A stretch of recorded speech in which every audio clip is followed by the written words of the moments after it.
What you mean proactive? It's like after, like, no standard or no boundary was set prior to the penalty. You know what I mean? Like, if there's no boundary or standard, like you said, you never said. Basically, they're responding to Lush telling Adam, basically choose between me or WACK. So Rios is asking, like, hey, well, who would you pick if you had to choose between WACK and Lush? I couldn't do this. So how are you going to hold me accountable to some shit? No. You know what I mean? No, that ain't proactive. It is right from retroactive. I'm sorry. I think retroactive. I'm gonna be real. I'm gonna probably have to do some King Solomon shit. And that is, it's like, if you guys can't talk it out, then you're both fired. Ooh. So if Lush and WACK can't talk it out, when WACK is clearly the problem, they're both fired. Adam will go to great lengths to not check WACK100. Adam will go to great lengths to check WACK100, because that right there is wild work. So here you are in this room. I'm gonna lock the door. It's funny. Knock when you're done. I'll be down with that with me and WACK. Just fire us both. Damn, that's Munchie, how much we love you. Sheesh. Okay. No. He would sacrifice himself to get WACK out the paint. No. You're like our martyr. You know why? Because this no jumper is a detriment because of him, and he put out a bad message, and that's why he used his platform. Now, him being WACK100 with the most music industry experience, he talk about no music. Anytime he bring up an artist, oh, which one is that? The young one? Munchie B with his I hate WACK100 rant. The bald head? Oh, is that the girl with the blonde? Why you act like you got amnesia with every artist that come up? If you a motherfucking music anything, you supposed to have your ears and your eyes open for all the up and comings. You don't know nothing. Everybody vague in your mind. All you know about is people who snitching, who's a bitch, and who lost a fight, or who got robbed. That's it. So that's what I'm saying. If what he just said, he would stand on that, and he was like, oh, both of y'all gotta go, I'll go with him. That's very noble. Because he's horrible for the culture. Period. Like, he's no good. On my daughter's, I would love that. It's kind of crazy to think about. Munchie B said, I'm willing to make the ultimate sacrifice, nigga. I will get me out of here to get him out of here. Munchie B said, just get rid of everybody. Fuck it. Get rid of me, get rid of him, get rid of all of us. Oh, where he was at when we started the Adam and WACK show. Where was he? Not as hated as he is now, for sure. It's got a lot worse. Because, I think that the whole loose cannon, Big U, whatever, that whole drama definitely created a lot of WACK haters. But at the time, where was he, though? Probably, like, pretty much where is that doing now? What? Like, managing artists. No, but you just said it like it was a comparison, like to where he is now versus where he was. Yeah, you said it like something has changed. Like, what's the difference? I just mean in terms of public perception. Okay. It's like the negativity surrounding WACK was a thing when I started working with him, but it definitely wasn't the fevered pitch that it seems to be now, where everybody clearly just outwardly can't stand this man. It really feels like this Lush thing is just kind of, it's like the next level. So if this had taken place prior to the Adam and WACK show, would you have like Adam regrets hiring WACK? Have propositioned that? Would you have pitched that to him, or you'd have just been like, "This is too much"? I mean, I remember when I hired him, or when we started doing the show together. No, you hired him. No, we have a partnership, but no, you hired him. Because you've made it clear that you can fire him. So you hired him. You made that abundantly clear.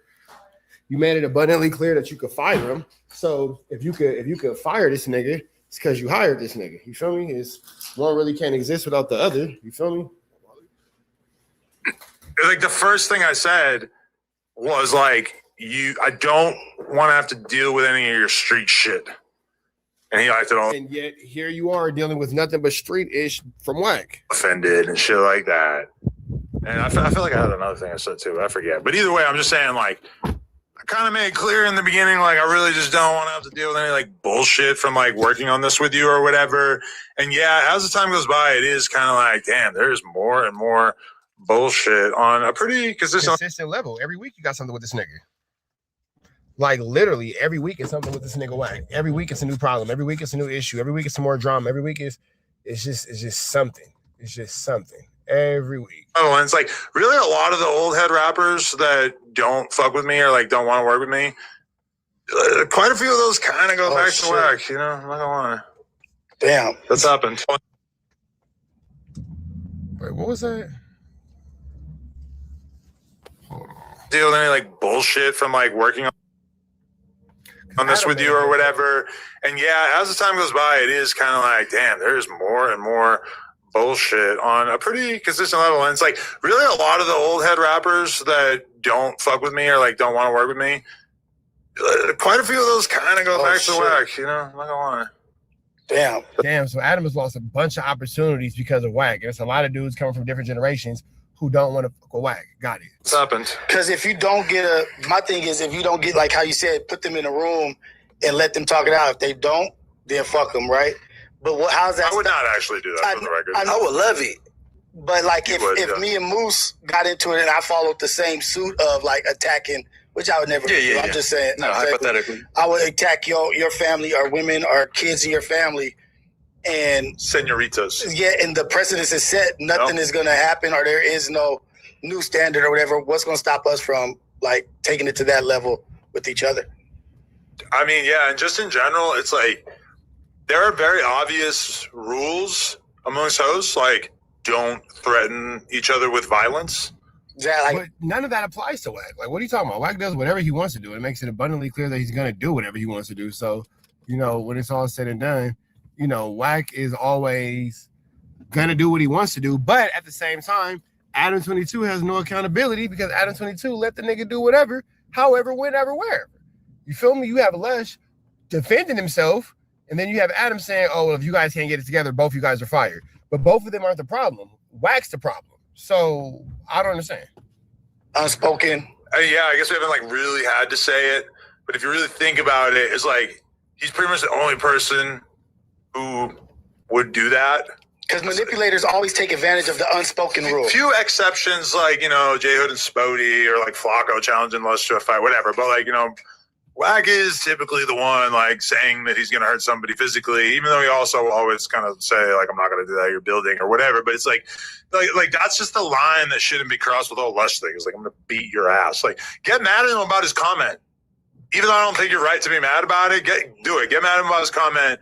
But why does it have to then become, I'm going to... Because Wack doesn't have the ability to communicate because he's a child. So he has no real ability to communicate. He has no real ability to express himself. He has no real ability to do anything outside of create drama, chaos, flu-flaming, skullduggery, and larceny. That's what he is. He is an agent of chaos. He's a provocateur of chaos. That's what he does. That is who he is. So when it comes down to, you know, him maneuvering this way and acting this way, he's doing what he only has the capabilities and the capacity to do. Fuck you up. I'm going to fucking beat your ass. Because he's even turned that on you. Like, that was the 24-hour clip of you, like, kind of going off on Wack because he was pretty much insinuating, like, Adam, I'll fuck you up, too. You know what I'm saying? You're like, you're not going to threaten me. You know what I'm saying? I remember that clip. Or when I, like, made it clear to him that I was just, like, that I stopped him from attacking you. I could have fucked you up, tossed you to the side. And I'm like, but you didn't. He's like, no, but I could have. But I'm like, but you didn't. He's like,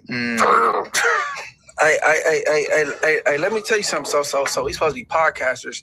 So if somebody want to give a great take, but they holding back because the take might offend this person and they might be physically threatened, like that would be bad. That's not a positive work environment, stupid, right? Not great. You a podcaster, so because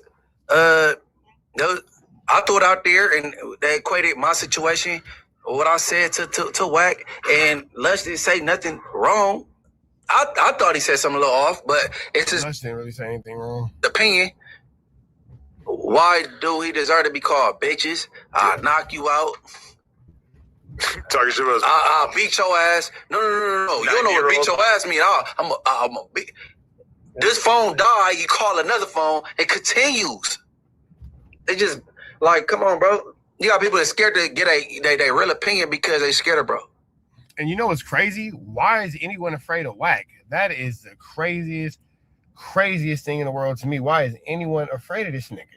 Because he's such an easy victim. He's such an easy target. Like, if you knew like I knew, wouldn't nobody be afraid of Wack, but I guess. Moose could have beat his ass. He didn't want to go full throttle because it's 3 old niggas that got. You think Moose had that? Man, hell yeah. But it's niggas out in the lobby that need that prostate check. And he don't want to jump out of them niggas. Put me on that list. Yeah, y'all need to go together, nigga. You got medical, they don't. I got an itchy prostate. You got medical, they don't. But no, seriously though, bro. And that's the thing. That's what I don't like about game. Oh, wait, you know you can't fuck with Kendrick, right? Here we go. All right. All right, here we go. We finna get into this Kantiana, man. Red dots to the left. You know the rest. Say a prayer and be blessed. You go. Man, so Lush is calling in no jumper. I guess he wants to talk about his first day in treatment. Let's get into this content. No, man, right? No, never. What about you? Never. Okay, me neither. I don't want my girl or wife, baby mama talking crazy to no man. We've got our top J-Cat on the phone. What's going on? Man, no, you got the motherfucking joint of the year. You feel me? Yes, sir. Pressure course at the nicest place in town for a week, just laid up. You feel me? That's what you're doing right now? My parents was great. He's in there. I'll go to rehab. So I'm literally getting picked up in an hour. Oh, shit. All right. So I wanted to, hey, shouts to Munchie, shouts to Rios and Moose and everybody. Shouts to Adam. We love you, Lush. We love you. Shout out to Lush. For you, brother. Hey, I don't like the mischaracterization. Like somehow, poor WACK100 is getting bullied. It ain't fun when the rabbit got the gun type beat or Talk what? your Like, shit. make it make sense. I'm just the only thing I said Ooh, Lush came in pressing. Adam, get right. was that I think, yeah, you escalated things when you started making it about his wife and kids, and That's not his wife. him posting the video of you getting beat up by this mysterious guy, that's a different level. That's not as crazy. That's it. How about the fact we can break down the whole timeline, but I'll just try to keep it succinct at the end of the day. He made way worse threats than that, way worse insults against my loved ones, my mother, my family, people that are still alive, fucking posting pictures of their house saying we're gonna come burn it down, crazy shit, bro. I don't give a fuck. Oh, shit. Fuck R&B. She can suck my cock. Why are you dragging her into it? You know she's a sweetheart, bruh. Yeah, hopefully. Because I don't give a fuck at this point. And I asked you to help me hell of times. Yeah. Oh. Okay. Will you get this guy under control? What is wrong with him? I begged him to leave me alone, and I begged you to get him to leave me alone. Nigga. I think you said like one time in the group chat, like, get this guy under control. Bro, Lush, shut the fuck up. If you're gonna talk, you gotta let me respond. If I think you said one time, like, can you get this guy to leave me alone? And I think I said something like, you gotta fucking fight your own battles. Like, why am I gonna clean this up for you? Which, like, you tell me why that's wrong. Like, why is it my job to make sure that Wack is nice to you? So now that he's fighting his own battle, now you talking about how Wack is a victim, nigga. What you talking about? Well, I mean, you know, it's not about being nice. It's about physically threatening me when all I ever did was pod. I get paid to go over there and give my opinion. That's what I get paid for, literally. I didn't do anything. In fact, you know, because you even said on your own streams how much I've gone out of my way to tiptoe and be nice to him, how I give him the shirt on. Oh, yeah, and I totally agree that Wack is tripping for acting as if you fucking deserve anything like negative. Like, I don't think what you said was not a big deal. I'm in total agreement with you on that. It's been Wack for sure. So that's strike one right there is him bullying me despite me just trying to do my job. For 2 years straight, calling me a bitch, calling me out my name, doing all this shit, and I'm still like, oh, that's that's Wack. That's just his character. Right. But while everybody in my life is looking at me like, yo, why is this guy talking to you like that? Right. Yeah, and It's okay. and even him exposing that his friend fucked Germ. We were just talking about that. That really, like, Okay, first of all, his friend fucked Germ in 2013 when I was like married. I was with like 8 bitches ago. okay, but even if it's not true, the way he like trotted it out on the podcast, that was pretty. Yeah. It's pretty cruel, you know. Yeah, in the midst of like me going through a breakup after being like, hey, can we not do this? And he still went ahead and did it. That's fucking strike. But that's a whole other thing. Like, okay, want to make me content. Obviously, it had no legs because it never come to light. And then you don't even know what you're doing by posting videos like that. Because I talked about what was going on in that story. I talked about how motherfuckers had me at gunpoint and it was a whole thing. And that stems from a whole other story. And yeah, the motherfucker in that video knows I did fuck that fool's wife. Who knows what fucking time it is, you feel me? His ex Natasha knows what time it is too. Both prefer my dick. Whatever, it doesn't matter. But this is like one of the reasons why these fools are hella tripping, but it was a lot deeper than that. And I was fucking hemmed up and it wasn't even fucking funny. That's like actually was some crazy ass traumatic shit that brings back. And I've tried to fucking not have put on blast. And this fool trots that out. Why? Because no reason. I didn't even do shit. You feel me? I wasn't I made a point on a podcast, once again, doing my job that he didn't like. And then after the fact, after all this, he's texting me saying, threatening, he's like, oh, we're gonna get down, I'm gonna fuck you up, I'm gonna beat you up. And I'm just like, dude, I don't want any smoke. I don't want any smoke. And he keeps going in and keeps going in, starts insulting my mother, starts insulting my family, making threats. At what point do I fucking not stand up for myself, bro? And then, but Lush is taking things too far. Okay, I guess I probably didn't know that. That is laughable. I didn't know the extent to which if he was like threatening your family or whatever. I still don't understand why you would want to be in a situation where now you have beef with R&B, which had nothing to do with this. But I mean, fuck though, that's the thing. Notice how Adam is just bypassing everything WACK does and just talking about what Lush is doing wrong. So it's not a white or a black thing; it's a WACK thing. Adam is afraid of WACK100. I don't even think she's like him by proxy. She got his face tatted on her back, bro. Ugly ass billboard. That's an ill tat. Why is it okay? That's cool tat. It's okay for him to talk shit about a female that I'm dealing with. Why is that okay? You mean the one that almost died or whatever? It doesn't matter if I'm with her or not. He's been with this bitch for a few years. I was married to a bitch before. What does it fucking matter, bro? Why is it okay to talk about any female that I'm dealing with when I never mentioned her in a disrespectful way ever? But he wants to do entire content about the bitch that I'm getting over from a breakup. Dog, that's okay, but me responding isn't? Make it make sense. But now, because he's like a tough guy in a blood, so do I have to worry about coming back to blood's out of this. Nah, you good. You good, but I mean, what do you think is a fair recourse on my end? Do you think that WACK should be given a 1-week suspension? Do you think he should be fired? I mean, if I really wanted to, but I really don't even want to fucking force hands. I would make it into him or me situation. Because, and not because, and it wouldn't be on some wouldn't be if I leave, then I would still never disrespect Adam, and I would totally understand the decision because I love and value the platform. But at the same time, if I can't fucking do my job, because this asshole, this piece of shit, this fucking coward, feels threatened, he would never lay a hand on you for the record. I would never let him lay a hand on you for the record. Yeah, he do like with me. Yeah. It worked. He does. But everyone wants to talk about Jewish. You're going to see the extent of my Judaism when I literally bust the yarmulke out. I'll own his son's fucking reconstructive misgender surgery when he fucking becomes a bitch. Somehow I don't think that No Jumper is going to be spared in this lawsuit either. Maybe I should get rid of both of you fucks. Lush Reed. I know his son. I know his son. I know his son. A part of the community. I purposely be leaving his son out of it, right? Because them gay niggas have squabbles, bro. I'm not talking about his son. I'm trying to emasculate him. Since these are I'm not homophobic. Me neither. I know the shit that WACK values and thinks is cool and what gets under his skin. He wants to fucking say all this shit. Well, I'm gonna say what the fuck I say, bro. Look. And Nathan made a poll. I better go vote. Lush. We got a poll up. WACK100 or Lush Uno. Hey, you know what it is? B team. That's the real B team. What? Let me know something on Bloods. Yeah. Because ultimately, bro, we already know what the poll's gonna say. We already know it's gonna be super lopsided. We already know motherfuckers don't like him. The poll can say Yuri versus WACK100. Lush is going absolutely barnacles. You feel me? Why would you pick somebody even less popular than you? Because he's saying that's how bad it is. Yeah. Everybody, if you want to talk about popularity and value to the platform, you know that. You just call me irreplaceable. I hate telling you this because you are someone who will often take positive reinforcement and really kind of run with it. But you are currently at 88%. Woo! God, 89. What the fuck? The Dodgers won the World Series. 89, the fucking A's won the World Series. Numbers don't lie, bro. Who else is going to have this sort of baseball? Still him, baby. Let's go. The numbers don't lie. Last one is cold.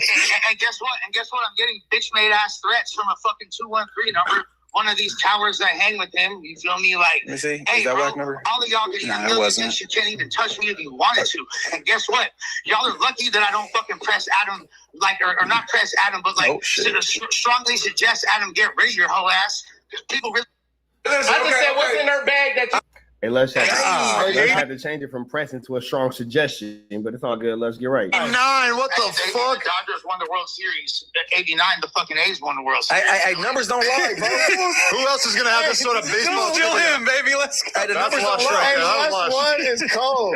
And guess what? I'm getting bitch-made ass threats from a fucking 213 number. One of these towers that hang with him. You feel me? Like, Let me see. hey, Is that bro, WACK number? all of y'all get Nah, it millions wasn't. and you can't even touch me if you wanted to. And guess what? Y'all are lucky that I don't fucking press Adam, like, or not press Adam, but like, strongly suggest Adam get rid of your whole ass. Because people really don't like you, and the whole fucking audience would love it if we say that again. I Lush, the whole office will like you, but they ain't gonna admit it. Yeah, bro, the thing is, I'm just like, at the end of the day, like Big Ski is more important to the platform than WACK is. He just contributed more positive things. I'll trade WACK for Big Ski any day. Yeah, get WACK the fuck out of here if we can bring Ski back. I can't get a break. Biggest contribution to hip hop, being a tour manager for a tour, like where there's like multiple R-word allegations. Woo! You're really holding it down for the culture. Oh yeah, you booked a few hotel rooms. Oh, Lush is cooking. This nigga Lush is going absolutely barnacle. From the game, dog. You're really, you got your finger on the pulse of Assistant. How many years was he locked up? That must have been the years he was contributing. Maybe he was like, you feel me, writing letters to the editor in the Source magazine or some shit. Oh no, that would require him knowing how to write. Is that a rumor that you're pushing? No, I'm just saying he's a fucking moron. I mean, he could text. He could probably write, right? But he's talked to text like other people, you know. At the end of the day, Shut the fuck up. Is this a real conspiracy that WACK can't write? No way, little WACK's illiterate. A speedy recovery, you feel me? Like, it's going to be great. Thank you for all the... All right, yeah. Can we holding it down? Can we shift to that for just a second? So when we heard you were going to rehab, I think a lot of us took it very serious and thought that it was the coolest thing. Was not friggin' Is it happening. limited or demonetized completely? I'm not 100% sure, but the plan was to use the money from the documentary or like the profits. I don't know. The plan was to use that to like donate to trafficking victims or like underage kids who've been victims of whatever. I don't know, some organization. Somebody call Tania and get her some help. And for sure, he's not earning a lot of money, I don't think. It has to be the content. Some of the stuff he was saying in there, it probably should be demonetized. And also, I would just like to say that Nathan is apparently much, much better at Google than me because he was able to find these episodes almost instantly. And I swear on my life, I've done this multiple times, and we had multiple meetings about it. But that's weird because only 2 episodes show up, not the rest of them. You guys got too freaky in them other episodes. You done run across my J. Reed video? That was a tricky, icky, Mickey, Vicky, sticky situation for sure. Jay Reed? Yeah, my J. Reed Alley video. What'd you say? Oh, it's like an old one? Nah, it's like 3 hours old. What's the new info? So Munchie B is doing what Flacco does, using No Jumper to promote his own page and his own channel. What'd you say about Jay Reed? Man, go to it, man. That's gonna be a tourist attraction in a minute. The J. Reed Alley? We need to get some a mirror or something in there. Why are you saying that? Because of the race that took place in there? No. So people will come and like take pictures in front of it and shit? Bro, they do that with the Friday House. They do it with like Nipsey Mirror. Yeah, for they sure. Go, like different places like where Boys and Girls. And then J. Reed Alley it's a part of history now. All right, I guess we got to put our headphones in to watch Munchie's short. Yeah. Oh, shit. Oh, shit, he's right there. Yeah. All right. J. Reed Alley. They want the fade. When he want the fade, but you know J. Reed Alley is on the beach team. I'm gonna line you over the home.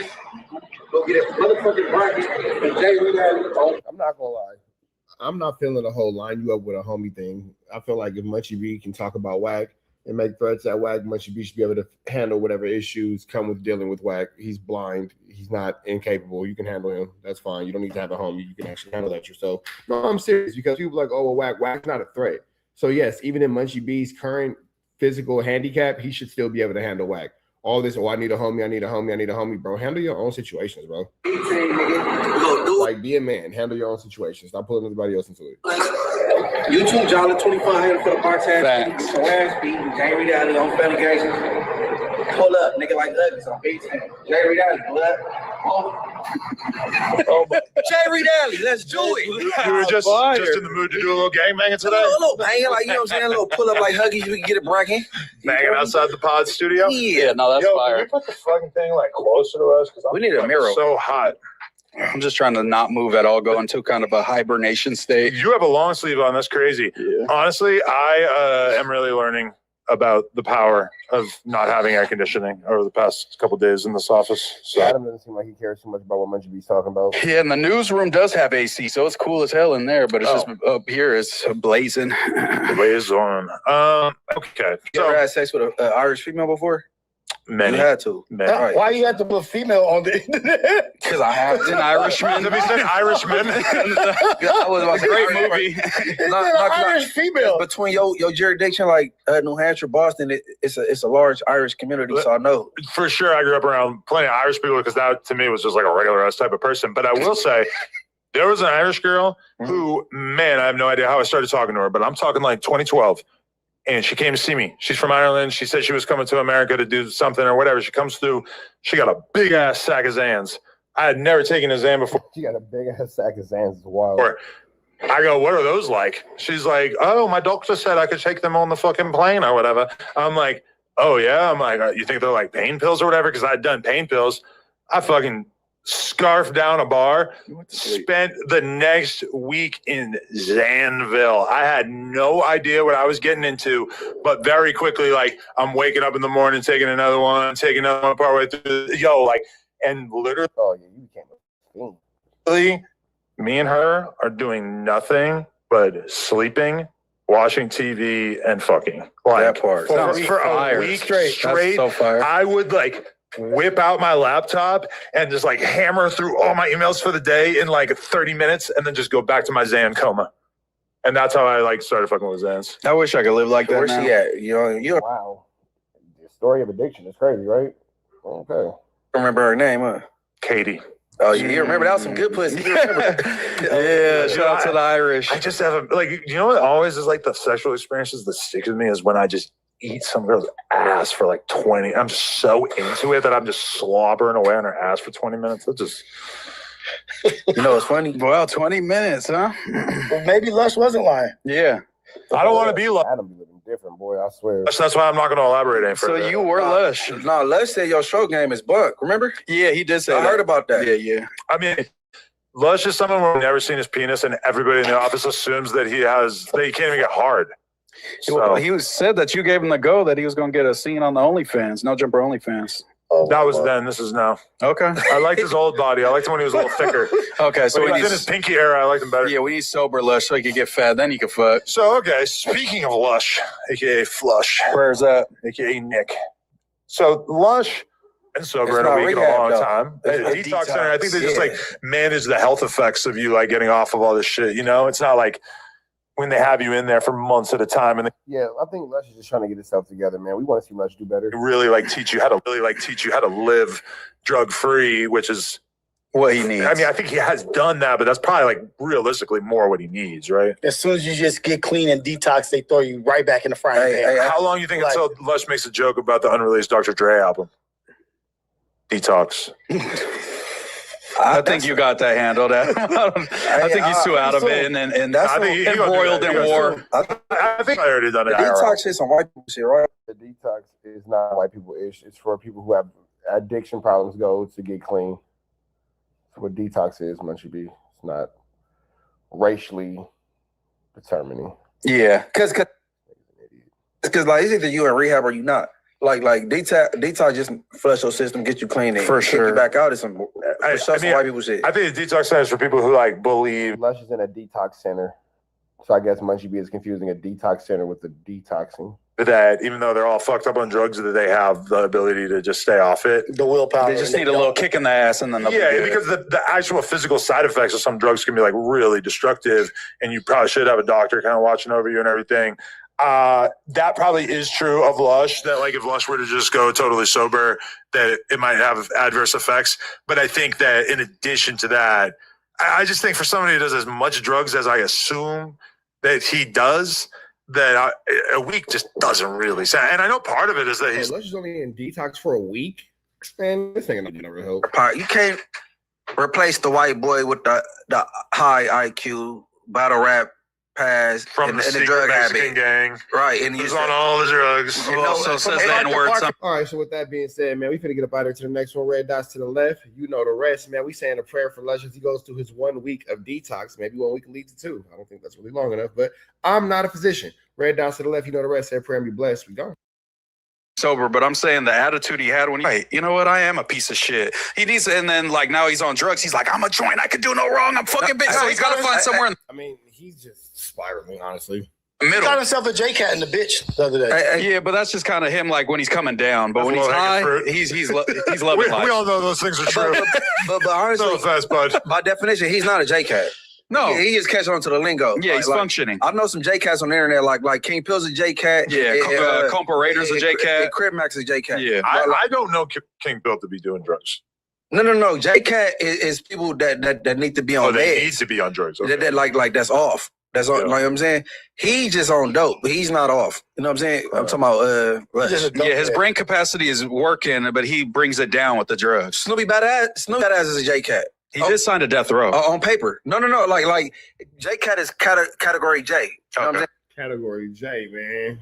All right, here it goes. And that's why they call it J-Cat. But okay, number one, the definition of J-Cat is clearly expanded to include people who just like act crazy, who Yeah. aren't on drugs. Now it's on weirdos. But also like in the prison sense, a J-Cat typically refers to somebody who actually is on drugs, not just somebody who Yeah, they're in category J. probably should be on drugs. No. On prison, it's people that mental health thing. that's off and that need to be on meds and that's off their rocker like Crib Mac, King Pill, Snoopy Badass. Mentally unstable people. Right. You know what I'm saying? They call it J-Cat. Like it's a label Some for people them. are naturally like that. Some people is The drug streets induced, didn't make that but it's up. the same thing. The mental people make that shit up. Top 3 no jumper J-Cats of all time. Like actual hosts. Ooh. Number 1 is Lush. But you'll put him above Oh, no, Crib he's Mac? not mentally unstable. 'Cause So he's I not think a you J-Cat. got to include Crib Mac. He's been on the pod You 100 ain't got to go times. by the literal definition. Like J-Cat definition of the metaverse. And you got to go Crib Mac number first. I mean, And I yeah, also, number I first. feel you like know. Doughboy is underrated on this list because I think he could go neck and neck with Lush. He goes His first month was pretty unhinged. pretty J-Cat-ish. Yeah, it was pretty unhinged. I was a little thrown off. I think if we were to read his psychological review, that a couple of us would probably start crying. Or his manifesto. Yeah, or When he shoots up the or everything office. 420. Once I That's what read he's been everything writing. 420. Yeah, that's what he's That's what writing. he's been writing It's in the really a office. school shooter manifesto. As he's here to talk about him, he's adding it to his manifesto on this day. This is how I'm gonna kill Adam. Top 3 hosts in no order. You got to go Crib Mac, Jalik, Spotter Low. Mm. Wow, that's a great list. You got deep in the bag for that one. Jalik, Spotter Low, Crib Mac. Yeah, we saw Jalik popping pills on camera, so Oh, yeah. Crystal Flights. I never even heard the term Crystal Flight. Crystal Flight's Flight. fire, yeah. Yeah, Crystal she Stairs. got vernacular just out of this world with the No. Crystal Stairs is crazy. Crystal Stairs is wild. Crystal Stairs is wild. Oh, yeah, but before we do the Jalise thing, which really got to do the Jalise thing, You know what I'm saying? we got to continue on the Lush story, and this can just be its own clip. Lush is at war with the WACK100 in a way that I don't think we ever Lush is going crazy on WACK. thought that we would see. This is getting very intense. We've now got new footage of Lush getting knocked out, which I'm not going to play for obvious reasons, but that was a low blow. Lush is taking aim at Wack's wife's body, which I really don't condone. She's a sweet lady. She doesn't deserve to be thrown in this. What's sweet about her? She's a great person, very, very sweet lady. Okay. But then also, even throwing Wack's like allegedly gay son. Wack has told me he does not have a gay son. Lush is taking aim at him. So I mean, it's a wild time. Wax not gay, but I wouldn't That's crazy. target him. I wouldn't bother him. I mean, Wack, like Lush is telling Wack that he's going to send his Mexican gangster homies to kill him, to shoot him. No, he didn't say that. Yeah, clarify. No. No? He said if you come bothering me. Ah, Then he said he texting him his address. Well, you pull up. I got something ready for you. He didn't say you go send him. He said I'm ready. Yeah, I see. Yeah, no, he didn't say this go could send start a gang war, And that's Yeah. probably the Or a race truest war. time where it's actually kind of true. You a know? race war. All blacks will kill on behalf of Wack, him. No, they and all No, Mexicans. the hell they won't. will kill on behalf of No.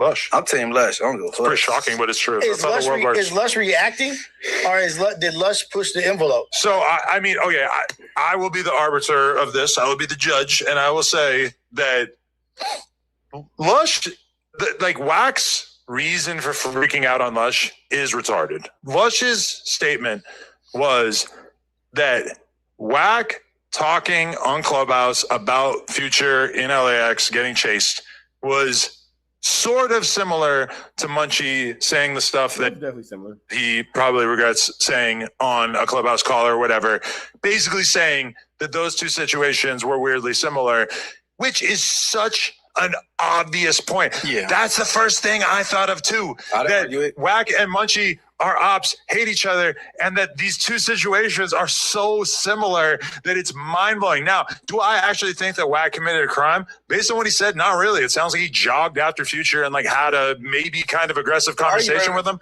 All right, go ahead. I'm just saying. I'll let you land. Go ahead. But okay, and to the fact that he might know who somebody who committed a crime is, which he could be saying that for trolling purposes. I didn't take it to be totally serious, you know. All I'm saying is that Wack getting that mad at Lush for that is fucking stupid.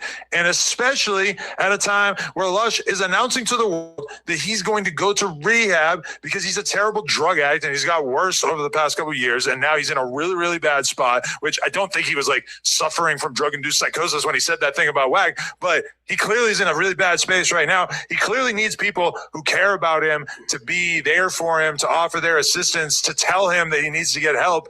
And why? But then Wag is carrying out this like mega petty grievance where then he's leaking a video of Lush getting his ass beat 10 years ago or whatever it was when he still had hair, which is kind of shocking to see. Decade. And Wag is like leaking that as an effort to humiliate him when the last thing that he needs right now is anybody like triggering him into having like further mental outbreaks, you know? Yeah, he was talking about was having, you know, those type of thoughts. So anyone that's just like saying, hey, kick the bucket, why don't you? You know, do us all a favor. Yeah, now I can see how Lush would take that away and look at Wack like, bro, I'm kind of at my lowest. And you're just, you know, championing my demise. And you're Wack, you're a fucking street dude, a big, scary guy who could probably fight good. And you're talking about a dude who could probably get knocked out by your daughter and also like clearly is in like the worst mental condition that you could ever imagine. Like if there was ever a time to take it easy on somebody and not be a fucking bully,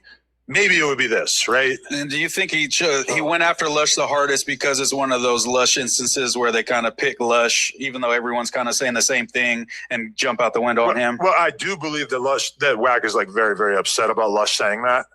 That being said, I don't think he has any right to be upset about it, but I do believe that he's really, really upset about it, even though you could probably right now on YouTube find like 100 other people who said the same thing, because that was one of the first things that popped into my head too, and I would assume many other people's. But to your point, remember you said, But see, here's the thing too. Man, Wack, you ain't finna do nothing to Lush. Plot twist, Wack and Lush get into a fade and Lush whoop Wack out. like sometimes you said, like you referenced like Joe Budden or whatever, that sometimes you lash out at the people closest to you that you trust or whatever. And I'm not playing devil's advocate. I'm really asking, do they not get along? No, they're friendly, but it seems like Lush usually holds water for Wack. Like whenever there's a conversation, Lush is kind of defending Wack and standing on business and kind of be like, you know what, I can see it this way where Wack is, you know, makes him seem reasonable. So he's like, bro, I wasn't even really getting at you crazy. I was quoting other people when I said police shit. I wasn't even saying you did police shit. So this is not the straw that broke the camel's back. No. Well, okay, but think about this. Lush glazes Wack to no end. He'll never, he usually will not say anything bad about Wack. And then Wack, unprovoked, pops onto the news and says, hey, my friend is fucking your ex-girlfriend who, by the way, broke up with you like a week ago, which is like, you know, pretty mean. Let's say that is true. I mean, would you do that to somebody that you respect? If I knew that Moose had just gone through a tough breakup and I respect him, I'm going to walk in the room and say like, bro, you know who's fucking your girl, your ex, bro? Like, really rub it in. I'm going to call him. Like, Lush was about to cry that day. I'm not going to lie. Yeah, like, I was looking at Lush. I'm like, oh, this ain't even funny. I don't know how my boy's actually hurt. I don't know if that shit is true, but it's just like, what the fuck is this that you like want to treat Lush like this? Like at some point, this has to stop. Wack is looking for an out. He can't talk too much. He be crazy. He can't talk to Adam crazy. He can't talk to anybody else crazy. So Lush is just his whipping boy. Like, I'm not going to just let you fucking bully him forever. Yeah. But Lush has kind of made it so now Wack's previous behavior kind of looks justified now because Lush has said all this horrible shit. Stood up for himself? Yeah, but his all way of came at the end. But his way of standing up for Lush is standing up for himself, bro. You can't say nothing about Lush standing up for himself. That's out. Lush is doing what he's supposed to do. Himself is to basically like sound like he fed up. Yeah, that's what a lot of lies and a lot of like complete attacks on like all kinds of people in Wack's life that realistically are supposed to be innocent. No. Let's keep it real. We all know that his son is all Wack do is attack innocent people. Homosexual, but who cares? Right? You told me that's not the case. Okay, bro, he's acting like a mermaid in a pool. It don't even matter. No, with his son too. That's so we the world. Yeah, nothing wrong with being gay. Yeah, it's nothing wrong with it. More bitches for me, right? So who cares about that? But he didn't say nothing wrong. He just he just threw everything in his face. He just fed up. That's what that is. Now he was on the Adam and Wack show. Said, "Hey, I'm giving him a clip." He think he doing the content thing, this Wack thing. But at the same time, you making the workplace uncomfortable for certain people. Yeah. He's intentionally glazing you, you know what I'm saying? Trying to make you feel like you're this superior dude. You know what I'm saying? Okay, you're right, Wack, and all that. And you not even acknowledging this glaze. You going hard on him. He didn't say nothing wrong. He compared my mishap with yours. And it's there together. I say his worse, but it's there together. You know what I'm saying? No, Wax is definitely worse for sure. For your response, if you felt like it was fucked up, would be to be like, bro, that's fucked up. Let me tell you why. Not like I'm gonna knock you out. A sustained multi-week campaign to threaten to beat the fuck out of him and kill him and all that shit. I think like he's gonna say, I didn't say I was gonna kill him. Okay, I'm exaggerating. Like what Rio said, it's like this. Well, I see you on Paru. I'll be running to you. You'll be talking like that on Paru, nigga. You'll go to bed. Come on, man, leave the nigga alone, bro. There's some possibilities. Could it be a smoke screen? Could it be a distraction from the other shit? You know That's what I thought. Why? What, from the jack off shit? No, I'm saying from the even the future story. It seems like this is the headline. This is taking precedent amongst all those conversations. Now it's Wack versus Lush war is the main conversation, and not this big co-conspirator thing. Yeah, because think about it. You go after the person who's closest to you. He goes after a no jumper host. There are 100 YouTubers right now who are basically running anti-Wack channels. And they're doing streams together. They're sending man. You talking to me? It's all good. The StreamYard link. They're fucking on there, man. Why did you make that voice like that when you said that? To mock them, because to be honest, this is kind of pathetic to run an entire channel about Wack. But I'm not saying people can't make content about it. The channel is crazy. Some people, it just seems like they're just experiencing some sort of psychosis. Not you. I don't think so. Just because his content invites that, the way he does content is like building this base that wants to see you fall. So as soon as you slip, they're gonna jump. Adam is doing too much to help Wack out, man. Let's get real with it. On your back and try to see you fall. It's like that's just what he's cultivated. Yeah, I do almost feel like I've never seen a no jumper host that had more haters ever. Even J Hood was like, "Damn, I didn't know that everybody hated Unk." When he got like 1,000 DMs. J Hood, he just staying loyal. No, for sure. I'm not blaming him. I'm saying like he even had the realization. No. J Hood had a prison since fall. He seen all this shit. He acting oblivious. Oh, okay. You know what I'm saying? He had a prison. He had a phone this whole time. I mean, jail. But yeah, I think it's like what Rio said. It's like the straw that broke the camel's back. Like Lush has been like, okay, you've been violating me. I still glaze you. You violate me. All right, this is the last fucking time you're gonna do it. I'm gonna call the bluff and throw everything that everyone says about you in your face, and we gonna do it. I guess And the thing is like if his way of getting at Lush was just to talk hella shit to him and be mean to him, like that would be one thing. But it just goes beyond that. And so you mean to tell me that we can't make videos about Wack, but Wack can make videos over and over and over where he lies about people? Nigga, please. Hell no. We gonna run this down. Reason it's like threatening physical violence, which is like obviously that is over the line. And obviously Lush is now in the wrong too because he fucking. No, he not in the wrong. How you in the wrong for finally speaking up after been calling bitches and busters and I'll knock you out after all this time? It's been going on for like a year and a half. He been verbally abused and he wrong because he finally spoke up. I do agree that it was fair for him to freak out. Everybody proud of Lush at this point. Right. There's a lot of people definitely that are loving this for sure. Loving to see this. But there's definitely an extent to which Lush went too far to the point where it's just like WACK has every right to be super mad at Lush now. Hey, hold on. Let me ask you something, bro. No, but would you agree with that? WACK has every right to be really mad at Lush right now, regardless of what Lush did, what WACK did to start this whole exchange. WACK was saying, use a bitch, use a hoe, I'm gonna leak this video, you're getting beat up. Sure, that's one thing. But when you do a whole thing up against his wife and his kids, you've taken it to another extent, which that's what he wanted to do. He wanted to amp it up to the point where it was gonna be no take-backsies, I guess. Much like the hall pass. I'm lawyered up for Lush today, right? Same. Now listen. Johnny Cockring. Yeah, Johnny Brockring, right? So listen. Johnny Cockring is crazy work. Adam just sex play Munchie B in his face, and he didn't even realize it. Rios realized it. Much like the hall pass. I'm lawyered up for Lush today, right? Same. Now listen. Johnny Cockring. Yeah, Johnny Brockring, right? So listen. Now, this dude, this is living. He been dealing with this girl, living with this girl for so long. He go through this breakup, and you talking about your homeboy fucked her. You have no regard for how you feeling at all, right? Even when he was fucking with her, he had disrespectful things to say. But now this woman that he called his wife, which he not, because he's still married. He's not married to this lady. You met her on Clubhouse. It's your girlfriend. He disrespect her. Now it's a felony. That's not cool. Ain't no, know what I'm saying? Ain't no sin greater than the next on that one, right?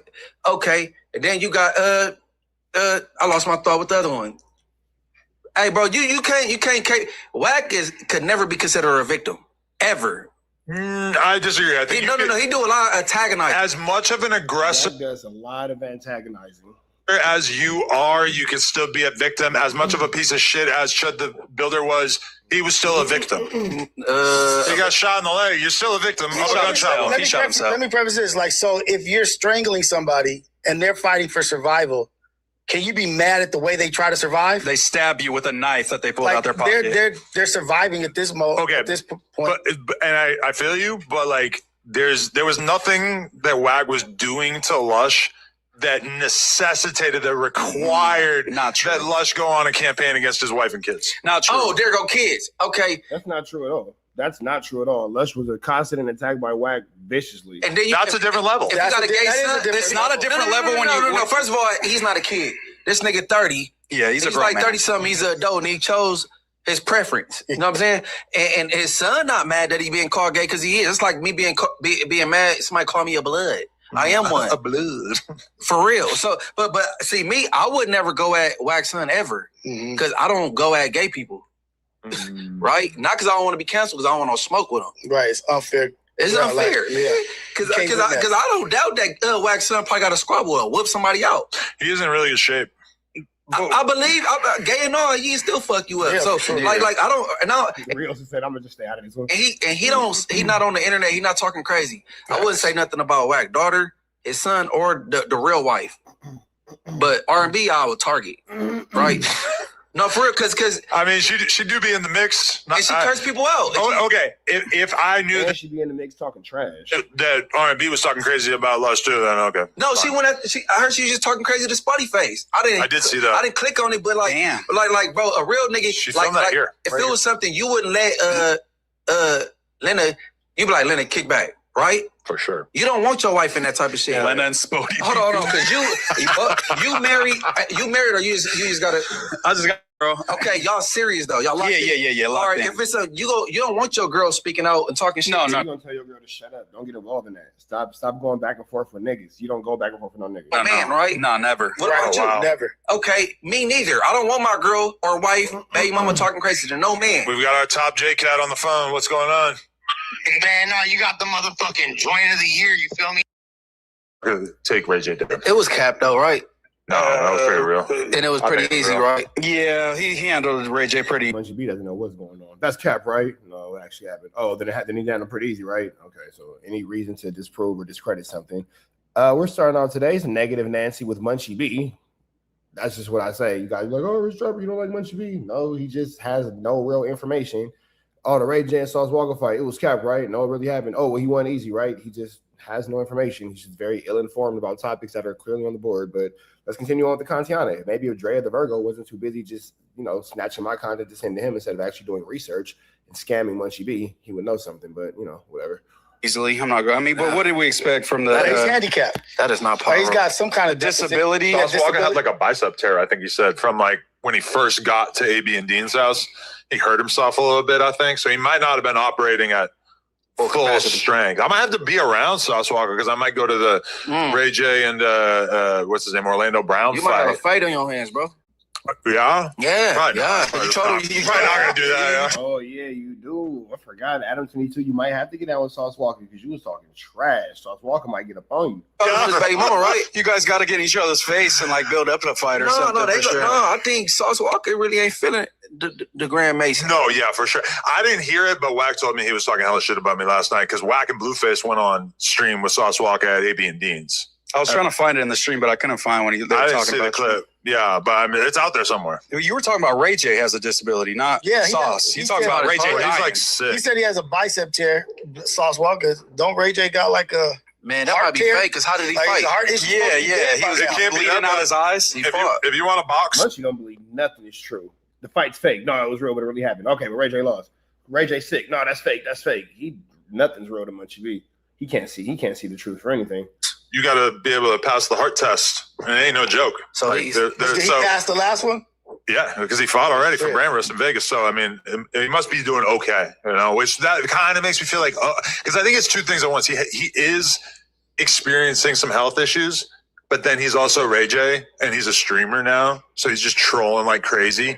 So it's like, if he has a heart issue that's like a 2 on a scale of 1 to 10, for sure he's going to act like it's an 8 You're gonna make it everything that it needs to be. because Pushing it. They He told just- me I got 2 months to live instead of, hey, you got to start watching what you eat, kind of thing. I'm pretty sure that that's what's going Let's on. hope that's what's happening because we don't want to see Ray J die. That No, would be we terrible. Can't, we can't do that. Especially not in the boxing ring. It's inevitable. We must. Well, I mean, okay, everybody we don't has to, have but not early. Yeah. Not early. Not It's definitely inevitable. too early. You better use that one wish. trying to avoid that. He said one wish. You better use it. Yeah, man. Shout out to Ray J. But there was no like backlash. Is Loose Man wearing a turtleneck in the middle of a Burbank summer?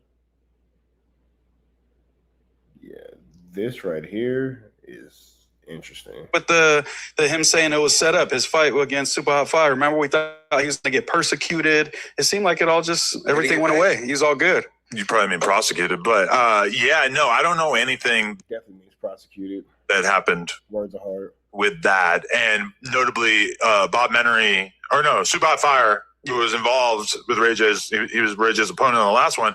He is on this next brand risk card, which I think is next weekend in Miami. I'm not going. Hopefully, I'll stream it and react to it and stuff like that. But that was, yeah. I mean, the fact that are they getting accepted, blackballed, or are they getting, and then They took him Super back. Hot's back. They must have trusted him that it was just a meme that Ray J was just trying to play it off or So something. he had a I don't cold know. knockout to come back from. No, for right? sure. He slept on. I think they both got paid, though. Yeah, it pulled it seems off. like it. Yeah, it seems I mean, like the it funny was. thing to me that I was just pointing out when I was looking at the card with Julian Newman is that Chibu whooped Yeah, they definitely both got paid, but I don't know. This situation's weird. Blueface. Mhm. Well, I mean, a lot of people think Blueface won, but whatever. But he won, and he's at the absolute bottom of the card. Blueface. No, Chibu. The guy who beat Blueface. So basically, like, you win in normal boxing, you win, and then like you rise up on the flyer. But somehow, in this case, despite beating a big name, he is now pretty much at the bottom of flyer, which is kind of a weird like influence of boxing thing because the people at the top have like no rank, like Austin McBroom, who did beat Bryce Hall. But it's more about popularity. It's not by boxing rank. But Austin McBroom is fighting fucking FaZe Temper. So they're big names. Doesn't really matter that their boxing credentials are But not. don't you think that was purposely done? Because Aiden, like, since that's my fighter, they think this and this. Let's put him at the bottom. We ain't go, you know what I'm saying? No, I think they put him at the bottom because he's just not really a draw like that. Like even though he beat Blueface and like his name is getting bigger, he's still not. You can't put him up there with these huge names on the top of the flyer. So it's kind of just a. Maybe they're not thinking as much about like how important the order is. Yeah, I don't think they care. I think it's just about who is he fighting. It's not a big It's name. more so about who the name is, who's a person he's fighting with. Is it somebody that's going to be a draw? nobody cares about they're not boxers, they're influencers. So they're not ranking you by your boxing ability, they're ranking you by your ability to influence. So they got to be on the undercard because not too many people tune in right now. True, yeah. Jake Paul Paul gonna go in there and get more numbers than some of the best boxers in the world. Are you A card? Are you A side or B side? Well, that's one thing you realize when you hang out around like the influencer boxing crowd is that there are real boxers who desperately want to be influencer boxers, so they're streaming with 5 viewers and shit because they just like really know that is like basically the only thing that they can do to differentiate themselves from everybody else besides being great at boxing. And at least they have that now because boxing used to be very top heavy where it's just like the top, maybe 10 guys are the ones getting paid. Everybody else, it drops off dramatically. So at least they could go and get a bag if you're like a, semi-pro or just getting pro, not too popping, go on ADA's shit and get a bag. It's that cross collaboration shit. Or not cross collab, but like intermixing of the UFC versus boxing and who's better. That whole little just MMA mixed martial arts world. That, you know what I mean? Like the mixed martial arts versus boxer. Who's gonna win? Like Bobby Green. Bobby Green right now. AB versus Smack. Versus Smack, and then AB and D. He beat him handedly. He said it like that was like an acceptable fight idea. That was a paid thing, but he's made, and then he went and fought the Mexican boxer who whooped his ass and whooped him out. So what they're doing is they're putting themselves in positions to be sought after for a real fight. And those mixed fights pay the most money right now. Hey, out of everybody that's fake Unity World, I'm surprised AD ain't got in there. Boxing? Yeah, why not? Probably because he can't fight. No. What the hell? Why would AD get into a boxing ring?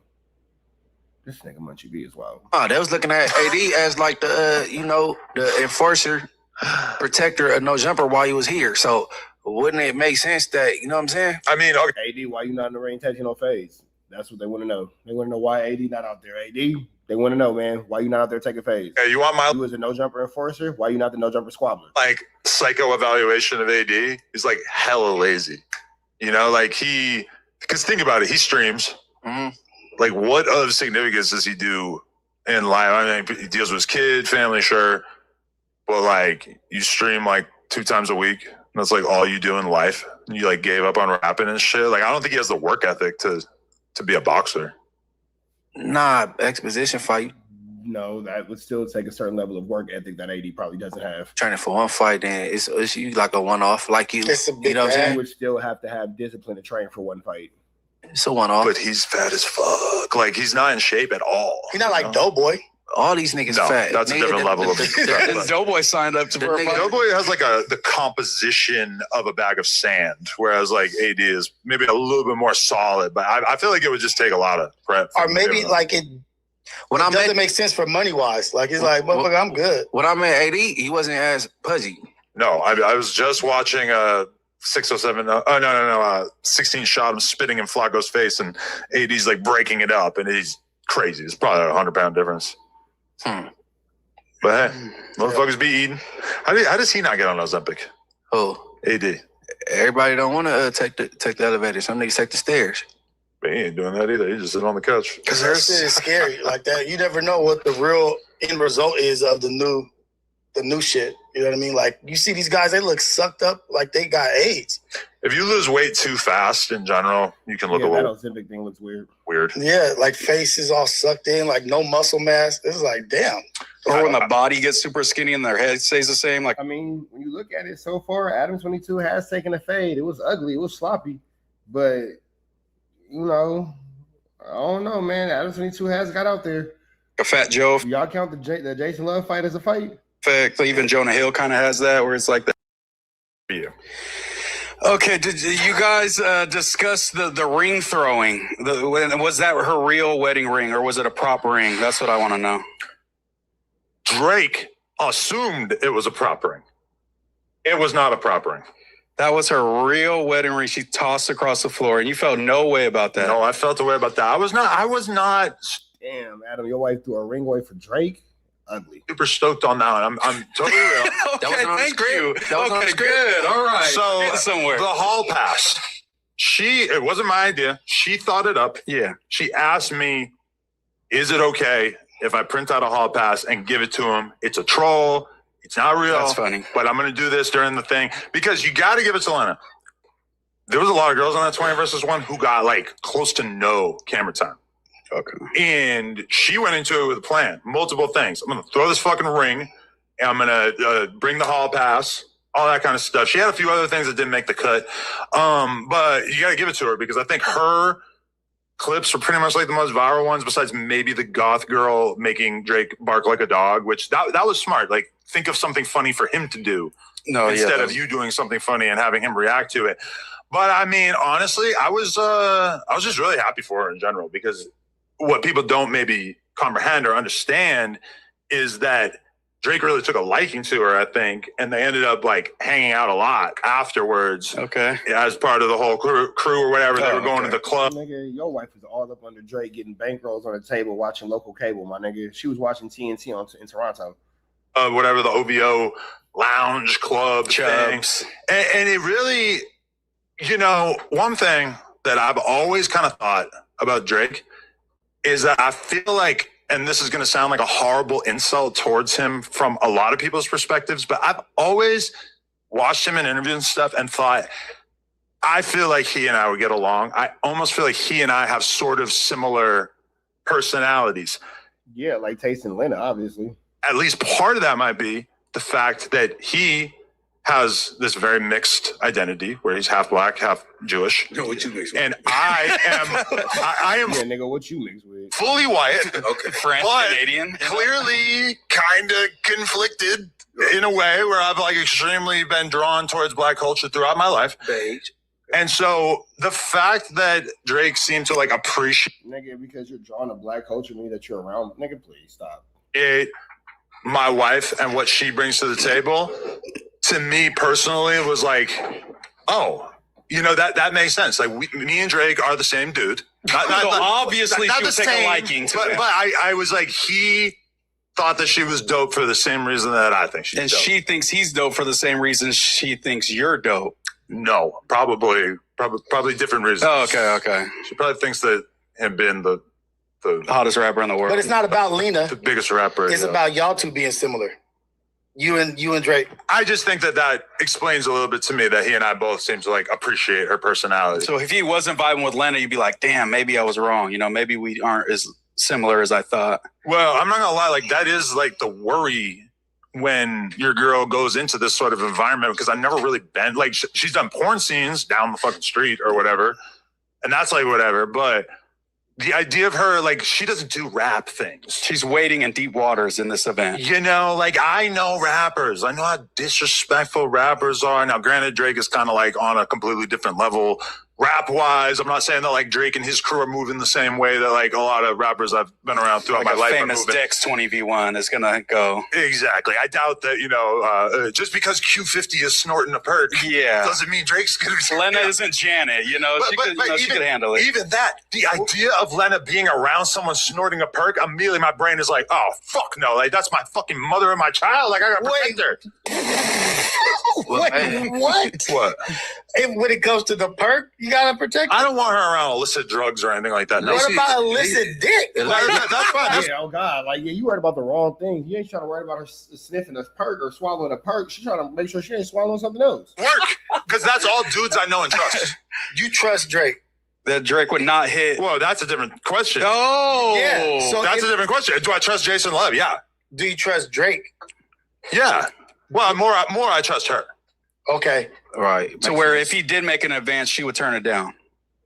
I think so. Although she said that there wasn't any energy like that, you know. Man, she threw her wedding ring, bro. Throw it. Tossed it. I feel like he'd probably keep it pretty professional. So I'm like, Could I hear if he made an advance, the percentage of confidence you got that she would turn it down is at what? I'm gonna have to get back to you. That's a great question. That is a good. I mean, yeah, because you started off by saying, you know, would she cheat? And, you know, you made it clear that you had to question her about cheating. So, you know, I don't know. You feel me? If you got to question her if she would cheat, that's kind of shows a lot. You feel me? Question. that is a Munchie. great Munchie, question. Potter of the month. Potter of the month. That's a great fucking question. Okay, I will say this, and I think that this is something that like maybe a lot of guys can't relate to. Mhm. In my time with my wife, I don't think she's ever lied to me about anything, except one time there was a thing that I tried to call her out on, and she lied for like a split second. And I swear to God, I saw like her brain malfunction in that moment. And she immediately had to blurt out the truth after lying to me for a split second. Somebody told me she slept with somebody back in the day, like before I knew her. But she kept it real though. Yeah, and she had never She was gonna lie about sleeping with house phone. mentioned it to me. And I said, I'm like a person like anonymously basically like hit me up and told me this, which get famous guys. It's really fun. But and I was like, you fucked blank? So, right. And she goes, no. Yeah. She just like couldn't lie to me. And throughout my life, and I see people saying that I'm lying. Sure. Cool. Say whatever you want. I don't really like think she could lie to me. Like when she comes back from the trip and she's like, it was a great time and she's telling me about it or whatever, like my brain is not capable of like comprehending that she could also be hiding. Tonight, Munchie on the new. She was like. Now, here's the thing, Adam. What if all that was a throw off? What if Lena's been playing the coldest long game ever, and that was just a throw off because she knew she was building up to a moment like this? Is she attracted to these guys? Some of them? Sure. Did I know going into the Jason Love scene that she thought that Jason Love was hot and that it was going to be fun to get fucked by this giant linebacker looking ass motherfucker? Sure. I get that. But never in our time having her step outside of the marriage for content, has it ever felt like she like wanted to do this so bad just because she wanted to fuck this guy? So it would be pretty shocking for me if she was just like, hey, I actually do want a hall pass because I just really, really, really want to fuck this one guy. Because that would be a whole new energy. That would be a whole never seen before. That would be a paradigm shift. Because like Damn. Nigga, Lena with the Uno Reverso. guys that she has like called hot to me over the years, honestly, and we have the kind of relationship where like I'll say a girl's hot, she can say a guy's hot, whatever. But it's almost always like actors or like singers, like very unattainable type guys. Or she'll say like, oh, so-and-so's boyfriend is a hot guy or whatever, but she never like, it's never like, oh my God, I would like to fuck that guy. That would be a very strange paradigm shift. But don't you think with Lena, she can attain all these people if she really wanted to? Like if she reached out to most of these actors and singers, they probably DM in back, of course. But I think that from Lena's perspective, think about it. Drake wanting to fuck you is pretty easy, right? Like presumably Drake is probably like infinity girls. Chamberlain No, numbers. not easy, because he not trying to fuck everybody though. Right, but like, But I think Lena. think about how many girls he might have fucked 1,000 girls, couple thousand girls. But like from Lena's perspective, she's like, oh, he thought that her and Monica were dope enough that like he wanted to like hang out with them, like fucking shooting videos or whatever they were doing afterwards, just talking about like ideas for videos, shit like that, you know. I think that like from her perspective, that's like way cooler than like, oh, I'm trying to fuck you. I see. Like that, I see that, but it's just like the Drake is like the exception. You know what I mean? Like top 1% or whatever. Like he's the guy, and like the temptation is the fear there. Like, damn, I'm putting crack in front of a crackhead and trusting them not to blow pipe. Hey, but look, Wait. But you think Trusting your wife not to blow pipe while you're referencing her weekend with Drake is crazy. my wife is, I'm just going to get offended. You calling my wife a crackhead? A dickhead is pretty much what he's calling her. You think you're calling my wife a crackhead? No, but you're saying that Lena the drug. Lena's desire for black cock is equivalent to the way that a crackhead feels about crack. Because let's be real, most of us, I assume, have never done crack, but you see the motherfucker sitting under the bridge. To be fun. It seems fucked up. Like, is it like Lena the drug. Yes. And he's the addict. Yes. You know what I'm saying? And you putting the drug in front of the addict, of course he go hit the poke. And you talking about how many that he has, then the thirst are the level of what he can obtain or consume. Like, isn't that like putting drugs in front of a drug addict? And that's why, you know, you are a little bit on edge when your wife is at the Drake In front of Lush, you feel me? video shoot for a couple of days. Hey, he's a sniper. And they're hanging out till 6 in the morning. Whoa. Wait, what the fuck? And you look, you know, What do you look at? What you were look you at gonna your say? phone and maybe she didn't respond. Yo! And you're like, Lena. Damn. well, Would she? Could she? You know, you're not a man. You're not a human being if you're not at least like looking at your phone a little bit more than you might be otherwise. Because then you start thinking like, oh, I revere this guy. I put him on top of a fucking pedestal, and now he's taking my girl. And this is the thing, is that Lena is like a rap fan. She likes fucking Drake, okay? Like, she likes like mainstream rap. Like you with pop music and Taylor Swift. Exactly. I like Olivia Rodrigo because I know like 5 Olivia Rodrigo songs, and I like Taylor Swift because that's like the one girl singer that I actually really listen to. You like her because your wife like her, bro. Be honest, bro. I would never have listened to her if it wasn't for my wife. Yeah, for sure. But like, Lena for sure like would not really like understand how big Drake is if it wasn't for like being married to me and understand like me talking to her about the rap game, because she just doesn't really have that level of interest in rap. But give you the heads up, like he compare Drake to like a tiger. You know, a tiger be kind of slow, like looking at his prey. So like the first link up, he not trying to like, because he not thirsty, bro. This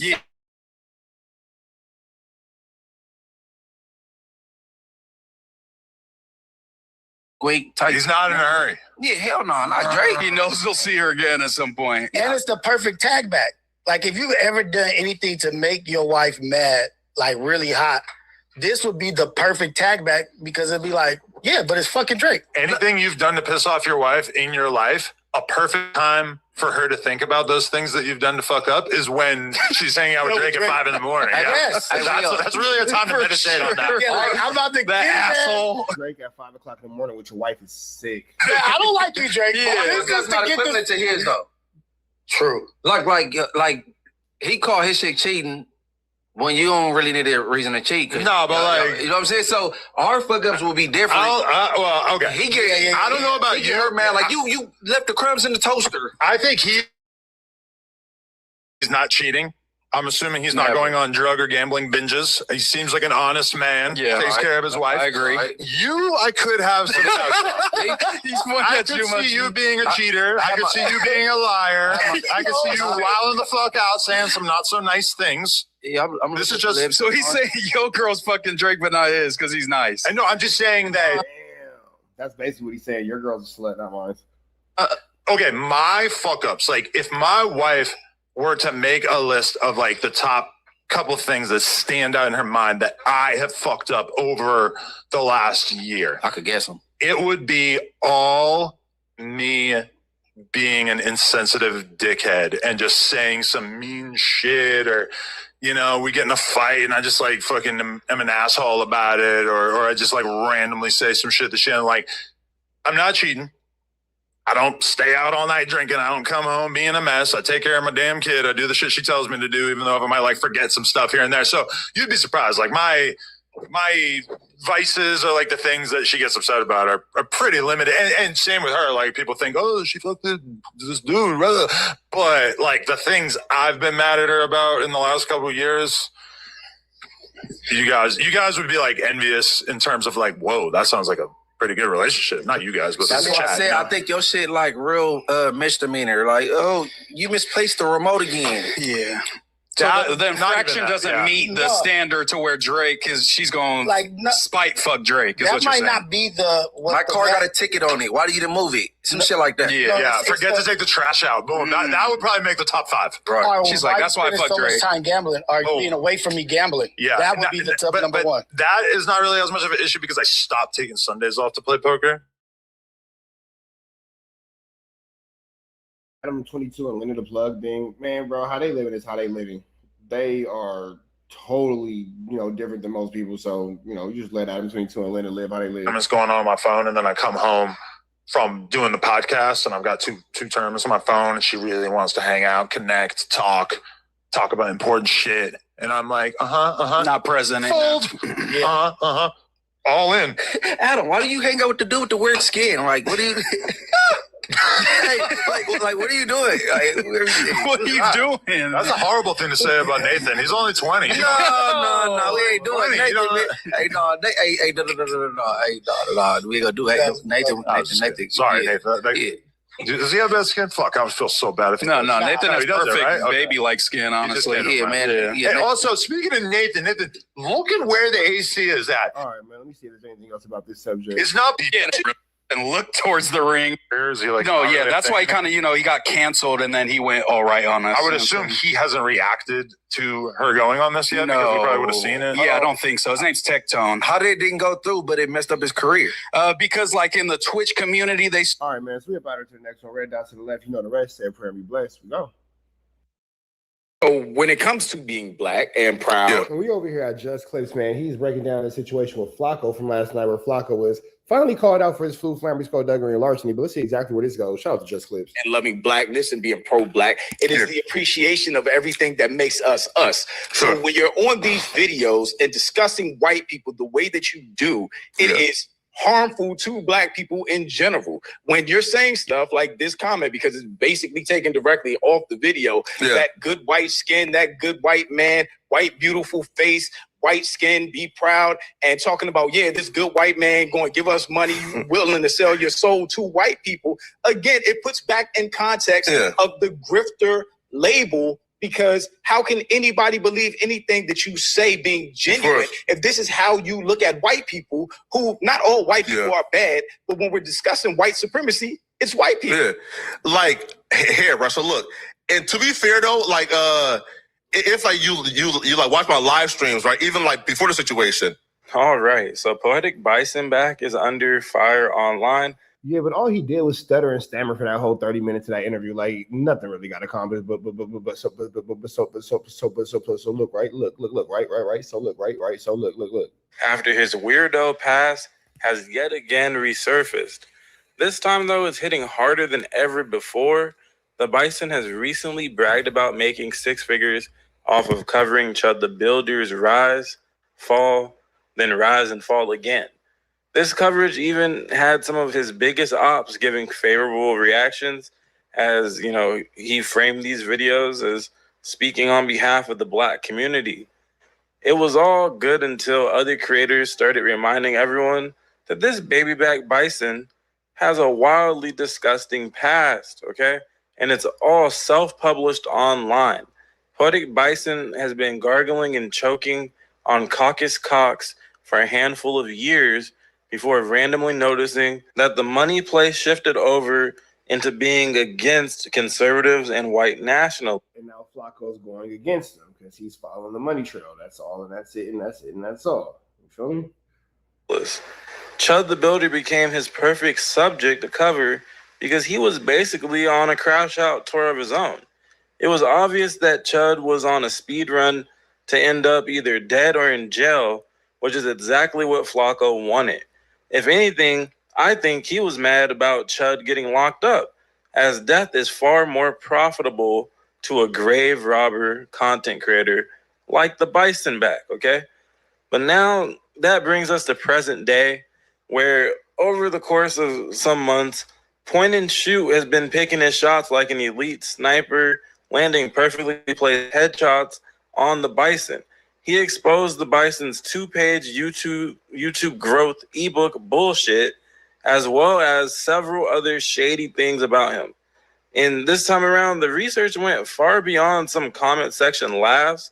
Now everyone is eating roasted bison, all right? No Jumper even played a video. No Jumper even knows that like Flacco's flu flammers. Like everybody knows at this point that Flacco's just full of shit. Critical of the Bison on air the other day. Now, I guess after a failed apology, Flacco decided to have a conversation with Jew Almighty. I hope I said the J-U correctly. But so this guy, he's really been politely putting belt to ass on the Bison over the last few days. I'm not going to go through the other videos that led to this like face-to-face conversation they had over Discord or some type of video chatting app. But nonetheless, let's get into it. At what's considered anti-black. That was not my personal intentions. You feel me? Right? At the time, bro, again, I truly felt like I meant well. I truly felt like I had the answers when, bro, I don't got the answers, right? I didn't have the answers, right? And clearly me looking back, right, if I watched like and everything I said, I'm sure I wouldn't agree with with that era of my life. So, bro, you're 100% right. You feel me, right? Again, it's probably like a best practice to watch the full thing, watch all the complaints, and then respond to them and like individually. But I didn't see those videos, so I didn't quite like have anything to quite like go off of. I was just responding back to my audience saying, yo, we found this conservative path, respond to it, right?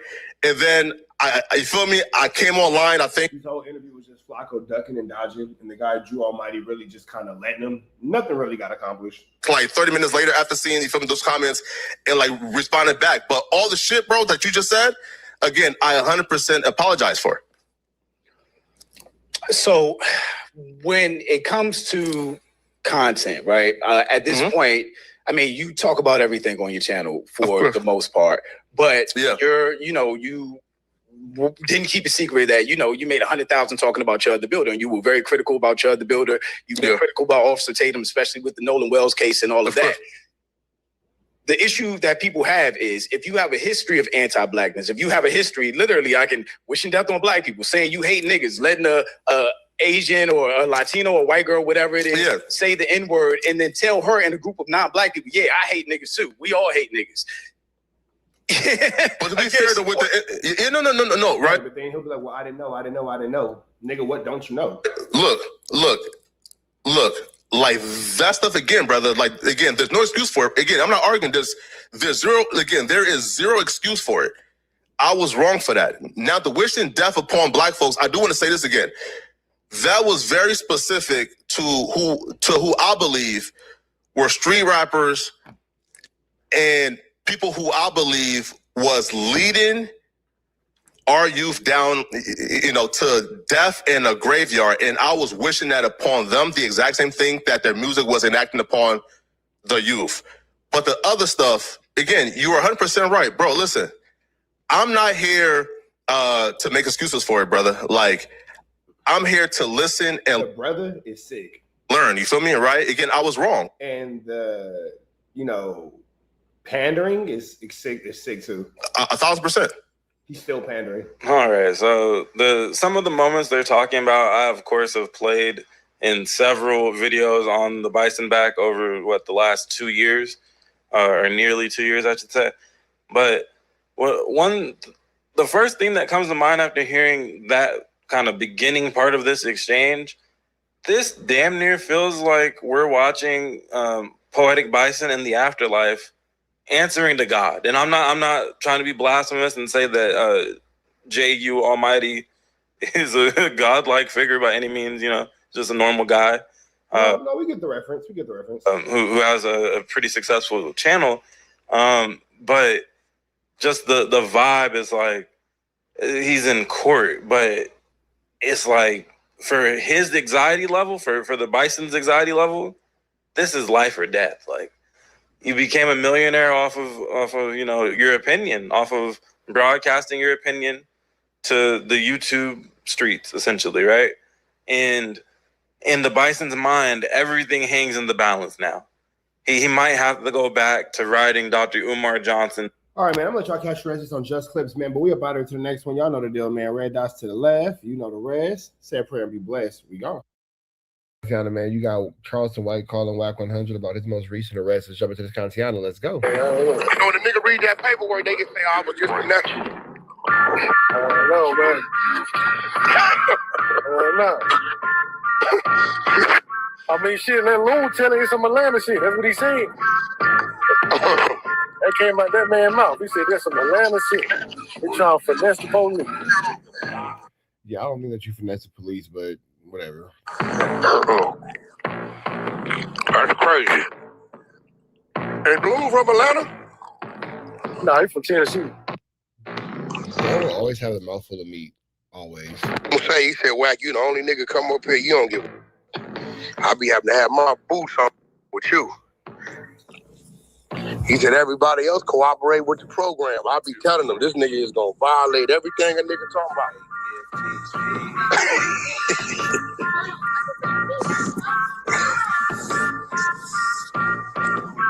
Loon, it is what it is. And I told Loon, I said, "Nigga, I know y'all remember. We didn't listen to the whole tape that first time." Oh, thank you. Nigga, we never heard police shit talking about take my number. We didn't hear that shit.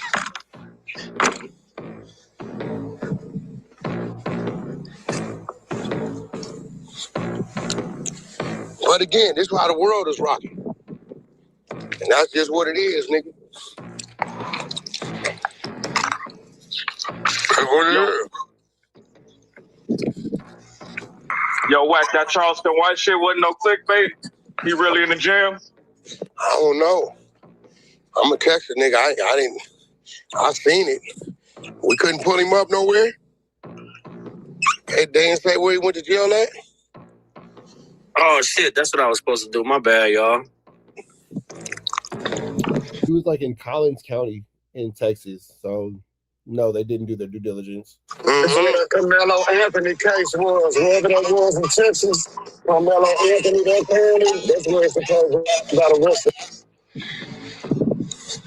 Looked like he had a illegal gun, no driver's license. What was crazy, I'm like, I thought the nigga had 2 ounces. And some weed. That's 2 ounces. Yeah, 2 ounces of weed with the gun, so you know he's fucked. I thought he had a gun license, so the much as he flashed guns. That's what I was saying. You can't have that weed. Yeah, you can't have weed. Yeah, people be thinking when you smoke weed, you are negating that gun license. You can't have gun license, yeah. You can't have a firearm and drugs at the same time. That's what make it unlawful. Got you. That's probably everywhere though. Yeah, that's a federal crime. Yeah, so he can't possess it. He gonna lose his firearm and all that licensing and shit. All these people that be smoking, going to dispensaries and all of that shit, doing all that, they're not supposed to possess firearms. Like you buying weed from a dispensary and then you saying you got a legal firearm. Yeah, you can't be commissioned of a firearm while you have substances with you in Texas. Kind of contradicting the whole point. Not necessarily. It's more if you have the card. It don't matter. That don't trump federal law. That's just state law. It's a federal crime. Your state card don't mean shit. You're right. You're right. Well, I mean, Brock, you're right. I know. You're so right. I 100% know. I'm in it. I know. Can't have both. If you high, you can't operate a gun. Thank you, Ross. That's what I'm saying, bro. That's correct, bro. But it's motherfuckers out here that have when you buy, you can't operate with both of them. It's illegal. You can't. Yeah, it's contradicting. Yeah, if you can't have weed in the gun. When you buy in a weapon, it asks you, do you use illegal substances such as marijuana? You have to check no. If you check yes, you can't buy it. So that's where that negates it. If you ever been through a gun buying process, you can check it, nigga. Google it. Let Charleston out. He just called me. He just got out right now. Did they give his glass eye back? But he ain't got nothing but misdemeanors. Say his gun was locked in the glove box, his girl was driving, and the weed was in his pocket. So I guess he got 2 misdemeanors. He just literally, just stepping out. We can start with a couple bottles right there. Just got out. Nigga called me talking about, did I miss your R&B birthday party? This nigga crazy. This nigga say, man, I told them niggas, man, WACK100, the only motherfucker had me going crazy on the internet. He said, man, I was plotting on that nigga for 3 years. He said, I was fucked up the first year and a half because I had him paying for a dumbass gangbanger. Then I realized then the nigga got me with the pastor and the church shit. And I'm watching this nigga I couldn't realize, man, I can't be beefing with this nigga. I got to have a relationship with this nigga right here. And then what? I walked in an event.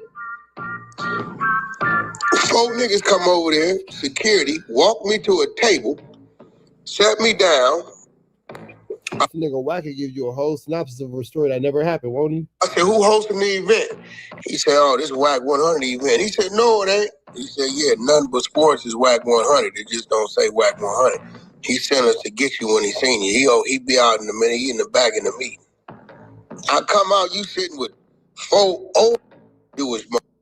I come over there, you introduce this nigga's the owner of this nigga's the this or that. I'm Googling these names and I'm wondering how the This gangbanger nigga sitting with these people. Then I realized, oh, this nigga ain't no guy. I said, Charleston, listen, man. When I came into this media space, I know this ain't the streets. You treat this media space like the streets, you go into the penitentiary. Because the media space is dominated by non-street. Oh, you're lying about a conversation in an interaction you had with Charleston White. I was trying to figure out where we're going with this. Okay, you're lying about another interaction. Got it. People. Now the streets hustle then slow down, and they coming into the media space. He said, nigga, I thought I missed R&B birthday party. He said, nigga, send me a shoe size so I can go get a go-yard person and some red bottoms. Nigga, because I need to do some business. I need your help. He said, nah. Not Charleston White getting R&B the most expensive thing she's ever had. Going back to Houston. What did he say? He going back a couple days? He said, I'm going back to Houston in a couple days. I hope the nigga take the bait.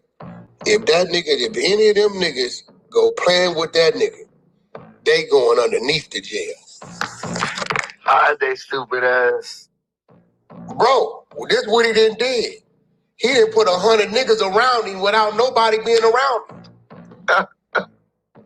He didn't told him, nigga, I'm going to the feds. So now you gotta either believe him or don't believe him. Go playing with him or don't. We gonna sit back, watch the show.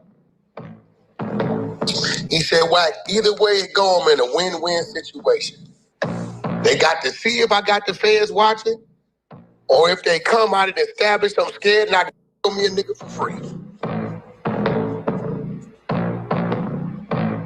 Man, I take that bait, that's for sure.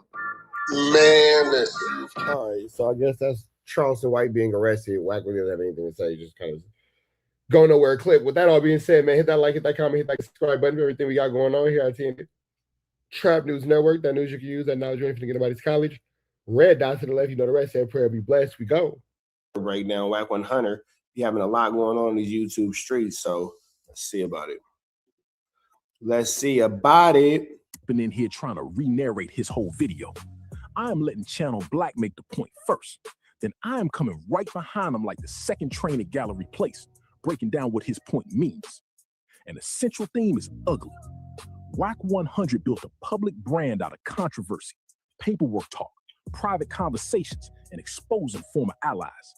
But every time he tried to expose somebody else, he also left his own fingerprints on the story. Slim kept throwing rocks at everybody's window while standing inside a glass clubhouse room. Now remember, this video contains serious allegations. We are going to say according to Channel Black, according to the clip, and allegedly where we need to. But the contradictions, the public statements, and the chain reaction, oh, we can absolutely talk about that. Let's get into it. See a rat, Yeah, right? I made 800 off them pictures. Nigga, you Nipsey's a rat, right? LA County prosecutors are laying out their case against the man charged in the killing of Grammy Award-winning rapper Nipsey Hussle. During opening statements, they told the jury the shooting was premeditated. Holder was once considered a friend of Hussle's, but grew upset when Hussle, whose real name was Ermias Ashkadam, accused him of being a snitch that day. I don't remember that. Nipsey's a rat, right? Nipsey's a rat, right? Nipsey's a rat, right? Big U came to Pyro, set my mother game room in my backyard, right? With another one of my original baby gangsters in front of the homie. They called Nipsey a rat. Oh, he didn't leave like they make you think. He had words with Nip. Left, changed his clothes, and came back. That's all untrue, unfactual. I didn't even know the facts of it. On Sunday at about 3:20 in the afternoon, that Mr. Holder walked up on multiple occasions and engaged in a conversation with Nipsey. He left and then came back and subsequently came back armed with a handgun. She was on 6th Ave with 100 cars. We got all the streets black. We waiting on UK to come out the house. Everybody phone blowing up. Nip got hit. Nip got hit. We flying up there. We fly up there and we see the same. A while back, right? He FaceTimed me that he was like, Nipsey just got killed. I'm like, 6-0. I didn't hear that. So I hang up with him. I called Nipsey and I'm like, Nipsey. This was the stupidest lie in our internet. This man right here talked himself to an indictment. You got Big U calling you, FaceTime, telling you this, right? Yeah. Do you have I got calling Nip after that? Of course. We received a cease and desist from Big U about some of your claims and Loose Cannon's claims, I guess, on this podcast. I made it 41 years into this life before I had involvement, conversation with federal agents.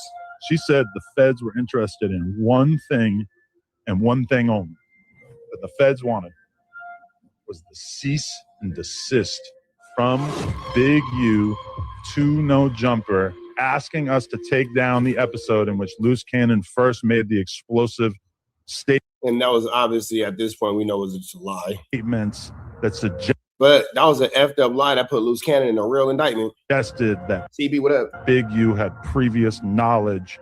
Say it. Say, Nipsey a rat, Yeah, right? I made 800 off them pictures. Nigga, you Nipsey the rat, right? Eric Holder was in the right, and he did what he was supposed to do. LA County prosecutors are laying out their case against the man charged in the killing of Grammy award-winning rapper Nipsey Hussle. During opening statements, they told the jury the shooting was premeditated. Nipsey's a rat, right? Academics, did I not? I don't remember that. Nipsey's a rat, right? Holder was once considered a friend of Hussle's, but grew upset when Hussle, whose real name was Ermias Ashkadam, accused him of being a snitch that day. I said the man ain't a snitch. The man who mouth it came out of, I always believe. So he didn't leave like they make you think. He had words with Nip. Left, changed his clothes, and came back. That's all untrue and unfactual. I didn't even know the facts of it. Yeah, I'm not sure. Yeah, you know what I'm saying? I wonder if Loose Cannon still gave a sweetie to the feds. Wow. On Sunday at about 3:20 in the afternoon, that Mr. Holder walked up on multiple occasions and engaged in a conversation with Nipsey. He left and then came back. What are we going for? The nigga who killed Nipsey, his shit was documented? What was that? What do you mean? Remember the guy who killed Nipsey Hussle? He's not a snitch. Oh, he was never a snitch? Never. Ain't no paperwork. What's the narrative going around that he's snitch? I don't know. That's what y'all talking about. How would WACK know if anybody else is a snitch? What about yourself? Some paperwork on him? You seen it? That's what I'm saying. You seen it? So why they call it? Have you seen it? Why they label? I mean, that was legendary. Who's to say that Nipsey didn't make a mistake? Yo, Wack, you heard of my You do know there's more than one shitty from that neighborhood, right? Pictures of my face. They thought I had got out of jail and killed when they first heard it was shitty. You get what I'm saying? So, you know what I'm saying? Then the nigga baby shitty, I raised him. Like, that's how like if you live and then baby is up under you, that means that's your little homie. That's somebody close enough to you to where you. Who's to say that maybe he was on point about the name or wrong about the individual? Who's to say? So I didn't know that. Now WACK is trying to say that it was Break Baby. Of course. That was mistaken for being a snitch and not Eric Holder, and Nip got it wrong. You don't know that because the world don't know that. It ain't for the world to know. I don't remember that. Nipsey's a rat, right? Nipsey's a rat, right? Nipsey's a rat, right? Before we can understand what is going on as of today in 2000. Now, Channel Black gets to the Loose Cannon and No Jumper section, and this is where the math starts doing jumping jacks. According to the video, WACK brings Loose Cannon to No Jumper. Loose makes serious claims about jumping jacks, nigga. This math is doing cartwheels. A Big U. Big U sends a cease and desist, and later Adam says federal agents wanted that exact letter. Slim. Think about that sequence. WACK calls it content. Loose calls it exposure. Big U calls the lawyer. Then the government allegedly calls for the paperwork created by the argument. That is not regular podcast smoke. That is content turning into an investigative breadcrumb. Mo thought he was making clips. The clip allegedly started filing itself. And Channel Black's bigger point lands. WACK keeps acting like he is outside the case. No, WACK's inside the case. WACK's tied all the way up into this case. While constantly helping create the public record around the case. You cannot keep bringing witnesses, rivals, former proteges, and allegations to microphones, then act shocked when official people press play. 25. We need to first look back at these and he shows it over and over and over again. This open source reporting that WACK100 is constantly done. Character by the name of Hassan Campbell and WACK100, the internet beef that would start almost 4 years ago, but in some ways help expose information about Big U, some of the same information in the RICO indictment against Big U, Loose Cannon, Break Baby, and other Rolling 60 Crip associates. Boom. So I signed Nipsey to Unique Music, to my label, to Unique Music. So I signed him to it was signed to a 10-year production contract, which started in 2009, which would end 2019. Crazy. Hello. But I ain't tripping off of that because, it is what it is.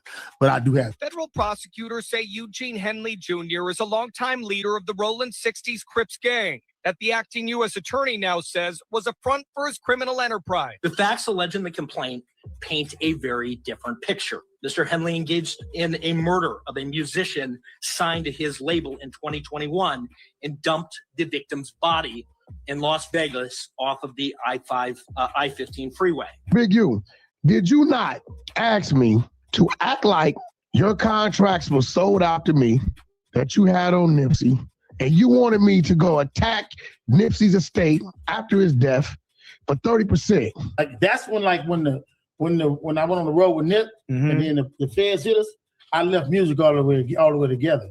After the feds hit, I was gone. 25% publishing. Oh, wow. So 09 to 2019. 09 to 2019. So technically, Victory Lap. Hello. Okay. Wow. Wow. Big U came to Pyru, set my motherfucking game room in my backyard, right? With another one of my original baby gangsters, right? Who just walked off 20 years in front of the homie. They called. WACK is gonna give up everything, man. Like WACK gonna give up the who, what, when, where, why, and how for sure. Nipsey a rat. We both looking at him crazy. What are you talking about? Some paperwork? Nah. We actually was on 6 hours with 100 cars. We got all the streets black. We waiting on UK to come out the house. Everybody phone blowing up. Nip got hit. Nip got hit. We flying up there. We fly up there and we see the same. Today, his killer, Eric Holder Jr., was sentenced to 60 years to life. Close friend of Hustle, who made a victim impact statement, talked to reporters. He didn't give Nipsey no mercy, so the 60 years, that was a great outcome. Information exposed by Hassan Campbell as a result of his internet beef with WACK100 would years later, in 2025, play a part in Big U's downfall. Kitty Khan, the lead gun man, right? When it comes to the rules of engagement of gangbanging, he did what he was supposed to do when another gangbanger calls you a snitch. Supposed to handle your business. And can't nobody say that's wrong. Because you know it's crazy. WACK100's been being called snitches by gang members for a while, and he hasn't handled any business. Was part of the Nipsey Hustle movement getting this first multi-million-dollar deal. Me and Gang, Big U came to me. We did that. And you got a man who died and no radio hit and no fucking platinum plaques. Nipsey's never been on a fucking world tour. Why? He did not die an A-list artist. Let's fucking be real. Y'all talking about he was a legend. Stop saying a legend. People call Game a legend all the time. Or these actions fueled by hidden jealousy, greed, or something deeper? What definitely fueled by hatred. Forces were at play behind the scenes? And how did a simple beef between Hassan Campbell and WACK100 ignite a chain of reaction that would unravel dark secrets behind Nipsey Hussle's downfall? Fuck WACK, fuck Gang, fuck Big U. That's a great combination of what? So if I find something where you disrespect the game, what's the WACK? Big U gonna handle his own. If you on this radar, that's another issue you got, because that's 10 times me. That's on you, right? But if I find something, dog, that you disrespect the game with Nipsey, I'm gonna take that personal. Fuck me. Because that's that nigga's friend, bro. So now Big U 10 times you. That's not Big U, bro. Big U is the biggest kind of snake you can find, bro. That's not what you were saying. What you saying to me on the phone? What you mean, my nigga? Big U is definitely 10 times. Hey, listen. Hey, listen, bro. That's my brother for one. We can be behind the scenes. I want to talking on the internet. Yeah, because you know, nigga, you didn't want it. You didn't want it. You did not want it. I want it now, nigga. You didn't want it. I want it now. You didn't want it. You wasn't bringing it. What you mean? No, I disrespected you 5-6 times, nigga. Oh, you disrespect? Because what I've seen it in your eyes. I've seen a bitch in your eyes. I've seen a in your eyes, nigga. The online feud between Hassan Campbell and WACK100 set off a domino effect that exposed secrets and shattered alliances. Their initial clash led to shocking revelations, leading to WACK100 and Big U's close to 20-year relationship turned into a heated beef that would, in the process, expose even more damaging information, whether it's poetic justice or just irony. Just as a lot of damaging information came from Hassan clashing with WACK100, the subsequent beef with Big U and WACK100 Definitely poetic justice at its finest.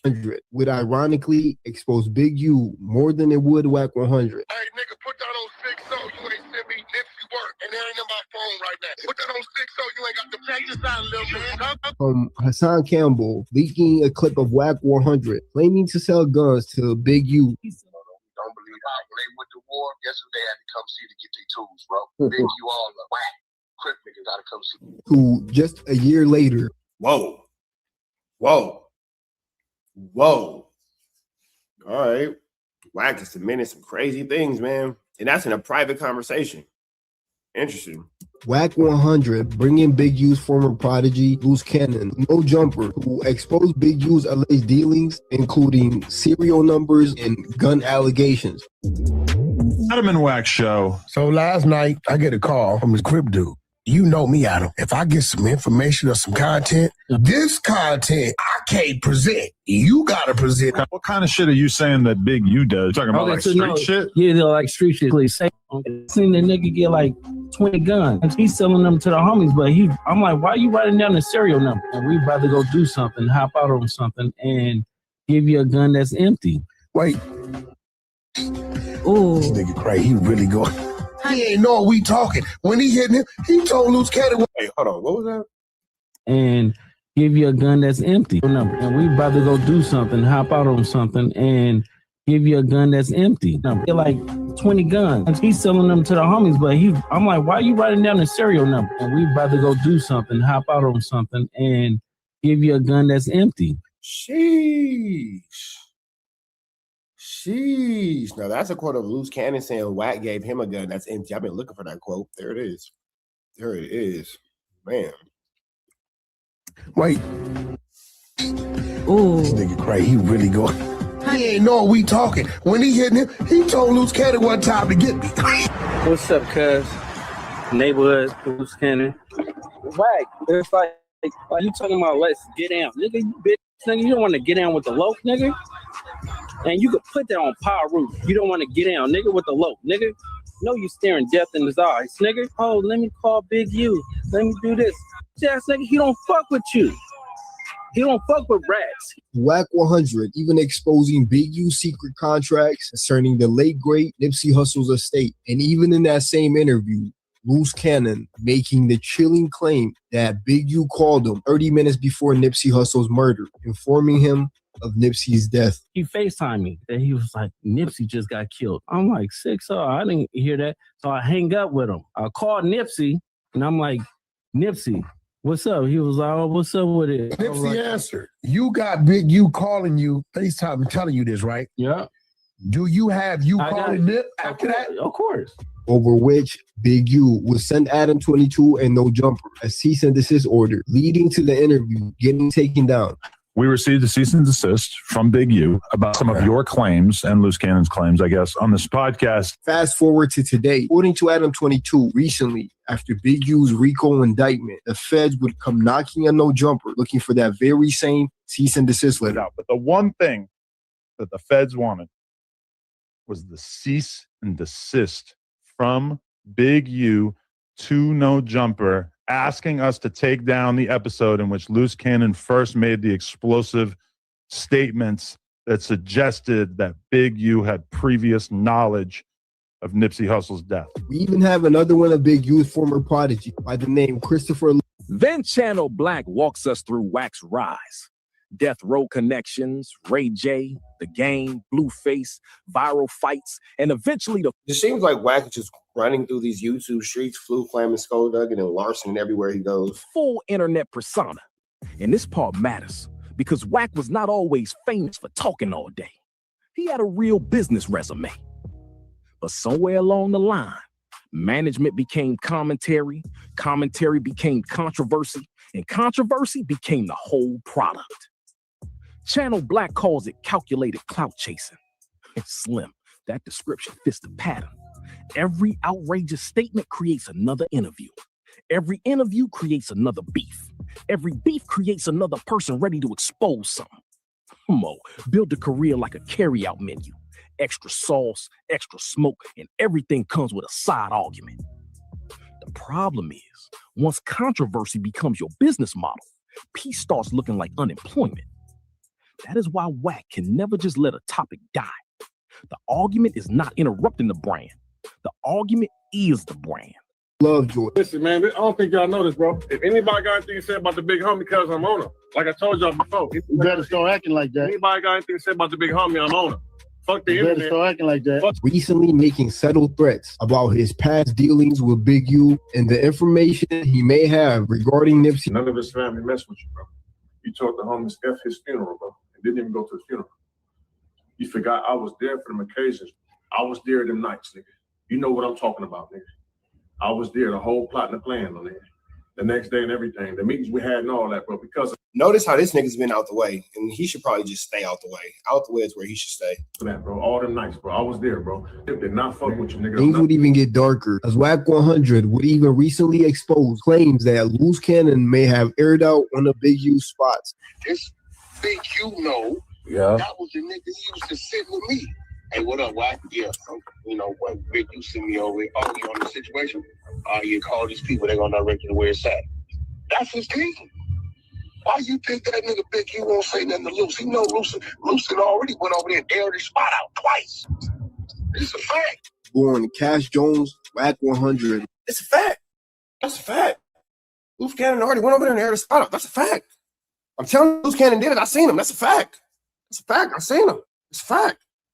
Was originally known as a music manager for artists like The Game and Blueface. However, he has since rebranded himself as some sort of gangster turned content creator, now frequently appearing on platforms like No Jumper. According to Wikipedia, WACK100 is also Tekashi 6ix9ine's manager, and that connection between the two will play a pivotal role in this story. Now, WACK100's story, as does Hassan Campbell, starts around the age of 12, and according to him, he first jumped off the porch. At just 12 years old, as the youngest of three boys, WACK100 will be forced to step up and support his family due to his father's struggles with addiction. This theme of a missing father due to drug addiction and unable to raise a young man is one that we'll see play a role in not just WACK100's story, but also Hassan Campbell's. Fast forward to 1993, WACK100 would turn 16, and in an interview with Big U, he would claim that having already faced multiple legal charges, he was sent to the notorious Soledad State Penitentiary, making him the first minor in.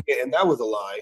That actually wasn't true. I actually broke that down in my last video. You guys can check that out where I actually showed you guys that actually wasn't true at all. In California history to be sentenced to an adult facility. I've been to the penitentiary. I was the first minor in the state of California. They sent me to prison at 16 years old. I was in Soledad State Penitentiary.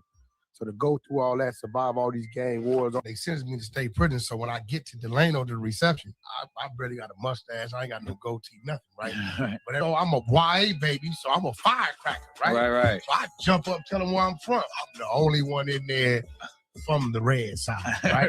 Whether that point is true or not, a YouTuber by the name of Gunner Collective would claim to have witnessed WACK100 knocking people out while they were in YA, which is. But that's crazy because Gunner Collective came from a PC yard. So, yeah, there's that. Real talk. The juvenile detention system in California. He was a big old brother, man. He was knocking fools out. That's a fact. I won't sit here and lie. He was dropping motherfuckers, right? Honestly, Gunner Collective is probably not the most reputable source. Was he dropping 32 of them like Big U? Nah. Now, WACK100's journey into the music industry started at a young age. Upon his release in 1998, Wack quickly found himself working security for Death Row Records, despite Suge Knight's presence, whose name is synonymous with Death Row. WACK100's real connection came through former Compton police officer turned Death Row head of security, Reggie Wright, who would take Is that something that you guys would trust? Police officer turned head of Death Row Security? over and run Death Row when Suge Knight went to jail. 2001, Suge gets out of prison. Now, Reggie ends up putting you and Suge on the phone together. Exactly. And then that's what starts the relationship? Start our relationship. Yeah, yo, man, you need to meet this dude. He's smart. He's a rider. He got his own business going on. right? You got a trucking company, and Suge like shit, keep him around. I see you when I come home. This would explain WACK100's loyalty to Reggie Wright over Suge Knight and how he maneuvered his way into the industry. While most people assumed Suge Knight was his path into hip-hop, it appears that his mentor is more likely Reggie Wright. Reggie Wright was a heavyset dude before he lost that way. God damn. From his interviews and what we know publicly, WACK100 Yep, Gunna's the dude that be with Dubs. 2 PCs on a 50-50 yard. Go on to play the role. 2 50-50s in the same yard. So if, that's what I'm saying. So if Gunna watch Wack knock stuff out, then that means that WACK100 on a 50-50 yard.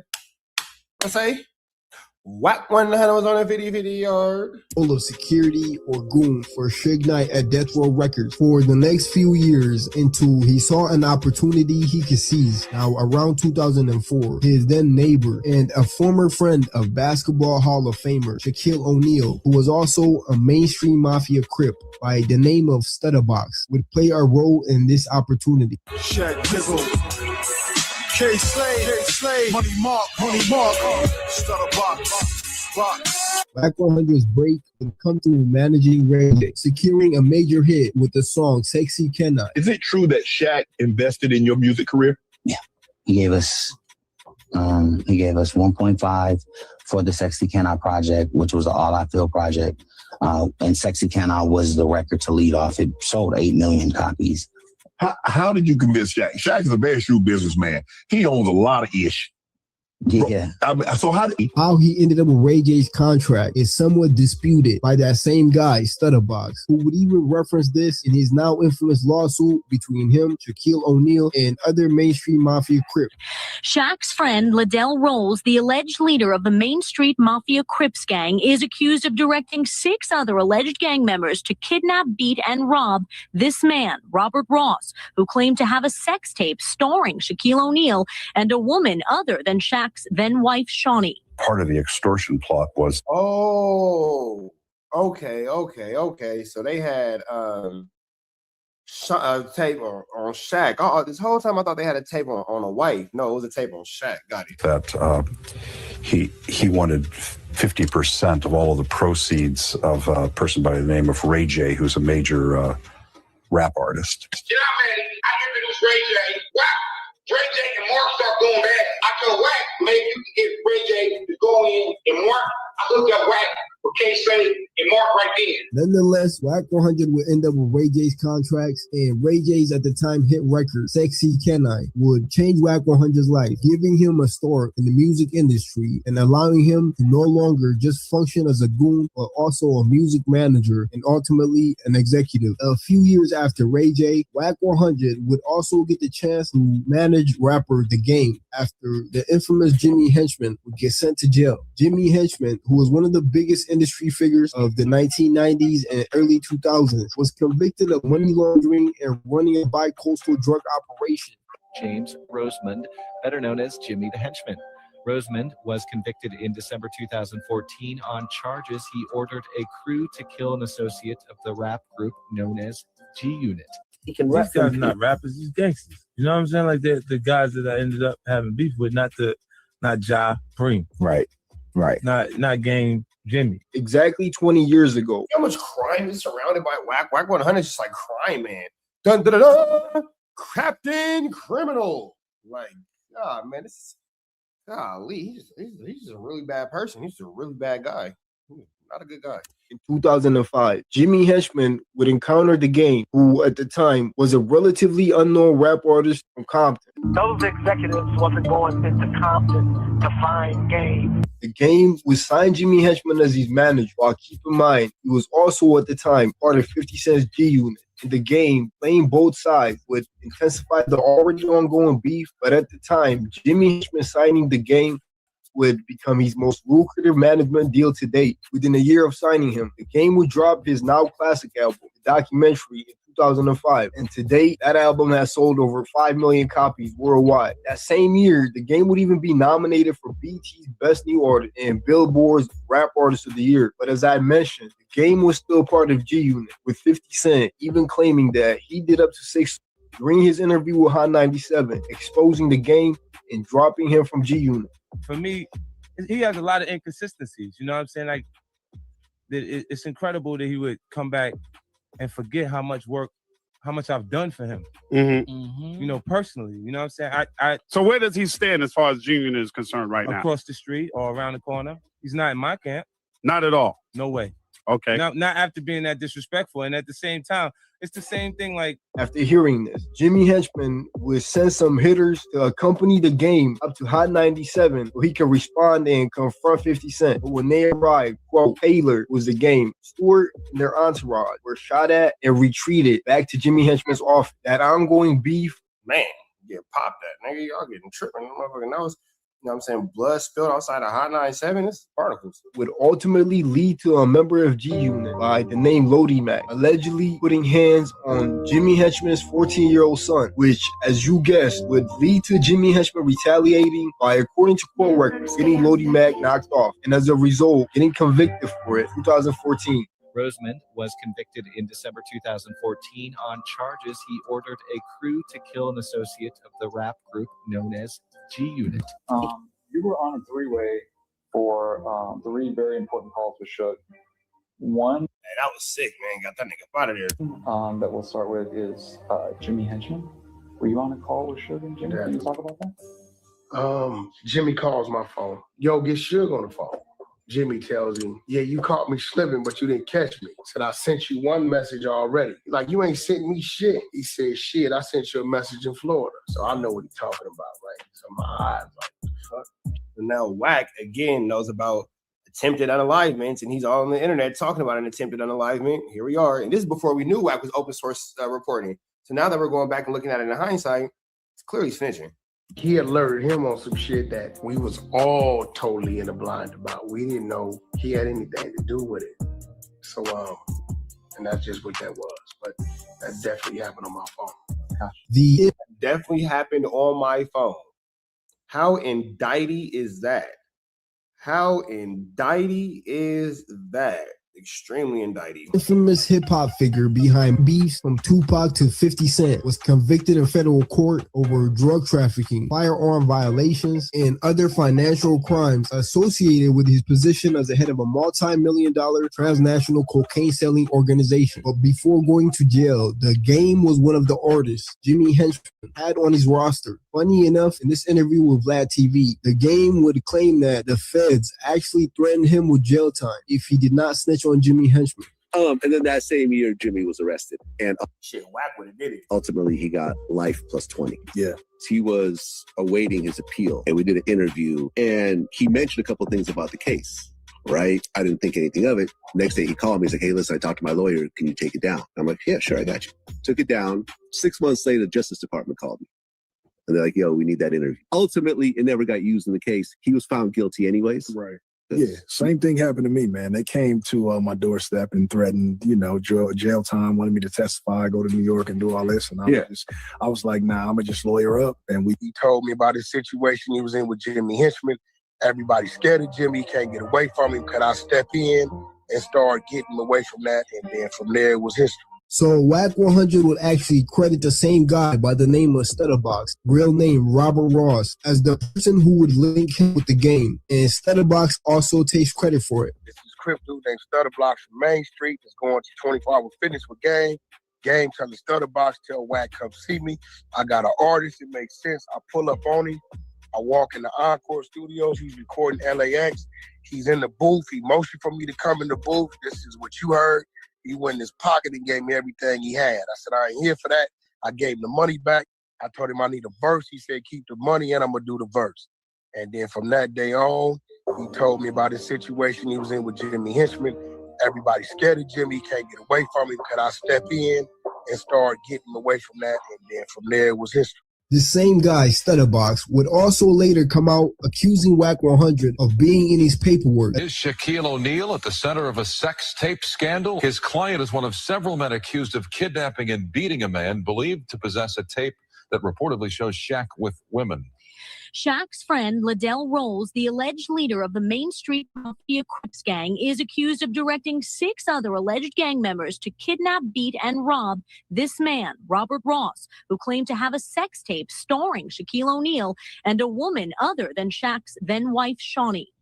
Part of the extortion plot was that he wanted 50% of all of the proceeds of a person by the name of Ray J, who's a major rap artist. Let me tell you how I meet this clown, man. This nigga all in my paperwork. The nigga say box. The nigga Suge won't put me on, homie. I've been fucking with this dude for a couple years. I said, all right, homie. Since you my neighbor, I'ma fuck with you. The nigga begged me to put him with game.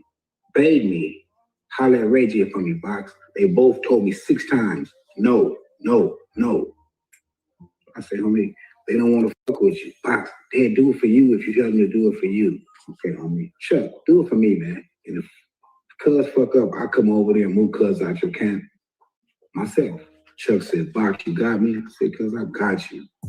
Changed cuz life, man. He ain't looked back. In the meantime, what really fucked me up is why, fast forward, I get to some gangster shit. Nigga almost killed me and my baby mama, put like 20 holes in my Rolls Royce. This old buster ass nigga from the valley just hanging around me. He know a few people I know. He trying to reach out to the nigga behind my back to give the nigga my address, because we stay across the street from each other, like catacomb. Wack, you know I'ma drown your ass on Main Street. I'ma drown your ass. First chance I get. I can see how, no disrespect to Nip, cuz, but I can see how a nigga drown a nigga then turn back and kick him in their motherfucking face on Main Street. He reaching out, trying to contact a nigga who's supposed to be the boogeyman. I know where the nigga live at, behind my back. It's in the paperwork. All on wiretap. That's why your house got raided, you bitch ass nigga. You conspiracy to commit murder, nigga. Wack told Greg Casey to close his book, Gucci from Pyro killed Biggie. And he closed the book and made Wack like a hero. Greg Casey got rid of me and covered Wack. You notice that everywhere Wack goes, just problems and drama follows. He's just, you know, the commonality in all his issues is him. Wack is just a big, just SHIT star. Story is Wack gave him the ending to his book and told on Gucci. Katie closed his book, put Gucci as a shooter. But we'll unpack that in the next video that focuses on the beef between WACK100 and Big U, as paperwork allegations on Big U and WACK100 would play a part in both of their stories. Paperwork and snitch allegations are also at the heart of Nipsey Hussle's murder. Although there are contradictions on who made the allegations, Say it, hey, Nipsey a rap, yeah, right? I made 800 off the pictures. Did I not? Nipsey a rap, right? Kitty Cuz, the last gunman, right? When it comes to the rules of engagement of gangbangers, he did what he was supposed to do when another gangbanger called you a snitch. During opening statements, they told the jury the shooting was premeditated. So he didn't leave like they make you think. He had words with Nip. Left, changed his clothes, and came back. That's all untrue, unfactual. I didn't even know the facts of it. On Sunday at about 3:20 in the afternoon, that Mr. Holder, he left and then came back and subsequently came back armed with a handgun. I didn't even know the facts of it. Big U came on Pyro, set my motherfucking game room in my backyard, right? With another one of my original baby gangsters, right? You just walked off 20 years, sat in front of me in my game room, in front of the homie.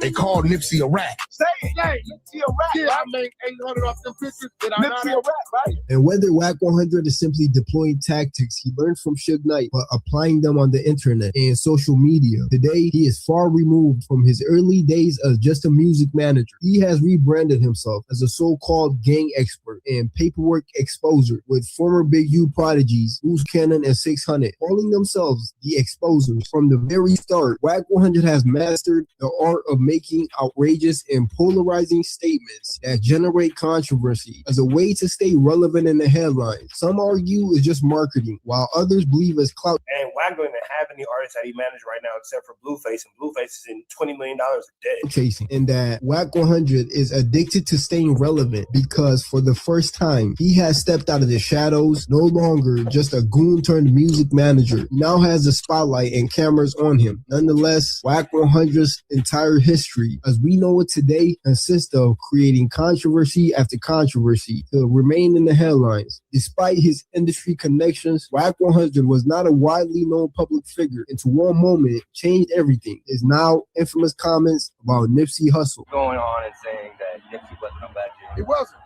What's a legend? A legend. Define a legend. The man died with 1 million followers, no radio hits, no platinum hits, right? No world tours, right? After he died, he went platinum, sold a bunch of records. Followers went up 10,000, right? It's 19 million, right? But at the time of his demise, let's keep it real. The truth could never be defined as disrespect. Up until then, the general hip-hop public only knew of WACK100 from about 2 or 3 viral moments. The Stitches incident. This Stitches knockout on TMZ, some argue would go a long way in helping WACK100 build his online gangster persona. Wack, it's like Paru this, Paru that. Nigga, nobody seen you do nothing. Nigga, you beat up a nigga that was don't fit a nigga in Miami. What's that bitch ass nigga named Stitches?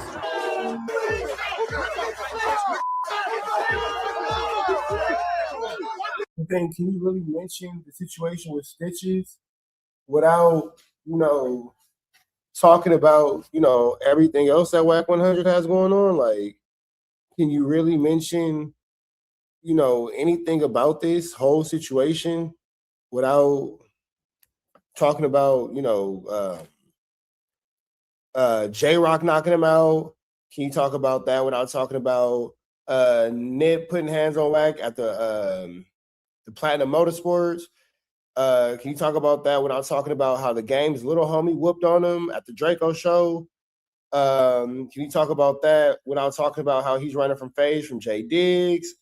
I mean, there's a lot of different things that Wack has been avoiding as ways like conflicts and, aggression and all that kind of stuff that just really wouldn't stand by what the public consensus is about him as far as like, his fighting abilities and all that kind of stuff. You feel me? I personally wouldn't think that, somebody with such a lackluster career, the only person who has a worse fighting career than Wack is Christopher Lovejoy at this point. I wouldn't think that you would be able to mention all these things without mentioning all these things. You feel me? Now, when it comes down to, the situation with Stitches, I mean, I guess what happened is what happened. If Wack wants to hang his hat on Stitches, you know what I'm saying? That's cool.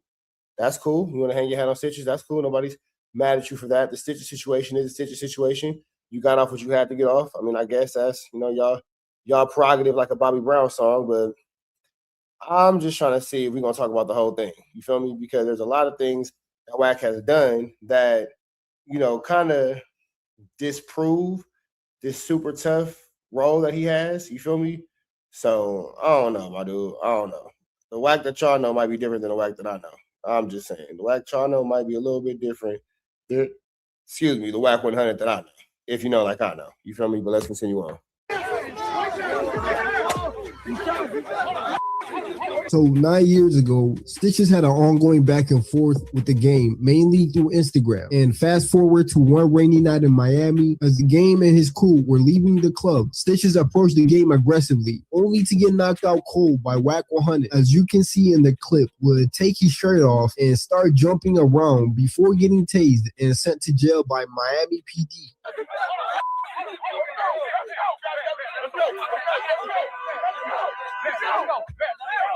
Ironically, in this No Jumper video, while discussing Hassan Campbell to ADAM22, WACK100 claims that Stitches was still calling him to this day. He been texting me. About what? He texted me. Stitches texted me. Today was a crazy text day. Well, what's Stitches going on? Stitches texted me to FaceTime and show him firing an automatic weapon. Want to see it? I got it on FaceTime.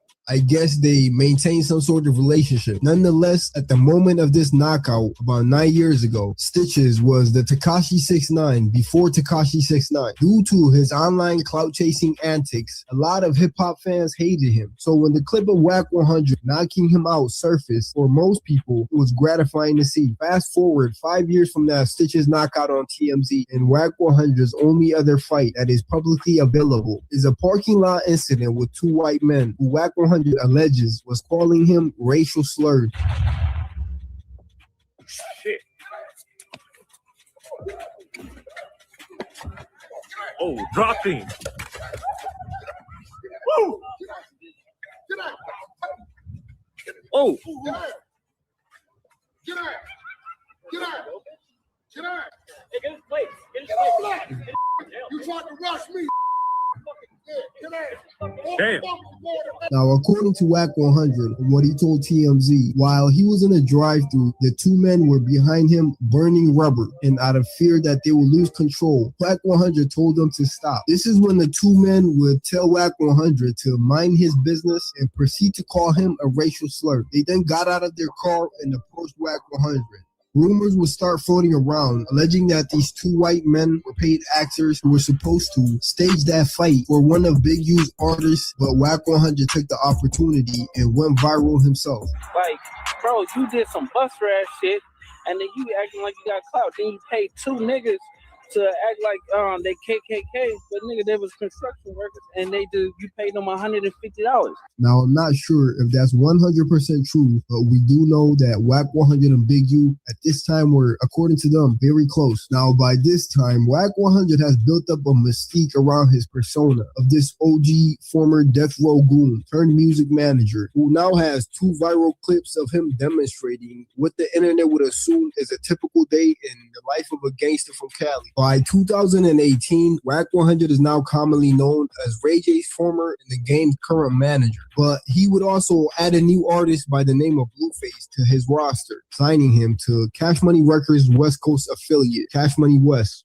Exactly. You started Cash Money through Cash Money? Cash Money West. Oh, so that is through Birdman and all I know is Cash Money West and WACK100. It could. You gotta ask Wack about the other people involved. You haven't seen your own paperwork? Wack showed me. I ain't see the. Blueface gonna be all right. He'll be good. I think he'll be fine. Now, Blueface, right after getting signed to WACK100 and Cash Money West, would actually become the topic of the internet in relation to rappers not reading contracts, which is the very opposite of Nipsey Hussle. During a Breakfast Club interview promoting his... Yeah, that Breakfast Club interview made Blueface look like a fool. Like, that Breakfast Club interview just showed how much ignorance was involved in Blueface's whole situation. His single, Tatiana, Blueface would get asked about his contract and his ignorance would go viral. You haven't seen your own paperwork? Nah, I seen it, but Wack showed me. I ain't see the, I signed with Cash Money West. I don't really know about all the... So Wack runs Cash Money West. Exactly. Then. Okay. Blueface gonna be all right. He'll be good. I think he'll be fine. And Wack... Now Blueface is in $20 million a day. 400 a day or two later would buy Blueface a Porsche Panamera to fight back the negative press from the internet, roasting Blueface for being in a 360 deal. You got a free Porsche, complimentary Cash Money West. Who's number one as a manager? Do what you say you go. Pop. That's you, nephew.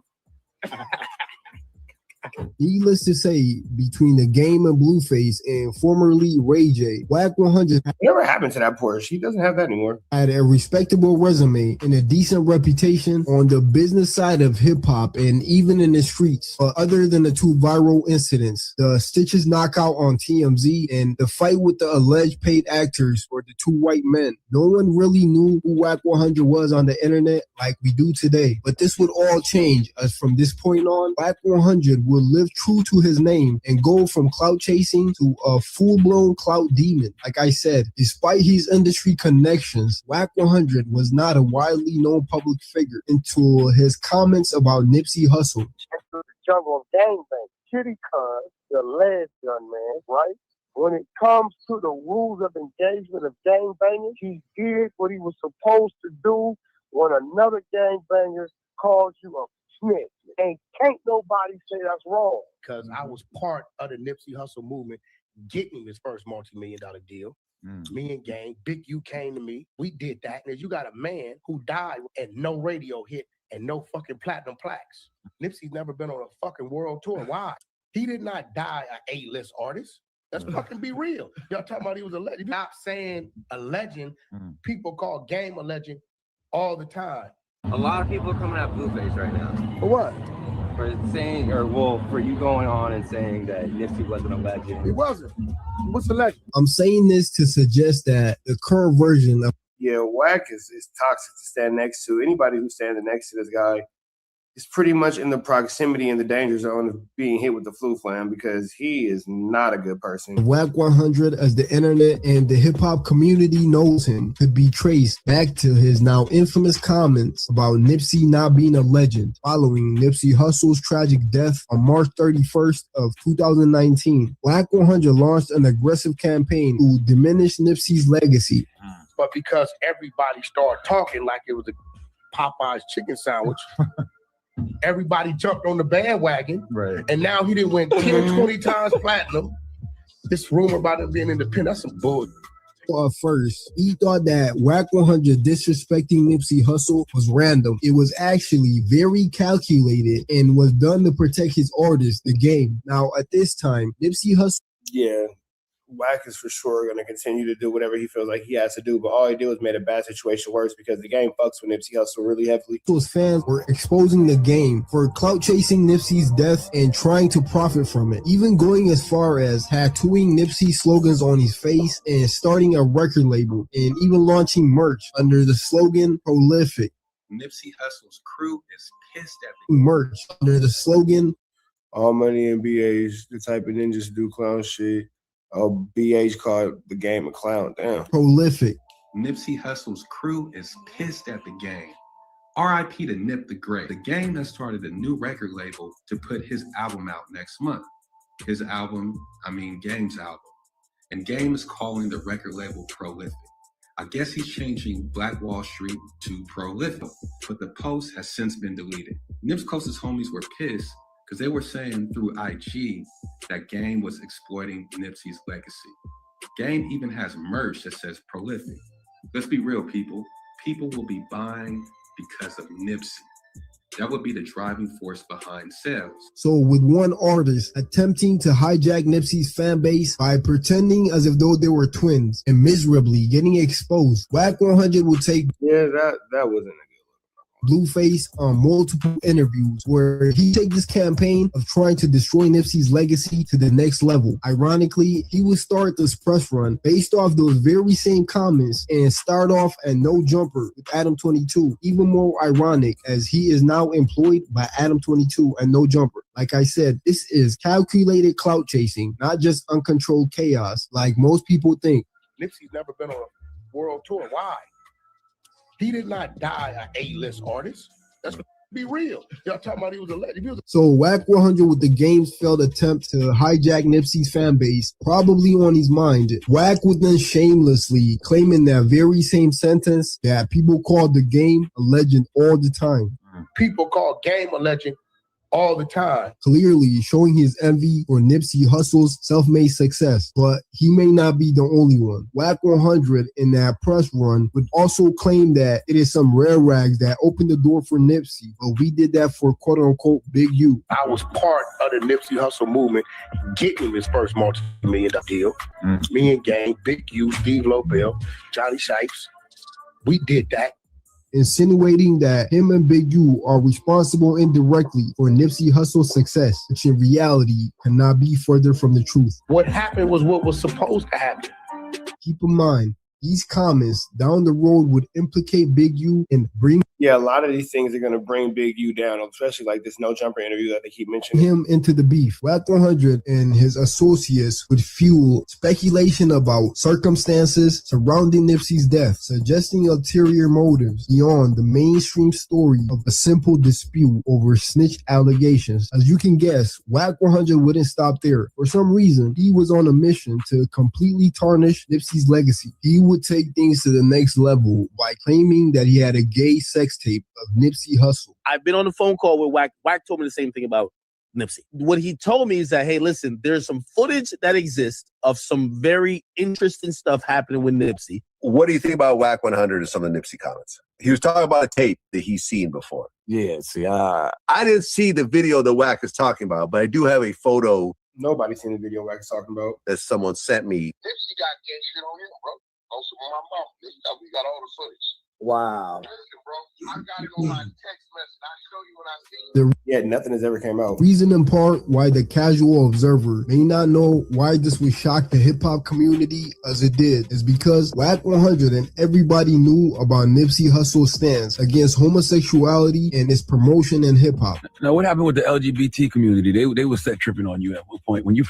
You know, man, Nipsey would famously even get called out in 2018 for what the alphabet community claimed was a homophobic Instagram message. Now, Nipsey would post a photo of a room full of black young men all dressed in tuxedos, and Nipsey would rightfully express how powerful that image is by captioning it, quote unquote, demonstration speaks louder than conversation. They're going to feed us every image of our men and boys. But this one, he wrote, no hyper-violent, no homosexual, no abandoned, just strong black men and young men. Respect to my big homie at Big U for leading with love and intelligence. God is with us. Who can go against us? I made a critique on the media, and I was really speaking toward what my homeboy Big U did. Well, really, there's nothing wrong with what he said, because what's wrong with the picture having no hyperviolence or all the things that he said? For the kids. Mm-hmm.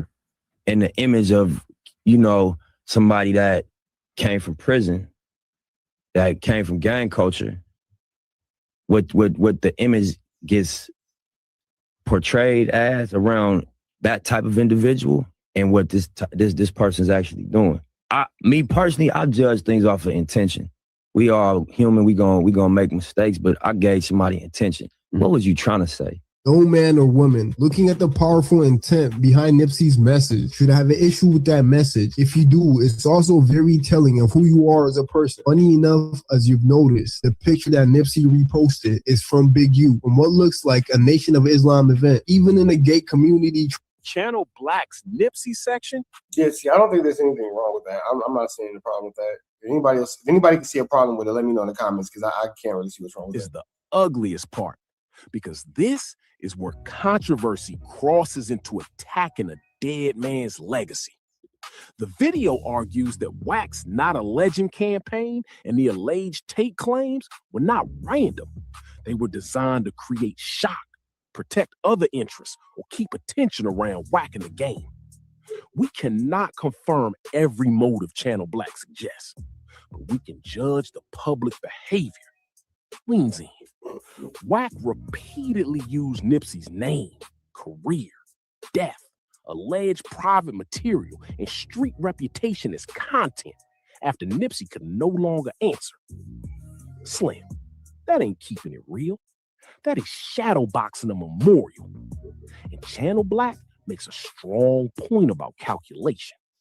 WAC knew exactly which claims would outrage Nipsey supporters and dominate headlines. Mo did not accidentally step on the third rail. He brought a lawn chair and sat on it. Whatever private disputes existed, this man is an agent of chaos. Turning a dead man's name into a permanent engagement strategy is foul. Trying to cancel Nipsey Hussle or standing up and speaking what most of us feel about how hyper homosexuality is promoted in the hip-hop community. Even in his follow-up comments to the backlash, Nipsey would highlight his intent and message as quote-unquote, I don't look down on gay people, but there is an agenda. I'm saying all of this to say WACK100 running with the narrative that he had a gay sex tape on Nipsey. He knew because of Nipsey's character and his brand that specific claim would shock people, allowing him to maximize the clout chasing. For the record, according to sources close to the woman in the actual alleged video, the woman who happens to be Nipsey's first baby mother by the name of China. The video is of Nipsey and one of his homeboys running a train on the said woman way before she happened to get pregnant. There is nothing gay in that video that Nipsey was doing, but true to his name, WACK100 would, from either his fantasies or personal memories, add that gay layer to the story to maximize the shock value. This point is often overlooked, but whether WACK100 agreed with Nipsey on his stance against homosexuality or not, adding a non-existent gay layer to a sex tape story is clearly weird, to say the least. To these, you notice that the first baby mama who starred in these tapes has never one time said WACK100 is lying. And for the record, it been WAC for 3 years making sure it ain't came out. WAC Man, Wack, you ain't got that tape. Stop lying. 100 would also claim that he was for 3 years the only one keeping the tape from coming out, insinuating that Big U is also a culprit or in some ways involved. You wait till my child's father dies, and you want to incriminate him, you want to talk bad, and you want to do all this type of stuff. Well, like, I know that's what Yeah. Who you think did? All I be wanting is the truth. So if I call up like that's what you did, and you telling me no, but motherfuckers are coming back telling me yes, you the one that video. That's on my right. Because gave that video to WACK and told back to that story, Black Sim in it. Yeah, but that's the thing. What don't use me if I'm your niece, nigga, like really your niece, nigga, that's my auntie's brother. Like, you know what I'm saying? Nigga, you gonna do me that? You gonna do me that? Big U, bro. Big U is the biggest kind of snake you can find, bro. Yeah, act like he fuck with you, bro, but it all be for him. Nipsey got gang shit on him, bro. Also on my mama, nigga. And you know what's crazy? Maybe Wack was trying to like put everything on Nipsey Hussle because we know that video that came out of him recently in the front seat of that car. So maybe Wack was just trying to like keep everybody away from like catching that. Yeah, we got all the footage. By now, it was as though his sole mission in life was to destroy Nipsey's name at all costs, maybe in hopes that it would in turn steer Nipsey's fan base and his artist, The Game. At this time, The Game was facing a $7 million L in court over a sexual assault case, which he lost. Game, who got some bad news in court. You know that we've been telling you there was a woman who was on a reality show with him. Her name is Priscilla Rainey, and she had sued him for sexual assault. Said that, well, the jury has come back and they have found in favor of Priscilla, which means The Game will have to pay her, according to the court docs, will have to pay her $7.3 million. Wow. And Nipsey's demise, they saw as an opportunity to restart The Game's dead music career and recoup some of this L. Or maybe WACK100 felt like because Damn, that's an evil-spirited person. Wack gotta do better, bro. That's a really evil-spirited man. claims was saving the tape from coming out, he imagines he was somehow responsible for Nipsey's career and felt owed something. 100 in The Game in this Nipsey Hussle situation. So here's how I feel about it. I feel like him and Game is greaseballs, shiesty, conniving, wicked, backstab, snakes. And I feel like they're using this situation to promote Game's new album that's coming out. You know, Game is he's in debt. He allegedly owes $7 million. Him and Game is trying to capitalize off of Nipsey's debts. The reason the world found out that WACK100 and Big U had some Nipsey Hussle sex tape, which they were potentially holding over Nipsey while he was alive and now over his estate after he's passing, is only because a YouTuber by the name of Hassan Campbell would record a phone call with WACK100 and release it to the world forever, changing both of their lives, or at least on the internet. At one point last year, you did a podcast with Tekashi and WACK100. Right. Why did academics put the three of you together? Hassan Campbell exposing WACK100 and Big U for allegedly extorting Nipsey Hussle with a rumored gay sex tape was just the beginning. You said that there's a gay sex tape and shit like that. Yo, Vlad, one thing you better not never do is question what come out of my mouth, right? And it didn't come out. This one, we're questioning what you put in your mouth after that video you in the front seat, but no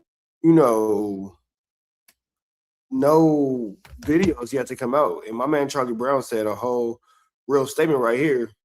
Got a whole phone full of dudes, just phone full of males. He just has a lot of male meat, but his business, man, his business. Out of my mouth. Hassan Campbell recorded the conversation and released it. That's where it came out. It's only because of me that the damn tape still ain't came out today. Why did you do that? Because you set Oscar De La Hoya up, you sit up there, you got a sex tape on Nipsey Hussle. All right, let's go. You lied, nigga. So you didn't call him. That was me and you on the phone, nigga. You didn't call Big U on the freeway. You didn't call. All right, we'll see. Listen to me, bro. Me and Big U ain't talked on the phone. You called Big U on the phone. Damn near a year and a half. Lying. I was on the phone. What I'm you saying. told me to mute my phone. You even know that. Keep in mind, at this point, WACK100 and Big U were still on good terms, claiming that they've been running together for 17 plus years. Two brothers, two special people today, and two institutionalized brothers. That's extremely institutionalized. A true standoff for the streets. The one and only Big U and WACK 100, Bloods and Crips.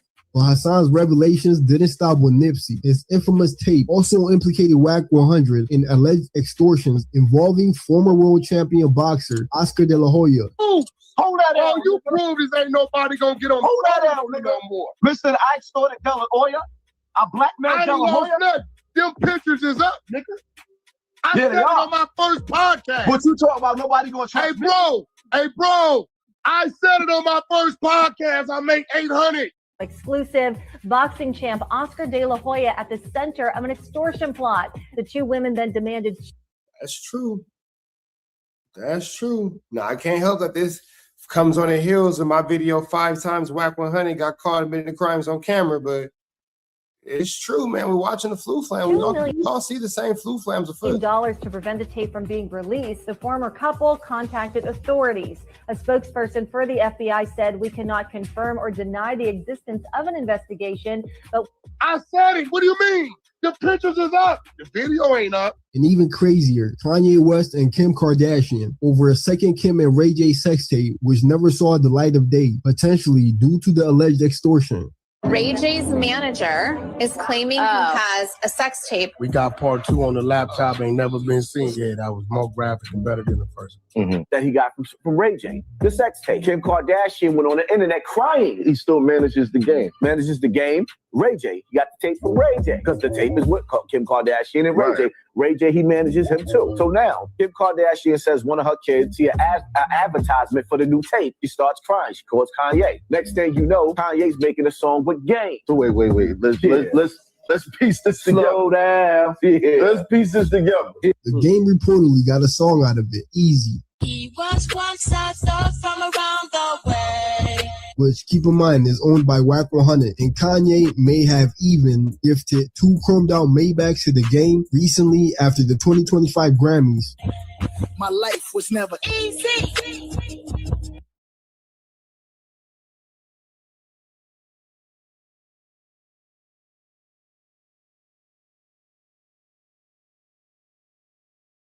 Which we'll cover in depth later in the video, but I find it weird that the Game and WACK 100's relationship with Kanye West was over this sex tape incident. I doubt Kanye's around because he organically wants them around or it's out of love. But Hassan crossing paths with WACK 100 set off a chain of events exposing information that some people see as Nipsey's karma coming back to haunt everyone that crossed him. It also sparked this ongoing beef between WACK 100 and Big U, exposing even more dirt on everyone involved. Decided to play the conversation that I recorded between me and WACK and the shit the nigga had to say about Big U, Nipsey Hussle, and all the rest of them niggas. The way he was talking, like, nigga had me on the phone with Big U doing a 3-way, had me being quiet. And I'm like, damn, this is this nigga's man. Big U, bro. Big U is the biggest kind of snake you can find, bro. WACK is sick, nigga, boy. WACK is sick, old nigga. Yeah, act like he fuck with you, bro, but it all be for him. Nipsey got gay shit on him, bro. Also with my mama. We got all the footage. Wow. Listen, bro, I got it on my text message. I'll show you when I see you. When the nigga Nipsey died, you sends me the contract talking about help me go after the 30%. I said, I wonder what the world would think if they knew right when the nigga died, you try to get me to go after 30% of all this shit because you said you had a contract. Can you speak on the Nipsey, the estate stuff that he was talking about, WACK trying to spread? Bro, have I filed anything? Ask and answer. Let me say this, though. I ain't never seen a tape of Nipsey doing no sexual act ever in my whole entire life. I ain't seen one, ain't had one. Our first time talking to China was 2 days ago when China called me hysterical, talking about they recorded her on the phone. I have never seen a tape of Nipsey. Secondly, if he was having sex with a dude and another girl, I done that when I was younger. When I was a kid, nigga, we never get in the room with. So, I mean. I'm not gonna lie, I've never done that. I've never. But hey, how guys do their things, how they do their things. What? I mean, I don't understand where they going with that shit. But never, ever have I seen a tape with Nipsey having sex with nobody. And I wouldn't, if I did, I'm not going to give no tape to nobody of China. I've been knowing China since she was a baby, nigga. I know her whole family. Ultimately, Hassan's tapes revealed layers of truth behind what really happened to Nipsey, details that we didn't see in court or were never televised. Some people are by now aware of those bombshell recordings from Hassan Campbell, leading to the current heat of beef between Big U and WACK100, but most people don't know that the rabbit hole goes so much deeper than that. The beef between WACK100 and Big U has gone from exposing each other's paperwork to clashing at the Noble during the Games concert, where WACK100 would allegedly get punched. WACK100 got Yeah, he got Maynots put on. we not put on him. Hold on. Every guy Hold on, y'all. that nigga got there, got shocked out, ran to the front, and jumped off game stage. Nigga slid out. That a nigga ain't been touched. Man, Wack is the niggas talking about it was 2060s and nigga, they didn't touch you. Boy, you was on camera shaking like a bitch. Screaming draws, they draws my kids here. Type of nigga bring his kids out when it's up, nigga. Nigga, no pyros help you. No bloods help you. I'm sick, so ask Wack if he know what that hoodie look like, cuz who the dead homies. Came out the back door, nigga. Nigga seen it. Damn, Break Baby got that nigga hoodie. I didn't even pay attention to that. So I'm sick, so ask Wack if he know what that hoodie look like, cuz who the dead homies. Came out the back door, nigga. Nigga seen it. Nigga thought you saw a ghost, nigga playing. So I was there. You know, the Brick was just letting you play yourself. I was there.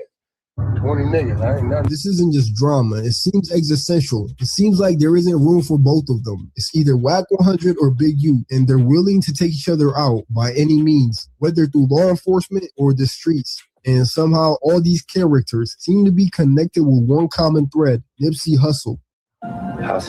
Then Channel Black brings the whole chain. These niggas hated Nipsey Hussle for nothing, bro. Ain't back around. Hassan's recording, Wack and Big U falling out, loose cannon talking, old contracts resurfacing, paperwork allegations flying both ways, and former allies threatening to reveal more. That is the final irony. Wack spent years exposing everybody else, but his biggest source of danger became the people closest to him. The men who heard the calls, saw the deals, knew the relationships, and remembered the old stories. Moe built an Avengers team of disgruntled former friends. And Big U's side is no cleaner in Channel Black's telling. The video presents years of hidden tension, disputed contracts, alleged threats, and former proteges carrying information. So when these two sides started fighting, nobody needed an outside investigator. They investigated each other for free. That is why this beef feels existential. They are not just trading insults, they are trading history. History got receipts. Crash on Slauson. What is just an idea and a vision of. All right, man. So that's No Cap Network, man. We finna get up out of here to the next one. Red dots to the left. You know the rest. Say a prayer and be blessed. We up out of here on this one, man. Chat, that was, whew, that was a lot, chat. That was a lot. That was a lot. That was a lot. What? On the Ruler Report. Big shout out to the Ruler Report. Give them a like, comment, subscribe for everything they got going on. Let's check in. Let's check in. No, you're not. You're not. It's a part of life, man. I ain't want to come like this, bro. Podcast on time, bro. I'm sorry, bro. It's all good, sorry, man. bro. I'm sorry, Adam. Fuck my bad. I'm a mark, bro. I'm sorry. No, you're not. I wasn't real. Mark, bro. You're not a mark. Nah, you know what? Lush, you was being a mark. You ain't being a mark no more. But no, you in this moment you was being a mark, and now you have an accountability for being a mark, and then having accountability for being a mark, you can stop being a mark. I like what he's doing here. I like the self-realization. I like this the self-understanding. I like the self-talk. No, I'm a mark. I'm being a mark right now. I gotta stop being a mark. I gotta tighten up. That's the only way you can stop being a mark is if you admit you a mark. You don't ever admit you a mark, you ain't gonna ever stop being a mark. I'm a J-Cat, bro. Again. Acknowledgement. And now he's getting the help that he needs. He's getting rehab. I like it. What the do you expect? Hey, of course, really? Everybody here isn't perfect. Bro. We all got our own issues. Every person at this table has major issues, dude. I'm so flyer that all they're talking about, but check game full. Just like you're just wearing. You think, dude? Duh. When it's time to get dope, I take off. Big shout out to the Root Report. Give him a like, comment, subscribe for everything he got going on. Whatever they was doing, And he wasn't sure she was going to make it. And he was taking it hard. He was on the pod crying. Now, although I thought he was putting on a little bit, he would later go to his own Instagram and begin to talk about checking in to rehab to detox. Now, in a post on his IG, he said, I will be going into a detox facility to get myself cleaned up. I'm currently exploring options with my family and my sponsor. And as he's, checked in, I ain't gonna lie. I'm not gonna lie. I was one of the people that say, Lush, you full of SHIT. But today he say he in rehab. So, I hope Lush get the help that he need. And just stay clean, bro. Stay clean. I added that mine in there. Shouts to the fans, my family, and friends for the support. This decision was made so I can not only survive, but thrive and be of maximum usefulness to my team and, of course, No Jumper. Much love to the Ugly Boy Inc. This only going to make us stronger. Much love to the team at No Jumper. I will keep everyone updated. Shit's been crazy for a while now. If it wasn't for the UAB homies, I'd probably for sure be dead. Lush 5.0 loading. It's obvious that Lush has some addiction issues going on, and it's been going on for quite some time. Lush is our favorite fiend. He's lost so much weight since the last time he was on No Jumper before he got fired that, it's only evident to those of us who've been watching No Jumper that this dude is strung out on something. This ain't me taking no shot at Lush. This is just Lush is the unky junkie. My own personal observation. There's something going on. He need though, so hey. With him, Lush has a chemical dependency problem. We know this, right? And with that being said, he posted this and was open about it. Now, some people said that Lush was looking for attention by going online, telling everybody that he's going to detox. But one individual particularly took to Instagram to actually take shots at Lush. Now, WACK100 will hop in the comments and say, at Lush, one, there's a shortage of trees, and trees provide oxygen, so go ahead and kick the bucket. We need the extra air. One more wild night of 8 different drugs should do it. I promise we'll... Damn.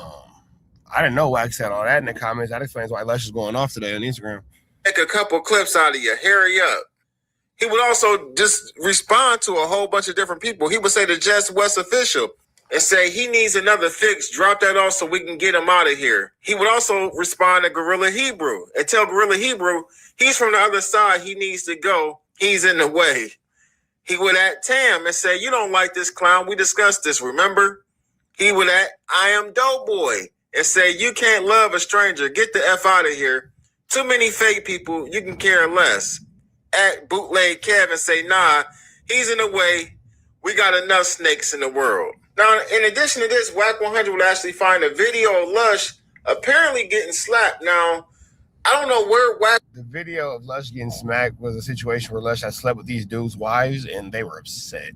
WACK100 found this video or how he got his hands on it, but he would post it on his Instagram. There you go. There we go. All right. Hey, Freddie, this is what happens when people lie to us. Freddie, this is the beginning of it. You ready? Sorry. That's just the beginning, Freddie. It's just begun. All right, get up. We got work to do. Now, although I took the portion out where the physical altercation actually happened, I think you guys understand that Lush actually got the spit knocked out of him. He was on the ground. I don't know what happened. I don't know what took place. They said it was Armenians. He got accosted, but let's keep going. Or something like that. I really don't know. All I know is WACK100 posted this and Lush responded to it. Now, he made several different responses, but I believe that the most important response is the one we about to play right now.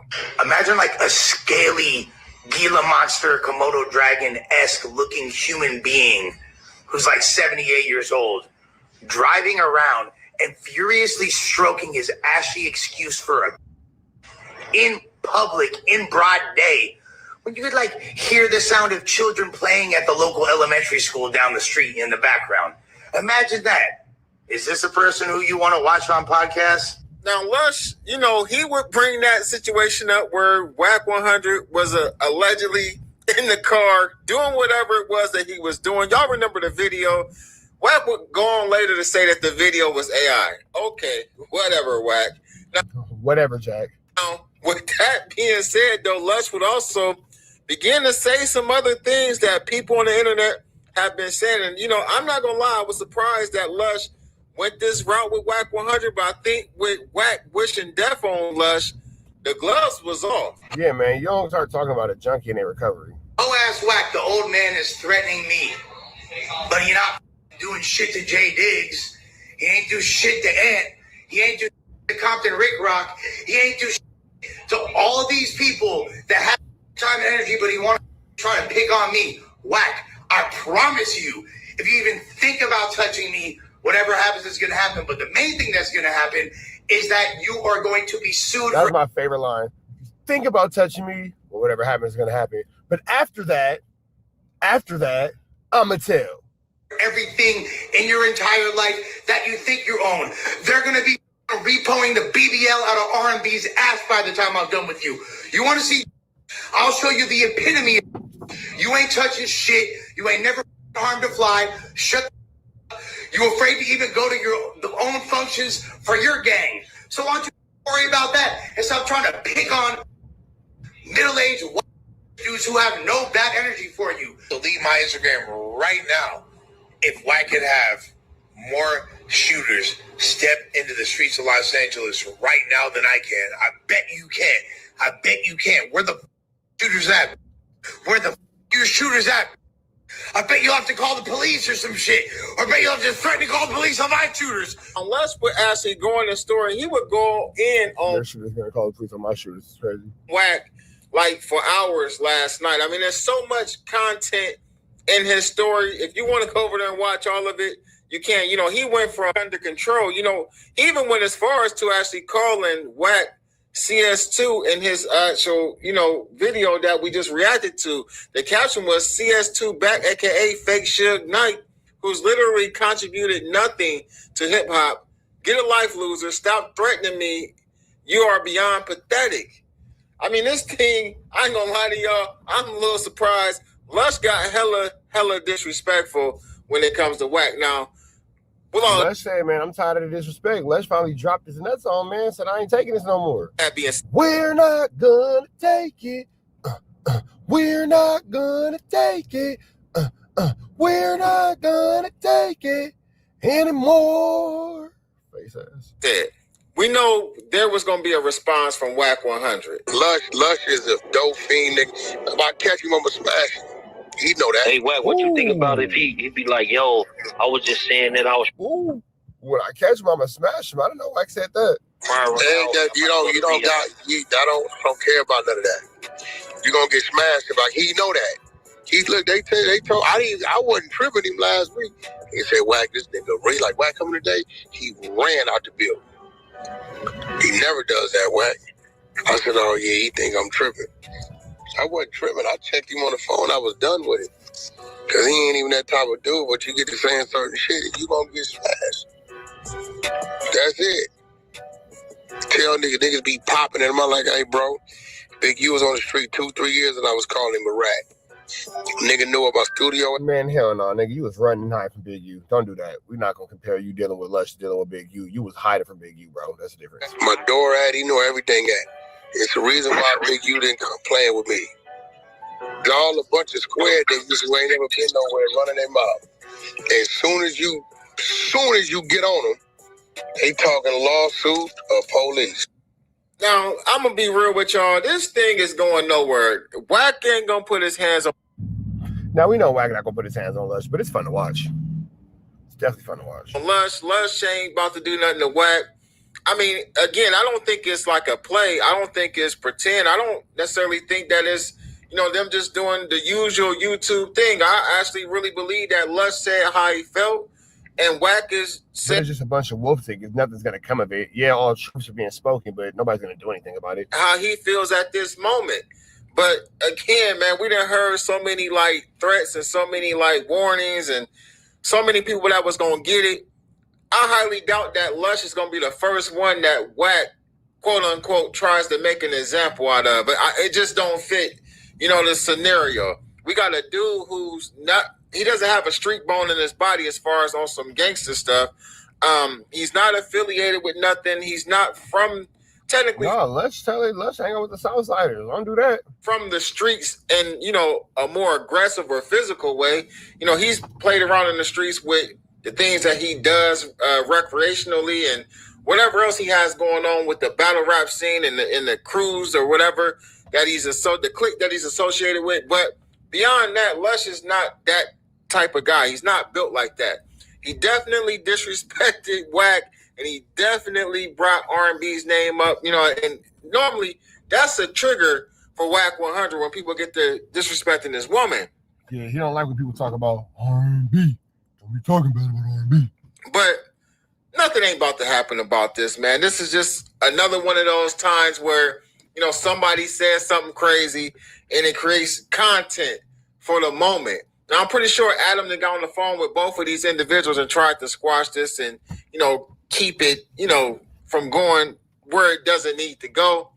But we'll see what happens. Hell no, Lush, it's wartime. Nigga, stop playing with Lush. Man, like I said, if y'all go over to Lush's Instagram page. Big LO, Lush1, nigga, that's big LO. He posted stories about WACK all night, as well as he got screenshots of WACK DMing him where he claims that WACK is sending him text messages that's threatening him. But again, Lush is talking about he's going to sue WACK and take everything that he thinks he owns. Get in the comments, though, man. Let me know what y'all think about this. Y'all already know what it is. Hype this video up. All right, man. Red dots to the left. You know the rest. Say a prayer and be blessed. We gone. Not sure who this man is, but it's Decoded Frequency. Big shout out to No Jumper Curtis over on Instagram for the alley-oop.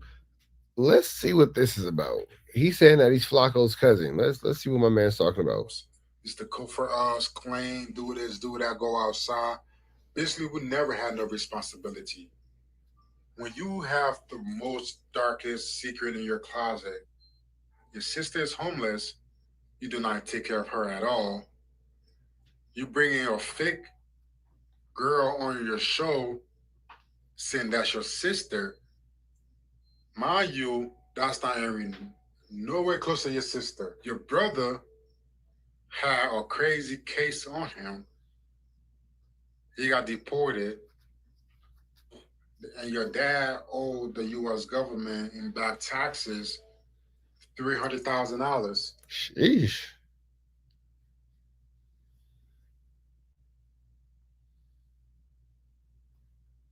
Flacco, is this your cousin? Because this nigga, he coming in hot. What, Flacco, this your people in them? Your partner in them?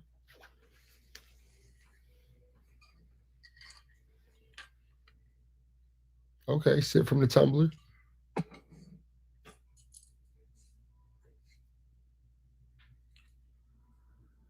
I'm not sure if you guys can see this, but if you can't, I will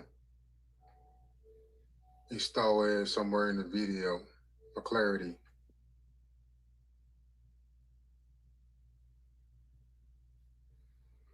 But this is a North Dakota ID. I could not find mine, but I have my wife, North Dakota ID. Okay. As you notice, the last name. You can't see it. This is also. You can't see it. Sorry. My Cabbage business debit card. What does it say? Oh, it say Jala. It say Jala. Okay, we going somewhere with this. It say Jala la la la la la la. I just cover it up because you already know some scammers out there. It's 2026, you never know. Some Jalas. So I'm kind of cover a few things out, but as you can see the last name. So, but if you can. Yeah, it say Jala. It say Jala. Now see this clearly, I will put it somewhere into the video so you can see it. Damn, Flacco, why you piss your cousin off, nigga? Because My little cousin, Poetic Flacco, also known as Frederick Jala,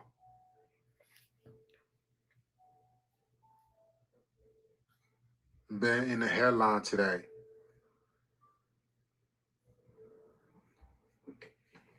The only reason why I decided to show those information because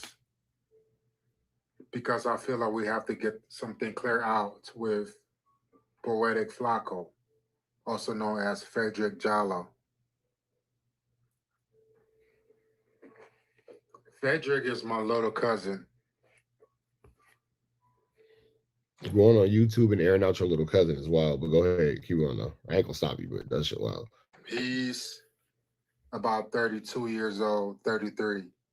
I could. Ooh-wee.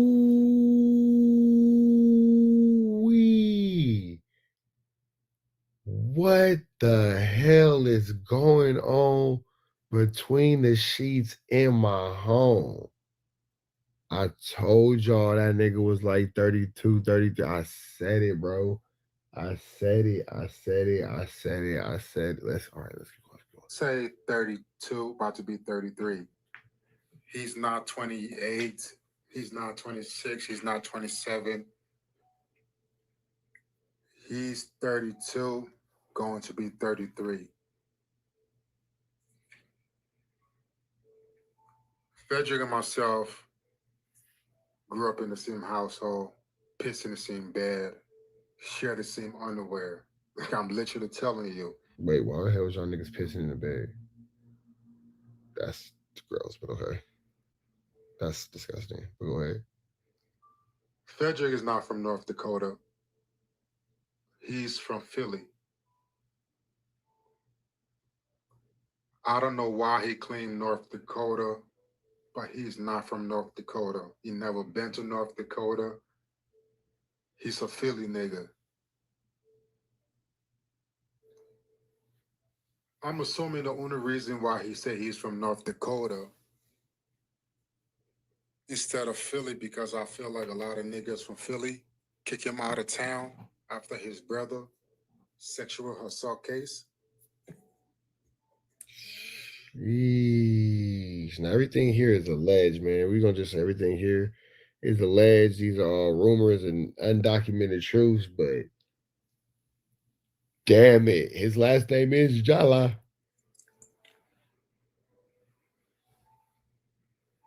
Maybe that's why he claimed he's from North Dakota, because nobody in Philly really fuck with him after that situation, because his whole family is a freak boy.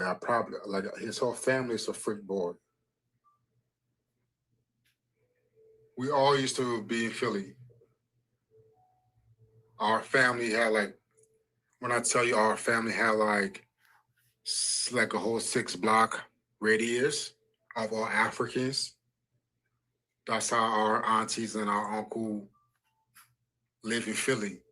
Because when we got to Philly, it was all our aunties and uncles and relatives. We all live in the same neighborhood. I lived probably 4 doors down from Frederick. I remember at the age of 7, 8, every Saturday, used to get up, go straight down to their house, skateboard, roller skate all day. From there, we went to the park, Fentwood Park in Philly. Damn, he being specific. Bentwood Park in Philly. Okay. We used to live on DuPont, around DuPont in Philly, in DuPont. Not far from Darby. And that's what everybody say he's from, Darby, Pennsylvania. You from Darby, you know what goes on in Darby. So, but when I had moving with Frederick and his family, it was chaotic. Chaotic. His dad wasn't a really serious kind of person. He's my uncle. I'm not here to talk bad about my uncle, but you have to understand it was like 5 kids. He's my uncle. I'm not here to talk bad about my uncle. But at the time, it was like 5 young kids living in a house with an adult man who really didn't care about his kids at all. That's how it was. Frederick dad didn't really care about him or the family. His dad used Sheesh, this is getting extra deep, man. to leave the house and have us just run around, act wild. That's how we was. We used to leave the house around 9 a.m. in the morning, don't come back home until 10 p.m. And his dad would never once say, hey, where were you guys?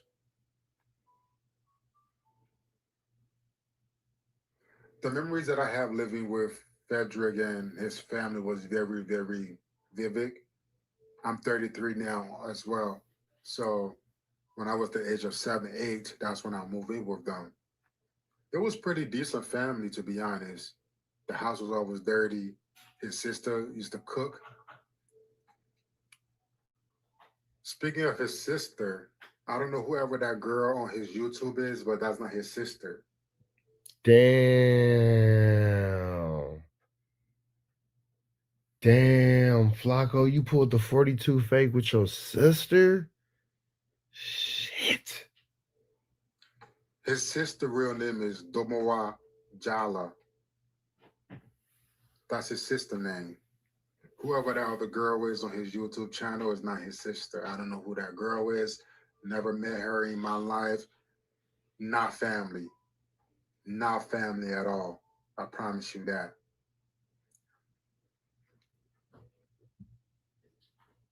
The 42 sister fake out as well. Fast forward, after 3 years living with Frederick and his family, I moved to New York. I had moved to New York with my family. I went back to Philly.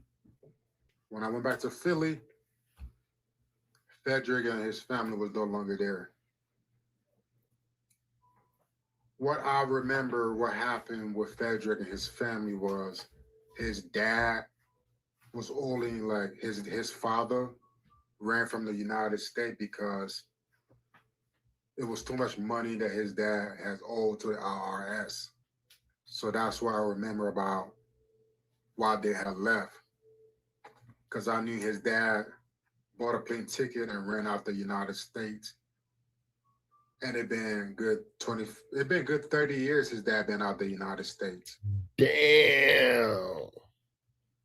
I don't know if this story is true or false, man. These are wild allegations, but shit. This is getting deep, man. You got fake sisters.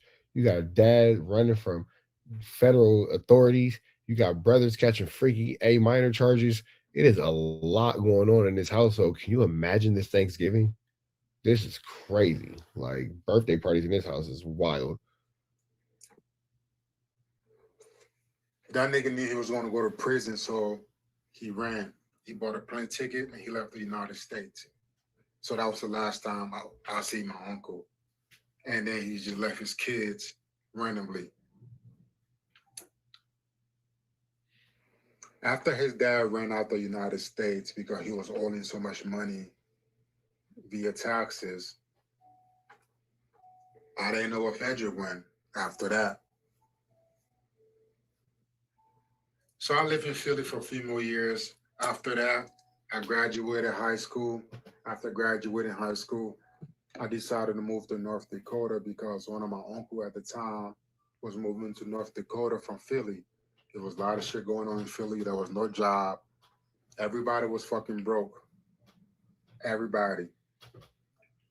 Me, at the time, I was doing music production.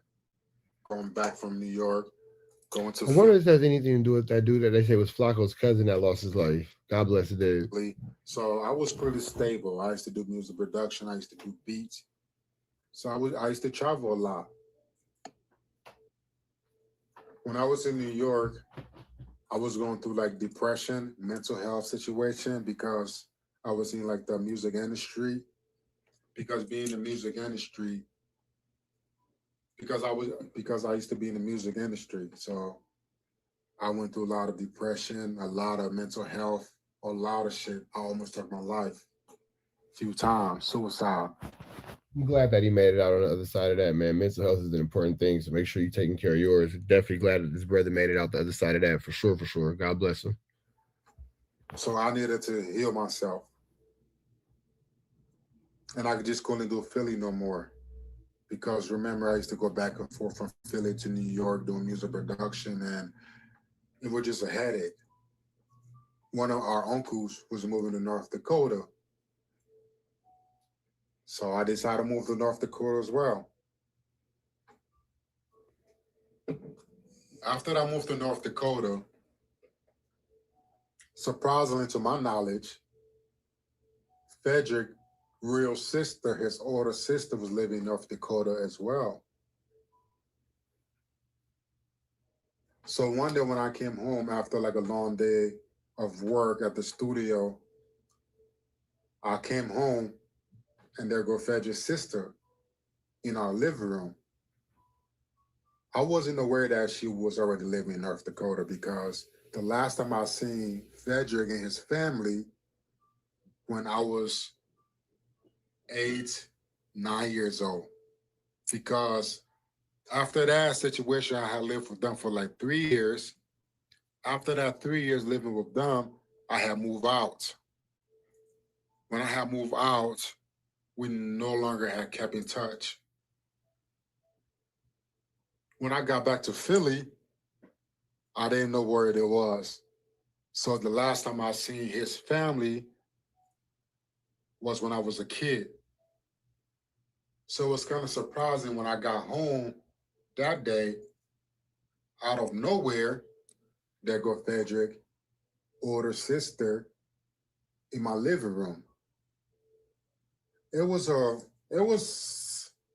beautiful moment because she's the one who raised me, honestly. Because she was. Sounds like he has love for her. Sounds like he's not, like, honestly, nothing that he's saying is really seeming like he's disrespecting. It doesn't really sound like he's going crazy. He just says that, talking about his experience, but nothing really sounds like I don't hear like nothing. I don't know. It's wild. Because I was kind of confused too. Like, why was she in North Dakota in the first place? Because for me, honestly, I was kind of confused why she was in North Dakota in the first place because I wasn't expecting her to be in North Dakota, honestly. I was expecting her to be somewhere in New York, Philly, Baltimore. But somehow she ended up in North Dakota. So it was kind of awesome. She ended up staying at our condo for about a week. After a week of staying to our condo, we have realized that she was homeless. So she's being family. We had allowed her to move in with us. That was a fucking mistake. She was so irritating, combative, just argumentative the whole time she was living with us. That didn't last too long. And that was This nigga telling all the family business, ain't he? This nigga telling all the family business. Nigga, like, God damn, you feel me? That shit wild as hell. the last time I seen her. But during that time we were spending time with her, I never once asked her about Frederick. I never knew why. The only person that I asked for was his brother. Because David was. Uh-oh. They bringing back the mystery of David Jala. They're bringing back the mystery of David Jala. It's the one that got deported back to Africa after his sexual assault. So I don't know why I never asked for Frederick, because growing up, Frederick was just talking. He was annoying. Because growing up, he was just so fucking annoying. Like, he talk a lot. Like, the shit that Frederick does now is like his perfect lane for him, because all he does is talk and gossip. Even as a child, all he did was just talk and gossip. it was kind of weird because Frederick never had once popped up in my head. I never once asked about Frederick because in my head He's not thinking about Frederick. was That nigga's over Frederick. Frederick is probably somewhere yapping. I always knew Frederick was somewhere yapping. So, and I always knew Frederick would end up somewhere yapping because all he did was just yap and just gossip and just talk bunch of stupid shit. And it's a perfect lane for him. Like what he does now is a perfect lane because growing up, we grew up in a gutter.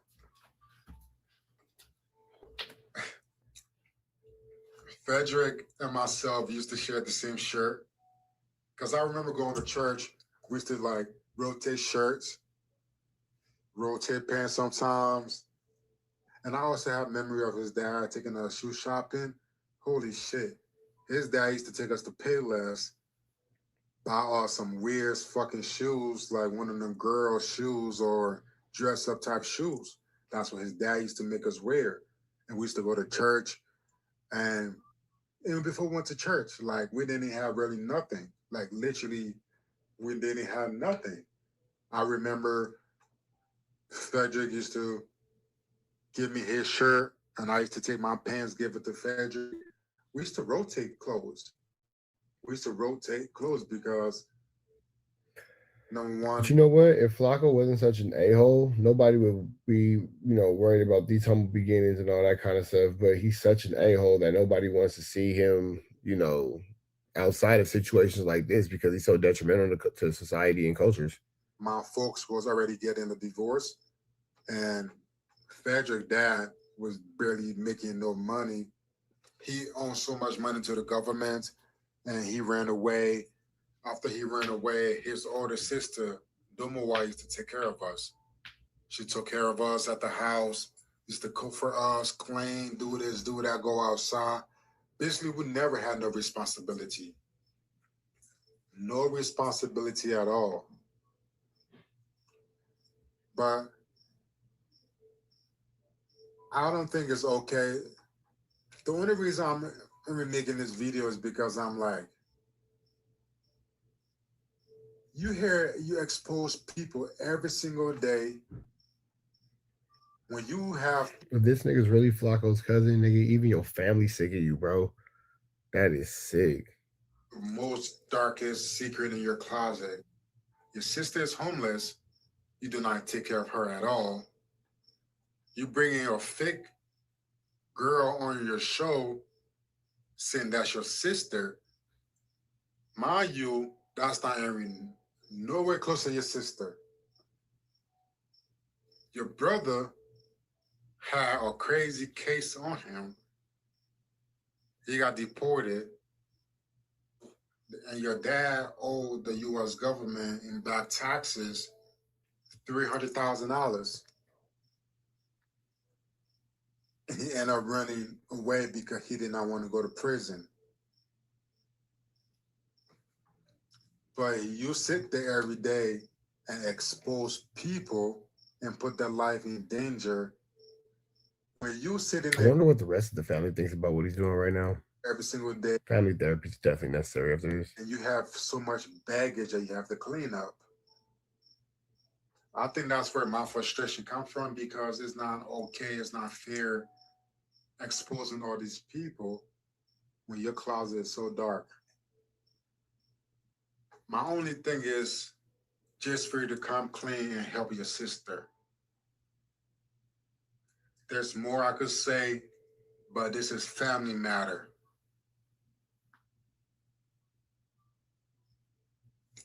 I'm sure you're going to make a respond video of this and expose me as well. Please do. But at this current time, I want you to be truthful. Stop lying because you lost so much. Like, just stop lying, bro. And for me... Damn, Flacco. I'm not sure what's going on with this, bro, but Sheesh, brother. Sheesh, my brother. Oh no, Flacco, you got some explaining to do, man. This man coming through, man. He's showing proof that his last name is Jala. I don't know, my boy. Honestly, just making sure that your sister is okay, because I know how much she did for us. She took care of us. She cooked for us when we didn't have nothing. She was there for us. And me being in my 30s now, I'm married with 3 kids. She's my cousin. She's my cousin. There's so much I could do. She's not my sister. Nigga, why you ain't helping her then? I like that, but why you ain't looking out? So she's my cousin. But I still make sure that she's okay. But as a brother, you never once call your sister. You never once call your dad. You never once spoke to your brother who got deported back to Africa. You don't have no communication with the family at all. But you bring up. Flacco said he don't want nothing to do with that ish. He said y'all didn't do it the right way. He said that Flacco said that, look, man, I'm a good upstanding citizen. I did it the right way. Y'all didn't do it the right way. So I'm not effing with y'all. Flacco said I'm turning my back on y'all. I don't got nothing to do with that level of fluke, flammery, skullduggery, and larceny. Fake bitch on your podcast and said this is your sister. Once again, his real sister name is Dumowa Jala, okay?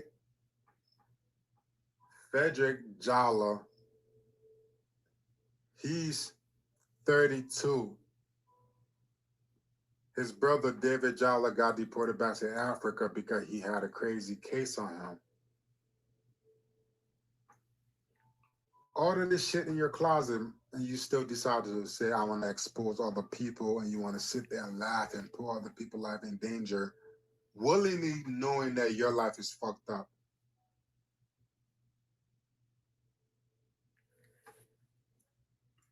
For me, that's my rant for today. I just want him to be more. Yeesh, what a rant it was. Goodness gracious. Responsible. Take accountability for every fucking lies he tells. Like, he's a big liar. But yeah, that we do know. Like, that nigga could lie. Since I've been knowing that nigga, he been lying. Like, Frederick is a liar. Like, all he does is lie. And I don't know how he haven't got exposed yet. I don't know. He's a big ass liar. Everything he does is a front. Everything he does is fake. He got some weird cases. Frederick got some weird cases. I'm not here. Whoa. Okay. To talk about his cases. I'm here to talk about why he's not helping his sister. Number one, I'm here to say, why are you bringing fake people on your podcast and say this is your family when it's not your family members? Those are far from your family members. Your sister live in North Dakota, homeless. Sheesh. Yeah. Once again, I just want him to take accountability of certain things. The lies, the people. Look, man, we're gonna let my man wrap it up, but sheesh, man, Flacco, I don't know what you got going on, brother, but you might want to holler at your folks because they say they got some things going on. Red down to the left, you know the rest. Say a prayer, be blessed. Go. He hurts. It's not worth it. The clicking and talking and yapping, it's not worth it. So that's my rant for today. My name is 808. It's not the normal content I would record on my channel, but I've been seeing a lot of shit going on today and yesterday.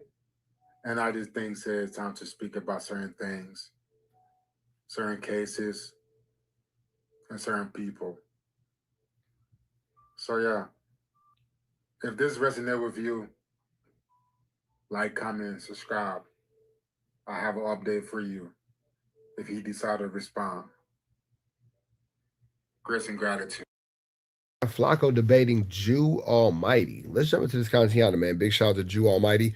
If you're new to his channel, hit him with a like, comment, subscribe. Let's jump into this content. Let's get into it. Let's go. As he calls out Flacco on his flu flammery, skullduggery, and an awful lot of larceny. Black community, a lot of glazing white supremacy, and Trump, and Nick Fuentes, and the Proud Boys, and all of that. He didn't include all of that in his video, but he just kind of addressed it and they're referencing the point and shoot video about Poetic Flacco on a surface level, which made me then do a deeper dive into the point and shoot videos, which I'm gonna just be honest with you, as a Black American that loves Black people, that's raising Black babies, that love Black women, was very disturbing to see you just blatantly disrespect Black people in the Black community. I mean, it was kind of like egregious. You talk shit about the Black community. You refer to us as Negroes nonstop, which is crazy because I haven't heard Negroes since white people was yelling that shit in the 1960s. You know, you wish death on Black people nonstop. You said you hate niggas. You were glazing a racist white dude that was saying the N-word and saying he's a really Sheesh. This is harsh to listen to. white boy ever. Nick Fuentes or no, not Nick Fuentes. It's crazy, two of them, but not Nick Fuentes. It was another white guy. I can show you the clip. And then it was, I mean, it goes on. You wrote in a comment section calling Black people pookies and talking about us standing in welfare lines or Section 8 lines, just straight anti-Black disrespect, which, again, is disturbing for a lot of people that know you now, that see you now, and you're super pro-Black, super supporting the Black community against people like Officer Tatum and Candace Owens and all these people when you literally sounded like that. He was literally on that exact same bandwagon, but Flacco and a band of other African content creators have put together this little movement to make money off of African-American pain and trauma. So that's kind of what they have going on right now. 6 months, a year ago, it's very disturbing for a lot of people in my community and out there just in general. So I guess real quick, just to finish setting the stage. I dropped a video based off what I saw from Dope D's video, from Point Shoot's video. I seen the last video. Sorry. So no. Sorry. So sorry if I'm like a tad bit like kind of like behind. So I seen the last video, but I am aware of the narrative, right? So right, like if you reference something from the first video. And like you feel me, and like I'm like a tad bit like behind is I'm playing right. It's because I seen the second video, which is the. You spent 15 seconds stammering the stuff. God damn, bro. Let me just fast forward a little bit. Go to the second video, right? My response. The second video I made, which I wasn't even going to make a second video, but the second video I made was in response to your apology, which in my opinion was a big ass non-apology. You addressed being a conservative. You apologized for people being offended by some vague things that they may have been offended by. But in fact, the criticisms of you, Flacco, were for you being anti-Black, you shitting on the Black community, you aligning with white supremacists like Nick Fuentes, Trump, the fucking Proud Boys, you glazing Trump, who is the most unlike president in modern American history, which makes it look even crazier because it seems like you switched up when it stopped being cool to be MAGA. Well, no, because so like this is a clip actually from 2024, right? When I left LA and then came back. While Trump was running against Kamala, like, right? And there's clips of me on like Don't Jump Her News where I'm saying I'm voting for Kamala, right? And this was like 2024, right? But bro, no, there are no clips of that. So so that one, and then that's just a blatant lie. Like, you don't even sound like you're telling the truth. God, and then the second one, which is like the with the death of porn rappers.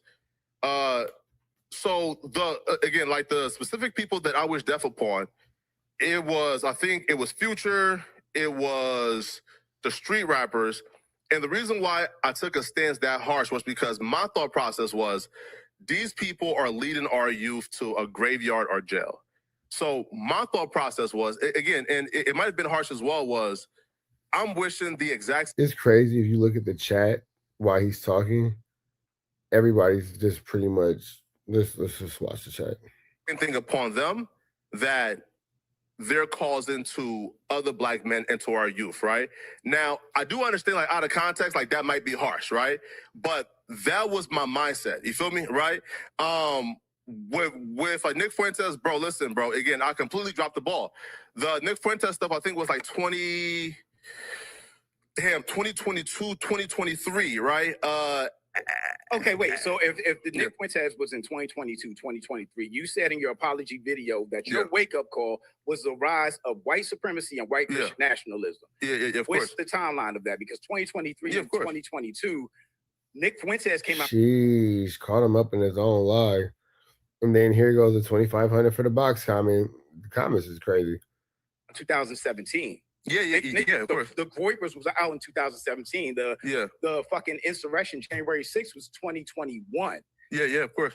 Yeah, of course. Stephen Miller got exposed for having white supremacist emails on his server or database in 2015, 2016. And that expose came out in 2019, which means you were fully aware that white supremacy was on the rise, that white nationalism was on the rise. No, right? But, right? And that's where I take accountability to my brother. Was again, bro, like even if you watch that, like if you watch that Nick Fuentes stuff, like you can clearly hear it again, bro. Like again, I was like completely like uneducated, ain't really know what's going on. With the Nick Fuentes stuff, again, I dropped the ball. This is fake accountability. This is fake accountability. You knew what you were saying. You're just trying to continue to profit off of black trauma and black hate as far as American blacks are concerned. And it's really a disgusting thing. And it doesn't help the stereotype when black Americans, speak on relationships with native African blacks, I guess is what you would call them. Blacks from Africa, however you would describe that. All completely. They be saying like, well, like FBA, NDA, all these little letters and all that kind of stuff. You know what I'm talking about? It'd be like something that the woke niggas be saying in my comments, like when I be talking about how black people shouldn't have to apologize for disrespect. You'd be like, that's right, Trap, you're proud. A, B, C, D, E, F, G. And like, it's all these numbers and letters. Like, it's gang banging, it's rainbow communities. Now it's the woke niggas. Everybody got numbers and letters. All I know is right and wrong is wrong. Because, again, I heard about Nick Fuentes, I think in 2022 when he did, like, I think like Albert and Preach, when he did like Fresh and Fit, and during that interview, right? I asked those questions of, hey, are you racist? Hey, do you say the N-word, blah, blah, right? And he did a very great job at evading and concealing his intentions. I dropped the ball. I should have been, again, more educated. I didn't know who Stephen Miller was in 2019. Again, there's no excuse. I dropped the ball and I was wrong. I was uneducated about a bunch of this shit, my brother, right? And that's on me for speaking on shit that I was unaware of, right? Like I dropped the ball, right? And I do apologize for that. But right hand of God. The whole my brother. No, nigga. No. Hey, to all the woke niggas, all the grind rising like a biscuit niggas, y'all gonna go for this? Y'all just gonna let him in here? Like, because if the woke niggas let him in, all hope is lost. All hope is lost. Bro, I did not know who Stephen Miller was. Don't make the same mistake the game members made, bro. In 2019. I heard about in Nick Fuentes when he did the whole with the Albert and Preach with the Aiden Ross with that whole little I think circuit, right? So again, that's my fault for speaking on shit that I was uneducated of. But again, bro, sincerely, like they didn't know who these people was in 2019 or 2022. So the problem for a lot of people, these people, I'm just going to speak specifically about Nick Fuentes. I can talk specifically about Nick Fuentes. He has been attacking the black community and shitting on the black community since his arrival in 2017. You can literally just put in Nick Fuentes' name on Twitter in 2 seconds and his video will come up of him telling white people to avoid black people at all costs, and white people have every justification to be racist against us. So it's hard for anybody to believe that you were unaware of who these people were. But even if we take that at face value. Wait, right? Sorry. Bro, and during that interview, right? Bro, again, I'll take my L. I tried. He ran circles around me. He ran circles around us. I genuinely tried to pin him on these things. And But what about your actions and your words? Because all you did was echo what he said. So I'm not really sure what's the difference. He ran circles around us, right? And he even like and there was an audio like that dropped, I think yesterday or so, right?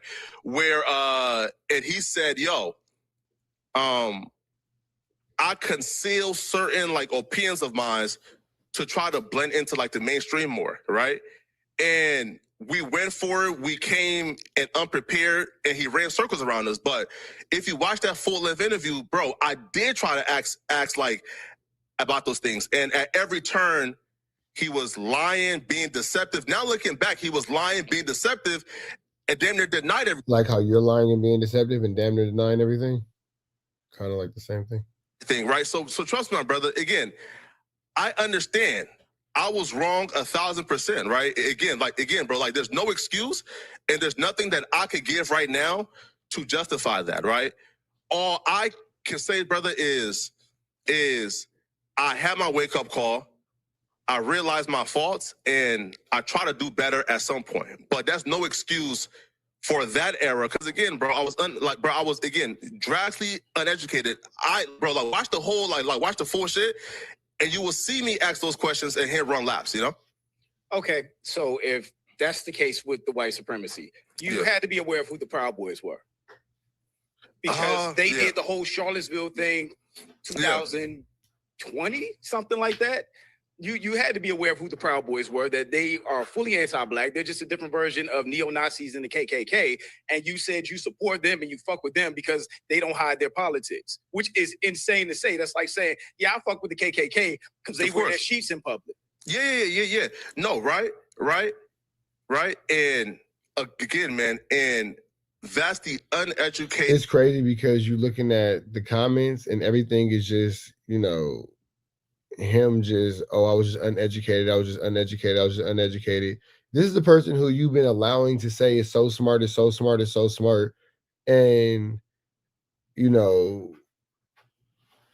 I can accept you admitting to grifting and pandering and changing, but if you don't admit to you grifted and pandering, you're probably not gonna change. Exactly.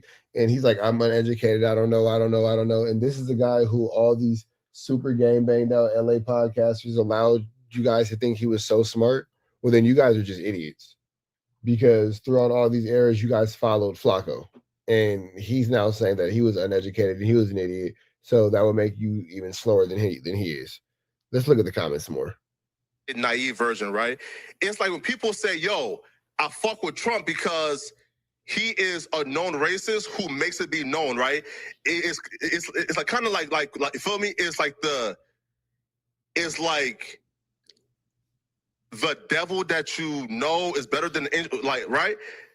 Again, that's me being naive and saying, yo, these people are open and proud with their racism. I prefer this type and over this. But again, that's the naive me, not fully understanding what that entails and what that means. And again, and that was a fucked up thing to say. And I was 1,000% wrong. Bro, listen, bro, I'm not running away from my personal accountability. If you're not running away from your personal accountability, then why didn't you address that in your apology video, your non-apology video, where you didn't apologize for shit for real? You literally turned the conversation from genuine criticism about the things you could have addressed, which was super disappointing to most people. For anybody that still had faith in you, you turned it from that to make it a whole conversation about conservatism when the criticism was never about you being a conservative or any other black person being a conservative. Because he has no accountability. For the record. Yeah, of course. Nobody conservative, nobody black that's a conservative is anti-black. I get people may not agree with conservatism with black people, but that's like 20%. It's not a rarity to know black conservatives. So that's never the criticism. The criticism is aligning with Trump, glazing Trump the way you did. You literally, in the video I used, you literally were smiling from ear to ear, glazing him while he was disrespectful to black journalists. What was her name? Rachel Scott, I think. While he was disrespecting her on stage at a black event. Yeah, right. Facts. So here, right. So let me address the first thing you said. You said with the apology, right? So look, so I didn't see your first initial video, right? Where again, I'm sure you probably put and all those clips in. So in my apology, I think I said, yo, I'm responding back to, there was a few comments in my comment section and in like my live, right, where they say, yo, Flacco, we discovered your, like, these comments are crazy. Like, again, just no one really believes the things that he's saying at all. a conservative patch like that. So that's what I was. The people have spoken. I'm glad that no one's really falling for this Flu, Flammery, skullduggery, and larceny. I'm glad nobody's really falling for any more of his scams and his schemes, because it's really plain to see that he's really disingenuous with all this. I didn't really get like a chance to see the full complaint before responding. I was responding back to like my chat saying, yo, we found this conservative pass and this conservative pass. And I said, oh shit, fuck. Cool. Let me just first address why I was conservative at some point, right, bro? If I had the opportunity to watch, I guess, like, you feel me, and all the complaints and like all the videos, I would, right? I would have probably addressed them like specifically, and you feel me? But like, I never had the opportunity to watch your first video and the rest, right? Because again, like, I tend to avoid videos, right, where like I feel like he's not really saying anything. So if you guys want to continue to watch Flacco say a lot of like so look, right, and it look, but however, you know, but look, right, so look, right, go ahead and check out Jew Almighty, man. I'm gonna get up out of there to the next one. Red dots to the left, you know the rest. Say a prayer and be blessed. We are gone. Yeah, that's weird. That nigga came in my live one time. But then we do got to remember that WACK actually started with Lush. Lush didn't start with WACK. Lush was defending himself, and WACK, we know how the situation went, but let's just see where it goes. He came in my shit popping it. He came in my shit popping it. Talking about, But he know now, he a little nerd. He know now because he knows I pops up at that building sometimes, and I usually give him a pass. Now he knows. I told him, like, you know when I run into you, you know what's happening. That shit ain't damn nigga ever ran into me, gonna tell you that was a soft wall. All them niggas thought he was a historian of hip hop and gang warfare. Oh, WACK it, bro. I be looking at these niggas like, and Lush, I be wanting to fuck, but the nigga looks so healthy. You know he white, got a short leg. One of his legs longer than the other. He walk with a gimp. It's like, you know, every time you see him in altercation, he just forward. Not the short leg. On my IG, man, the nigga started screaming sorry when the nigga was slapping him. How you telling the nigga you sorry while you getting slapped? Then they told him, like, get your bitch ass up, get to work. Oh, he was really apologetic. Yeah, you know. Niggas be sorry, man. See, the thing about like that, so they dangerous because they want to provoke you and then try to set you up. No, but see, here go the thing. That never made a difference anyway, bro. Talk about nigga, okay, that's cool. You gonna get your issue though. Right. Longer you go with, not get away with it, they not getting their issue. Then they'll try you. Another more try you. Like Munchie B, he think because he blind. At one point, This situation is crazy. And WACK is never going to miss an opportunity to throw Munchie B into the mix. Munchie B don't even got nothing to do with this, but WACK going to figure out how to put him in there. I went down, Munchie B y'all. Straight up, with no hesitation. Wouldn't give out with no homie, his homie, or no other homie got to say about it. He wasn't at that game, and that YG and gang thing, was he? Nah, he wasn't up there. I mean, he was, so what? I'm going to be real. I tell niggas all the time, hey, look, bro. I tell niggas all the time, hey, look, bro, I'm not a gangbanger. I come from gangbanging, but I'm not a gangbanger. You're not going to, I don't, when I see niggas in that type of attire, at a certain age, looking a certain way, it looks dumb to me. I'm just going to be real. That ain't my stilo, homie. It's understandable. At all, it's just not, my nigga. Like, I'm not gonna be up here with the murder ones on and the khaki suit and the, dang, you know. You doing too many $1 million meetings for that. Yeah, I'm not going to be doing that. Hold on, bro. Hold on. I didn't know. Oh no, man. Wack is finna go off on Lush. If you know, like I know, Wack is preparing his attack. I am knocking nigga for it, but I just, it ain't my shit. It's just not. And you know, the niggas that's doing it, a lot of them be young niggas, and that's cool. No, if you think that Wack is gonna let this disrespect fly, you got another thing coming. Lush already know though, because Lush is ODing on the internet right now. So Wack better keep up with Lush, because Wack, you finna get into it with a whole junkie. That nigga got nothing but time and energy for this type of shit. You know, I get calls every now and then from my business partners like, hey, tone it down. You think that's something you doing a lot of? I got calls the other day. They say, hey, whoever the white lady is you putting up, take it down. It's a business. Straight up. Dog face white. That's why they came down. You get a call from your business partner, or you get a call from your handler. Different story for a different day. That shit was funny as hell. That shit was funny as hell. They call me like, hey. Yeah, you business partner. Yeah, my business partners don't look like us. So they, you know, they like, hey, we're business, man. Can I see I damn sure ain't finna be doing that. You know. I ain't doing that. I'm there. You're not gonna catch me doing that other shit. I ain't doing it. Yeah. You know. Hey, listen. I met Top Dog Sunday. Yeah. You know what I'm saying? How was that? I pulled up. I had Top Dog pull up on me at a $88 million mansion house. Right. So, you know, because he like, Wack, I need to buy another mansion. Like my Jewish partner got one for sale.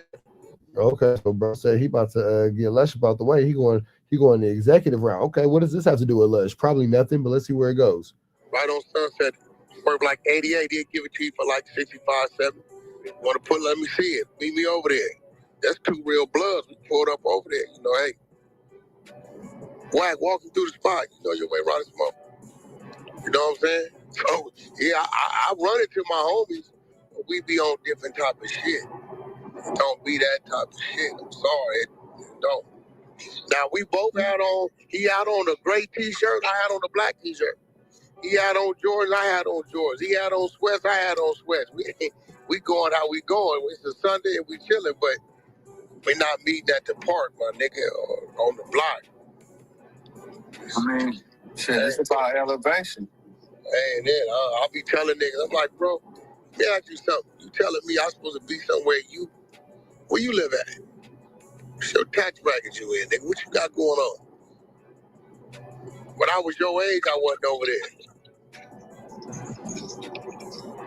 I pulled up to when I left Top Dog, my little homie, I seen him promoting, barbecuing at our park. He selling dinners. Wack come by, support them, come pick up 4 plates for the family. I'll be there. So Wack went to the park in his hood without making a video? I don't know about that one. 30 minutes.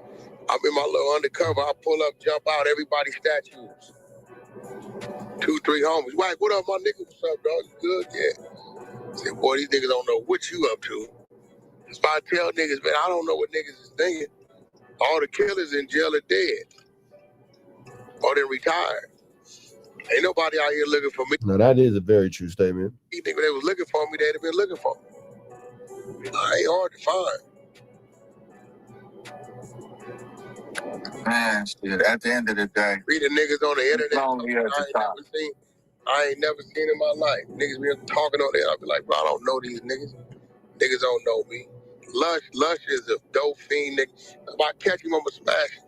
He know that. Hey, Wack, what you think about if he be like, yo, I was just saying that I was spiraling out. I don't care about none of that. You're gonna get smashed. Like he know that. They told I wasn't tripping him last week. He said, Wack, this nigga really like Wack coming today. He ran out the building. He never does that, Wack. I said, oh yeah, he think I'm tripping. I wasn't tripping. I checked him on the phone. I was done with it. Cause he ain't even that type of dude, but you get to saying certain shit, you gonna get smashed. That's it. Tell niggas be popping at him. I'm like, hey bro, Big U was on the street 2-3 years and I was calling him a rat. Nigga knew about studio. Nothing about Big U's paperwork has yet to confirm that he's told on anyone. Just throwing that out there. Door at, he knew everything at. It's the reason why Big U didn't come playing with me. He know what it's gonna lead to on the spot. Wasn't worth it to him. Y'all get popping. I don't know you niggas, but if you want to come pull up on me, come pull up on me and check it out. Ain't a problem. All you gotta do is check it out. I ain't got this. You gotta give up something to get something. Yeah, I ain't got this far being soft. You ain't never heard of a nigga taking nothing, none of that. You ain't heard a nigga that did a date with me in jail with a bad report card, none of that. It's all a bunch of square niggas who ain't never been nowhere running their mouth. As soon as you get on them, they talking lawsuit or police. Every last one of them.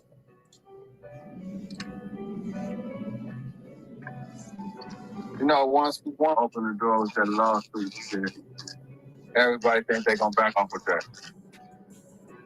Yup. That's real shit. So we're gonna see where this goes, man. Lush, you better dodge and duck and dodge, because WACK100 is gonna come for you, big dog. Red dots to the left, you know the rest. Say a prayer and be blessed. We go. Hey, Lush has been going absolutely barnakellas. Barnazilla. That nigga Lush is just wheezy F baby. That nigga's going crazy. That shit is wild as fuck. To Jay Diggs, he ain't do shit to Ant. He ain't do shit to Compton Rick Rock. He ain't do shit to all these people that have time and energy, but he won't try to pick on me. Whack. I promise you, if you even think about touching me, whatever happens is going to happen. But the main thing that's going to happen is that you are going to be sued for everything in your entire life that you think you own. They're going to be repoing the BBL out of R&B's ass by the time I'm done with you. You want to see Jewish? I'll show you the epitome of Jewish. You ain't touching shit. You ain't never harmed a fly. Shut up. You afraid to even go to your own functions for your gang. So why don't you worry about that and stop trying to pick on middle-aged white Jewish dudes who have no bad energy for you. You pathetic old piece of shit. Fake. What up with it? What up, bro? Hey, bro, I seen that shit with that nigga, that crackhead ass nigga, bro. That nigga bugged out, bro. Nah, it's just really showing you where the world is going. And, you know, you got niggas is crazy because they'll talk crazy, then play victim. Yeah, well, he letting everybody But Lush, I mean not Lush, Wack, you threatened Lush first. Lush was minding his own little J-Cat business. He was having his little girl, he was having his little meltdowns, he was having his little ODs, he was doing whatever, you feel me? It's just a flu flam, a Skodug, and a Larson. You feel me? know about you or something. We talked about this shit the other day too. He was like, yeah, they talk crazy. Me first. They talk crazy. You can't let nobody know about me, nigga. You in the world. Letting somebody know about me don't mean nothing. Yeah. But niggas make their mind up, nigga. When their mind is made up, that shit don't mean nothing. I done ran into that nigga 100 times, but when I tell you, that dude be so scared and petrified. He remind you that little flea over there in the corner. That's his life. He be petrified, bro. Like scared. He mad because I put a video of him getting slapped up. Oh, you did? Yeah, I been put that shit up like 2 days ago. The nigga from No Jumpers? Yeah, nigga, I put that shit up 2 days ago. I'm getting slapped up, so he bad I put it up. Oh, you talking about Almighty, right? No, I'm not talking about that. The Almighty got to do with Lush, bro. No, why would I put up an Almighty clip with everybody that's in that? I don't put up re-rock shit, my nigga. I put up shit niggas ain't seen before. Damn. Hey, this is what I think is happening. I think Lush is going excuse me. I think Lush is gonna go on this crazy ass spiral, right? He gonna diss Wack, F his son, F his unalive mama, F this person, F that person. He'll get sober. He'll be like, oh no, man, it was just the drugs. It was just the drugs. I'm sorry, I shouldn't have did that, and blah blah blah this and blah blah blah that. I don't think Lush gonna stand on the business. I think he's standing right now, but I think it's a wobbly stance.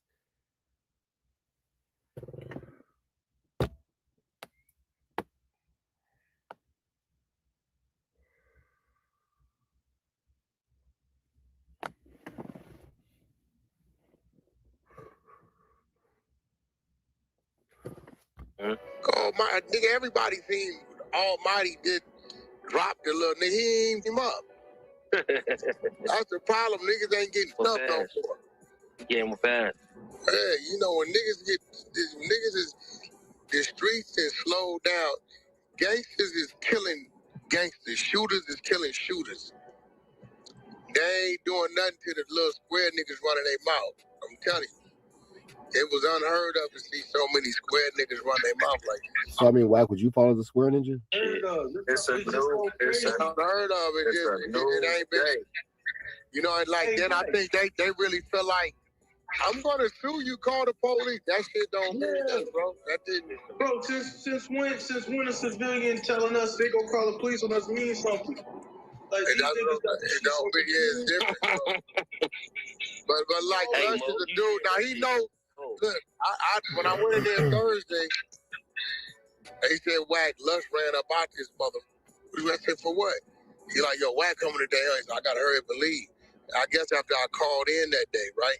But y'all watched him that day run my name. I called in, and then he got to talk about Wack's bullying me. Nah, nigga, what you mean, nigga? But nigga, if you know a nigga if you scared of a nigga, you don't talk crazy. Hey, yeah, that is kind of true though. Like, Lush, if you think that you spooked this nigga, you gotta leave this man alone, fool. You gotta leave him alone. You don't play with a nigga name. Like, I don't want to hear that shit. You playing victim shit. But you know, like I told him, look, listen, Lush, I run into you all the time. Next time I run into you, I'm gonna show you what it is. See, I've never. Look, when I came in here, I be quiet while you was running your mouth. Push that knife.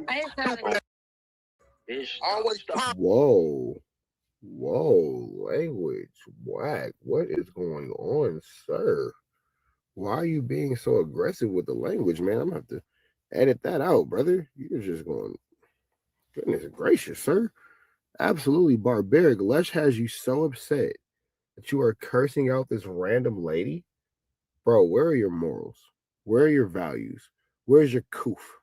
You feel me? Where's that little thing about you that makes you the gentleman WACK100? The gentleman's whack, if you will. You are just, goodness gracious, the language is just barbaric here. Check up when you was running your mouth. That's another thing. Like, I don't play that shit on my side of the app. Gotta know they place, bro. That's the problem. Niggas be letting people get away with shit. All of us and let people get away with shit and whoop-de-whoop.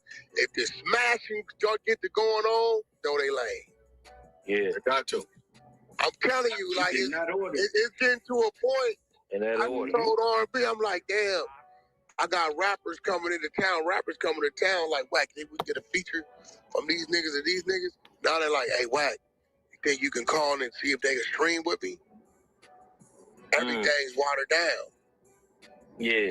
Wack. Well, streaming makes it watered down, or is that just a change in development of the culture? I don't think that that's watered down. I think that that's just more so, the way the culture is going. But all right. Yeah, you think I'm like, damn, nigga, you calling me to stream with a nigga? You don't want no verse or nothing? Man, we just want to go stream. Facts. It's crazy. The lanes you have a nigga like Lush popping it. He popping it, though, bro. He popping it, and then he'll say, I'm going to call the police and sue you. Well, here's the thing. You actually started with Lush. Lush wasn't bothering you. You were bothering Lush. So, like, I know how you like to twist things up or make things seem like this or make them feel like that and X, Y, and Z and so forth and so on. But the reality of the situation is you were bothering Lush. Lush wasn't bothering you. So with that all being said, not sure why you cursed out that lady. That was inappropriate. That was extremely inappropriate. But red dots to the left, you know the rest. Say a prayer and please, please, please be blessed. We go. Hemmed me up and fucking slapped me 10 years ago. Like, all right, fool. Like, cool story. I wasn't jacking off in a car, being a sexual deviant in fucking literally broad daylight, masturbating in public in your vehicle. That's like a way more damning video. That's like significantly more disturbing on all levels. Let's be honest, bro. Like, what video would you rather have? Some fools like ran up on you with straps and fucking slapped you because you fucked on their bitches? Or like you get caught driving outside in broad day masturbating in a car? What's worse? What's worse in any capacity, bro? What's worse? We know. And just like to even bring up some shit like this or like, bro, like, I'm just trying to fucking get healthy, dog. Before that, by the way, yesterday when on my little like, oh, I'm going to rehab post, this fool want to hop in the comments and be like, oh, I hope you overdose and die. And then he's responding to Bootleg Kev and Tim and Doughboy and Jesse's like writing in the response. Like, bro, it's like if I wasn't smarter, I would think you was smoked out, because that's like a really smoked out thing to do. I don't know if that's as a result of you just being like old and senile or thinking like, oh, nephew, what's cool nowadays? What are the kids gonna do? They're gonna think this is cool, nephew. Bro, like, just keep like ruining the fun, keep being annoying, keep like, all right, Wack, fucking cool guy, bro. You're really awesome to have around. People really enjoy your presence. It's like, dude, like I'm like probably one of the only people that actually be at No Jumper that still respected him and treat him a certain way and like show love to him. And then it's like, that's out the window. It doesn't make me really want to be on a good level or have a rapport with somebody that, for what, bro? Like, this shit didn't make him look cool. Didn't make him look cool at all. And it's like, all right, like nobody at No Jumper really like me. Whatever. I'm pretty much off that. That shit is weird, but all those guys in the video, they know, bro. Like, you want to keep doing weird shit, trying to get attention. It's not your first time. Like, it's all good, bro. It's all good. We can see the video of Lola sucking on my dick. I have another one of her masturbating, playing.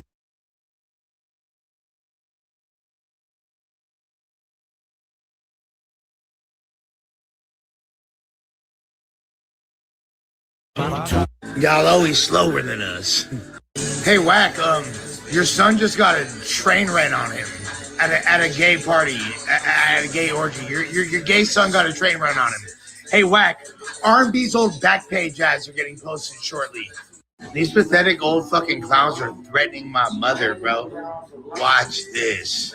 Watch this. Watch this. Watch this. Hey, I never thought I'd get a chance to cloud up on you, you pathetic parasite. Hey, at least a hip-hop legend's gonna fucking level up over somebody that never did anything for the culture. Hey, Wack, what's wrong with your DNA that made you have a gay son, bro? Like, what's wrong? Is there something wrong? It's like if you smoke crack during pregnancy, the kid becomes like a crack baby, right? He's born addicted to drugs. If you suck dick before you conceive the kid, does he turn out gay? Is that what happened with you? Fucking gallons of semen. More semen in your fucking stomach than Lil' Kim, apparently. Shit, that's why your son the same way. Ooh, High and Ace are not happy about this. Ooh, Mr. Jones, not a good decision. It's all good.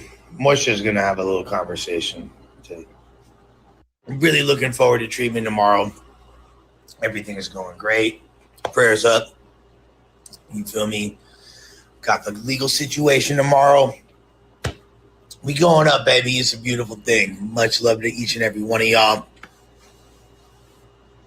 I'm genuinely humbled to be in the presence of so many great supportive fans. I love y'all. Hey, genuine question. Do all of y'all wonder why all the other people in that video, the people that was like trying to put hands on me over a decade ago, those people, why they ain't said shit since Wack leaked that footage? Because everything I said about them is true. And my relationship with them is true. And they know it's in their best interest not to. That's why. Cadillac Ron, none of y'all princesses even pump a milliliter of fear in my soul.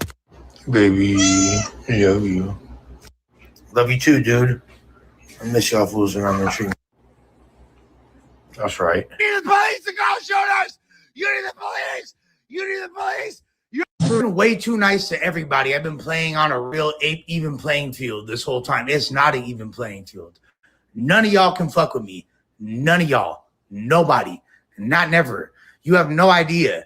I've been trying to be chill. I've been trying to be so nice to all you fucking assholes. You pieces of shit this whole time. No, we're not playing fair no more. Watch this. Why Wack like fits in trying to like dick ride this current iteration of what No Jumper is, what he thinks, what he wants to be, the direction he wants to guide in. He don't want music to be a part of it because he don't give a fuck about music. He's got no part of it. He's openly said that. Like, listen to like Wax takes. Like, I think the most.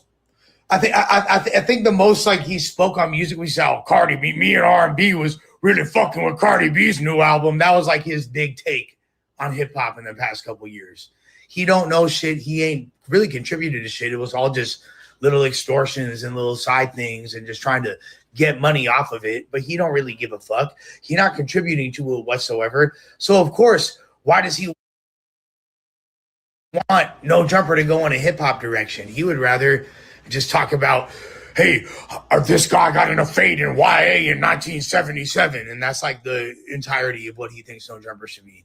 Bro, get this guy the fuck out of here, please. And my apologies to the LAPD and the FBI. I didn't mean to be coming out. You're one of your main agents as of late in your urban department or whatever the fuck you want to call it.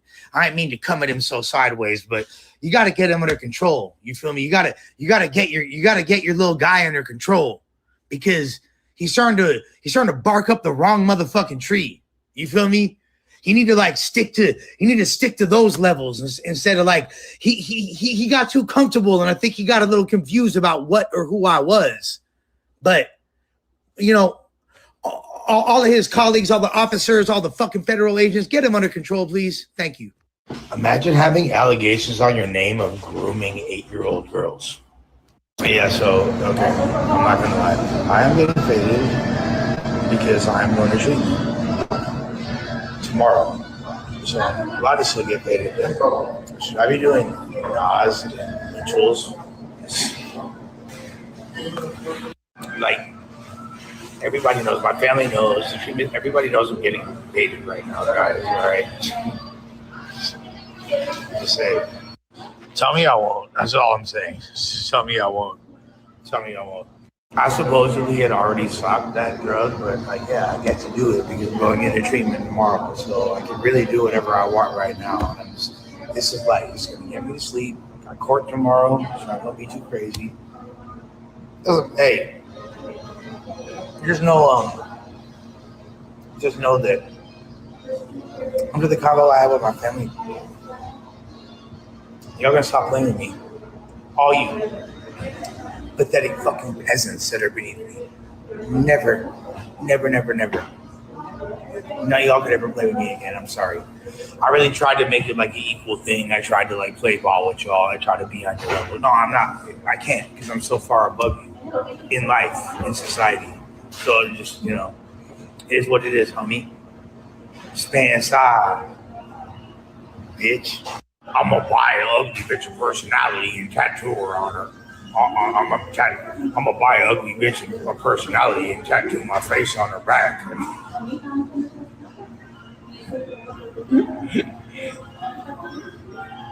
Can't unsuck all those dicks on me. I ain't never felt safer in my life. I ain't never felt less fear of a human being than you.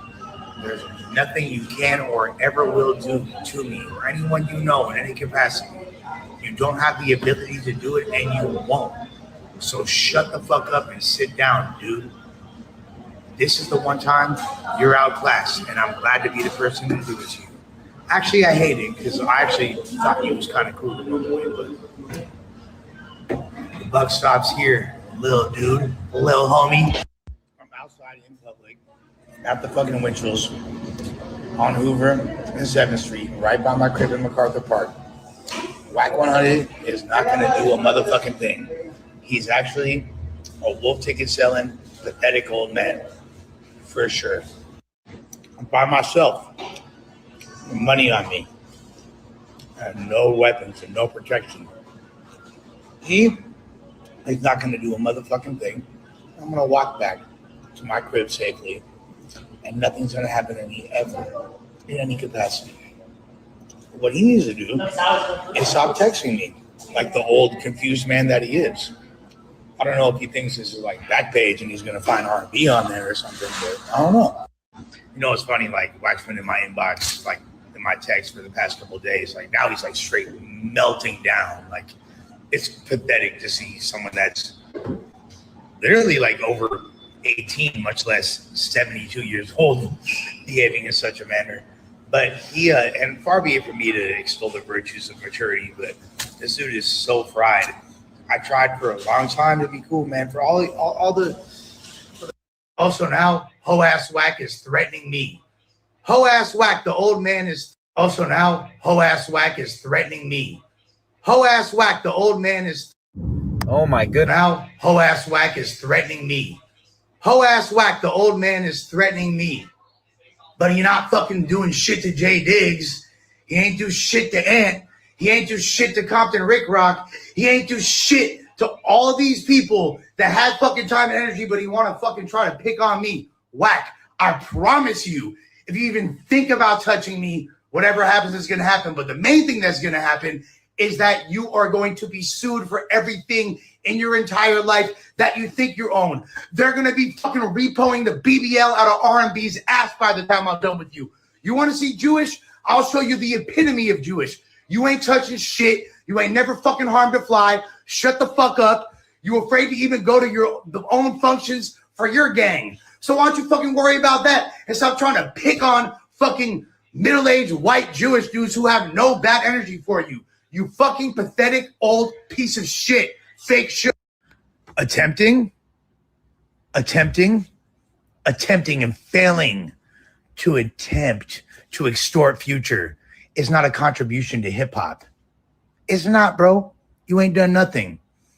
Riding the coattails and booking a few hotel rooms for the game while getting into physical altercations with people.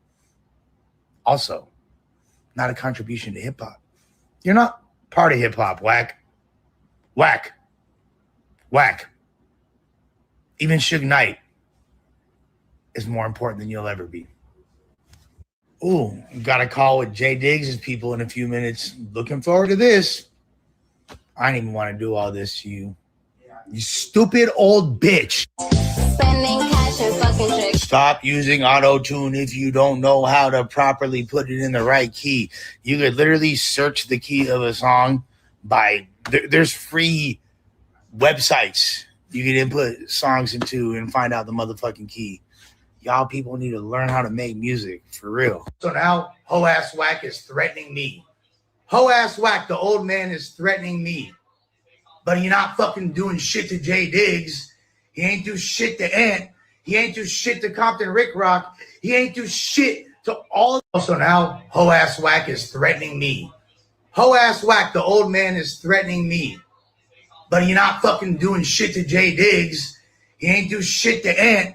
He ain't do shit to Compton Rick Rock. He ain't do shit to all these people that had fucking time and energy, but he want to fucking try to pick on me. Wack, I promise you, if you even think about touching me, whatever happens is going to happen. But the main thing that's going to happen is that you are going to be sued for everything in your entire life that you think you own. They're going to be fucking repoing the BBL out of R&B's ass by the time I'm done with you. You want to see Jewish? I'll show you the epitome of Jewish. You ain't touching shit. You ain't never fucking harmed a fly. Shut the fuck up. You afraid to even go to your own functions for your gang. So why don't you fucking worry about that and stop trying to pick on fucking middle-aged white Jewish dudes who have no bad energy for you. You fucking pathetic old piece of shit. Fake shit. Gained almost 1,000 followers off this bullshit. But hey, thank you. I appreciate it. Shout out my new followers. I ain't tripping. You feel me? Hey, be here for a long time and a good time. You feel me? Treat yourself. Don't cheat yourself, baby. All right. So like I've been telling y'all, tomorrow we got court. As soon as I'm done with court, going straight into detox. So prayers up. Wish me well. This is beautiful. Got an amazing opportunity with this detox. They picking me up. You feel me? It's the nicest. I'm going to the best detox in all of Los Angeles. You feel me? I ain't going to say too much. But yeah, shouts to everybody holding me down. Shouts to ugly ass boy. Shouts to motherfucking no jumper. You know what it is. You feel me? The joint is coming straight from the joint. The most important motherfucker over there. Don't forget it. Stupid. Being a tour manager for tours where there's multiple allegations of sexual abuse is not a contribution to hip hop. Mr. Jones, Senor Jones, viva la raza. punching on stitches. That's how most people even heard of you. You feel me? Maybe you just got out of YA before then when you were like 92 years old or some shit. I forget. But punching on stitches is not a contribution to hip hop. Grifting off of ADAM22 success and contributing nothing but falsified, sensationalized, fake little storylines and attacking more prominent figures than yourself, also not a contribution to hip hop culture in any capacity. So I just want to make something clear. You feel me? This dude Wack, beyond the many levels of disrespect he's always showed me, if I'm being fully honest, and I've always showed him a great deal of respect. It's almost like reminds me of that Doughboy and Kyle incident where Doughboy was all like, I didn't call you a bitch. You called me a bitch. I ain't call you a bitch. That's kind of how I feel. Like I didn't disrespect. I didn't do it. This dude's always kind of like played with me and shown me disrespect for no fucking reason. And I kind of just let it slide because it's like his persona and his character on the show. And no one really takes him seriously. He's just kind of like this mean, loud old man that talks shit. And like, okay, cool. But I let a lot of shit slide as a man. And then just like was all right, whatever. He tried to disrespect me, tried to like do a bunch of play with me in so many ways. I let it go, whatever. And then when he just wouldn't let go this last time, and I kept saying like, Wack, he's texting me. I'm saying like, Wack, I don't got no smoke for you. Like whatever you think I said, like I apologize for. He's like, nah, we got beef. We gonna have to fight. Hey, if it's that serious and you're gonna just be coming at me like this, regardless, I'm gonna give you a fucking reason to. So now you're gonna see what it feels like to really be mad at me. Because you have no reason to be mad at me. I didn't do shit to you to begin with, but I'm going to give you one now since you already made it clear that you have this animosity that you want to take to another level. So, hey, you feel me? I told you multiple times, I don't want to play ball. I don't want no smoke. Why? And you're like, you were insistent, bro. You were demanding it. So here we go. That being said, Wack, you are not going to touch me. Nobody's going to touch me on your behalf, and you ain't going to do shit, period. What you're going to do is leave me the fuck alone and go back to acting like a fucking some like iteration of what being an adult is in your world. You feel me? Whatever the fuck that is. Because all you're doing is making yourself look worse. All you're doing is making me look better. I don't know if this is like some like reverse psychology, reverse Uno card to make me somehow cloud up, because all you're doing is making me look better than you, bro. And I never even wanted to do that. But you know what I'm saying? Piece of shit human being you are. Stop acting like it. Be better. We see the results of your karma. All right? Now, ho-ass Wack is threatening me. Ho-ass Wack, the old man, is threatening me. Yeah, you stupid bitch. I'm getting fucking sober again. Guess what? My family already loved me and they're more in my good graces than ever. And guess what? Ain't nobody touching me ever. I will own your life. You stupid bitch. You can grind your whole life and not be worth 1/50th of what the fucking power I encapsulate. Find out the hard way, stupid. For all the exposés you do, expose that, dumb. Hey, if you covering up R-word allegations for your homeboy, what that make you?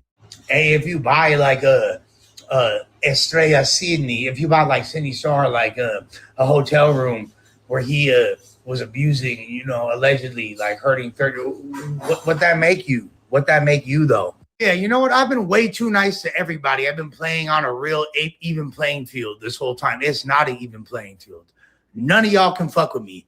None of y'all. Nobody. Not never. You have no idea. I've been trying to be chill. I've been trying to be so nice to all you fucking assholes, you pieces of shit this whole time. No, we're not playing fair no more. Watch this. Why Wack like it's in trying to like dick ride this current iteration of what No Jumper is, what he thinks, what he wants to be, the direction he wants to guide it in. He don't want music to be a part of it because he don't give a fuck about music. He's got no part of it. He's openly said that. Like, listen to like Wack's takes. Like, I think the most like he spoke on music. We saw me and R&B was really fucking with Cardi B's new album. That was like his big take on hip hop in the past couple years. He don't know shit. He ain't really contributed to shit. It was all just little extortions and little side things and just trying to get money off of it. But he don't really give a fuck. He's not contributing to it whatsoever. So of course, why does he want No Jumper to go in a hip hop direction? He would rather just talk about, hey, this guy got in a fade in YA in 1977. And that's like the entirety of what he thinks No Jumper should be. Bro, get this guy the fuck out of here, please. And my apologies to the LAPD and the FBI. I didn't mean to be coming out one of your main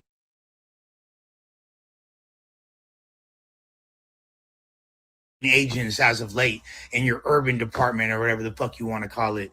I didn't mean to come at him so sideways, but you got to get him under control. You feel me? You got to get your little guy under control because he's starting to bark up the wrong motherfucking tree. You feel me? You need to stick to those levels instead of he got too comfortable, and I think he got a little confused about what or who I was. But all of his colleagues, all the officers, all the fucking federal agents, get him under control, please. Thank you. Imagine having allegations on your name of grooming 8-year-old girls. Yeah, so okay, I'm not gonna lie. I am getting faded because I am going to treatment tomorrow. So I'm allowed to still get faded. Everybody knows, my family knows, everybody knows I'm getting faded right now, guys, all right? To say, I supposedly had already stopped that drug, but I get to do it because I'm going into treatment tomorrow. I'm a buy ugly bitch of personality and tattoo her on her. I'm a buy ugly. I ain't never felt safer in my life. I ain't never felt less fear of a human being than you. There's nothing you can or ever will do to me or anyone you know in any capacity. You don't have the ability to do it, and you won't. So shut the fuck up and sit down, dude. This is the one time you're outclassed, and I'm glad to be the person to do it to you. Actually, I hate it because I actually thought he was kind of cool at one point, but the buck stops here, little dude, little homie. I'm outside in public at the fucking Winchell's on Hoover and 7th Street, right by my crib in MacArthur Park. WACK100 is not going to do a motherfucking thing. He's actually a wolf ticket selling, pathetic old man, for sure. I'm by myself, money on me, and no weapons and no protection. He's not going to do a motherfucking thing. I'm going to walk back to my crib safely, and nothing's going to happen to me ever in any capacity. What he needs to do is stop texting me like the old confused man that he is.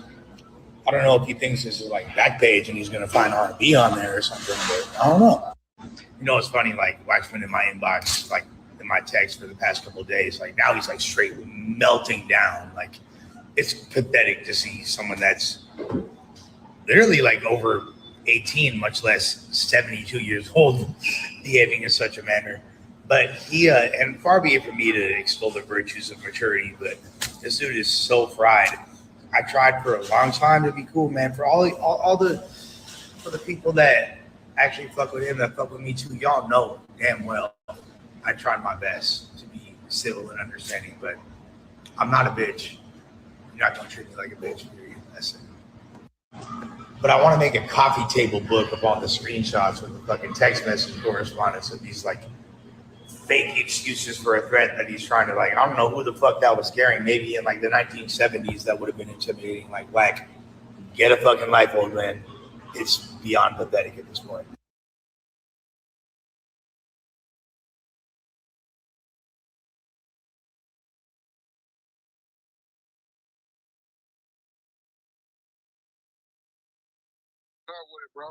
Hey, can't hear you. Hey, call J Hood. My phone, low quality speaker. Call J Hood, please. I'm calling him right now. All right, J Hood calling you right now. I think you gotta put it to the mic. Yeah, I'm just saying. Okay. Hey, you need to buy a new phone, bro. Yeah. What up? So look, you saying what? What you been here saying? Who? What? I never said you. I didn't say you was in an indictment, Whack. I did not say you was in an indictment. I specifically said you. You got to put it to the microphone.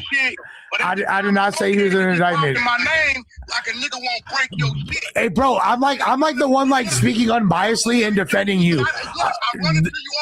I'm like, but I'm not talking bad. Like you could save this preamble, but I'm not like talking bad about you. Hey, bitch, do you know what a overt action is versus a charge? Ain't No one said you had a charge though. No one said that. No, I didn't. No, I did not say you had a charge. I never said that. I never said you had a charge. I don't know what you're talking about. I didn't say you had a charge though. But I didn't say you had a charge though. But I didn't say that. I didn't. Go ahead. But I didn't say that though. But I already knew this was gonna be some. I don't even know why I answered this. Hey, listen, I ain't let you niggas meet who Wack is. And one day I'm gonna show you that. Okay, but you ain't gonna like. But I'm not against you, and I didn't say anything. But like, calm down. Yeah. Even listen, I'm not. Like, I don't know why you tripping on me, bro. Like I'm not. You was just popping it. No, I wasn't. What did I say that was popping it? Put the microphone to the speaker. He passed the bottle to a nigga that killed the nigga every week. I ain't never said no like that. No, that's not. The thing is, I'll say it again. That's not. Bro. I think you're lacking context. I don't understand. What you talking about? I think you're lacking context though, because that's not at all like. Tell you what, hey, look, it's all I'm gonna tell you. It's my last warning to you. Watch your mouth with my name, bro. I was trying to defend you. You're good. Listen to what I'm telling you. I see you too much, homie. I'm gonna tell my story, and I say it again. Big U wasn't even there. He stayed back with the and nobody ever touched it. Period. So that's one of them Crips who wasn't there lying, talking about the nigga got stopped out of LA. That's loose cannon. So okay, that is loose cannon. So you're clearly talking about loose here. Loose cannon told. So loose cannon told. 9 times out of 10, he trying to get out. Wasn't there, you dummy. Ain't nobody getting stumped. No, loose cannon probably wasn't there. He probably heard about it, and then he just trying to tell his way out. Loose cannon in 2014 in the 60s.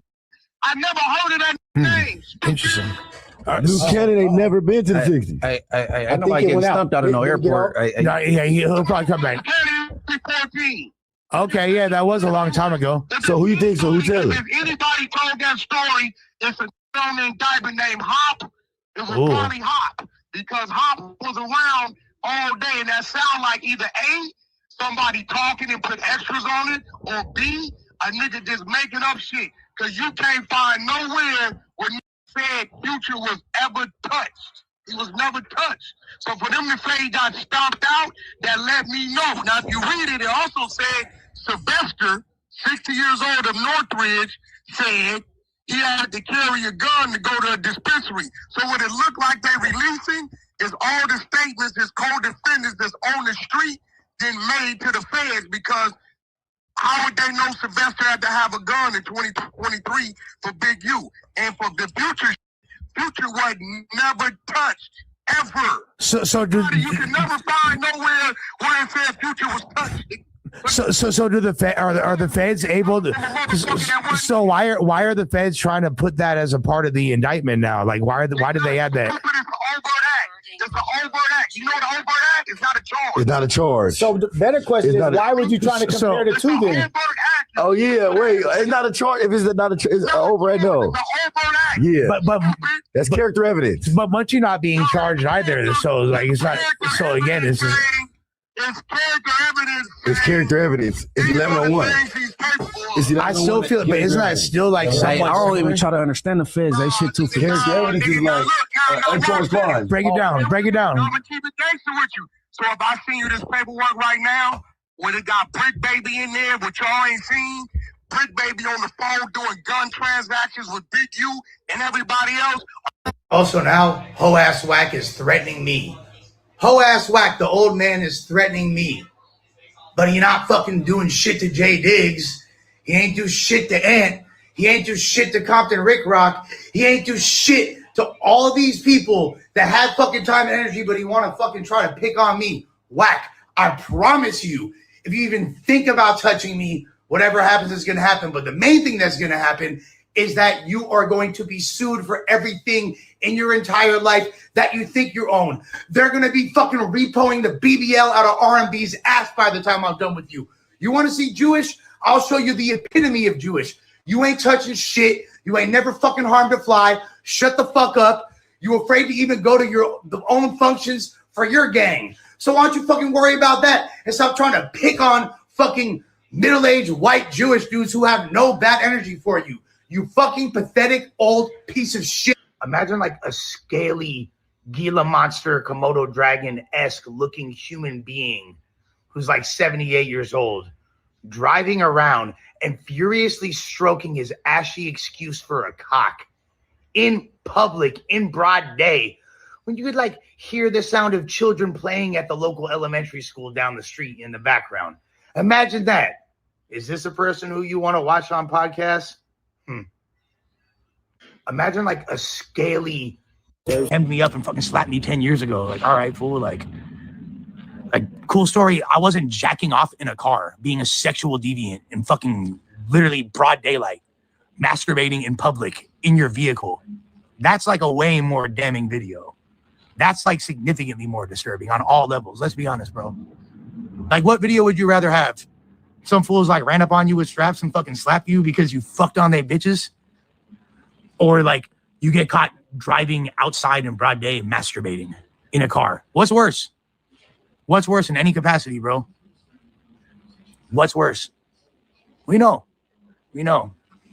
And just like to even bring up some shit like this or like, bro, like, I'm just trying to fucking get healthy, dog. Before that, by the way, yesterday when on my little like, oh, I'm going to rehab post, this fool want to hop in the comments and be like, oh, I hope you overdose and die. And he's responding to Bootleg Kev and Tim and Doughboy and Jesse's like writing in the response. Like, bro, it's like if I wasn't smarter, I would think you was smoked out. Because that's like a really smoked out thing to do. I don't know if that's as a result of you just being like old and senile or thinking like, oh, nephew, what's cool nowadays? What are the kids gonna do? Think that they're gonna think this is cool, nephew? Bro, like just keep like ruining the fun, keep being annoying, keep like, all right, Wack, fucking cool guy, bro. You're really awesome to have around. People really enjoy your presence. It's like, dude, like I'm like probably one of the only people that actually be a no jumper that still respected him and treat him a certain way and like show love to him. And it's like, that's out the window. It doesn't make me really want to be on a good level or have a rapport with somebody that, for what, bro? Like, this shit didn't make him look cool. Didn't make him look cool at all. And it's like, all right, like nobody in No Jumper really like, whatever. I'm pretty much off that. That shit is weird, but all those guys in the video, they know, bro. Like, you want to keep doing weird shit, trying to get attention. It's not your first time. Like, it's all good, bro. It's all good. We can see the video of Lola sucking on my dick. I have another one of her masturbating, playing. Hey, can't hear you. Hey, call J Hood. My phone's low quality speaker. Call J Hood, please. I'm calling him right now. All right, J Hood, come right now. I think you gotta put it to the mic. Yeah, I'm just that way. Okay. Hey, you need to buy a new phone, bro. Yeah. Oh, what up? So, Lush, you saying what? What you been here saying? Who? What? I never said you. I didn't say you was in an indictment, Wack. I did not say you was in an indictment. I specifically said you. You got to put it to the microphone. I did not say he was in an indictment. My name like a nigga won't break your shit. Hey, bro, I'm like the one like speaking unbiasedly and defending you. I'm like, but I'm not talking bad. Like you could save this preamble, but I'm not like talking bad about you. Hey, bitch, do you know what a word action is versus a charge? Ain't No one said you had a charge though. No one said that. No, I didn't. No, I did not say you had a charge. I never said that. I never said you had a charge. I don't know what you're talking about. I didn't say you had a charge though. But I didn't say you had a charge though. But I didn't say that. I didn't. Go ahead. But I didn't say that though. But I already knew this was gonna be some. I don't even know why I answered this. Hey, listen, I ain't let you niggas meet who Wack is. And one day I'm gonna show you that. Okay, but you ain't gonna like. But I'm not against you, and I didn't say anything. But like, calm down. Yeah. Even listen, I'm not. Like, I don't know why you tripping on me, bro. Like I'm not. You was just popping it. No, I wasn't. What did I say that was popping it? Put the microphone to the speaker. He passed the bottle to a that killed the nigga every week. I ain't never said no like that. No, that's not. The thing is, I'll say it again. That's not. That's bro. I think you're lacking context. I don't understand. What you talking about? I think you're lacking context though, because that's not that's not at all like. Tell you what, hey, look, this all I'm gonna tell you. This is my last warning to you. Watch your mouth with my name, bro. I was trying to defend you. You're good. Listen to what I'm telling you. I see you too much, homie. I'm gonna tell my story, and I say it again. Big U wasn't even there. He stayed back with the and nobody ever touched it. Period. So that's one of them Crips who wasn't there lying. Talking about the nigga got stopped out of LA. That's loose cannon. So okay, that is loose cannon. So you're clearly talking about loose here. Loose cannon told. So loose cannon told. 9 times out of 10, he trying to get out. Wasn't there, you dummy. Loose cannon. Ain't nobody getting stumped. No, loose cannon probably wasn't there. He probably heard about it, and then he just trying to tell his way out. Loose cannon in 2014 in the 60s. I never heard of that name. Interesting. Loose cannon ain't never been to the 60s. Ain't nobody getting stumped out of no airport. No, he'll probably come back. 2014. Okay, yeah, that was a long time ago. So who you think? So who tell it? If anybody told that story, it's a on the indictment named Hop. It was Bonnie Hop because Hop was around all day, and that sound like either A, somebody talking and put extras on it, or B, a nigga just making up shit. Cause you can't find nowhere where said Future was ever touched. He was never touched. So for them to say he got stomped out, that let me know. Now if you read it, it also said Sylvester, 60 years old of Northridge, said he had to carry a gun to go to a dispensary. So what it looked like they releasing is all the statements his co-defendants that's on the street then made to the feds, because how would they know Sylvester had to have a gun in 2023 for Big U? And for the Future was never touched, ever. So you can never find nowhere where it said Future was touched. So do are the feds able to? So why are the feds trying to put that as a part of the indictment now? Like why did they add that?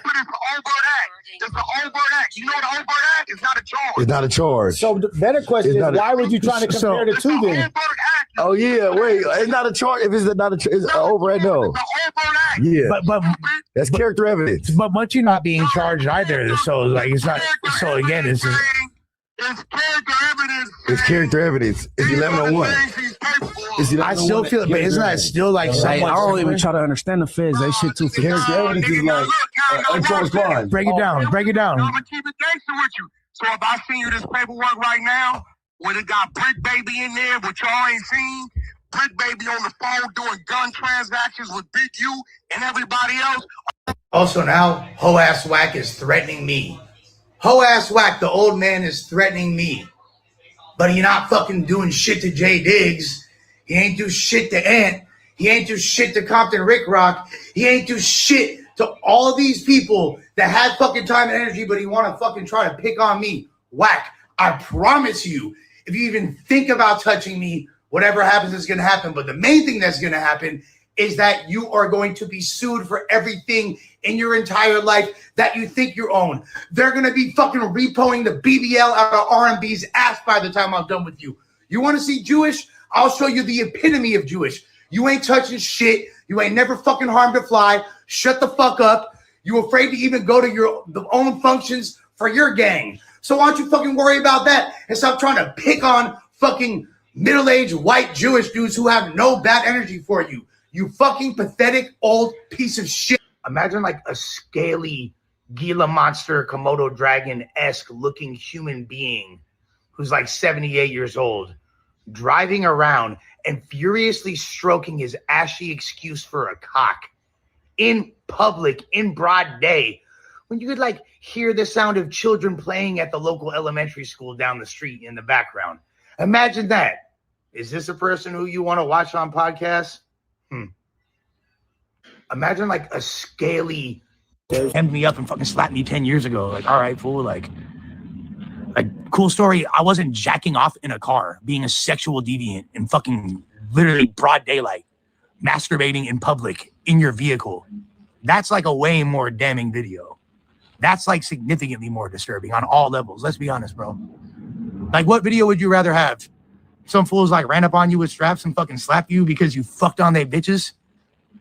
Or like you get caught driving outside in broad day masturbating in a car? What's worse? What's worse in any capacity, bro? What's worse? We know. We know. And just like to even bring up some shit like this or like, bro, like, I'm just trying to fucking get healthy, dog. Before that, by the way, yesterday when on my little like, oh, I'm going to rehab post, this fool want to hop in the comments and be like, oh, I hope you overdose and die. And he's responding to Bootleg Kev and Tim and Doughboy and Jesse's like writing in the response. Like, bro, it's like if I wasn't smarter, I would think you was smoked out, because that's like a really smoked out thing to do. I don't know if that's as a result of you just being like old and senile or thinking like, oh, nephew, what's cool nowadays? What are the kids gonna do? Think that they're gonna think this is cool, nephew? Bro, like, just keep like ruining the fun, keep being annoying, keep like, all right, Wack, fucking cool guy, bro. You're really awesome to have around. People really enjoy your presence. It's like, dude, like I'm like probably one of the only people that actually be at No Jumper that still respected him and treat him a certain way and like show love to him. And then it's like, that's out the window. It doesn't make me really want to be on a good level or have a rapport with somebody that, for what, bro? Like, this shit didn't make him look cool. Didn't make him look cool at all. And it's like, all right, like nobody at No Jumper really like me. Whatever. I'm pretty much off that. That shit is weird, but all those guys in the video, they know, bro. Like, you want to keep doing weird shit, trying to get attention. It's not your first time. Like, it's all good, bro. It's all good. We can see the video of Lola sucking on my dick. I have another one of her masturbating, playing. What's the deal, y'all? What's the deal, y'all? What's the deal? Rich Trapper tapping in TNN Trap News Network. Back in the same, like, cook, crack in this thing. Like, comment, subscribe, like, comment, subscribe, like, comment, subscribe. More of this good content here at TNN Trap News Network. It's that good news reviews. It's that good knowledge you're not going to get in nobody's college. Tap in with the tap in to make sure you are, in fact, tapped in with that good tap in. You feel me? Hit that notification bell. Hit all. Stay tapped in for the latest and the greatest what we got going on here at TNN Trap News Network. News reviews, knowledge, you ain't finna get nobody's college. We finna jump into this content, but before we do, make sure you hit us up on Instagram, TRAP, NEWS, NETWORX, Trap News Network to become, Trap News Network correspondent. Hit me up on Instagram if you want to be a Trap News Network correspondent, man. A few people have hit me up.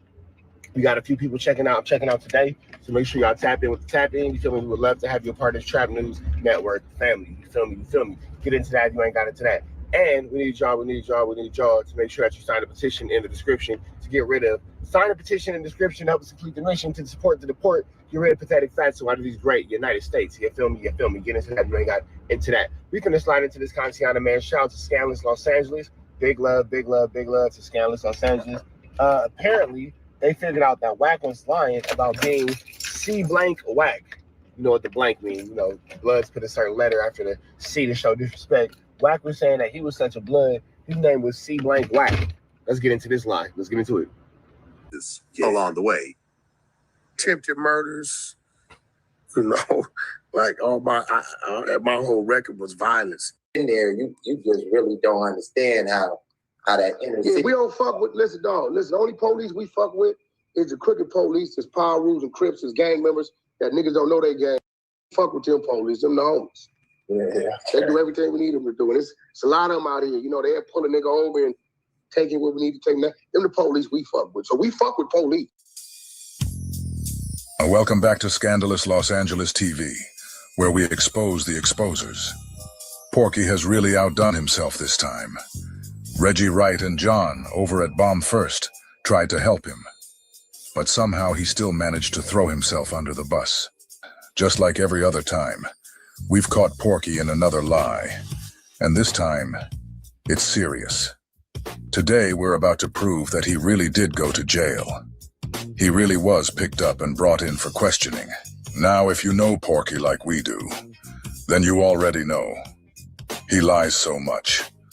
We can't just focus on just this one. Before we even get into the jail story, We have to touch on some of the other lies he's told recently. I won't take too long on it, but let's go back to that story he told about being CK WACK and how that persona supposedly came to life in Soledad. And I went to reception, and they put me in cell with a G homie named Baby Wayne from Village Style Power Room. And I think at that point is when my penitentiary training started. You know, because he had been to prison 2-3 times. The good thing about Baby Wayne was a knockout artist. And when you were a young Power Room in the cell with a G homie, you're gonna fight at least 3-4 times a week just because. So, you know, he kind of got me stronger with my push-up game, my physical game, and he made me squabble him every day, almost. So by the time I left there, I hit Soledad.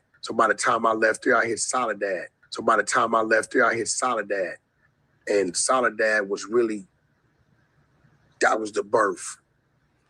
That was the birth of CK WACK. When I hit that yard. CK stands for Crip Killing. Okay. See, I was Lil Wack. From there, I went to CK WACK. According to Porky, he left Delano State Prison and was transferred to Soledad. And that's where the name CK WACK was born. The only problem with that is that in a separate interview from 8 years ago, Porky said he went straight to Soledad when he first hit the penitentiary at 16 years old. Where the trucking business came from, you know, I went to the pen, Simon. As you know, I was the first juvenile to actually go to California State Penitentiary at 16. Now Youth Authority, I already ran through that. So at 16, I'm in Soledad. I'm in Soledad State Penitentiary. So from 16 to 22, I run through like 7 different prisons. You're 19 years old when you get out? Yeah, I'm like 19. I do probably like 2.5, 3 years of solitary confinement time, you know.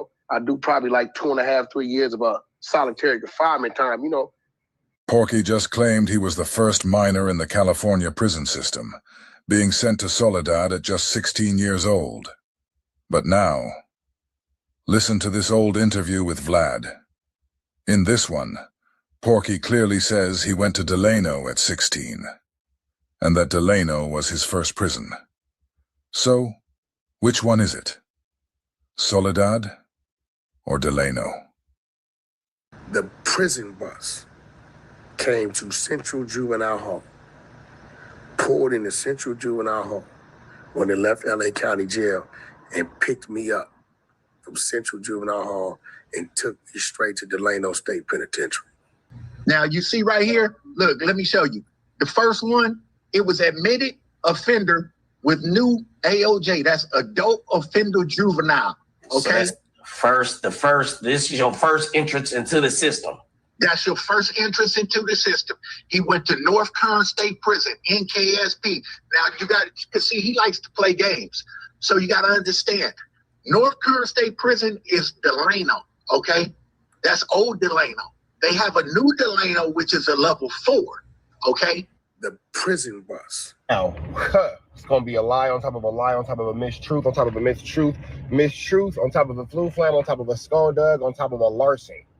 Because all this Ninja Wack gonna do is lie. That boy gonna lie like a rug, boy. I swear to God. So you was the first minor to be in the California Department of Corrections, huh? You was the first one. Let me get into my Trap GPT. Y'all know Trap GPT be keeping me right.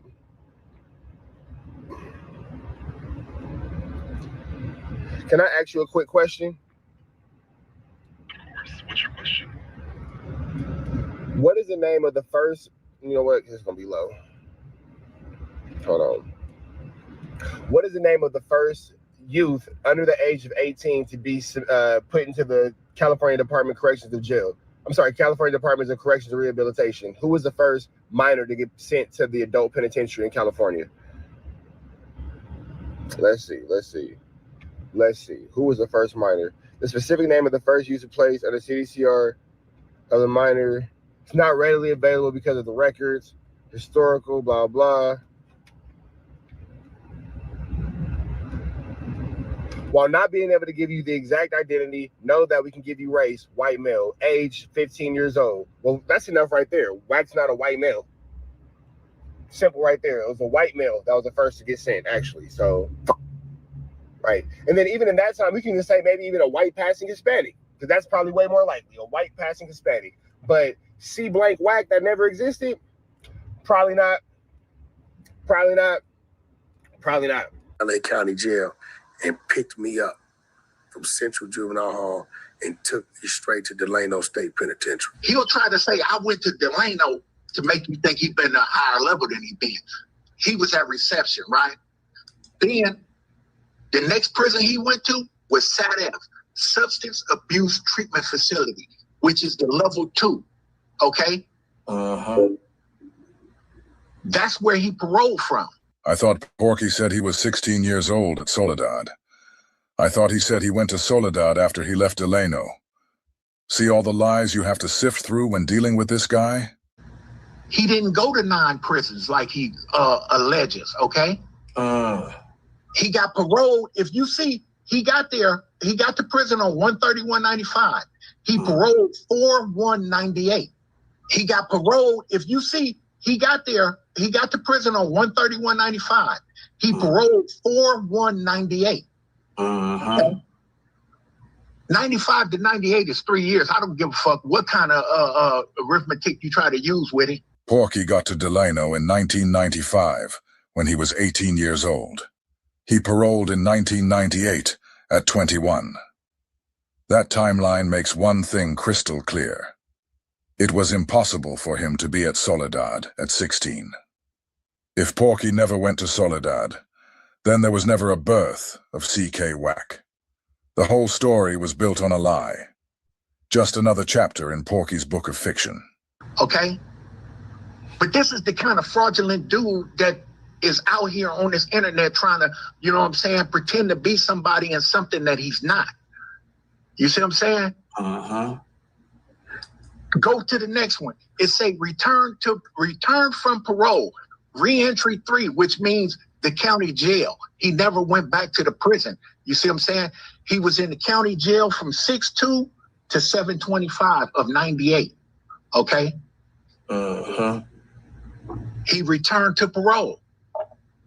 Then 3 days after Christmas in 1998, same year, he got another violation, return from parole, re-entry 3. He went to the county jail.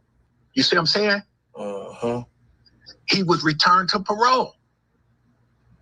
Then he discharged on 2/25/2002 from Region 3. Discharged from sentence. Okay? All that talk about he was in there for all this shooting and attempted murders and all of this shit. This motherfucker got one charge of 245 PC A2, okay, which is assault with a firearm, okay? So as you just saw, Porky never set foot in Soledad. So all that talk about Soledad was just another lie. There was never a birth of CK WACK. That entire story was completely fabricated. Then there's the claim about spending 2 to 3 years in solitary confinement. Lie.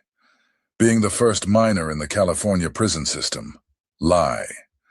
Being 16 years old at Soledad. Lie. That's 5 lies in one story. Back to back. But this is what Porky does. Now let me show you guys how Porky fell on his own sword. You won't find this next clip on YouTube anymore, because Porky had Cheeseburger Chuck take it down. Hey, Big Chuck, we just want to talk about when he gonna bring the audio from being talking to them people. We want to know what he said. We could clear all this up. Who's that, Chuck? That's Deuce. Yo, I just PCK always talking to me. We in the streets. We in this. I got nothing to talk about. Every time he does this, it's a PC move. Always notice how Porky reacts when Deuce questions him. He can't stand it. He cuts him off, yells over him, or accuses him of PCing for talking to him on a social platform. But when it comes to DZ from SBGB TV, it's a whole different story. Porky gives him content and plays along. Oh, what's up, homie? Okay, yeah, as long as it's WACK100, because if it's somebody else, we're not doing that. Listen, we're not doing that. Listen to me. Hey, listen to me. This real shit, right? we always know what we're doing, right? We always know what we're doing. And believe it or not, right, we are the most supported people of our people on the internet, right? It's a lot we can do. Remember, I'm an industry guy. I'm tied in the labels. I'm tied in the YouTube, right? So what I'm telling you, brother, is like, I called in to you intentionally because I saw you was building. I didn't have to do that. People pay me to do that. I did it. I said, let me call in and give them the content. We always know what we're doing. And I'm saying that to say this. At some point, bro, you run your content, but you gotta have some type of reserve when you're running it. Because remember, it's our content. You get what I'm saying? And then, okay, so doing these type of things, right? There's certain things that, especially when it comes to me as a public figure, right? I own me. You right? I haven't given you a verbal or signed anything, right? So what I'm saying is, as a brother, when I'm talking as a brother, fuck to people. When a brother is calling in to help you, because I'm giving you notice the content I gave you, you've been able to chop that shit up and run with it for about a month now, a couple weeks. Boom, a month. Right? At least, right? But it gotta come to some point, bro, to where it's just not like an attack thing. Because then at that point in time, listen to me, you as a brother, I'm a businessman, right? At that point in time, just from friend to foe. I called in as a friend. No matter what our back and forth was, I chose to stay on the phone. I know, I've been doing this social media shit forever. I know what I'm doing. If I don't fuck with you, I'll never say a word to you. I won't even utter your name. If you see a lot of people, I ignore them. I won't say their name, because the minute I say something to them, I have a conversation with them, it helps still. You get what I'm saying? I know that. I know what I'm doing. If I don't fuck with you, I'll never say a word to you. I won't even utter your name. If you see a lot of people, I ignore them. I won't say their name, because the minute I say something to them, I have a conversation with them, it helps still. You get what I'm saying? I know that. So I'm telling you, brother to brother, run your content, especially we gave you content. Listen, me and you have nothing to talk about. It's established. Chuck, this is what you call a PC move. Bro, stop talking. Why you keep warning the people? Leave our shit in the street. Listen, every time you do this, you saying fuck your neighborhood because you on some PC shit. It's in the street, bro. Leave it where it's at. Me and you don't talk like this. We leave it in the street, in the darkness. Why is everywhere? You're not in the street, bro. You're not in the street. Stop it. I just left LA. You ain't in the power rules. You ain't in Gonzalez. You don't hang in the parts in the garages. Remember? Weird ass niggas. Stop faking. Yeah, stop faking. You making Fruitown Brim look bad right now. I'm one of the greatest things that ever came from the 30s, bro. Fruitown Brims. Y'all know when it's street business and it's up to the disrespect level of me and him, he ain't supposed to do this shit. It's a PC move. I'm going to mute up, Chuck. When he done doing the PC shit, I'll holler at you. I didn't take it to when he done. Well, I didn't say nothing about me and you. I asked you about the statement that you made. If you waive your Miranda rights, that means that there's a statement in audio. You need to go get that and prove you ain't CS2 back. That got nothing to do with me and you. That's you trying to clear your name. Don't bring the police. The police can't vouch to say that you not working with the police. You got Fruitown Brim looking bad right now, bro.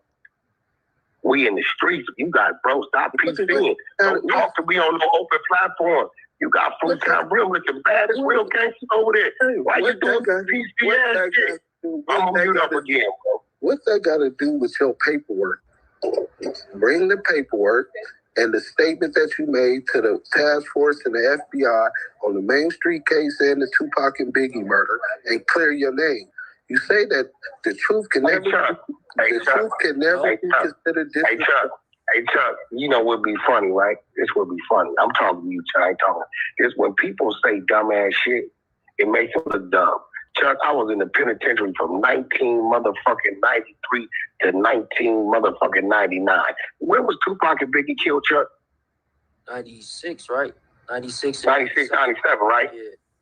I'll mute up. But I gave a statement on him. I'll mute up. Let's make sure Wack knows that he ain't fooling nobody. Hey, Wack, the Tupac and Biggie murder are still unsolved. That means it's still being investigated right now. We can show plenty of people who were in jail during the time of the murders, who gave statements about the murder. You ever heard of a jailhouse informant? You ever heard about Kenneth Bo Agnew? What about Waymond Anderson? Marion Knight and Studderbox were both suspects in the murder, and you were around both of them during the time investigations were taking place. So you could have very easily been giving the police information you obtained while being around them. I said you gave a statement to the task force that was investigating that, Greg Cadence, and then the other officer that said you was arrested. Well, first of all, there were no arrests made other than... What type of loser lies about being a power or like a thug or a criminal and all that kind of stuff? Like, who lies about a criminal record? Like, I can see you lying to make it seem like it's not as bad as what it was, because you're trying to make it seem like you're trying to downplay it, you ain't trying to be seen in a certain type of light. But who the hell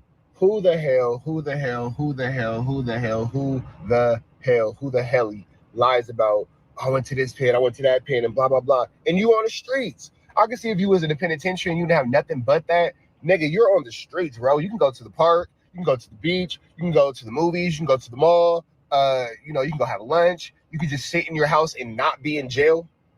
Just not being in jail, that's always a thing. Not being in jail is always a cool thing. But why would you sit there and just tell this stupid lie over and over and over? It's incredible to me. Wack is an idiot. And then they have paperwork. They can see you. They can see you, right? And then you got picked up for the Biggie and Tupac murder and all that kind of stuff. And you're the only person that got arrested for that. So you've been telling, you've been snitching. You know what I'm saying? Now you want people to take it down, and all the videos of you online are taken down and all that kind of stuff because these cases are coming out. You're contradicting yourself, and every time Wack will tell a lie in 2005, and then in 2006 tell a new lie, and then when you can't, when he has to get contradicted from his lie in 2005 to not match one in 2006. My bad. I'm looking at this white lady walk past, and she is cheeking. Then you got the person taking down your life in 2005. But like, why do everybody got to clean their social media platforms and scrub their social media platforms consistently? Because you're a liar. The hell is going on here? So they said you was arrested. Well, first of all, there were no arrests made other than Cash Jones. Chuck, if I'm in the penitentiary from 1993 to 1999, what the fuck could I give a statement on, Chuck? Listen, you admitted that Greg Cadence, that you went to got the fruit down rims looking bad. But, you are saying some of the dumbest shit. With Death Row, though, like in 2001. 2001. 2001. Okay. This guy, he don't know because he wasn't around. Stop making the brims look bad, bro. Leave our shit in the street. It's already up. Chill out. Leave it in Madison, Wisconsin. You in Madison, Wisconsin. Stop talking to me, bro. Why are you talking to me when it's on? You're doing a PC move. The truth first. All we're talking about is your paperwork. Stop spinning. Stop deflecting. When is you going to bring on you to provide the paperwork? From the 60s. I don't have no paperwork, bro. I don't have paperwork. I was never arrested, question nothing. I don't have paperwork. I was never arrested, question nothing. I don't have paperwork. I was never arrested, question nothing. Wack just claimed he has no paperwork because he was never arrested or even questioned. But you guys heard it straight from former Los Angeles Sheriff Michael Cowett. The only person who got arrested was Porky.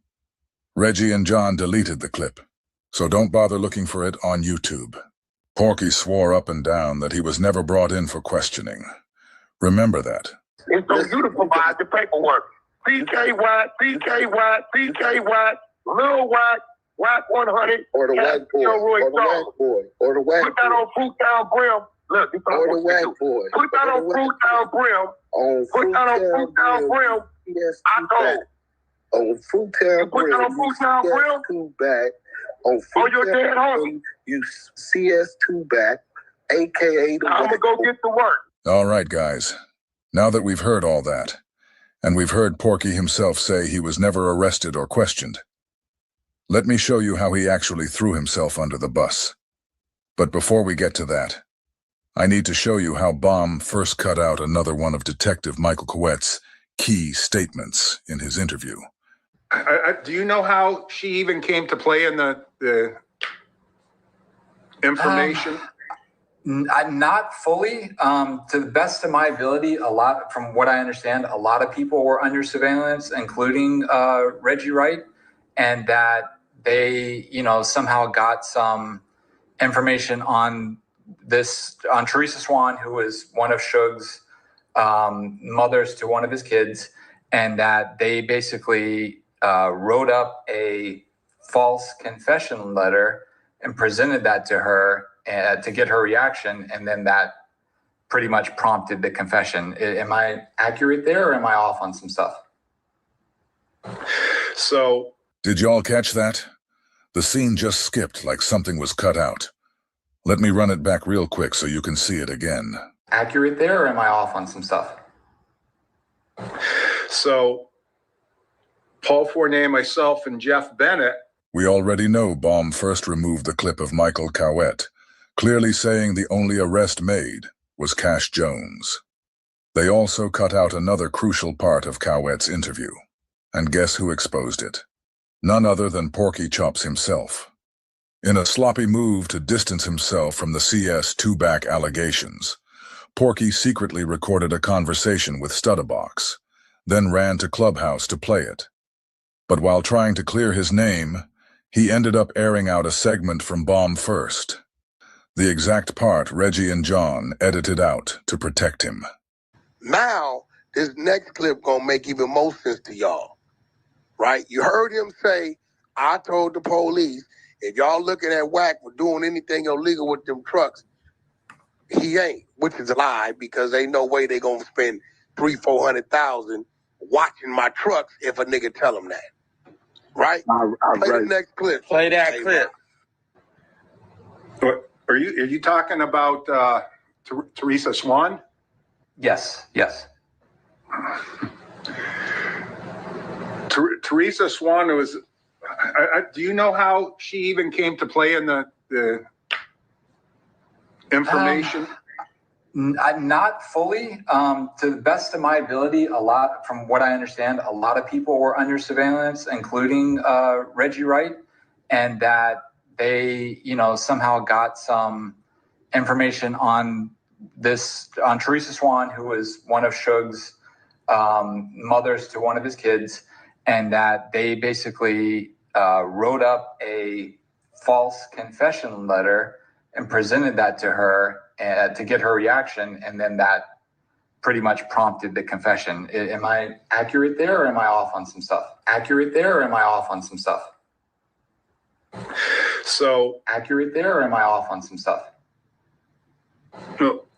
How Teresa Swan came into play here is, originally we were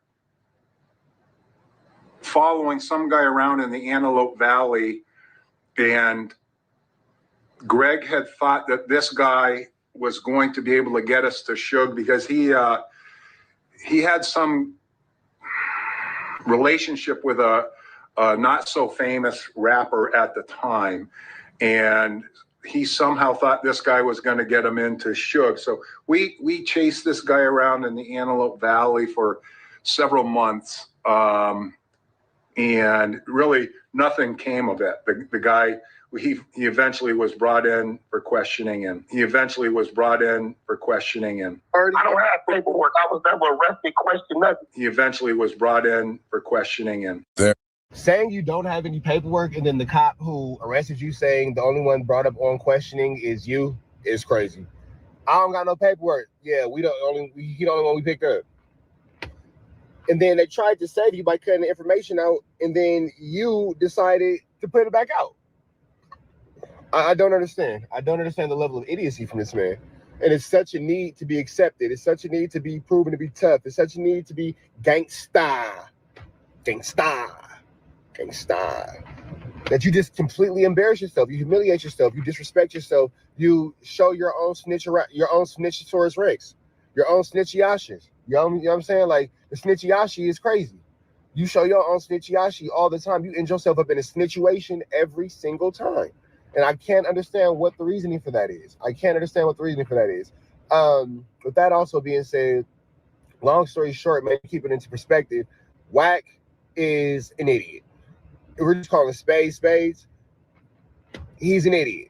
That's it and that's all. You know what I'm saying? Everything about that dude is slow. Everything about that dude don't make sense. Everything about that dude is flamorous, skullduggerous, and larcenous. And we could go over all the things, but y'all hearing it outlined one by one, piece by piece. He's a compulsive liar, but he's lying to cover up the fact that he's a snitch. And this is all what it comes down to. WACK doesn't want anybody to know that he's on paperwork and he's snitching. Porky said he wasn't arrested. Detective Cowett said he was arrested. Porky said he never was questioned, and Detective Cowett said he was brought in for questioning. Both of these clips have been deleted by Bomb first, but thanks to good old Porky, we were able to get our hands on this one. Also, don't overlook this key detail.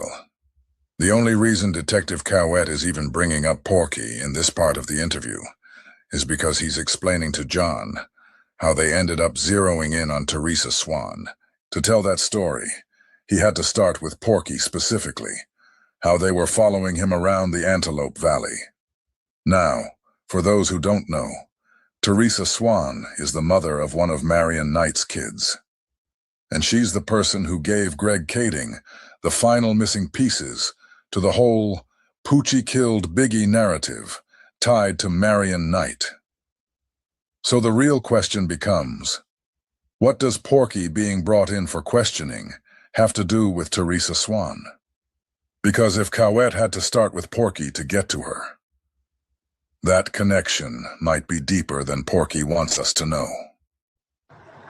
So Paul Fournier, myself, and Jeff Bennett decided that we should probably go after somebody that Suge was close to in the 90s, thinking that, because we were hearing the same things too, that Poochie Wardell Faust was responsible. So we, the three of us, Jeff Bennett, Paul Fournier, and I, started looking into what Teresa Swan was doing as far as criminal activity at the time present during the task force era. And we had discovered that she was flipping cars or something, high-end cars with fraudulent names. And we had discovered that she was flipping cars or something, high-end cars with fraudulent names. Say like you may take a load of BMWs down to San Diego, right? Boom. It's like 200 miles. Pay my driver like $1,100. Then you'll pick up a load of Porsches from San Diego. Let's just say going to San Francisco. And we had discovered that she was flipping cars or something, high-end cars with fraudulent names. So we got our commercial crimes bureau involved with it and had them look into exactly what she was doing. And at the same time, we brought a district attorney on board from LA County to let her know what our end goal was. And that was, in the event Teresa Swan had good information and could connect Suge to Teresa Swan and to Poochie, that we would want to give her some kind of consideration in the case. And the district attorney was on board. So when we eventually arrested her and brought her in for questioning,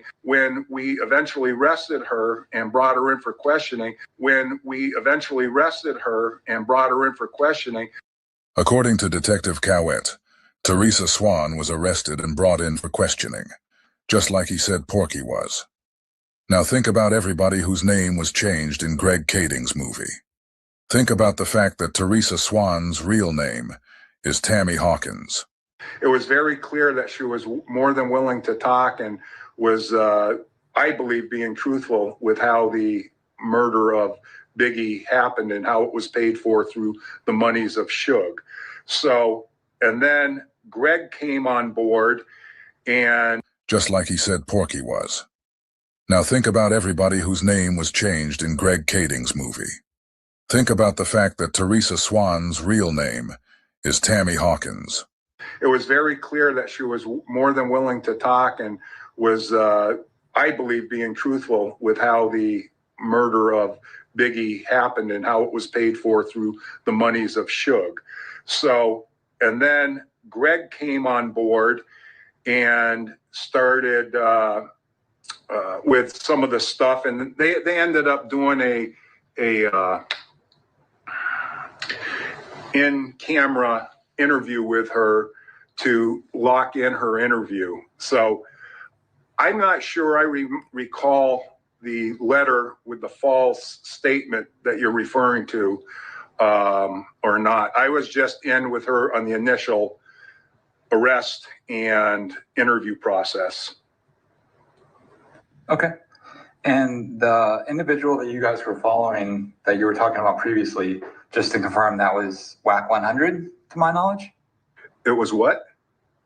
A guy named WACK100 that you guys were following initially to try to get to Suge, and then you realized that he really wasn't going to get you there in Antelope Valley? I think that's who it is. I don't recall that name, but yeah, they got to me. It was a waste of time chasing that guy for as long as we did. Yeah, I think his government name is Cash Jones. Yes. Yep. There you go. Yes. Okay. What's the deal, y'all? What's the deal, y'all? Rich Trapper. We back. And that was crazy, man. Big shout out to Los Angeles. Scandalous Los Angeles, man. Rat Run Hunter,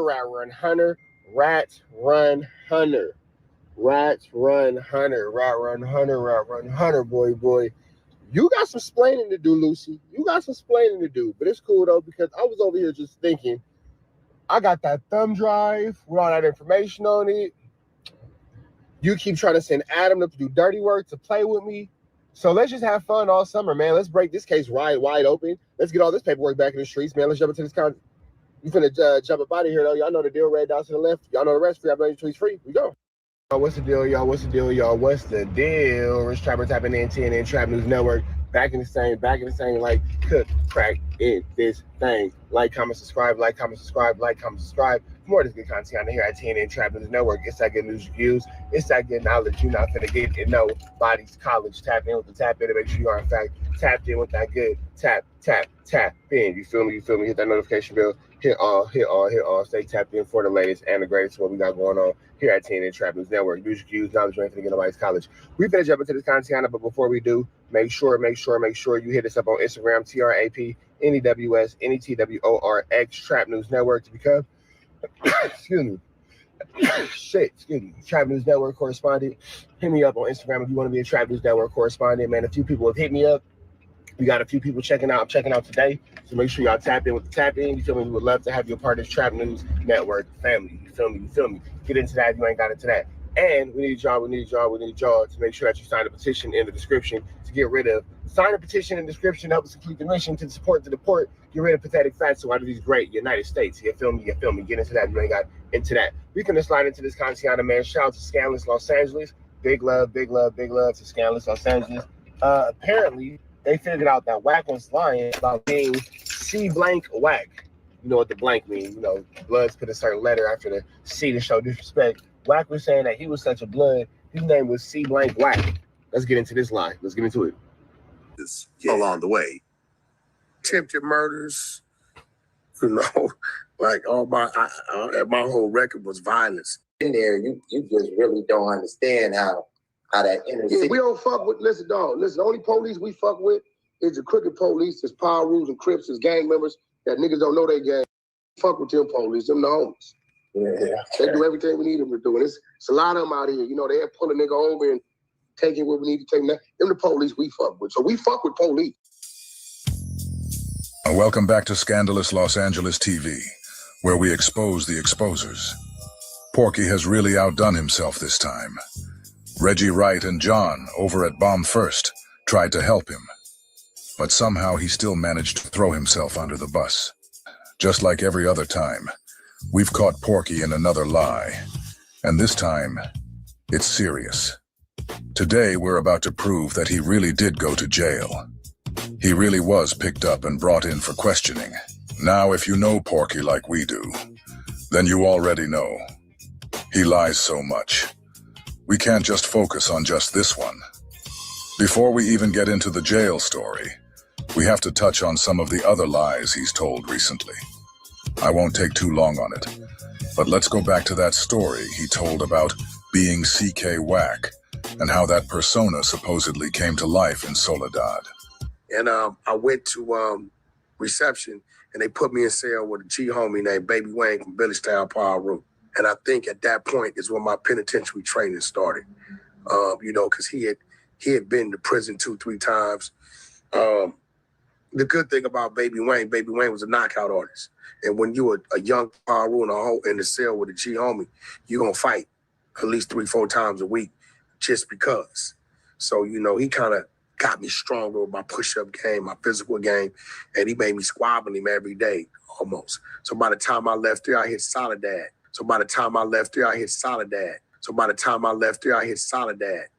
And Soledad was really, that was the birth. That was the birth of CK WACK. When I hit that yard. CK stands for? Crip killing. Okay. See, I was Lil Wack. From there, I went to CK WACK. According to Porky, he left Delano State Prison and was transferred to Soledad. And that's where the name CK WACK was born. The only problem with that is that in a separate interview from 8 years ago, Porky said he went straight to Soledad when he first hit the penitentiary at 16 years old. Where the trucking business came from, I went to the pen, Simon. As you know, I was the first juvenile to actually go to California State Penitentiary at 16. Not youth authority, I already ran through that. So at 16, I'm in Soledad. I'm in Soledad State Penitentiary. So from 16 to 22, I run through like 7 different prisons. You're 19 years old when you get out?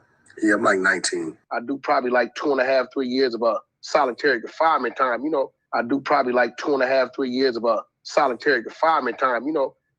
Porky just claimed he was the first minor in the California prison system, being sent to Soledad at just 16 years old.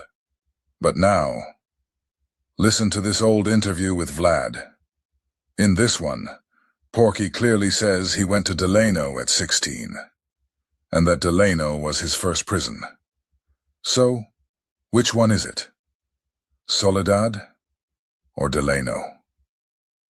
The prison bus came to Central Juvenile Hall, pulled into Central Juvenile Hall when they left LA County Jail and picked me up from Central Juvenile Hall and took me straight to Delano State Penitentiary. Now you see right here, look, let me show you.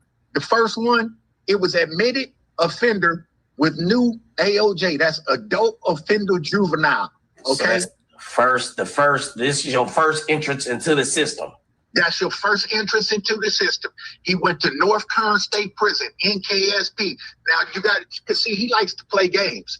So you got to understand, North Kern State Prison is Delano, okay? That's old Delano. They have a new Delano, which is a level 4, okay? The prison bus. Now, it's going to be a lie on top of a lie on top of a mistruth on top of a mistruth, mistruth on top of a flu flam on top of a skulldug on top of a larceny. Because all this Ninja Wack gonna do is lie. That boy gonna lie like a rug, boy. I swear to God. So you was the first minor to be in the California Department of Corrections, huh? You was the first one. Let me get into my Trap GPT. Y'all know Trap GPT be keeping me right.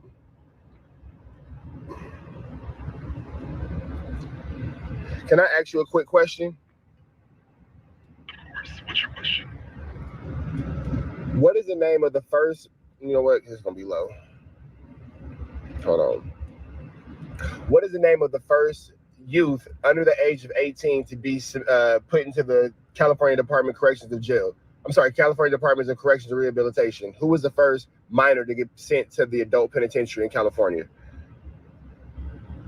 Let's see. Who was the first minor? The specific name of the first user placed at the CDCR of the minor. It's not readily available because of the records. historical, blah, blah.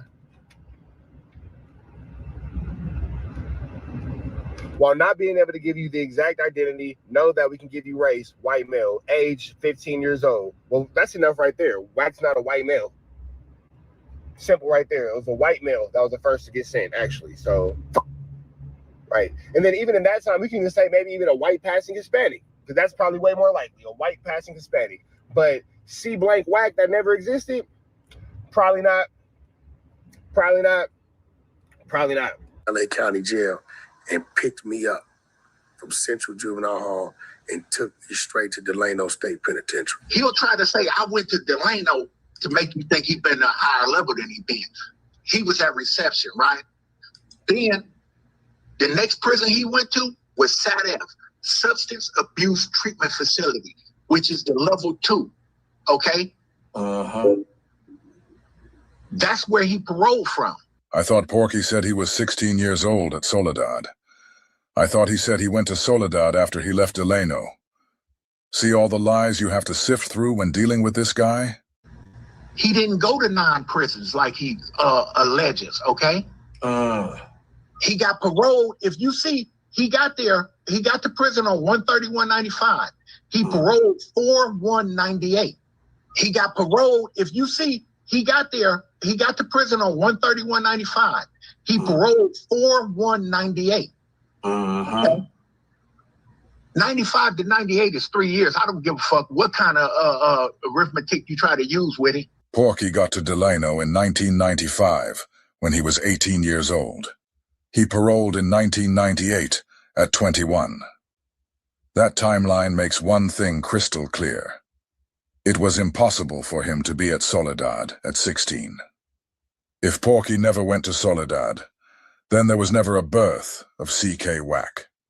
The whole story was built on a lie. Just another chapter in Porky's book of fiction. Okay? But this is the kind of fraudulent dude that is out here on this internet trying to, you know what I'm saying, pretend to be somebody and something that he's not. You see what I'm saying? Go to the next one. It say return from parole, re-entry 3, which means the county jail. He never went back to the prison. You see what I'm saying? He was in the county jail from 6/2 to 7/25 of 98. Okay? He returned to parole. Then 3 days after Christmas in 1998, same year, he got another violation, returned from parole, re-entry 3. He went to the county jail. You see what I'm saying? He was returned to parole. Then he discharged on 2/25/2002 from Region 3. Discharged from sentence. Okay? All that talk about he was in there for all this shooting and attempted murders and all that shit. This motherfucker got one charge of 245 PC A2, okay? Which is assault with a firearm, okay? So as you just saw, Porky never set foot in Soledad. So all that talk about Soledad was just another lie. There was never a birth of C.K. Wack. That entire story was completely fabricated. Then there's the claim about spending 2 to 3 years in solitary confinement. Lie. Being the first minor in the California prison system. Lie. Being 16 years old at Soledad. Lie. That's 5 lies in one story. Back to back. But this is what Porky does. Now let me show you guys how Porky fell on his own sword. You won't find this next clip on YouTube anymore, because Porky had Cheeseburger Chuck take it down. Hey, Big Chuck, we just want to talk about when he gonna bring the audio from being talking to them people. We want to know what he said. We could clear all this up. Who's that, Chuck? That's Deuce. Yo, I just PCK always talking to me. We in the streets. We in this. I got nothing to talk about. Every time he does this, it's a PC move. Always notice how Porky reacts when Deuce questions him. He can't stand it.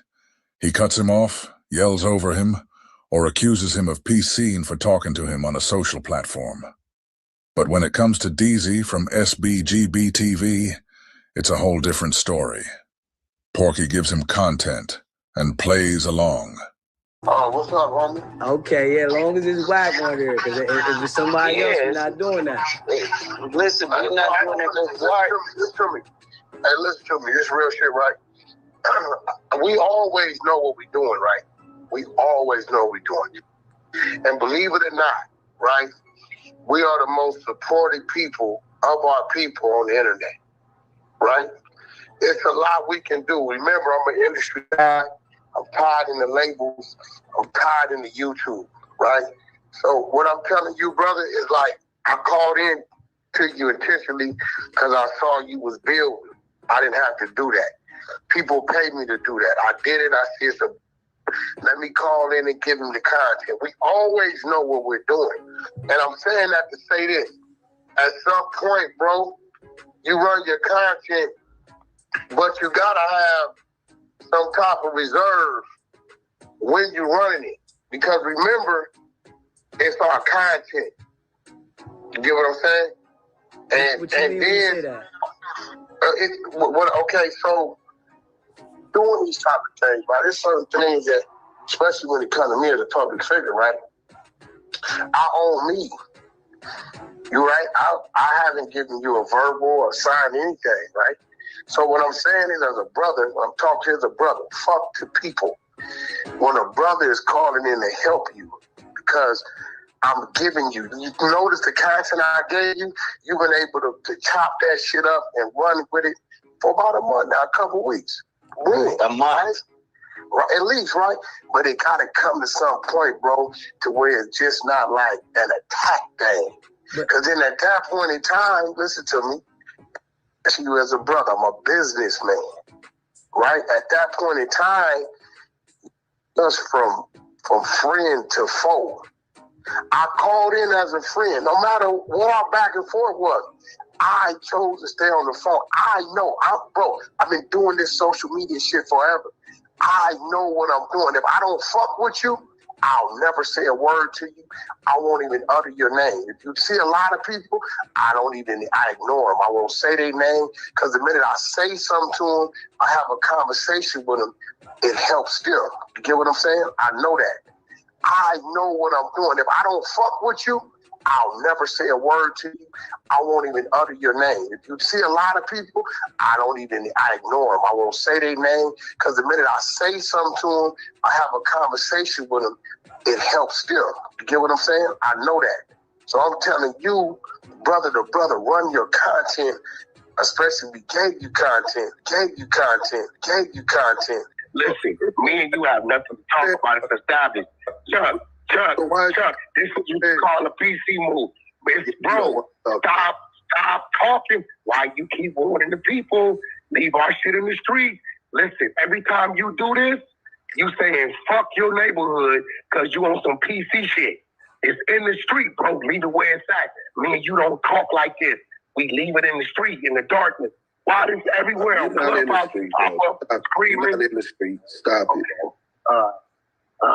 I just left LA. You ain't in the power rules. You ain't in Gonzalez. You don't hang in the parts in the garages. Remember? Weird ass. I don't. Stop faking. Yeah, stop faking. You making Food Town Brim look bad right now. Bro, I'm one of the greatest things that ever came from the 30s, bro. Food Town Brims. Y'all know when it's street business and it's up to the disrespect level of me and him, he ain't supposed to do this shit. It's a PC move. I'm going to mute up, Chuck. When he done doing the PC shit, I'll holler at you. I'll stay here till when he done. Well, I didn't say nothing about me and you. I asked you about the statement that you made. If you waive your Miranda rights, that means that there's a statement in audio. You need to go get that and prove you ain't CS2 back. That got nothing to do with me and you. That's you trying to clear your name. Don't bring the police. The police can't vouch to say that you not working with the police. You got Food Town Brim looking bad right now, bro. We in the streets. You got, bro, stop PCing. Don't talk to me on no open platform. You got Food Town Brim looking bad. It's real gangsters over there. Why you doing PC ass shit? I'm going to mute up again, bro. What's that got to do with your paperwork? Bring the paperwork and the statement that you made to the task force and the FBI on the Main Street case and the Tupac and Biggie murder and clear your name. You say that the truth can never, be considered disrespectful. Hey, Chuck, you know what would be funny, right? This would be funny. I'm talking to you, Chuck. I ain't talking. It's when people say dumbass shit, it makes them look dumb. Chuck, I was in the penitentiary from 1993 to 1999. When was Tupac and Biggie killed, Chuck? 96, right? 96. 96, 97, right? Yeah. I'll mute up. But I gave a statement on him. I'll mute up. Let's make sure Wack knows that he ain't fooling nobody. Hey, Wack, the Tupac and Biggie murder are still unsolved.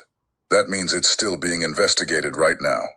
We can show plenty of people who were in jail during the time of the murders, who gave statements about the murder. You ever heard of a jailhouse informant? You ever heard about Kenneth Bo Agnew? What about Waymond Anderson? Marion Knight and Studderbox were both suspects in the murder, and you were around both of them during the time investigations were taking place. So you could have very easily been giving the police information you obtained while being around them. I say you gave a statement to the task force that was investigating that, Greg Cadence, and then the other officer that said you was arrested. Well, first of all, there were no arrests made other than... What type of loser lies about being a power or like a thug or a criminal and all that kind of stuff? Like, who lies about a criminal record? Like, I can see you lying to make it seem like it's not as bad as what it was, because you're trying to make it seem like you're trying to downplay it. You ain't trying to be seen in a certain type of light. But who the hell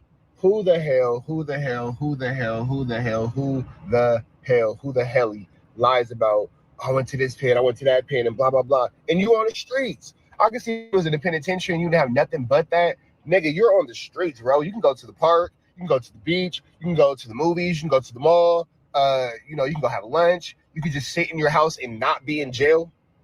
Just not being in jail, that's always a thing. Not being in jail is always a cool thing. But why would you sit there and just tell this stupid lie over and over and over? It's incredible to me. Wack is an idiot. And then they have paperwork. They can see you. They can see you, right? And then you got picked up for the Biggie and Tupac murder and all that kind of stuff. And you're the only person that got arrested for that. So you've been telling, you've been snitching. You know what I'm saying? Now you want people to take it down, and all the videos of you online are taken down and all that kind of stuff because these cases are coming out. You're contradicting yourself, and every time Wack will tell a lie in 2005, and then in 2006 tell a new lie, and then when you can't, when he has to get contradicted from his lie in 2005 to not match one in 2006. My bad. I'm looking at this white lady walk past, and she is cheeking. Then you got the person taking down your life in 2005. But like, why do everybody got to clean their social media platforms and scrub their social media platforms consistently? Because you're a liar. The hell is going on here? So they said you was arrested. Well, first of all, there were no arrests made other than Cash Jones. Chuck, if I'm in the penitentiary from 1993 to 1999, what the fuck could I give a statement on, Chuck?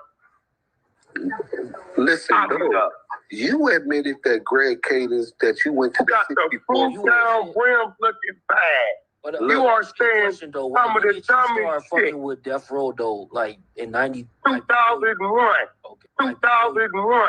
Okay. 2001. Okay. This guy, he don't know because he wasn't around. Stop making the brims look bad, bro. Leave our shit in the street. It's already up. Chill out. Leave it in Madison, Wisconsin. You in Madison, Wisconsin. Listen, stop talking to me, bro. Why are you talking to me when it's on? You're doing a PC move. The truth hurts. All we're talking about is your paperwork. Stop spinning. Stop deflecting. When is you going to bring on you to provide the paperwork? From the 60 I don't have no paperwork, bro. I don't have paperwork. I was never arrested, question nothing. I don't have paperwork. I was never arrested, question nothing. I don't have paperwork. I was never arrested, question nothing. Wack just claimed he has no paperwork because he was never arrested or even questioned. But you guys heard it straight from former Los Angeles Sheriff Michael Cowett. The only person who got arrested was Porky. Reggie and John deleted the clip, so don't bother looking for it on YouTube. Porky swore up and down that he was never brought in for questioning. Remember that. It's on you to provide the paperwork.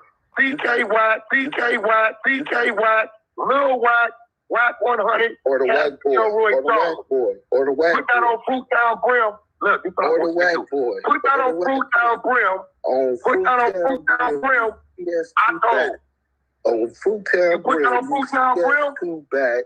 On Fruit your dead homie. You CS2 back, aka the. I'm gonna go get to work. All right, guys. Now that we've heard all that, and we've heard Porky himself say he was never arrested or questioned, let me show you how he actually threw himself under the bus. But before we get to that, I need to show you how Bomb first cut out another one of Detective Michael Coette's key statements in his interview. Do you know how she even came to play in the information?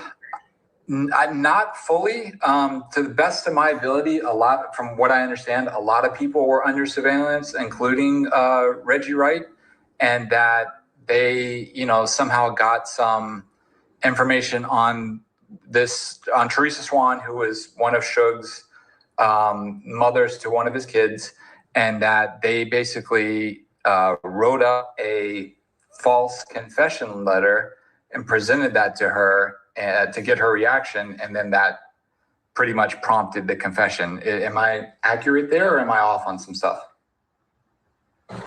So, did y'all catch that?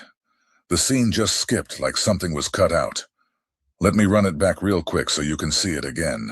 Accurate there, or am I off on some stuff? So, Paul Fournier, myself, and Jeff Bennett. We already know Bomb first removed the clip of Michael Coette, clearly saying the only arrest made was Cash Jones. They also cut out another crucial part of Coette's interview. And guess who exposed it? None other than Porky Chops himself. In a sloppy move to distance himself from the CS2-back allegations, Porky secretly recorded a conversation with Studdabox, then ran to Clubhouse to play it. But while trying to clear his name, he ended up airing out a segment from Bomb first. The exact part Reggie and John edited out to protect him. Now, this next clip gonna make even more sense to y'all, right? You heard him say, I told the police, if y'all looking at WACK for doing anything illegal with them trucks, he ain't, which is a lie, because ain't no way they gonna spend $300,000-$400,000 watching my trucks if a nigga tell them that. Right? Play the next clip. Play that clip. Are you talking about Teresa Swan? Yes. Teresa Swan was. Do you know how she even came to play in the information? Not fully. To the best of my ability, from what I understand, a lot of people were under surveillance, including Reggie Wright, and that they, somehow got some information on Teresa Swan, who was one of Suge's mothers to one of his kids, and that they basically wrote up a false confession letter and presented that to her to get her reaction, and then that pretty much prompted the confession. Am I accurate there, or am I off on some stuff? So, accurate there, or am I off on some stuff? No, how Teresa Swan came into play here is, originally we were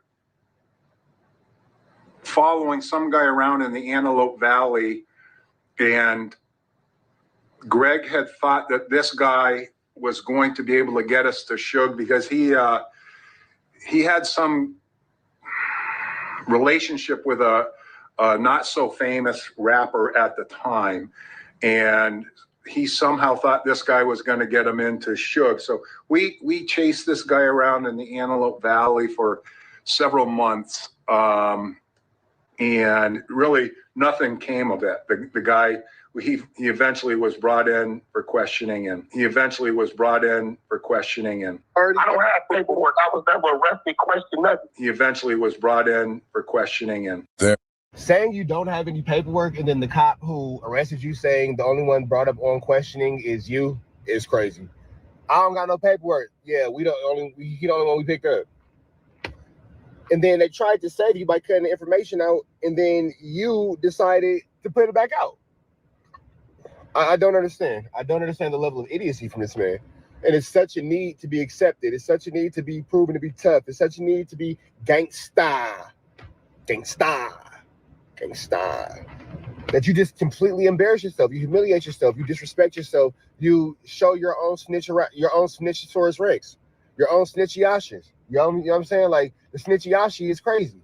You show your own snitchiashi all the time. You end yourself up in a snitchuation every single time. And I can't understand what the reasoning for that is. With that also being said, long story short, man, you keep it into perspective. WACK is an idiot. If we're just calling spades, he's an idiot. That's it and that's all. You know what I'm saying? Everything about that dude is slow. Everything about that dude don't make sense. Everything about that dude is flamorous, skullduggerous, and larcenous. And we could go over all the things, but y'all hearing it outlined one by one, piece by piece. He's a compulsive liar, but he's lying to cover up the fact that he's a snitch. And this is all what it comes down to. WACK doesn't want anybody to know that he's on paperwork and he's snitching. Porky said he wasn't arrested. Detective Cowett said he was arrested. Porky said he never was questioned, and Detective Cowett said he was brought in for questioning. Both of these clips have been deleted by Bomb first, but thanks to good old Porky, we were able to get our hands on this one. Also, don't overlook this key detail. The only reason Detective Cowett is even bringing up Porky in this part of the interview is because he's explaining to John how they ended up zeroing in on Teresa Swan. To tell that story, he had to start with Porky specifically, how they were following him around the Antelope Valley. Now, for those who don't know, Teresa Swan is the mother of one of Marion Knight's kids. And she's the person who gave Greg Kading the final missing pieces to the whole Poochie killed Biggie narrative tied to Marion Knight. So the real question becomes, what does Porky being brought in for questioning have to do with Teresa Swan? Because if Cowett had to start with Porky to get to her, that connection might be deeper than Porky wants us to know. So Paul Fournier, myself, and Jeff Bennett decided that we should probably go after somebody that Suge was close to in the 90s, thinking that, because we were hearing the same things too, that Poochie, Wardell Faust, was responsible. So we, the three of us, Jeff Bennett, Paul Fournier, and I, started looking into what Teresa Swan was doing as far as criminal activity at the time present during the task force era. And we had discovered that she was flipping cars or something, high-end cars with fraudulent names. And we had discovered that she was flipping cars or something, high-end cars with fraudulent names. Say like you may take a load of BMWs down to San Diego, right? Boom. It's like 200 miles. Pay my driver like $1,100. Then you'll pick up a load of Porsches from San Diego, let's just say going to San Francisco. And we had discovered that she was flipping cars or something, high-end cars with fraudulent names. So we got our commercial crimes bureau involved with it and had them look into exactly what she was doing. And at the same time, we brought a district attorney on board from LA County to let her know what our end goal was. And that was, in the event Teresa Swan had good information and could connect Suge to Teresa Swan and to Poochie, that we would want to give her some kind of consideration in the case. And the district attorney was on board. So when we eventually arrested her and brought her in for questioning,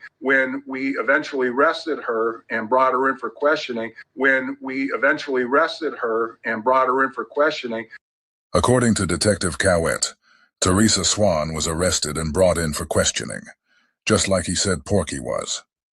Now think about everybody whose name was changed in Greg Kading's movie. Think about the fact that Teresa Swan's real name is Tammy Hawkins.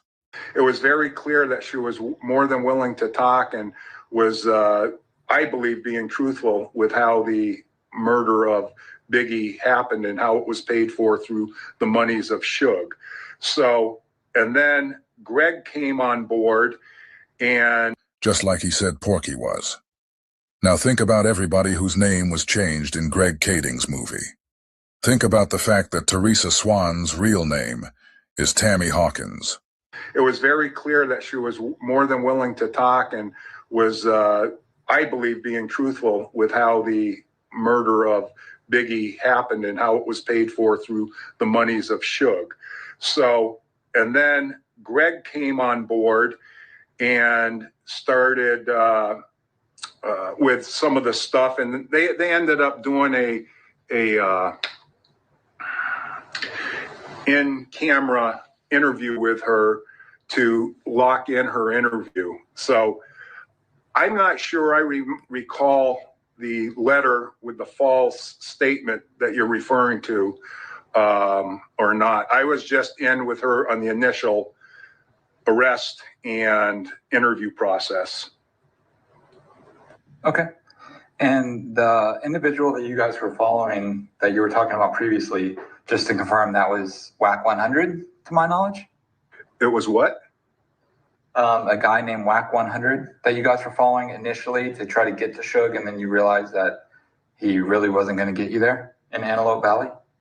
I think that's who it is. I don't recall that name, but yeah, they got... To me, it was a waste of time chasing that guy for as long as we did. Yeah. I think his government name is Cash Jones. Yes. Yep. There you go. Yes. Okay. What's the deal, y'all? What's the deal, y'all? Rich Trapper. We back. And that was crazy, man. Big shout out to Los Angeles. Scandalous Los Angeles, man. Rat Run Hunter,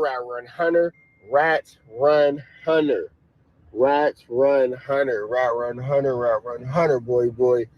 You got some splaining to do, Lucy. You got some splaining to do. But it's cool, though, because I was over here just thinking, I got that thumb drive with all that information on it. You keep trying to send Adam to do dirty work to play with me. So let's just have fun all summer, man. Let's break this case wide open. Let's get all this paperwork back in the streets, man. Let's jump into this con. You finna jump up out of here, though. Y'all know the deal. Red down to the left. Y'all know the rest. Grab on tweets free. We go.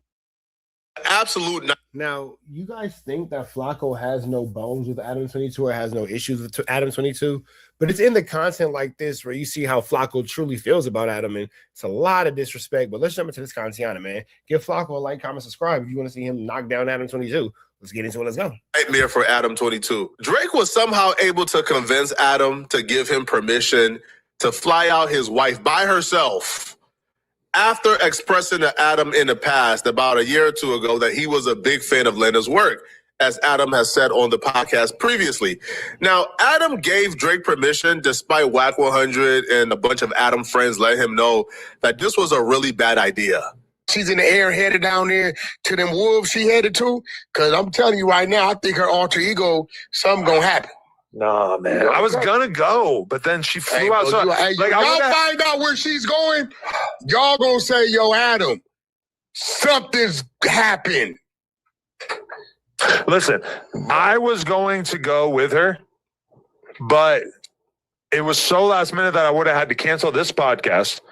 It would have been hard to get a flight. The flight was gonna be like $2,000, and then it would have been paying with my kid. Damn, bro. Drake flew your girl out to a place you can't even afford to go. Eesh. If Drake is the type of guy that I think Drake is, and by all account of things, from every relationship or friendship that have broken down and ended because Drake dealt with their women, a la Drake and Future, they started beefing over a girl.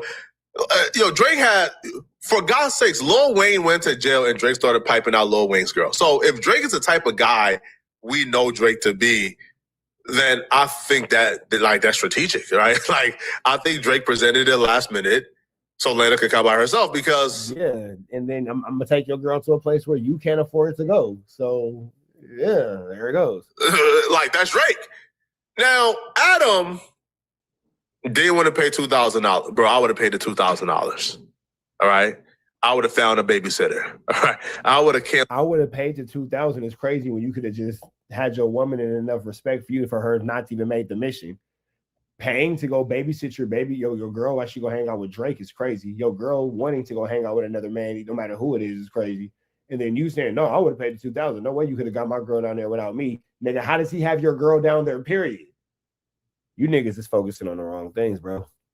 That's for the podcast with WACK100. I would have done whatever it took to be present. Okay, that's what I would have done. Because my kid, like, we didn't know who was going to pick her up tomorrow and stuff, so I'm taking over. I'm dad. But then at a certain point, I'm going to give the kid to the babysitter, and then I'm going to come here and I'm going to stream the thing that we're talking about. So I'm going to stream it. You're going to get to see my reaction live. And it's like one part of this where Adam's wife is making out with another girl and Drake's just standing in between them, bro. Your wife finna put Drake in her mouth. So you're not gonna watch. She got Drake on her tongue. Their stream. You're gonna wait to stream it. I'm gonna sit in my office and watch the stream and react to it live. Yes. Got you. Yeah. I mean, listen, I trust my woman. But Adam, your woman has got kind of prone to, being able to do things, bro. It's not that kind of trip. Hey, if you didn't think it was, you would have asked her, baby, don't cheat on me. The fact that you had to ask her that, you're subconscious and you're a pretty intelligent guy. You know what her reaction was? Telling you some. Her reaction was, I would never cheat on you. I am anti-cheating. I don't cheat. That's what they all say. To be fair, I met Lena. Lena is a sweetheart in person. Yeah, but Lena's job is to, right. There's that. Lena, I'll be real with y'all. When I see Lena on the internet, I don't even recognize her because Lena in person is like a sweetheart. So maybe Flacco, you watching your friend's wife on the internet? Flacco, are you enjoying Lena's content? Wowzers. Wowzers, uncomfortable. maybe Adam has reasons to trust his woman. Now, when I actually seen what took place during the Drake meetup, my heart sunk for Adam, right? My heart sunk. Because I don't know if this was discussed, because Adam be running plays, right? Like Adam and Lena be running plays, bro. Like we seen with the divorce thing, they be running plays. So I don't know what's real and what's fake when it comes to these two. But Adam couldn't possibly foreshadow what was going to take place when he was doing this podcast. Well, if you are right, then I'll just have to deal with it. But I trust my woman, and I believe in her. Let's put it like this. Look, bro, we're just going to keep this on ice for now. Okay. We're going to keep this on ice. Some ice. She might need some ice. We're going to keep this on ice, man. Okay. I was going to go, but then she had to leave tonight, last minute. She had to leave. Are you flexing your pec muscles? No, she had to leave. Yes, they like super last minute said they were going to fly her out. She thought she was going to leave tomorrow. I thought I was going to leave tomorrow. And you didn't pay for the ticket? No, I didn't pay for the ticket. You let her get flown out? Flew out? Flown. Nigga, why is she going? Why are you guys making so many different, excuses for this, bro? Like, this is just, okay, it's particles. Out. Listen, Adam is the cheapest millionaire I know. Now, that part of the game, I don't think Adam got any problem with. You want to pay for my girl's flight, you do it. Adam is cheap. Adam himself don't fly first class. Adam tells me he don't ever fly first class. Now, listen, man, I'm not flying first class every time, but, the least that I want to do is let me at least sit somewhere up front to where I get at least extra leg room, or is like a 2-seat, right? I want the 2-seat pairs. Let me sit here and somebody sit here, right? That's not always first class. That's probably, you feel me, a few rows beyond first class, but the least I can is the 2-seater. I can't do no 3-seater. I'm in the middle, somebody is here. I'm too big for that, right? So until I lose weight, I'll have to do the 2-seater because first class. Never did get that weight loss surgery, did he? Never did get that, did he? That's every time to me is a waste of money and it's super expensive and I can't do it because I'm broke. But I could do the 2-seater, okay? But yeah, like WACK bringing up, like Drake actually paid for the ticket. That's the least of Adam worry. Adam is a super cheap man. You didn't boss up and pay for your wife's bro. It's a free ticket. What am I gonna pay for? Are you crazy? Hey, bro. Yeah, hey, I know they were gonna pay the $2,000, but babe, I got it. That's a fact. Never. You already sent her into a situation like she owes them something. Bro, the fact that you had to tell your wife for the first time in your life, please don't cheat on me, let you know this was a bad decision. Hey, listen, I'm just saying, you done did some, and I already know that you really don't care about nothing when it comes to the content. This let me know you don't care about nothing. So that part I didn't know. Like, I didn't know that Adam actually had the conversation with Lena. The fact that you had to tell her don't cheat on you lets you know that she's gonna that she's a goer. Lets you know that she's a goer. Because again, these two be trolling. But if Adam had a conversation saying, "Hey, please don't cheat on me," like that's crazy. Like that's crazy. If that thought even had to cross your mind, the flight is a no-go. That's from my perspective. If I gotta ask, "Hey, please don't cheat on me," babe, the flight is a no-go. I'm straight. If I even gotta think. But Adam has a pretty creative explanation as to why he's not overly concerned, even though he did ask, "Don't cheat on me," which is nuts. It's absurd. You know what it is? It's like it's breeding season. Meaning I'm starting to get in the mood for a baby. Another baby. So you let your wife smack Drake and then she gives you a baby? Is that like the exchange there? Little baby. A little. So you pimping? A little. No, I'm like a little 0-year-old, like a newborn. You trying to go get the money? I want to get my girl pregnant. I want to pump out a baby. You want to get her pregnant, right? And then I want to hang out with like a funny ass little. You want to get her pregnant? Yes. Who else would get her pregnant besides me? The person you asking her not to cheat on you with? No.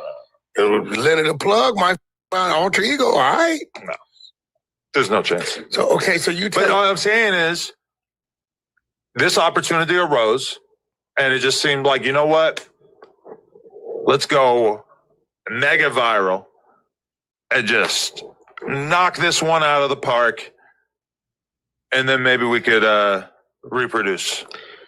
This is definitely about to go mega viral, and I even think the black dude you gave a green light to, he's gonna be jealous.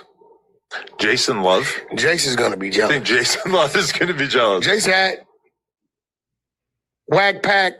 I want to tell y'all where Lena's going. I think Lena just showing up. Yeah, Lena just showing up is wild work to me, boy. Like, Lena just showing up is the craziest thing ever, but Lena gonna do what Lena want to do. Would have made it going viral. I think just showing up would have went viral. Now, I don't know what they talked about, okay? I don't know. Like, I don't know if Adam told her, "Hey, do everything that we saw her do during the Drake 20v1. I don't know if that's the case. But if Adam told her to do all of that, all of the things that she did during the 20v1, then Adam, we got to have a conversation, bro. All right? Because at some point, the money ain't worth it, man. You are a multi-millionaire, bro. All right? If you told Lena to do the things that we witnessed her do, bro, it's not worth it no more, man. You already rich, man. All right? And from my perspective, too, like, it's even more surreal because I know these people off camera, and I can tell you, like, off camera, Adam is not the personality y'all think he is, right? Like, Adam is... What personality is he? Because the personality who we think he is causes you to disrespect him and expose him all the time. So we just kind of wonder, what kind of personality is he? Because, Flacco, you are the one who gives us the most dirt on ADAM22, like things like this. You try to hide it behind content.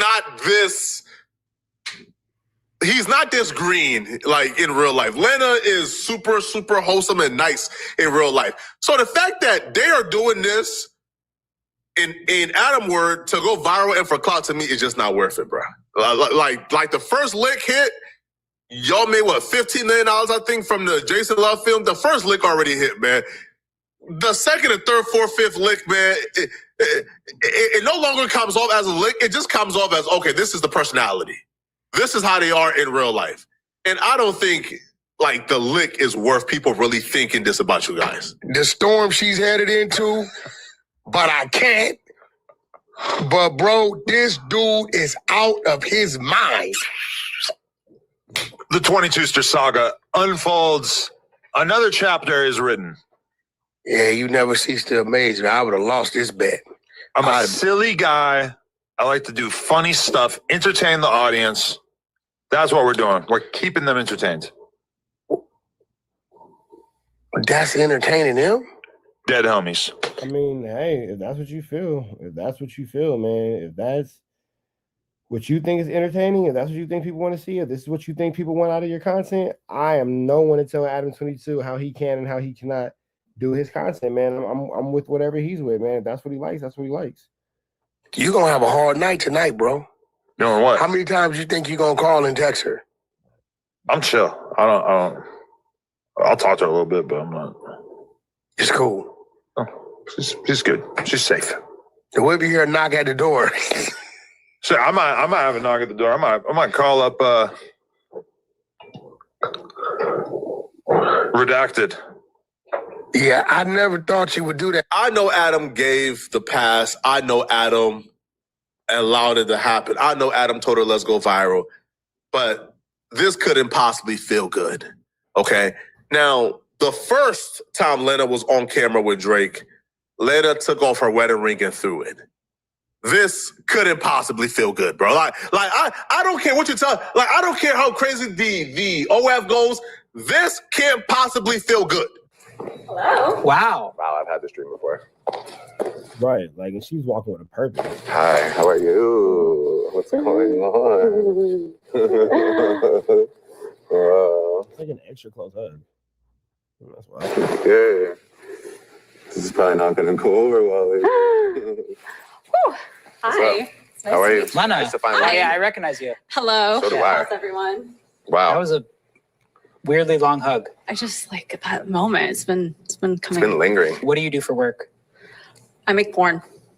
Wow. Okay. Yes. Well, we like a confident woman. And That's she's well passionate aware about, of yeah. her job title. Yeah. Well, you have a husband. Why are you here? Wait, hold on. Actually, can someone hold this for me? I can, yeah. Oh, okay. Wow. Okay. Okay. All right. Well. All right. Hand in the pockets after hug.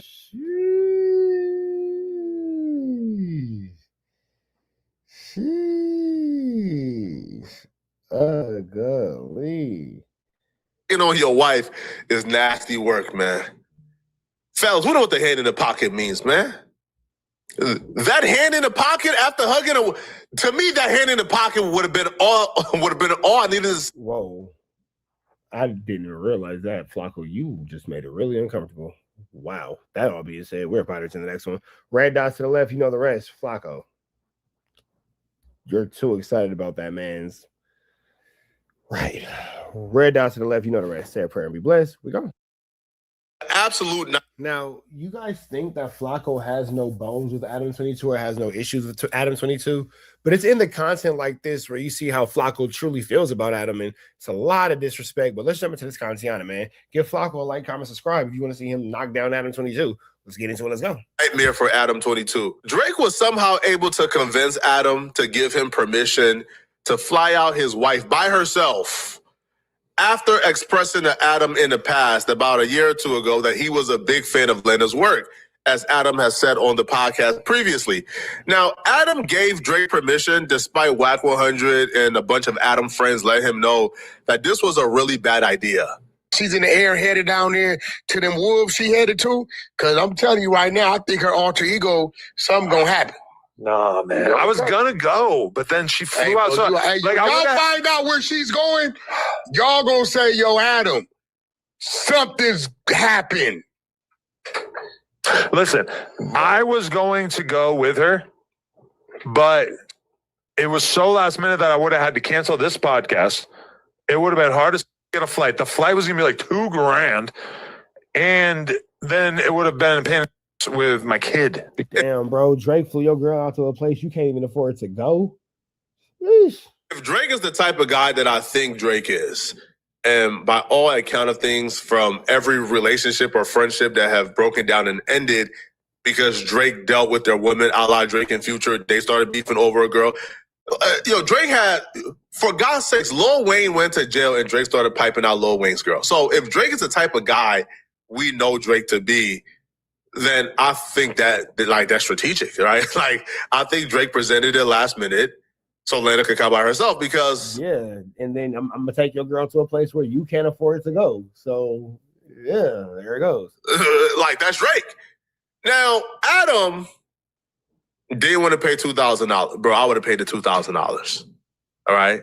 I would have found a babysitter. All right? I would have paid the $2,000. It's crazy when you could have just had your woman in enough respect for you for her not to even make the mission.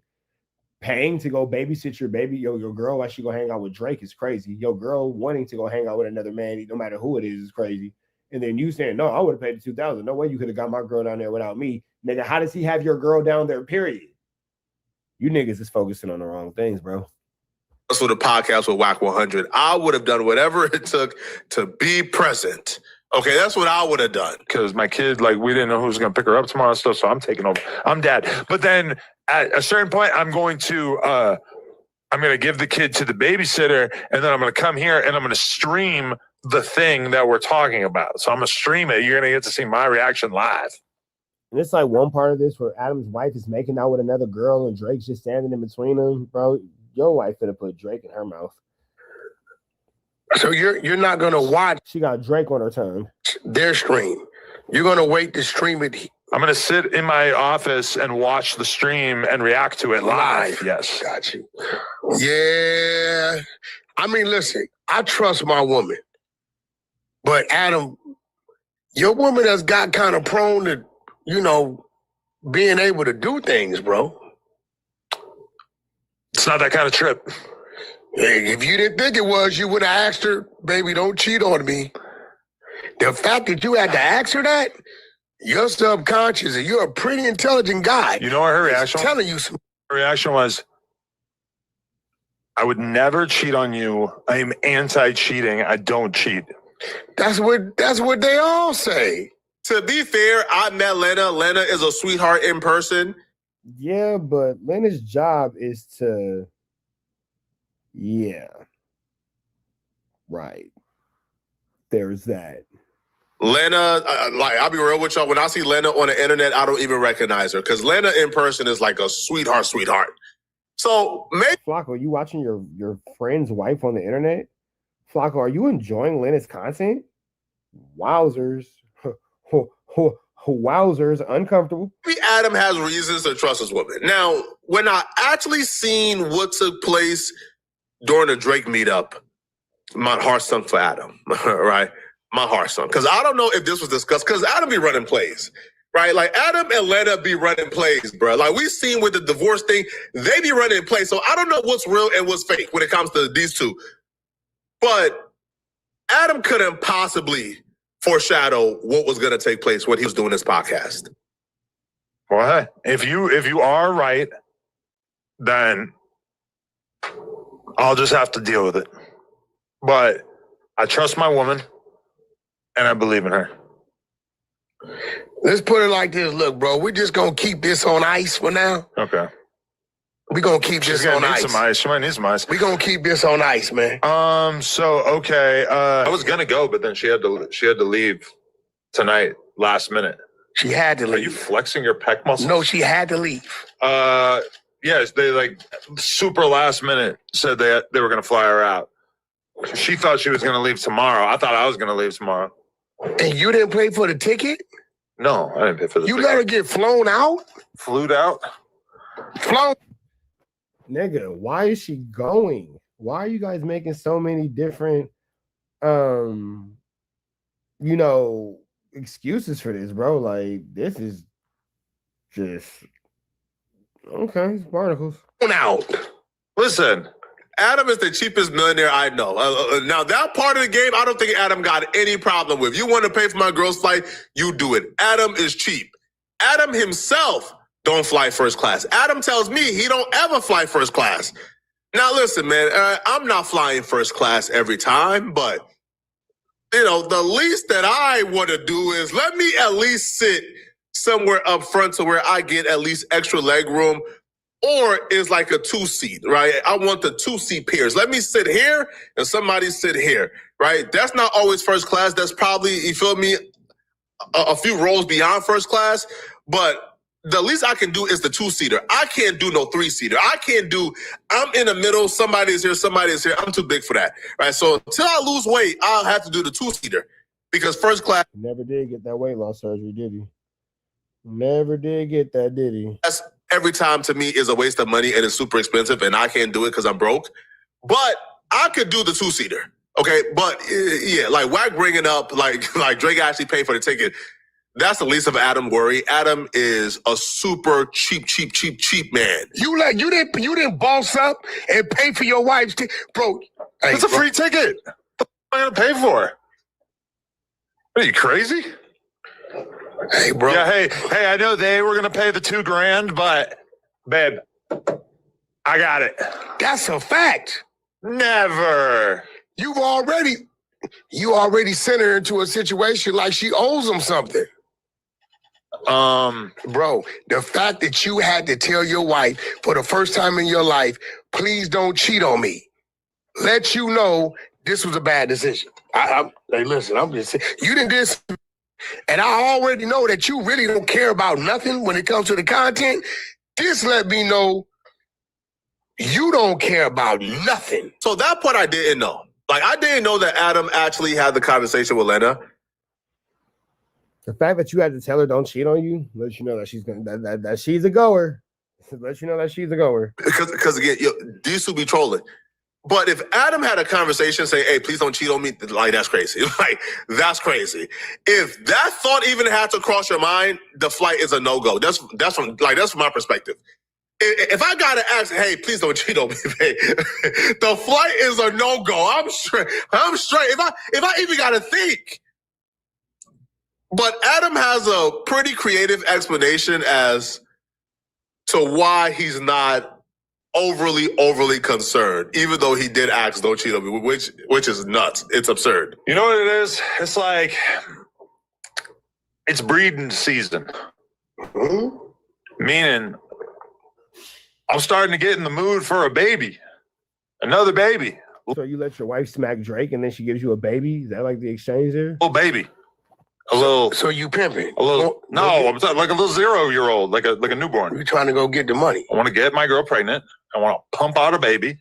You want to get her pregnant, right? And then I want to hang out with like a funny ass little. You want to get her pregnant? Yes. Who else would get her pregnant besides me? The person you asking her not to cheat on you with? No. Leonard the Plug, my alter ego. All right. No.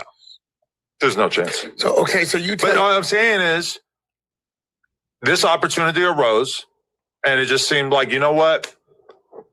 Let's go mega viral and just knock this one out of the park, and then maybe we could reproduce.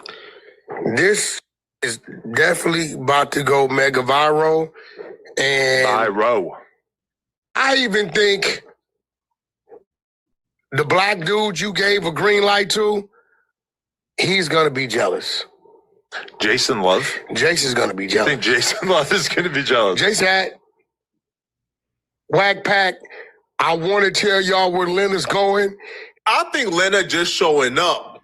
Yeah, Lena just showing up is wild work to me, boy. Like, Lena just showing up is the craziest thing ever, but Lena gonna do what Lena want to do. Would have made it going viral. I think just showing up would have went viral. Now, I don't know what they talked about, okay? I don't know. Like, I don't know if Adam told her, "Hey, do everything that we saw her do during the Drake 20v1. I don't know if that's the case.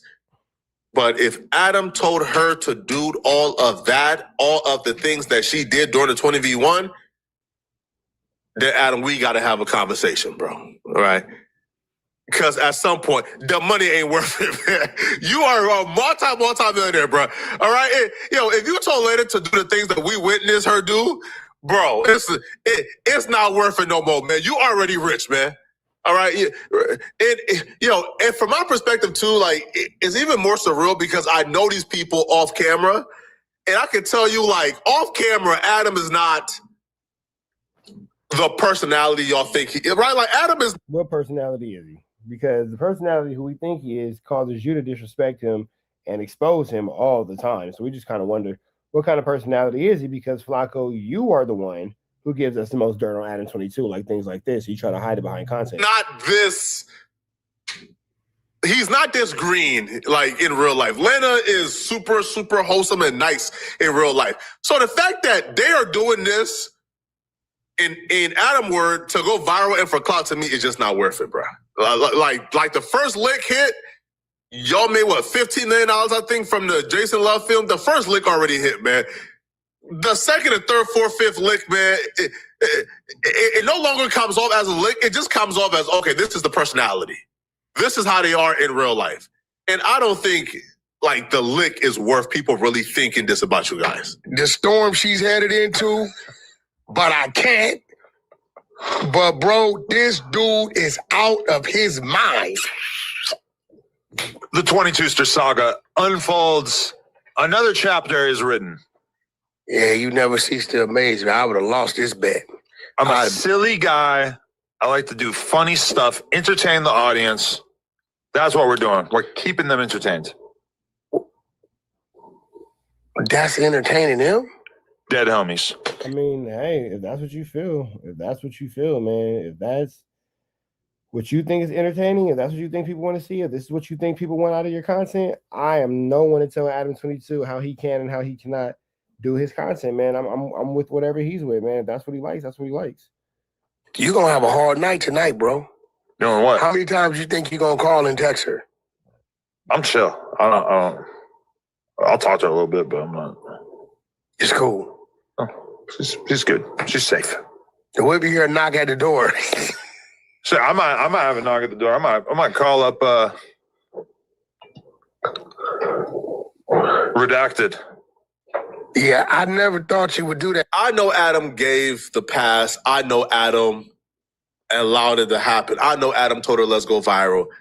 But this couldn't possibly feel good, okay? Now, the first time Lena was on camera with Drake, Lena took off her wedding ring and threw it.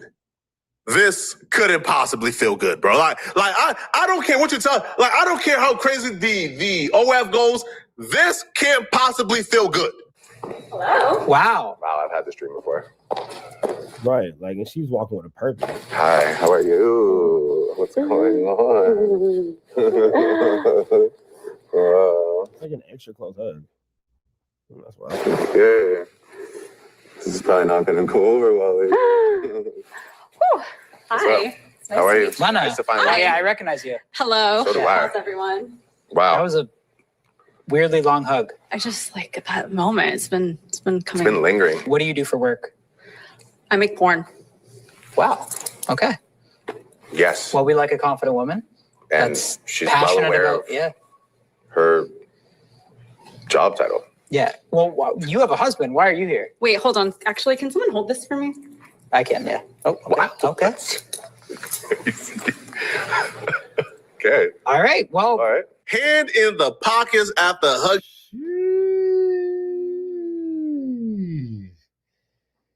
Sheesh. Ugly. On your wife is nasty work, man. Fellas, we know what the hand in the pocket means, man. That hand in the pocket after hugging her, to me, that hand in the pocket would have been all I needed. Whoa. I didn't even realize that. Flacco, you just made it really uncomfortable.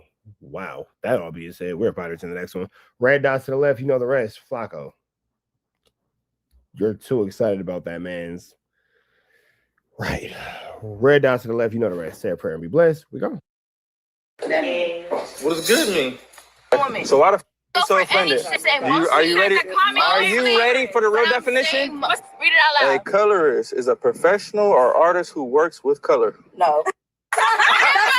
You sound dumb.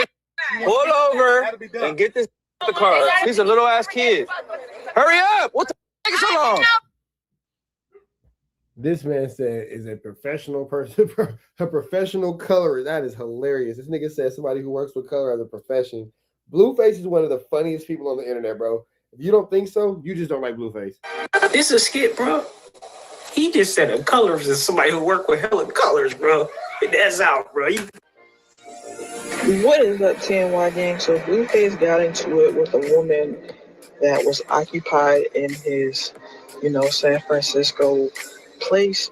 She came there to party with them and things like that.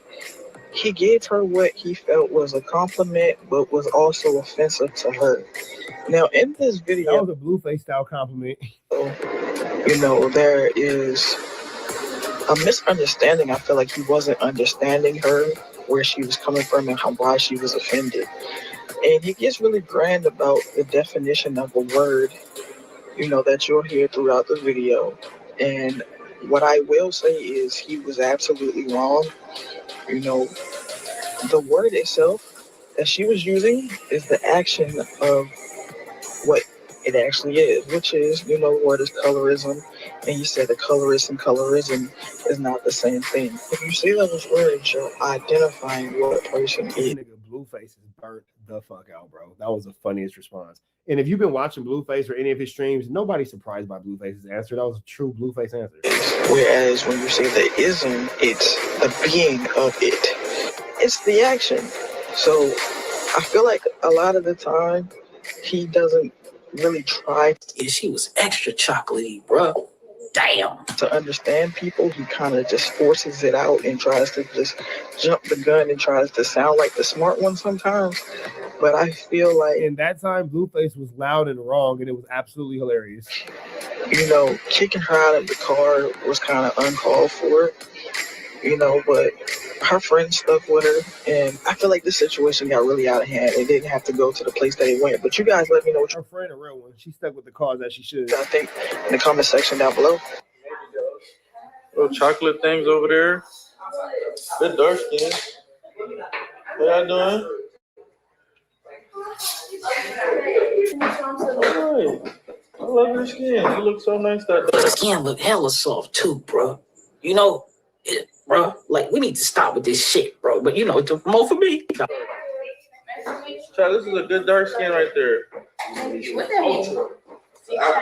What you mean? Are you dark skin? Yeah, you said. He said you bad. Yeah. What does good mean? You said good. What does good mean? It's good to see dark skin. Yeah, what does good mean? What does good mean to you? You're not wearing your red hat. She's from. Yeah, it's a bit of a miscommunication here. Or a misunderstanding, excuse me, not a miscommunication, because the communication is clear. It's the understanding of the communication where they falling out at. This is the definition of a misunderstanding. Yeah, that's why. What does good mean to me? Good means like A's and B's, like you get good grades. Oh, yeah, I get good grades. Okay. So good and dark skin, what does that mean to you?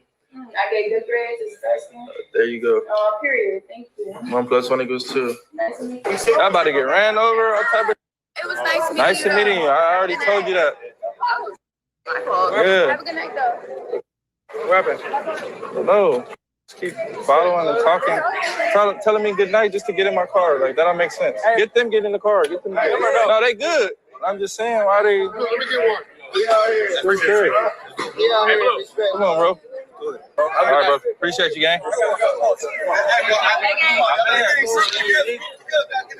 See? That's why I said that to you. You saying bye just to get in the car. That don't make sense. What is a Pediasure? God damn, y'all be asking. Who? What does Pediasure do? Pediasure? I don't drink Pediasure right now. Those are Ensure. Pediasure get you right, get you back with them electrolytes, get you back with everything that you miss. You feel me? Is this your car?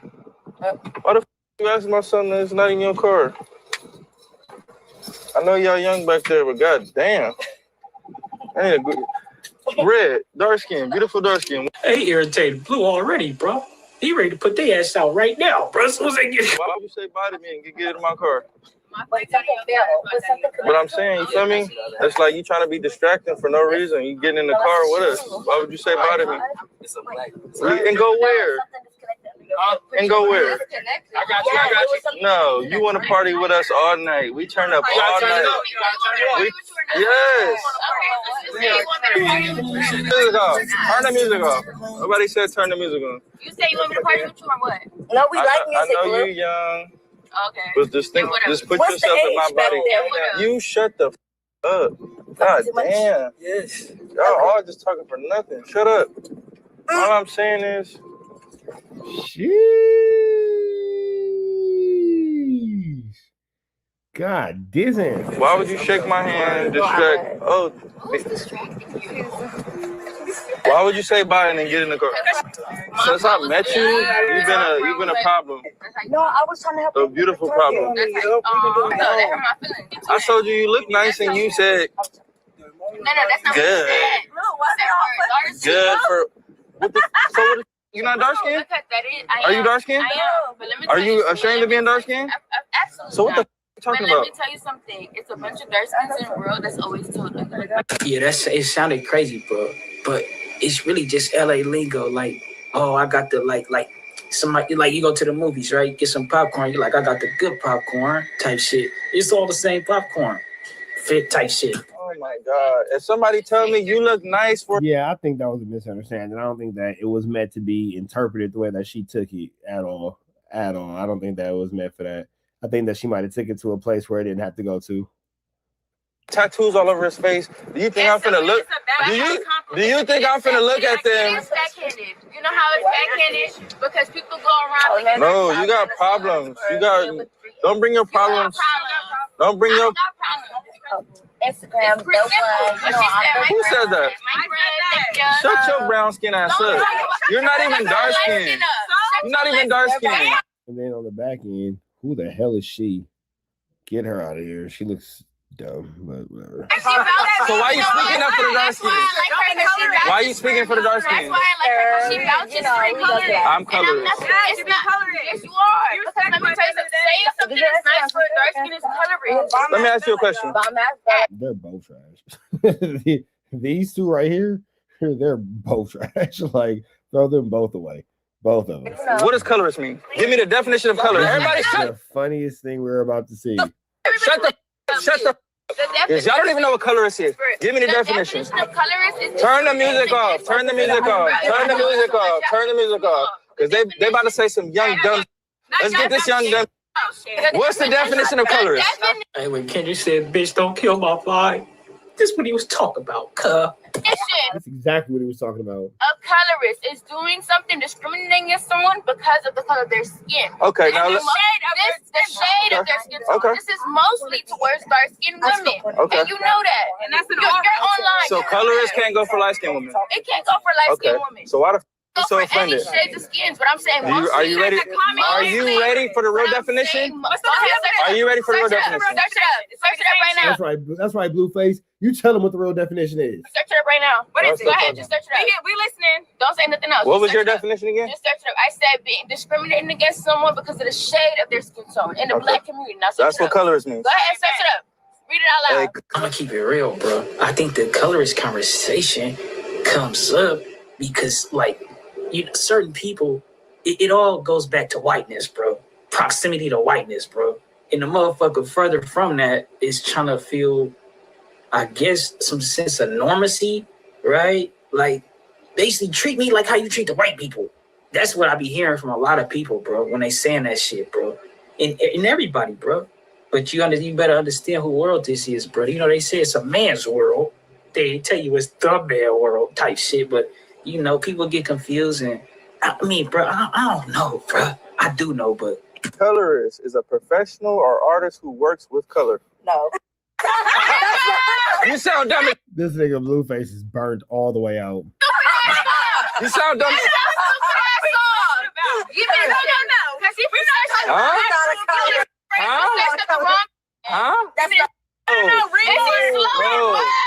more. Just give it to me because you said something wrong. You're doing dumb purpose. No, you've been lied to your whole life. I'll show up in the definition. And I lived it. I've literally grown up. Because you don't know what colorist is. You're taking colorist and turning it into. It's not colorist. Colorist the same thing. When white people with superior. No, you don't have to be white to be. You have to be white. Black people can't be. Young. Wait a minute. She's young. She just said only white people can be. Can black people be? You know what? Let me tell you something. Can black people be? No. Black people can only be. Turn the music up. Everybody can. Yeah. Like I say, it all go back to Damn, Blueface is just golly, that was crazy. same thing, bro. You feel me? Motherfucker, like the colorist, right? It's like it's crazy because most people, right, say like it might be an indigenous group and it might be a group that kind of like mixed with other people type shit. Because of proximity to whiteness, they gonna try to shun the group that's like indigenous and still got the indigenous features type shit, right? So, like I say, bro, this conversation all goes back to proximity to whiteness, bro. Motherfuckers really don't. It's a lot of people who don't really love themselves, bro. Facts, bro. Black people can be. Black people can be. Jeez, this is crazy. This is a wild situation. This is a level of flammery, skullduggery, and larceny that I've not seen in recent years. Okay. I'm saying. You so dark, you dumb. You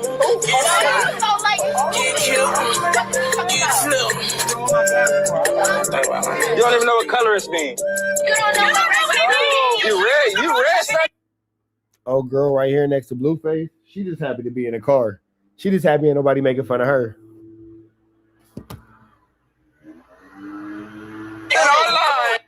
You read something on Instagram.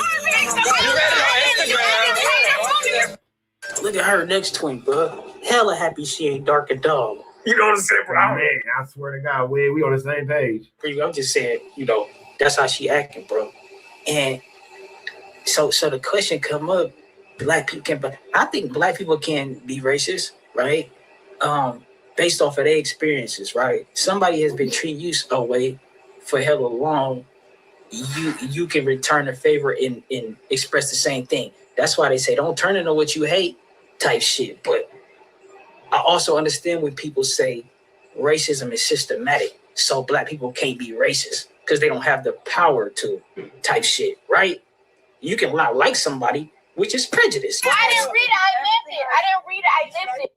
Colorist. You had a Google colorist. You live colorist. Can you listen to me? Because I listen to you. Bro, you're not listening to nothing I'm saying. I'm listening to what you're saying, but I'm saying black people can only be prejudiced. You know why? Because from power. People who have power, but white people. You're 21. Shut the up. What she's saying is actually true.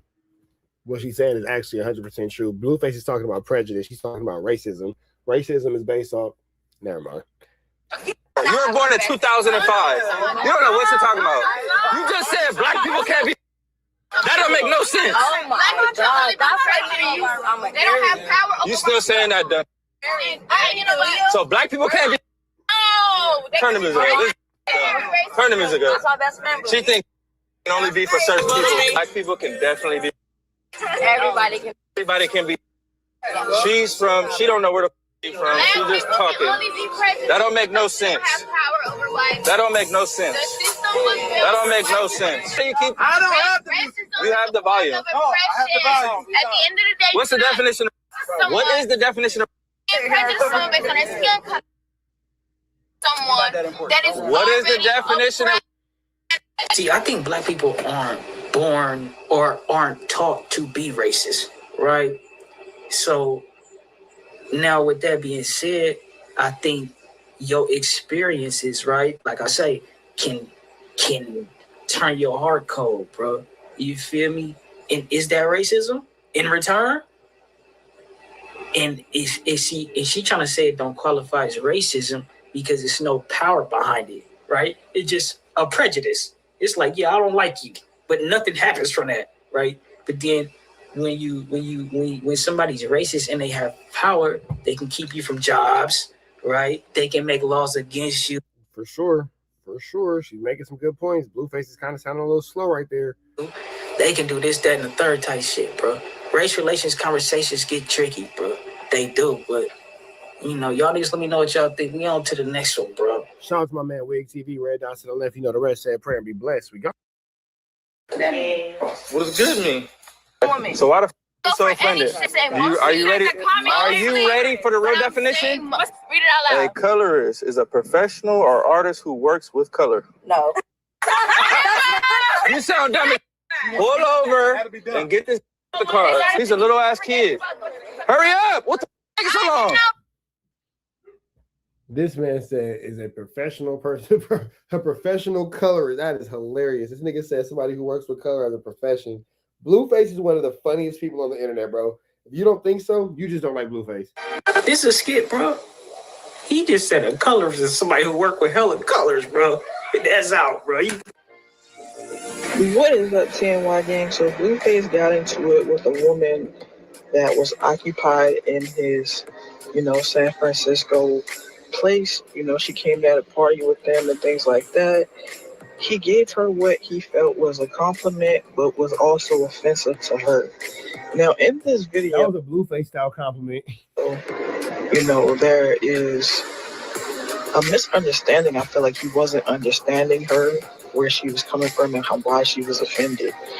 And he gets really grand about the definition of a word, that you'll hear throughout the video. And what I will say is he was absolutely wrong.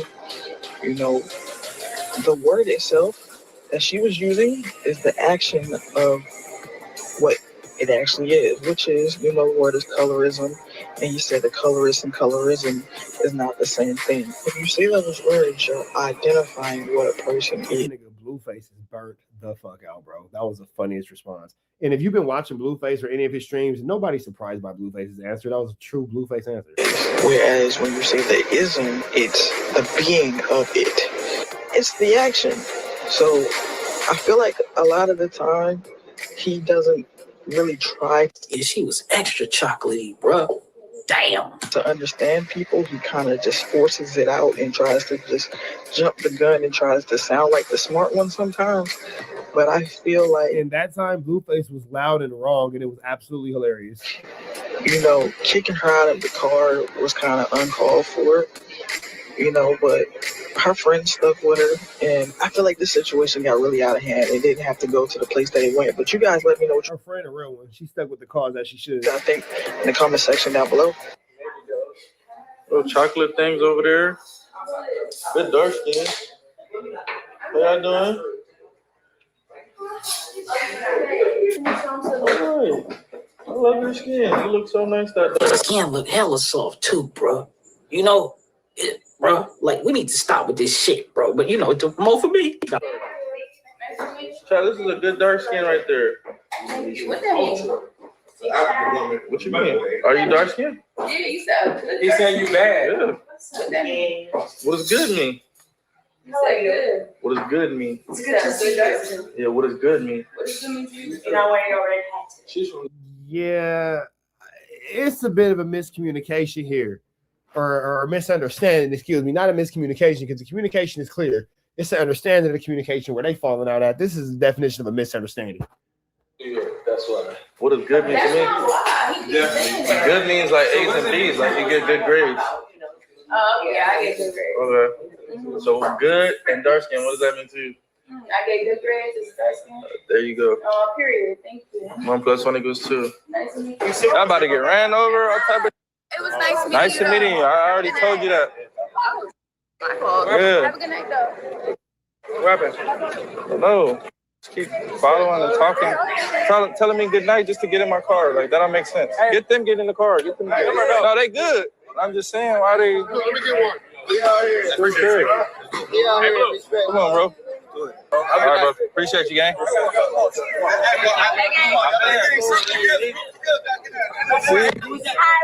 That's why I said that to you. You saying bye just to get in the car. That don't make sense. What is a Pediasure? Oh, damn. I'll be asking. Who? What does Pediasure do? Pediasure? I don't drink Pediasure. Those are Ensure. Pediasure get you right, get you back with them electrolytes, get you back with everything that you miss. You feel me? Is this your car? Why the f you asking my son that it's not in your car? I know y'all young back there, but god damn. I need a good red, dark skin, beautiful dark skin. Hey, irritated blue already, bro. He ready to put their ass out right now, bro. As soon as they get. Why would you say bye to me and get in my car? But I'm saying, you feel me? It's like you trying to be distracting for no reason. You getting in the car with us. Why would you say bye to me? And go where? And go where? I got you. No, you want to party with us all night. We turn up all night. Yes. Music off. Turn the music off. Nobody said turn the music on. You say you want me to party with you or what? No, we like music. I know you young. Okay. But just put yourself in my body. You shut the up. God damn. Yes. Y'all all just talking for nothing. Shut up. All I'm saying is. Jeez. God damn. Why would you shake my hand and distract? Oh. Who's distracting you? Why would you say bye and then get in the car? Since I met you, you've been a problem. No, I was trying to help. A beautiful problem. I told you look nice and you said No, that's not good. No, why Good for what the, so what, you not dark skinned? Are you dark skinned? I am. But let me Are you ashamed of being dark skinned? Absolutely. So what the you talking Let about? me tell you something. It's a bunch of dark skins in the world that's always told us. Yeah, it sounded crazy, bro. But it's really just LA lingo. Like, oh, I got the like somebody like you go to the movies, right? Get some popcorn. You're like, I got the good popcorn type shit. It's all the same popcorn, fit type shit. Oh my God! If somebody tell me you look nice for I think that was a misunderstanding. I don't think that it was meant to be interpreted the way that she took it at all. I don't think that it was meant for that. I think that she might have took it to a place where it didn't have to go to. tattoos all over his face, do you think I'm finna look? Do you think I'm finna look at them? It's backhanded. You know how it's backhanded? Because people go around. No, you got problems. Don't bring your problems. Don't bring your. Instagram. Who said that? Shut your brown skin ass up. You're not even dark skinned. You're not even dark skinned. And then on the back end, who the hell is she? Get her out of here. She looks dumb, but whatever. So why are you speaking up for the dark skin? Why are you speaking for the dark skin? She vouches for color. I'm colorless. It's not colorless. Yes, you are. Because let me tell you something. Saying something that's nice for a dark skin is colorist. Let me ask you a question. They're both trash. These two right here, they're both trash. Like, throw them both away. Both of them. What does colorist mean? Give me the definition of color. Everybody shut. The funniest thing we're about to see. Shut the. Yes, y'all don't even know what colorist is. Give me the definition. Turn the music off. Turn the music off. Turn the music off. Turn the music off. Because they about to say some young dumb. Let's get this young dumb. What's the definition of colorist? Hey, when Kendrick said, bitch, don't kill my vibe. This is what he was talking about, That's exactly what he was talking about. A colorist is doing something discriminating against someone because of the color of their skin. Okay, now the let's.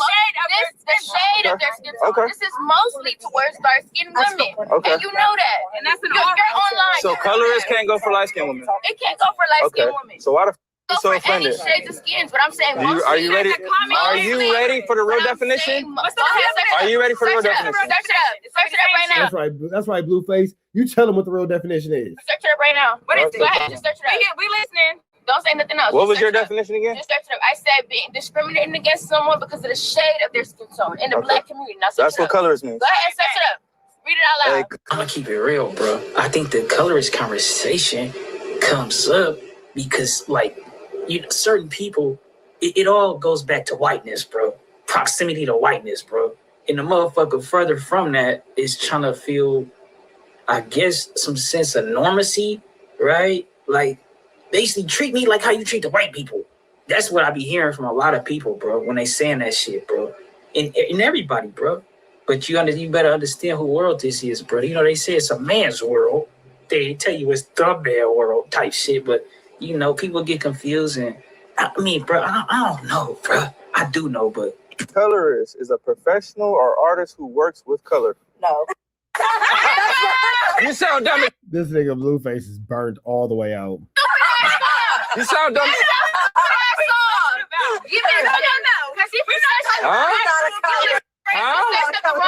Huh? That's not. No, read more. Read more. Just give it to me. You said something wrong. You're doing dumb. purpose. No, you've been lied to your whole life. No, she lied to. Lied And I to. lived it. I've literally grown up. Because you don't know what colorist is. Why you gonna tell me We're that? taking colorist and turning it into It's not colorist. Colorist the same thing? racism. When white people with superior No, you don't have to be power white to over be. you. have to be white. Black people can't be. People can respect. Young. Let me explain Wait a minute. something. She's Let young. me explain She just said something. only white people can be. Because you know you're wrong. Can black people be? You know what? Let me tell you something. Can black people be? No. Black people can only be. Turn the music up. Yeah, everybody can Shut be. the. You young. Like I say, it all go back to Damn, Blueface is just golly, that was crazy. the same thing, bro. You feel me? Motherfucker, like the colorist, right? It's like it's crazy because most people, right, say like it might be an indigenous group and it might be a group that kind of like mixed with other people type shit.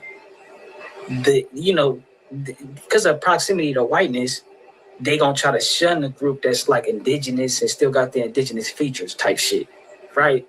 So, like I say, bro, this conversation all goes back to proximity to whiteness, bro. Motherfuckers really don't. It's a lot of people who don't really love themselves, bro. Facts, bro. Black people can be. Black people can be. Jeez, this is crazy. This is a wild situation. This is a level of flu, flammery, skullduggery, and larceny that I've not seen in recent years. Okay. I'm saying. You so dark, you dumb.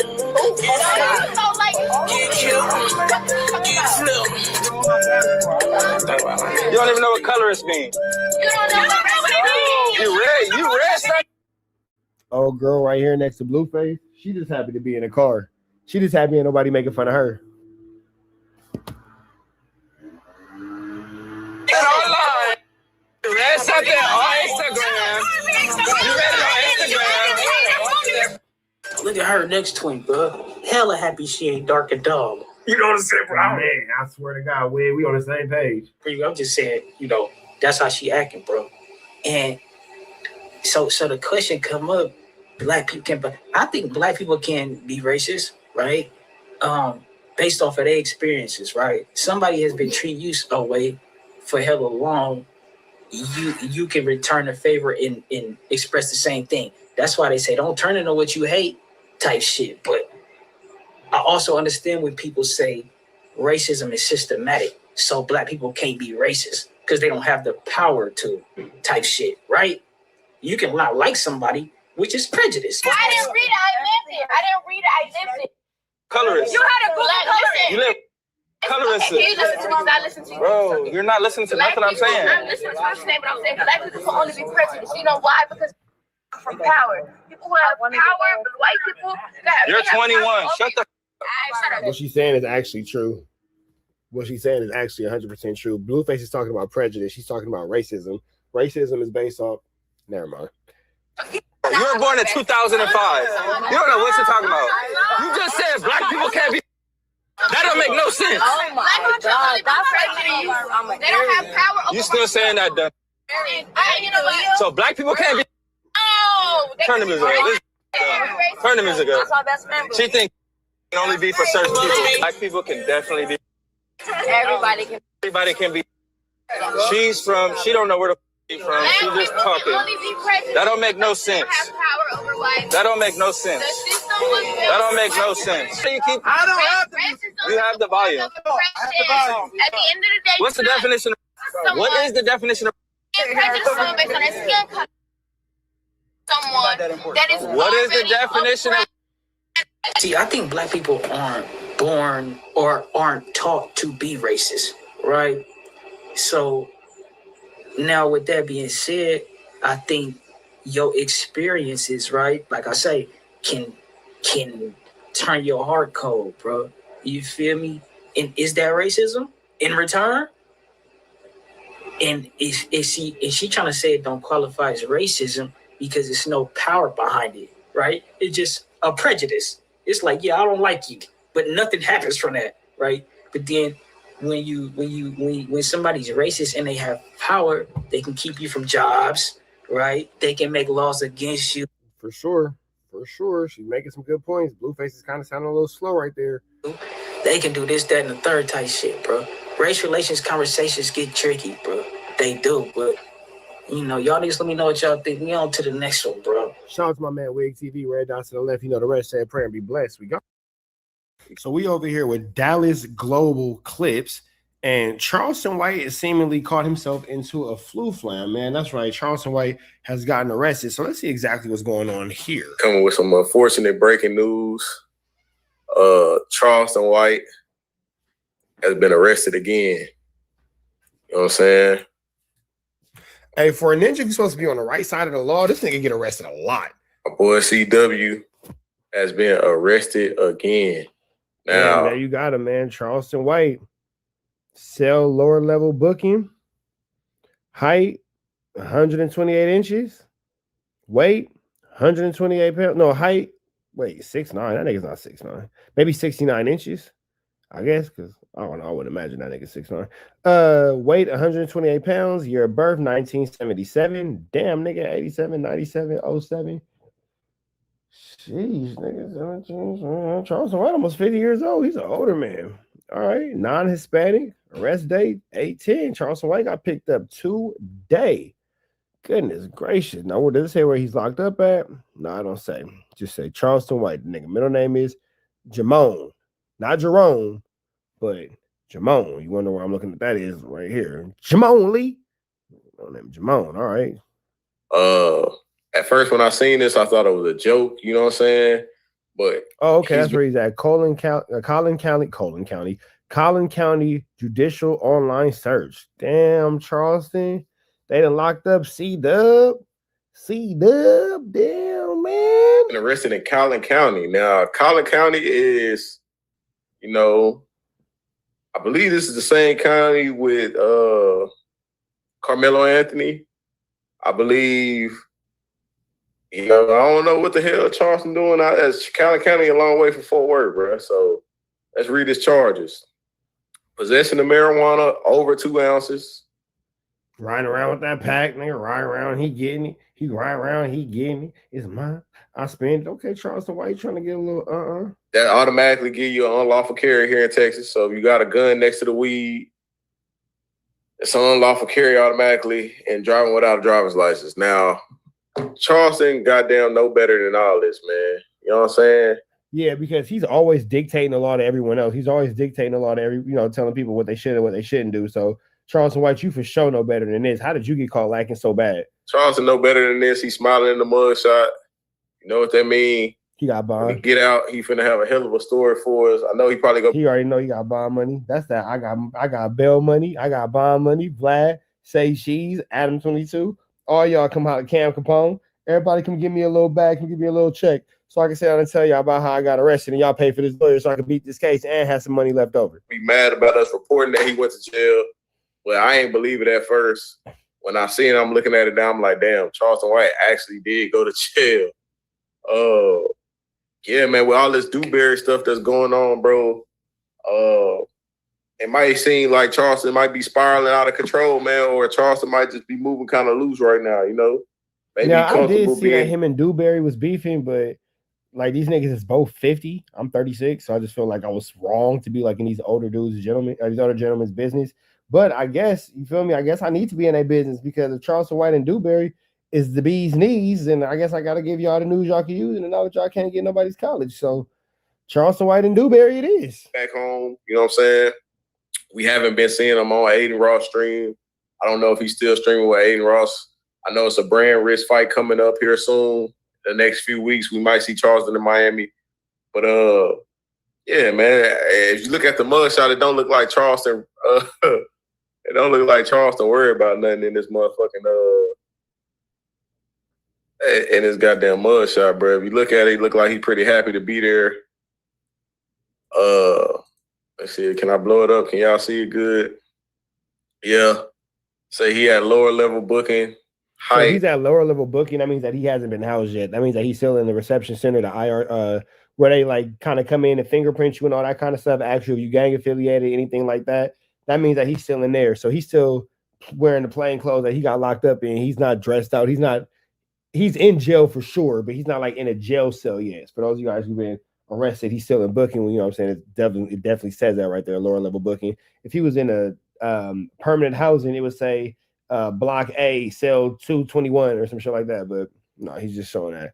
Or it would say like dorm 721, bed 28C or some shit like that. But, you know, it's just showing that he is, in fact, in police custody. And it's looking like he's going to be there, you know what I'm saying, until he posts bond. But I don't think that Charleston White really is going to be locked up for anything crazy, because I did remember seeing somewhere that it was like some misdemeanors. So let me see something about this real quick. Hold on.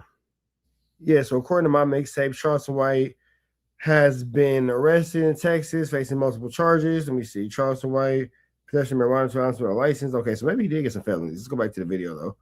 Look at Charleston White. Look at that little mugshot. This boy right here, man. Not a gosh darn care in the world. Boy, Charleston. Let's continue on. 69. Wait, Charleston weighed 128 pounds. Born 1977. Non-Hispanic. He was arrested today. I'm pretty sure he'll be out by tonight.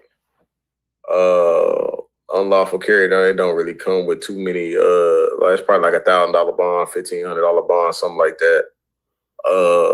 Yeah, man. The mugshot funny as hell, bro. But with everything that's going on, I know people gonna be like, man, Charles, what the hell you doing, man?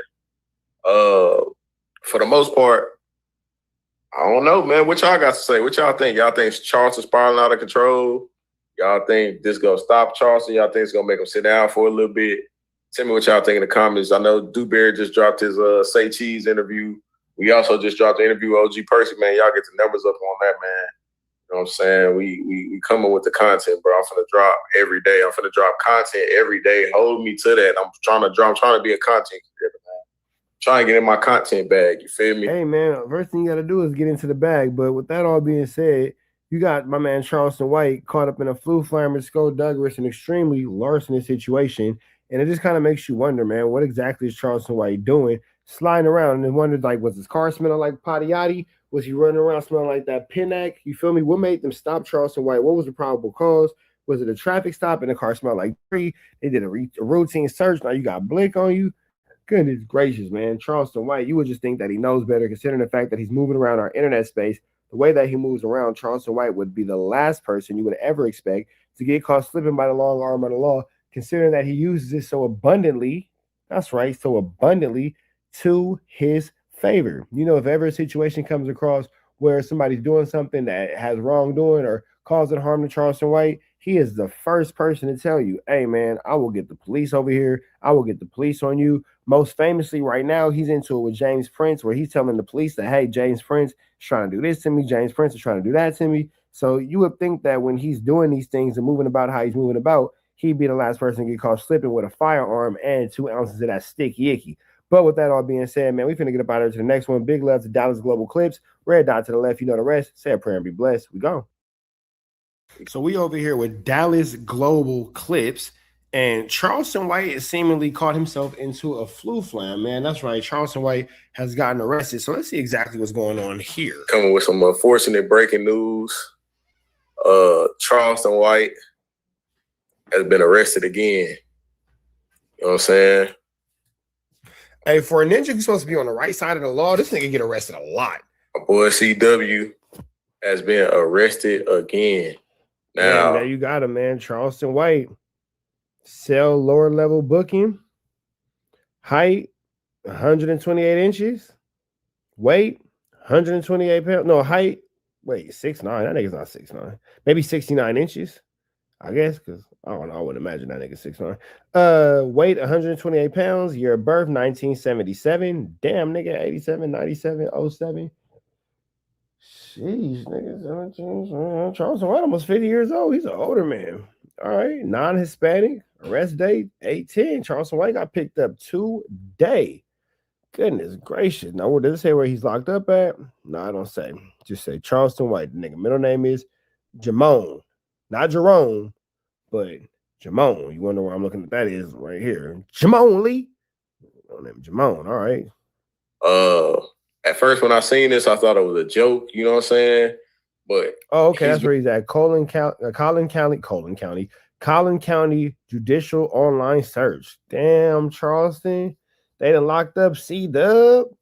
Damn, man. And arrested in Collin County. Now, Collin County is, you know, I believe this is the same county with Carmelo Anthony.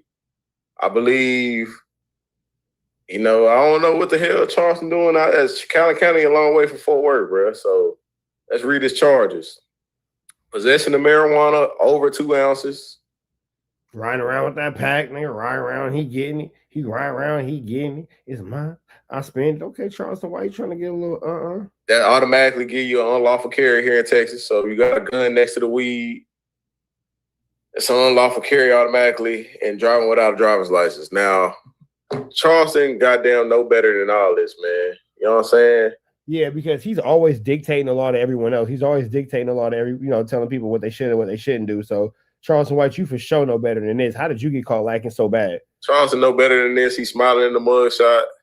You know what that mean? He got bond. When he get out, he finna have a hell of a story for us. I know he probably go. He already know he got bond money. That's that. I got bail money. I got bond money. Vlad, Say She's, ADAM22. All y'all come out, Cam Capone. Everybody come give me a little bag, come give me a little check, so I can sit down and tell y'all about how I got arrested, and y'all pay for this lawyer so I can beat this case and have some money left over. Be mad about us reporting that he went to jail. Well, I ain't believe it at first. When I seen it, I'm looking at it now, I'm like, damn, Charleston White actually did go to jail. Yeah, man, with all this Dewberry stuff that's going on, bro, it might seem like Charleston might be spiraling out of control, man, or Charleston might just be moving kind of loose right now, you know?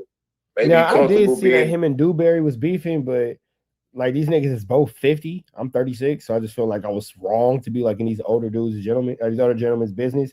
But I guess, you feel me? I guess I need to be in their business because if Charleston White and Dewberry is the bee's knees, then I guess I got to give y'all the news y'all can use and the knowledge y'all can't get nobody's college. So Charleston White and Dewberry it is. Back home, you know what I'm saying? We haven't been seeing him on Aiden Ross stream. I don't know if he's still streaming with Aiden Ross. I know it's a brand risk fight coming up here soon. The next few weeks, we might see Charleston in Miami. But yeah, man, if you look at the mugshot, it don't look like Charleston. It don't look like Charleston worried about nothing in this motherfucking in this goddamn mugshot, bro. If you look at it, it look like he's pretty happy to be there. Let's see, can I blow it up? Can y'all see it good? Yeah. Say he had lower level booking. So he's at lower level booking. That means that he hasn't been housed yet. That means that he's still in the reception center, the IR, where they like kind of come in and fingerprint you and all that kind of stuff. Ask you if you gang affiliated, anything like that. That means that he's still in there. So he's still wearing the plain clothes that he got locked up in. He's not dressed out. He's in jail for sure, but he's not like in a jail cell yet. For those of you guys who've been arrested, he's still in booking. You know what I'm saying? It definitely says that right there, lower level booking. If he was in a permanent housing, it would say block A, cell 221 or some shit like that. But no, he's just showing that. Or it would say like dorm 721, bed 28C or some shit like that. But you know, it's just showing that he is in fact in police custody, and it's looking like he's gonna be there. You know what I'm saying? Till he posts bond. But I don't think that Charleston White really is gonna be locked up for anything crazy, because I did remember seeing somewhere that it was like some misdemeanors. So let me see something about this real quick. Hold on. Yeah, so according to my mixtape, Charleston White has been arrested in Texas, facing multiple charges. Let me see. Charleston White, possession of marijuana with a license. Okay, so maybe he did get some felonies. Let's go back to the video, though. Look at Charleston White. Look at that little mug shot. This boy right here, man. Not a gosh darn care in the world. Boy, Charleston. Let's continue on. 69.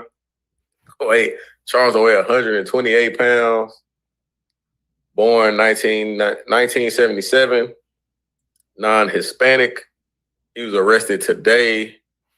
I'm pretty sure he'll be out by tonight. Unlawful carry, it don't really come with too many. It's probably like $1,000 bond, $1,500 bond, something like that. Yeah, man. The mugshot funny as hell, bro. But with everything that's going on, I know people gonna be like, man, Charleston, what the hell you doing, man? For the most part, I don't know, man. What y'all got to say? What y'all think? Y'all think Charleston spiraling out of control? Y'all think this gonna stop Charleston? Y'all think it's gonna make him sit down for a little bit? Tell me what y'all think in the comments. I know Dewberry just dropped his Say Cheese interview. We also just dropped the interview with OG Percy, man. Y'all get the numbers up on that, man. You know what I'm saying? We coming with the content, bro. I'm finna drop every day. I'm finna drop content every day. Hold me to that. I'm trying to be a content creator, man. Trying to get in my content bag. You feel me? Hey, man, first thing you got to do is get into the bag. But with that all being said, you got my man Charleston White caught up in a flu flamer, skullduggerous, and extremely larcenous situation. And it just kind of makes you wonder, man, what exactly is Charleston White doing? Sliding around and wondered, like, was his car smelling like Patiotti? Was he running around smelling like that Pinac? You feel me? What made them stop Charleston White? What was the probable cause? Was it a traffic stop and the car smelled like tree? They did a routine search. Now you got Blake on you. Goodness gracious, man. Charleston White, you would just think that he knows better, considering the fact that he's moving around our internet space. The way that he moves around, Charleston White would be the last person you would ever expect to get caught slipping by the long arm of the law, considering that he uses it so abundantly. That's right, so abundantly to his favor. You know, if ever a situation comes across where somebody's doing something that has wrongdoing or causing harm to Charleston White, he is the first person to tell you, hey, man, I will get the police over here. I will get the police on you. Most famously right now, he's into it with James Prince, where he's telling the police that, hey, James Prince is trying to do this to me. James Prince is trying to do that to me. So you would think that when he's doing these things and moving about how he's moving about, he'd be the last person to get caught slipping with a firearm and 2 ounces of that sticky icky. But with that all being said, man, we finna get up out of here to the next one. Big love to Dallas Global Clips. Red dot to the left. You know the rest. Say a prayer and be blessed. We go. Your wife was licking Suboxone off. Wow. Now, Lush is going to say some things that are inappropriate. So you're going to go past that a little bit. Hold on real quick. So, yeah, man, Lush is going to go crazy. And it's looking like Lush has finally had enough of a WACK100's flu flame, skullduggery, and larceny, man. Lush is saying, I'm standing up for myself. I got some things to say. And he got some content he wants us to play. So let's see what's going on here, man, as Lush calls out WACK, sounding like for a fade. All right. So it's cool. And you want to try to like cloud up off of WACK by sending that to him and like WACK thinking this is like, oh wow, what a damning video. Oh wow. Fools fucking hemmed me up and fucking slapped me 10 years ago. Like, all right, fool, like cool story. I wasn't jacking off in a car, being a sexual deviant in fucking literally broad daylight. Sheesh.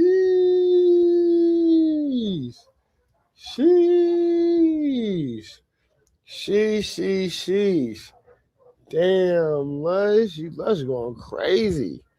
Lush going crazy. He calling WACK out. Masturbating in public in your vehicle. That's like a way more damning video. That's like significantly more disturbing on all levels. Let's be honest, bro. Like, what video would you rather have? Some fools like ran up on you with straps and fucking slapped you because you fucked on their bitches? Or like you get caught driving outside in broad day masturbating in a car? What's worse? Well, personally, I would prefer neither. I don't want to, be a part of either one of these things. I don't want to be a part of this type of flu flammage, skullduggery, and larceny in any way, shape, form, or fashion. I do not think that either one of these set of circumstances are acceptable or appropriate, and I don't want to be a part of either or. I don't want anybody running down on me because I smacked their lady. I don't want to be in the car, going crazy on myself. I'm not sure why he did that. But regardless of all things, here we are. Worse. What's worse in any capacity, bro? What's worse? But I would say the car. I would say the car. We know. And just like to even bring up some shit like this or like put like, bro, like I'm just trying to fucking get healthy, dog. Before that, by the way, yesterday on my little like, oh, I'm going to rehab post, this fool want to hop in the comments and be like, oh, I hope you overdose and die. And he's responding to Bootleg Kev and Tam and Doughboy and Jesse's like writing in the response. Like, bro, it's like if I wasn't smarter, I would think you was smoked out. Because that's like a really smoked out thing to do. I don't know if that's as a result of you. Honestly, I do think that WACK has a substance abuse problem. He says he doesn't, but I think he does have a substance abuse problem.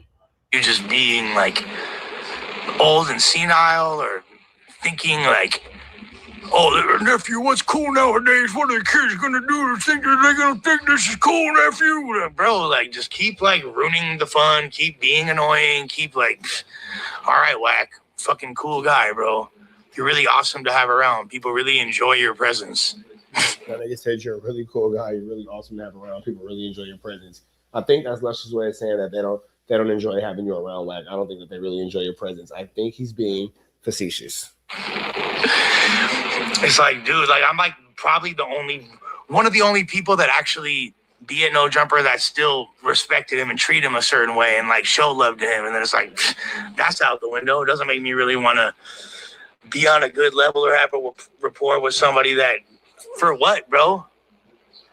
Like, this shit didn't make him look cool. Didn't make him look cool at all. And it's like, all right, like nobody at No Jumper really like me.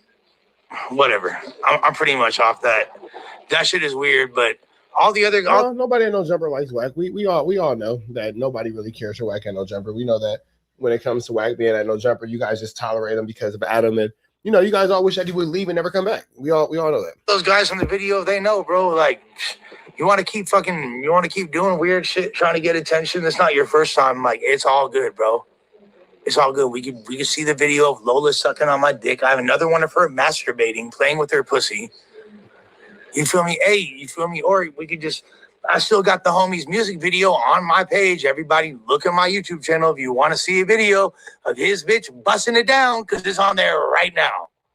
You feel me? Find the thoughtiest bitch in any music video that either me or any of my homies have on my page. Who's acting the freakiest and sluttiest in the video? That's his fucking wife.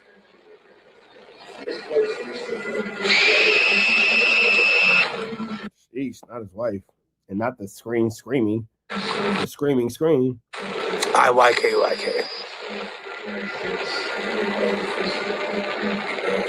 IYK. So, whatevs. I'm really not even trying to think about stupid ass shit like this. I'm really trying to focus on getting clean. Y'all don't even know the type of shit I dealt with. Y'all don't even know the stress. Look, I came back to No Jumper like my first appearance was February of 2020.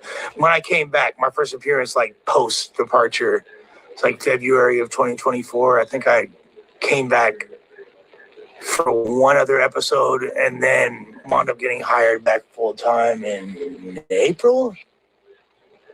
And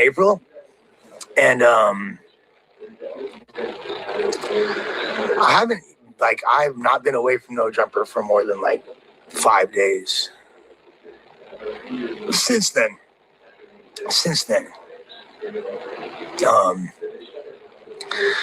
And it's been like all consuming and overwhelming, and it's like I'm really grateful that I got to work so much and been, you know, it's elevated me in certain ways, but I'm fucking exhausted. You didn't use No Jumper for what it was supposed to be used for, bro. You used it to become your detriment. You used it as another like devil's playground. You were just out there flu slamming, skullduggan, and larcening, bro. Bro, and look at my face, look at my eyes, bro.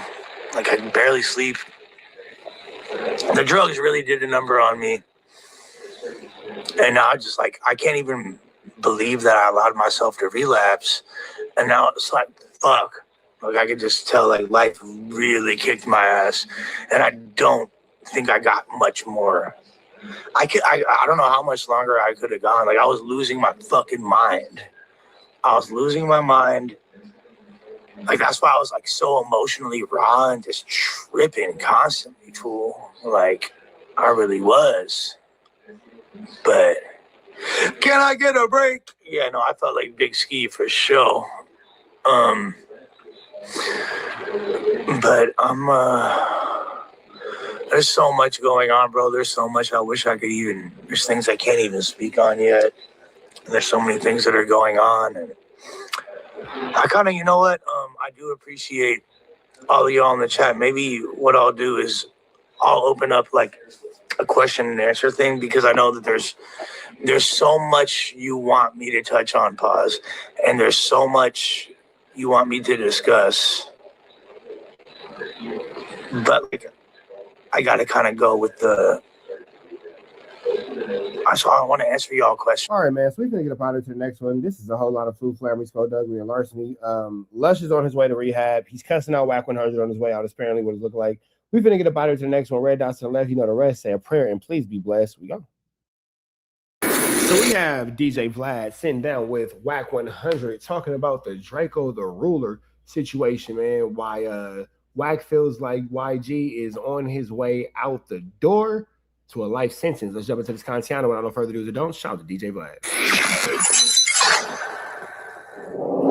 Well, do you think that YG will be charged with this murder? Eventually, absolutely, yes. Okay. Do you think he'll be convicted? That all depends on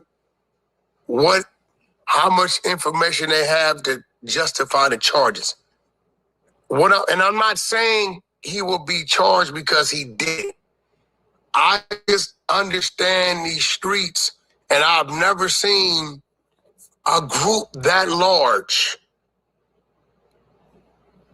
not fold eventually. Somebody's going to say something. Right. Someone's going to want to lie or the truth. Someone wants to get out of jail free card at some point.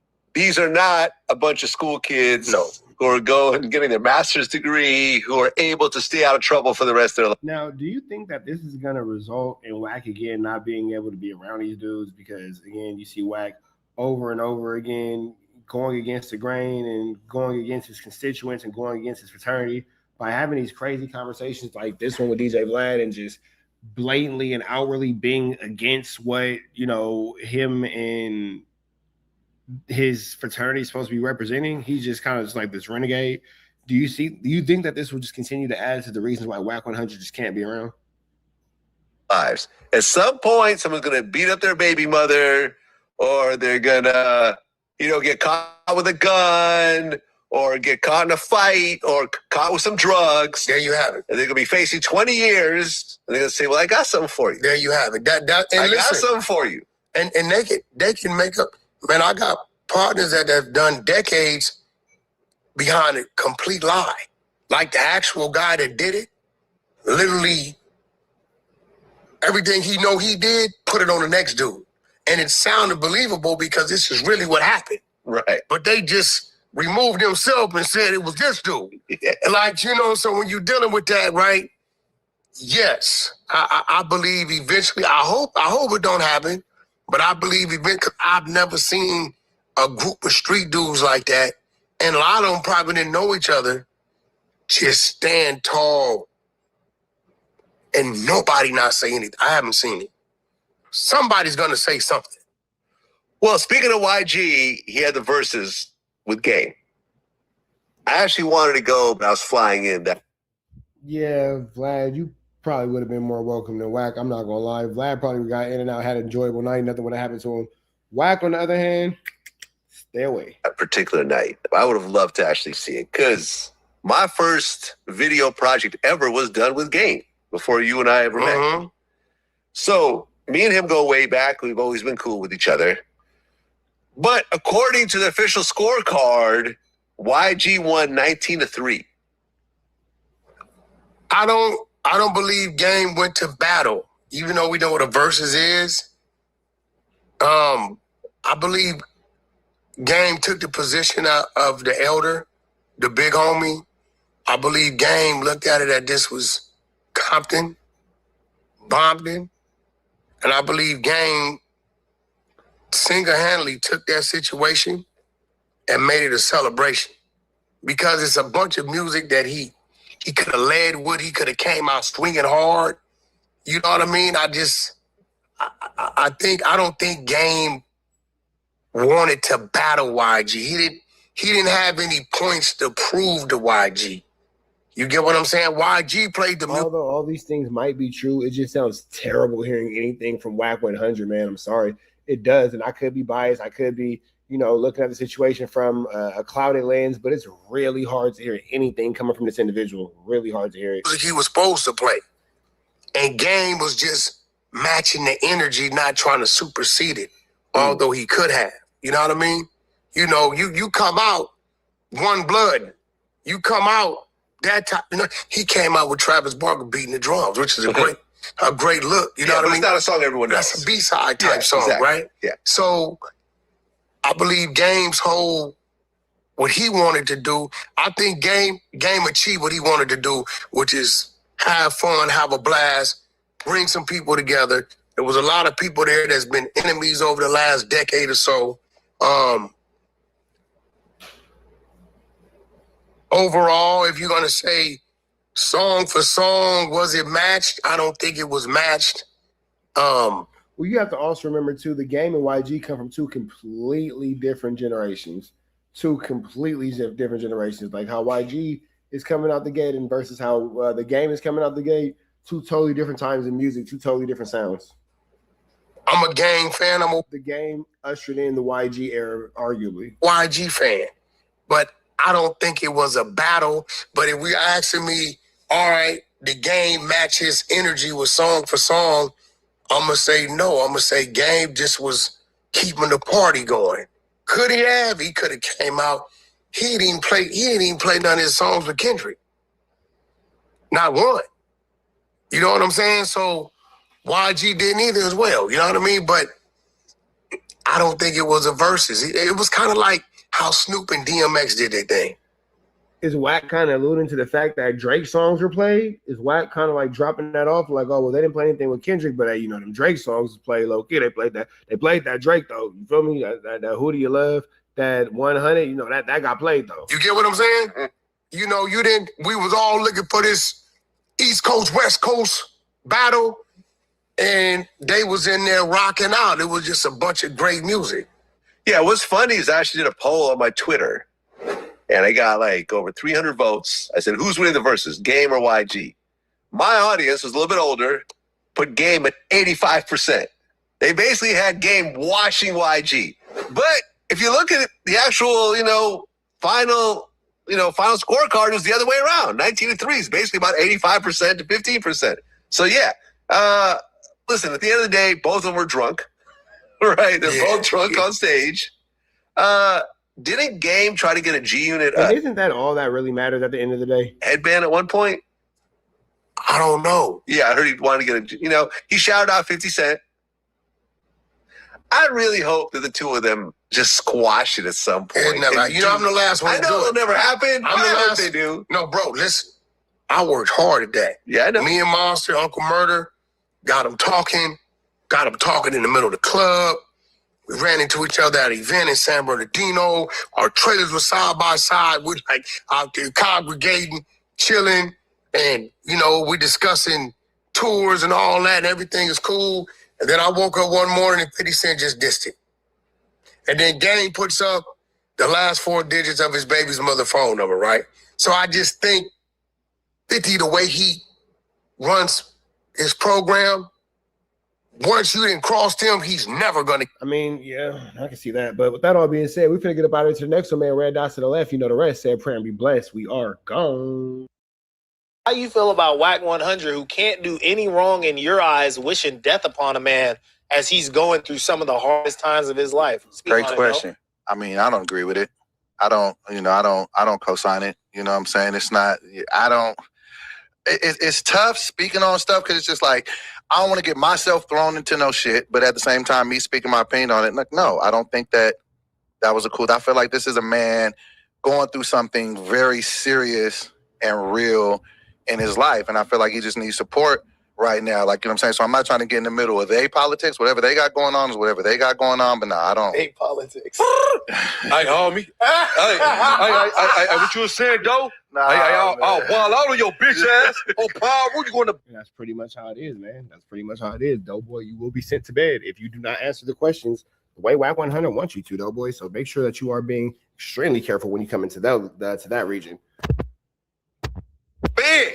Yo. Paru, I heard you. You was popping it. Don't act like you. Nah. Is there really anything that bad about telling somebody to kill themselves, though? So what happened? Is there really anything that bad about telling somebody to kill themselves, though? Like, really, it's just words. But you had a bad word. Yeah, what is this nigga on, bro? Hey, yo, he came in on time. You say bottle. Man, that nigga's heartless. Fool with I do this every night on my stream. Are you up to Deuce Guard? Yeah. I do this every night on my stream. I might need a cup of that. It's like, I want to get cranky. I'm just saying, all WACK did was tight, and niggas are like, oh my god. It's like, what did he do though? Like, I mean, I know you're biased, Munchie. No, for sure. I get it. For sure, I ain't gonna lie, but I'm saying, no, I'm fair at the same time too. Because I just admitted, I understand why WACK went off on the little Flactu Ball dude now, because It seemed like this might be a what's this thing? Reoccurring thing. A reoccurring thing. Because I didn't understand at first why he went off on the. Oh yeah, that little flock the ball kid. He's a little shit talker for sure. He has a really big mouth. So dude, but not one person at the table feel the dude whack, and you did ask a question. You're joining in the conversation when you could have just set that one out. Right. You know what I'm saying? Then when I seen what he did when he went to a day in LA, I'm like, okay, this just might be your behavior. So I'm not that biased. I could admit to certain things, but it's hard to give Wack his credit when he got a pattern of just going off on people. Right. Flock 2 Ball threw a shot at me for no apparent reason. I didn't know he did. Zero reason. I didn't know he did an impression of me over there. He got a whole impression of you on his IG. No. I'm talking about I didn't know he did it over there. But I stopped it too soon. Oh, I only did that part. You know what I'm saying? Yeah, when I reacted, but they asked him to do the impression of Wack. He said, no, it takes some time. But then he did the one with J Hood and Spuddy Face. Yeah. Back and forth. I want to see that nigga scared of Wack. He said, I ain't finna impersonate that nigga. not Spody, sorry. J Hood and Flock 2 Ball link up. Because I thought that shit was. Yo, that little clip when he said, hey, I'm J Hood. He said, me and my niggas was like, oh fuck, nigga. Yo, that shit was funny. Yo, I was like, Flock, wow, man, you a wild young nigga, man. And then he got on me like, nigga, I ain't never said nothing to or about this nigga. He was sitting there talking about like, yeah, Adam out of touch, man. He got them old niggas over there like 37-year-old doughboy. Like, who even wants him there? 37, though. That's kind of a win. Yeah, I'll take the 37. But he was just like, who even wants him? I'm like, God damn, nigga. They never said shit to your young ass. I get a lot of strays for no apparent reason. But what podcast got some? But you over there just me eating dope, boy. I'm not gonna lie. It's easy to throw shots at you the way you just flock. You flu flamming and glazing. Body Flock age on there. Honestly, though. That's like more so. He's one of the young niggas in charge. I mean, he's doing his thing. And I tip my hat to him, but I see he got some type of. It's a pattern to the little shaky fake shit. You know what I'm saying? Yeah. That's what I was saying in my chat one time. Is like, there are people in my chat being like, "Oh, you need some younger cats up there, whatever." I was like, a lot of Gen Z, they don't really like to talk out loud. They're more into texting and social media rather than speaking out loud. So it's kind of a type of thing to be able to have conversation and hold that and for a sustainable thing. You know, if you talk to a Gen Z, sometimes they're these little niggas don't even know how to communicate, bro. So no, we don't really want to hear a whole bunch of Gen Z people having conversations when they can barely communicate amongst each other. and give you a one-word answer. I'm not trying to act like an unk right now, but it's kind of like the culture. You communicate more digitally now. Yeah. And so like to find someone like that that's actually good, responsible, knows how to be wise and not rock the boat because you understand politics and so on and so forth, it's kind of hard because these niggas be trolling just for the fun of it, you know, in every situation because they know it almost doesn't matter. But yeah, you know, he should probably go into streaming if anything. Exactly. But before we hop off this Lush topic, I want to ask everybody this question in the room. Like, do you guys, Doughboy, you're very open about your bouts with addiction. So, you know what I'm saying? We get where you coming from. But I guess Kyle and Munchie, do you guys look at yourselves as people that deal with addiction of any sort? No, I don't think that the dude Flock the Ball is a bad kid overall. But what I will say is he is a SHIT starter. And he better grow up and realize that he's not playing amongst a bunch of kids. And, you know, how he's doing certain things and how he's going about certain things and how he's handling certain situations could be detrimental as far as your career is concerned, because you do want to be in the space with all these people who don't even like each other, but can come to figure out, hey, we don't care for him. That's a strong situation. When people who don't even like each other realize that they don't also like you, and then they can all say like, yeah, because he's always talking trash, or he's always doing this, or he's always doing that, and I can see this, and I can see that. We just literally listen to this Munchie B say, yeah, I can see how Wack doesn't like him because he does blah, blah, blah this, and blah, blah, blah that, and blah, blah, blah this, and blah, blah, blah that. It's a shaky way to get into this content space. Now, if you feel like you could just go ahead and run it that way, hey, man, run it that way. If you feel like this is what it is, hey, man, show us what it is. That's it. That's it. I have nothing to say about it. I have nothing to complain about. I have no question, comments, or concerns. You run your life up the way you feel necessary. But if you don't really have the capability to run this thing up by yourself, which doesn't really seem like you don't, because, you know, there's still that video of your mom whooping your behind and all that kind of stuff when you was on camera, really cussing you out and all that. So, you know, there's that. You should probably chill out, bro, because you ain't really looking too good in these YouTube streets. Like, how do you feel about your relationship with your vices? Like, okay, me and Munchie, we got similar vices. We like to sports gamble. We like to get our drink on every once in a while. And I know that those are my vices. I like my spliff, you know, I like the women, but I feel like it don't control me. Like I could go without. Like you feel the same way, or you feel like, nah, bro, like I'm gonna need about 2 of them things. I don't think drinking a vice for me, bro, because I ain't got to do it. You know what I mean? Yeah. Like I was coming here with a full bottle because it was that type of like it. I was able to go to work and get drunk. It was a function. Just because I'm able to do it, I don't mean I should just be. I'm in there like bent like a hanger. You know what I'm saying? But my vice, I think I kind of like I got too busy to be outside in the hood. Like my vice is gang banging and hanging out, like a 24-hour job or something. But I think got busy. Like, you know what I'm saying? That was, but you know, I still be outside, but it's split in half. You know what I'm saying? Not even half. Is there anything that? Well, it's a positive thing that you went and got busy because there's no real, you know what I'm saying, positive that comes out of, you know, hanging out or gang banging or anything like that. But with that all being said, man, we finna get up out of here to the next one. I hope everybody's enjoying this content. Go ahead and catch the No Jumper channel if you want to catch this entire podcast. They got a whole bunch of things going on. Red dots to the left. You know the rest. Say a prayer and be blessed. We are gone. Walker and Ray J have been going back and forth for quite some time now. And over this weekend, they were finally back in the same building. And, you know, Sauce got right on Ray J's bumper. As soon as Ray walked into the room, Sauce jumped in the boxing ring and challenged him to a fade. Now, we all know that Sauce Walker and Ray J have not been the best of friends throughout this streaming journey that they've both been on. Make sure y'all show some love to Just Clips. Give him a like, comment, subscribe. Sauce Walker feels like Ray J be disrespecting him, sneak dissing him. Which turn he goes extra disrespectful at Ray J and starts calling him Brandy's little brother, which is not disrespectful, but it is disrespectful in the context of which it's being used because he is, in fact, Brandy's little brother. But let Sauce Walker tell it. Ray J has no other, I guess, value or anything to add to the situation outside of being Brandy's little brother. So with that all being said, man, we finna jump into this content and see exactly what's going on. Like, comment, subscribe, tap the notification bell. Let's get into it. Let's go. It was one thing when Sauce crashed out on Ray J a few months ago for, you know, what was perceived as talking behind Sauce's back. But since then, things have gotten much more tense. We had Sauce Walker turning Ray J into a pack, a.k.a. Brandy's little brother pack. Then he turned that into a song, a diss song, after Ray J was very mad and going on several different live streams and ranting about being turned into a pack for hours on end. So that was the... So again, with that all being said, the conversation of Ray J being Brandy's little brother, it's not disrespectful, but in the context of which Sauce Walker is using it, extremely disrespectful. The core of the back and forth, but it also had the side story of Brandy disowning Ray J before, I believe, the Essence Awards or you know, whatever.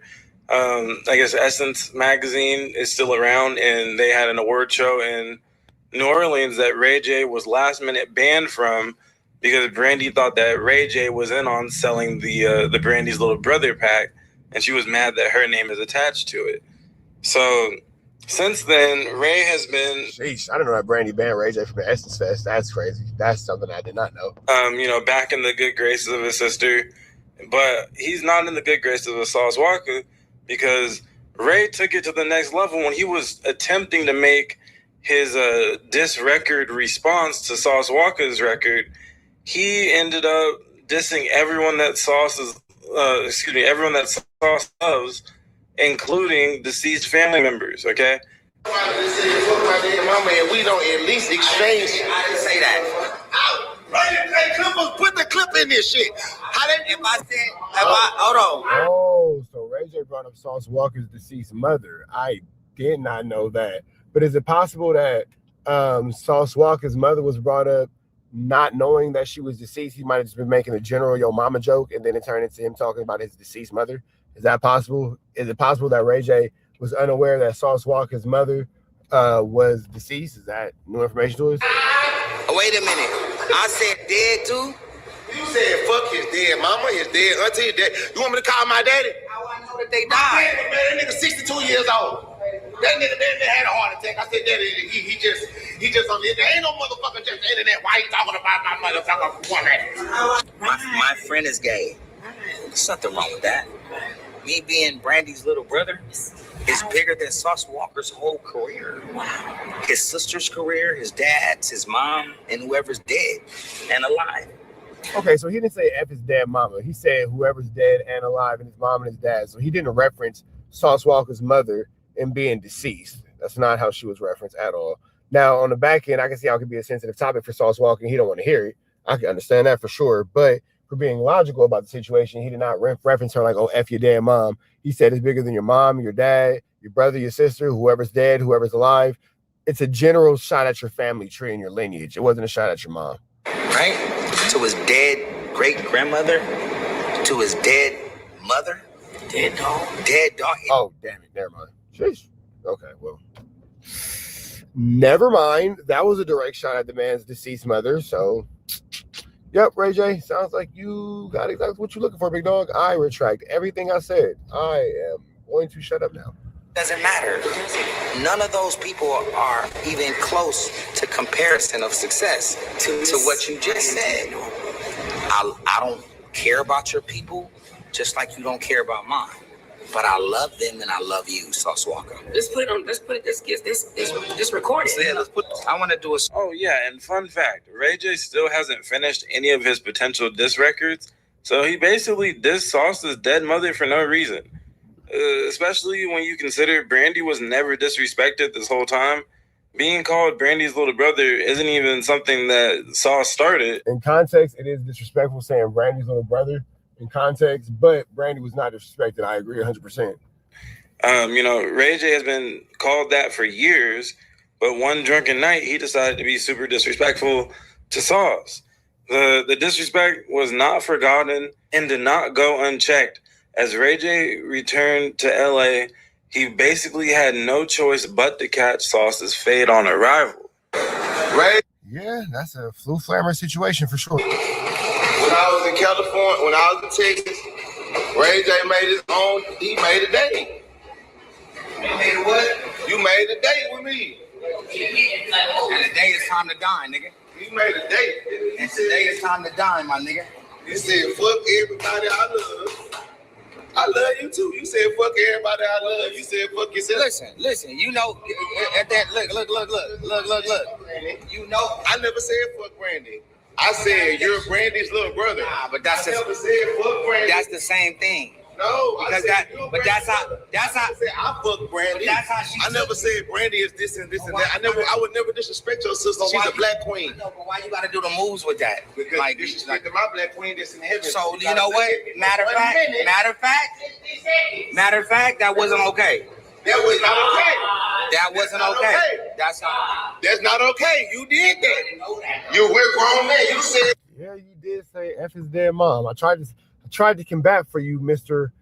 J, but you said what you said, my brother, and it was highly disrespectful. You said something as a joke that turned out to be true. You said, fuck your dead granny, my granny dead. That's why I'm a fucked up retarded baby. I come out of crackhead pussy.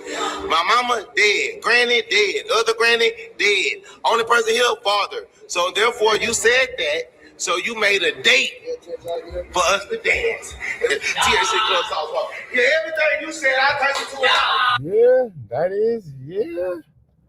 That was a little baby mama drama. You got some baby mama drama. Ray J, you said a day, big dog. You asked that man to be your homecoming date, and he want to go to the dance, my brother. He want to go to the dance. You feel me?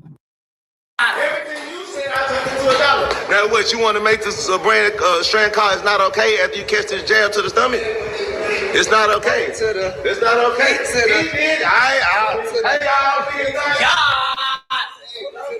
Please, I'm sorry. You gave me this thing. Right, get ready, man. You see? I need to get ready. Get ready. Oh, you out there? Get ready, baby. Hey, spare mode. Stall him out. What you mean stall him out? Ain't nobody got to stall me out. Oh, Ray J. I need to get stalled out, nigga. Ray J said, nigga, I'm Brandy's little brother. Stop playing with me, nigga. Ready for it.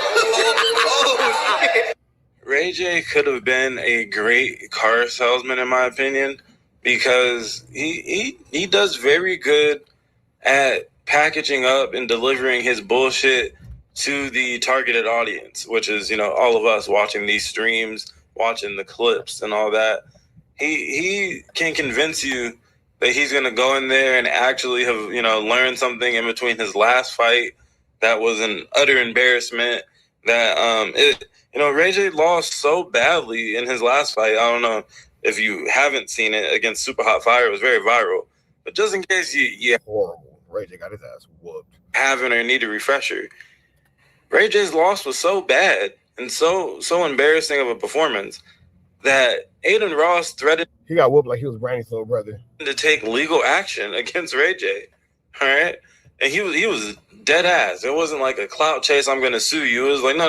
Like me and the people. Aiden Ross is like, there's no way this is real. That signed the check feel like we got fucked over by Ray J, because ain't no way he went out there and did what he did. But we've now seen more examples of Ray J in the boxing ring because of these Dean and AB streams with the big ass ring in the middle of the warehouse. And every time it looks just like this. I'm ready for this fight, man. We done killed on the building. We no referee. Not okay. He started it. He said, "Fuck my mom." All I said was that you're Ray J's little, you're Brandy's little brother. Not okay. So they go ahead, Yeah, they gonna whip the Brandy's little brother up out of that boy.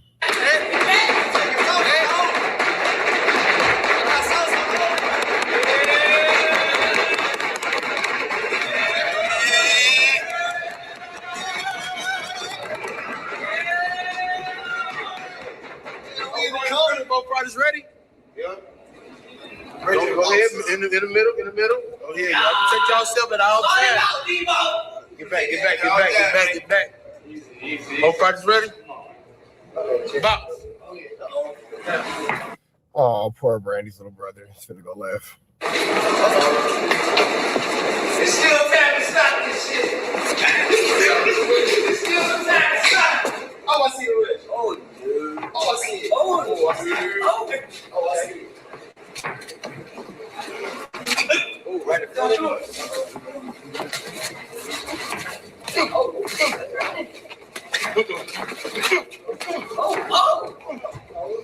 You're right, huh?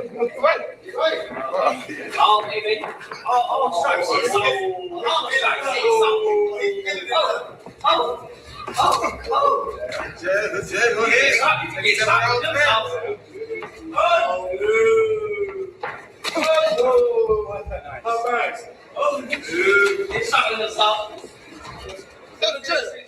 It's down the pipe. Down the pipe. Come on, Ray J. This nigga, man. There you go. There you go, Ray. Ooh, that's right, looking like Brandy's little brother.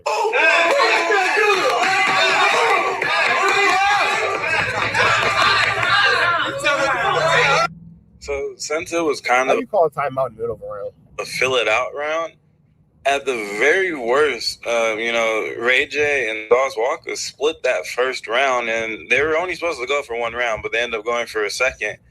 But, you know, I have to say, it's not like Ray J looks all that impressive.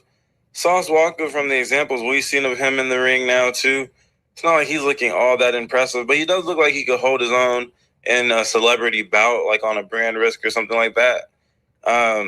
Which I think they are going to make the fight, not for this upcoming brand risk, of course, but somewhere down the pipeline, I think the Cuban Tarzan will be matched up against Sauce Walker. That would be an interesting brand risk bout. But as far as this sparring matchup here, Ray J, you know, he does okay until he's hit. And that last little hit that he got in before the bell, that made Sauce say, okay, I'm going to touch him up a couple times now. Yeah, let me make sure Brandy's little brother understand that we in the fade, because you can't just be letting yourself get touched up by Brandy's little brother without consequence. You feel me? And, you know, much like the Super Hot Fire fight, once he gets touched up, it becomes a totally different Ray J out there. Damn, we Yeah, Ray J can hit, but he can't get hit. He don't know how to take. He don't know how to take it on the chin and keep going. Yeah, okay. You understand? Yeah. I gotta be up high then. Yeah. I overtrained the other day and fucked my back up. You know what I'm saying? No, we going. We not tripping. We want you to win. Yeah, I'm saying 30 seconds. He can't overtrain. I can't overtrain. Same 1 minute. You get the time, y'all. Go ahead. He can't overtrain. Same 1 minute. Two.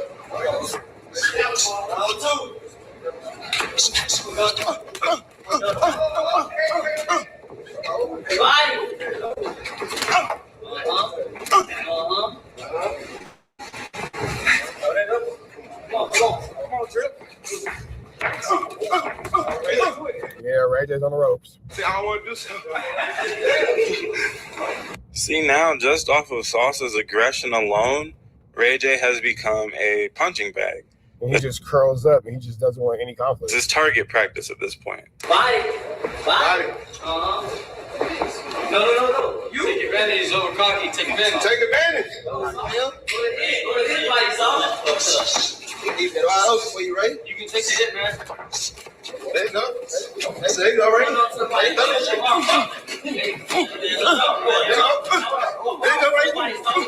you go, right? There you go. There you go.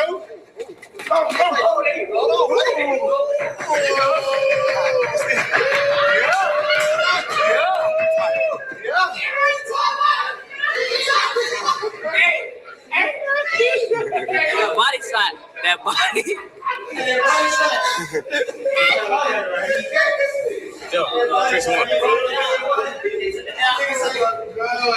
That's it. Roll up on that boy.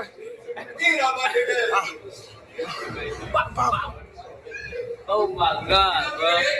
Oh my God. I'm tired, Sauce. 1, 2. Ray J's done. 3, 4, 5, 6, 7, 8, 9. Oh, time. Time again. Another 30. Recap. I don't know if I'm ready for this fight. Man. I gave him a few jabs. I don't know if I'm ready for this fight. It's crazy. I think he's like 6 days out from fight night, all right? So this is coming up very soon. I wish it was on Brand Risk. I would fire up the live stream and react to it live. I believe. But it's on Zeus, and I believe that if you stream a Zeus 1-2 step like Sierra, you will get hit with a copyright. It will be behind the paywall that is Zeus Network. But I don't know. They might get my $5 to $10, however much it costs, to watch this fight. Unless it's a $60 pay-per-view undercard fight, then I'm not doing that. But yeah, regardless, I'm excited to see how it goes. If I have to give a prediction, it is a very fair match. We have another wild card, alleged crackhead in Orlando Brown.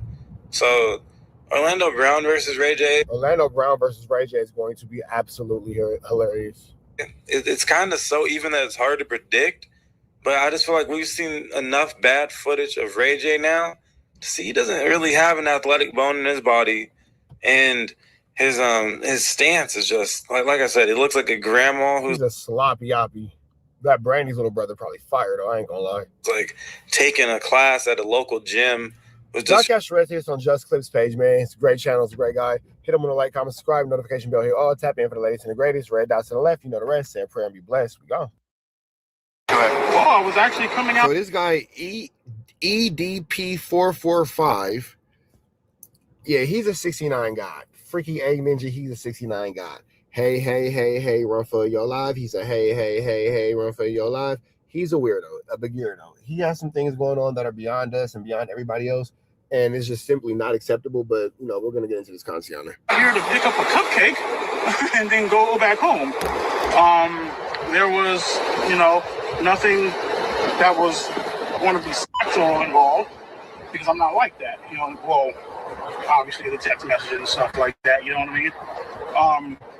Yeah, that was all that. Right, I am with the Predatorial Investigation Unit, but I just want to let you know, get the out of here. You know, this is not a joke, man. I'm just seldom at a loss for words. You know, 2 years ago you were caught 4K trying to meet a old and Really, I'm not talking to you. Why?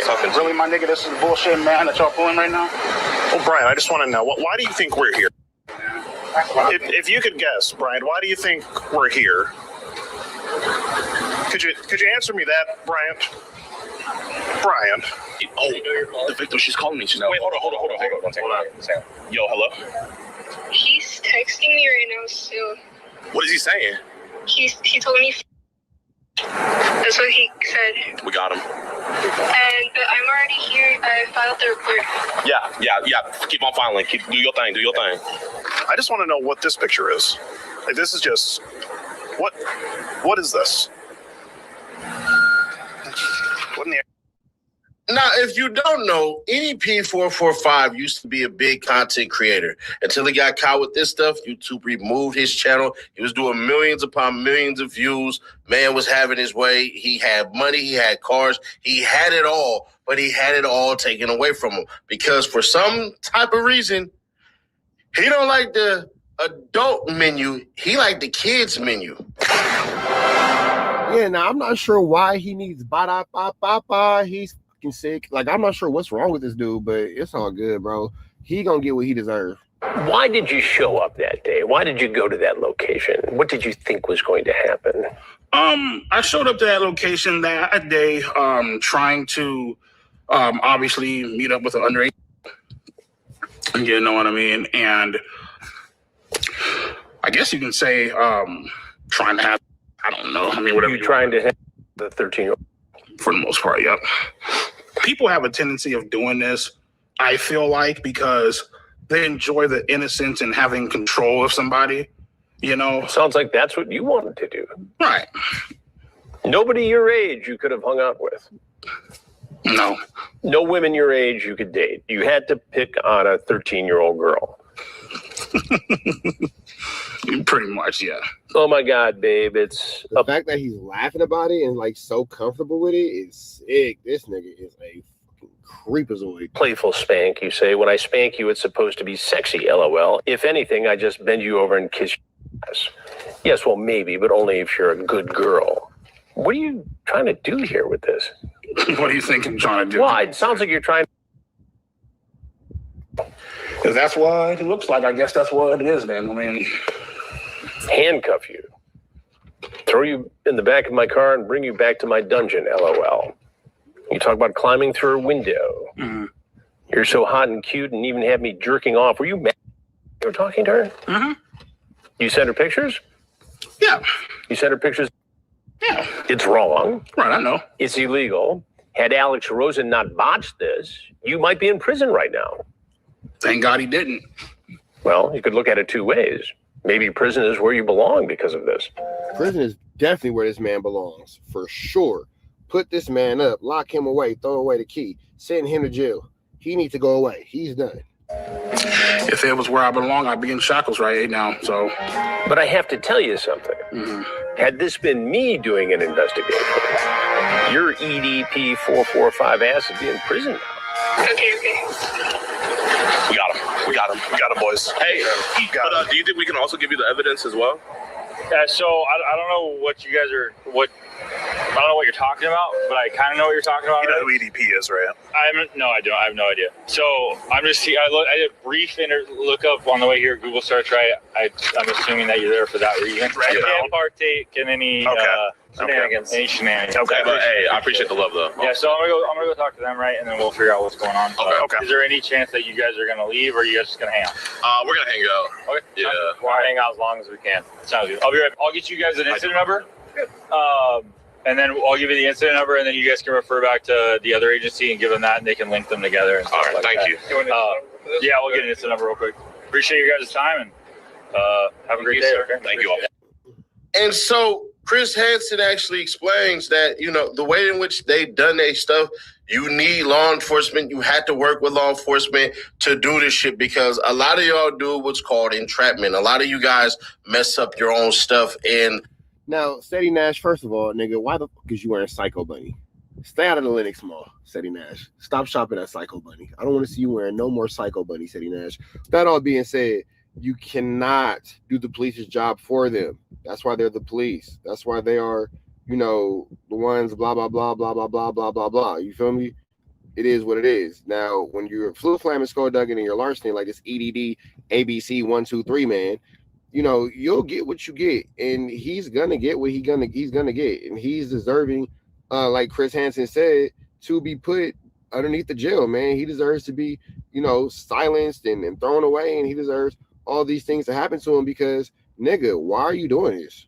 Like, why are you doing this to a kid? Like, what's up with you, bro? Why do you think that it's okay? And then even deeper than that, why are you going like, oh, well, if I was in jail, blah, blah, blah. Like, come on, my nigga. What?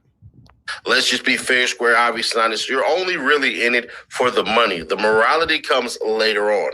When there are people like, let's say, Boosie, for instance, when he says, man, why are you going to be a detective? Well, a detective has skill pay. YouTube, you can make millions. Detective, you can't. Goofy. But either way it goes, that's... Damn, Sadie Nash, you beefing with Boosie too? Sheesh. Why, when it comes to this type of content, I'm like, really? Maybe not really, but we'll see. But there comes a level of what the entire F, bro.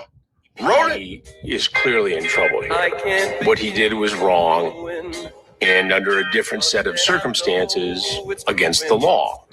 The fact that the decoy posing as Sophie sent the first message would make the case virtually unprosecutable in my world.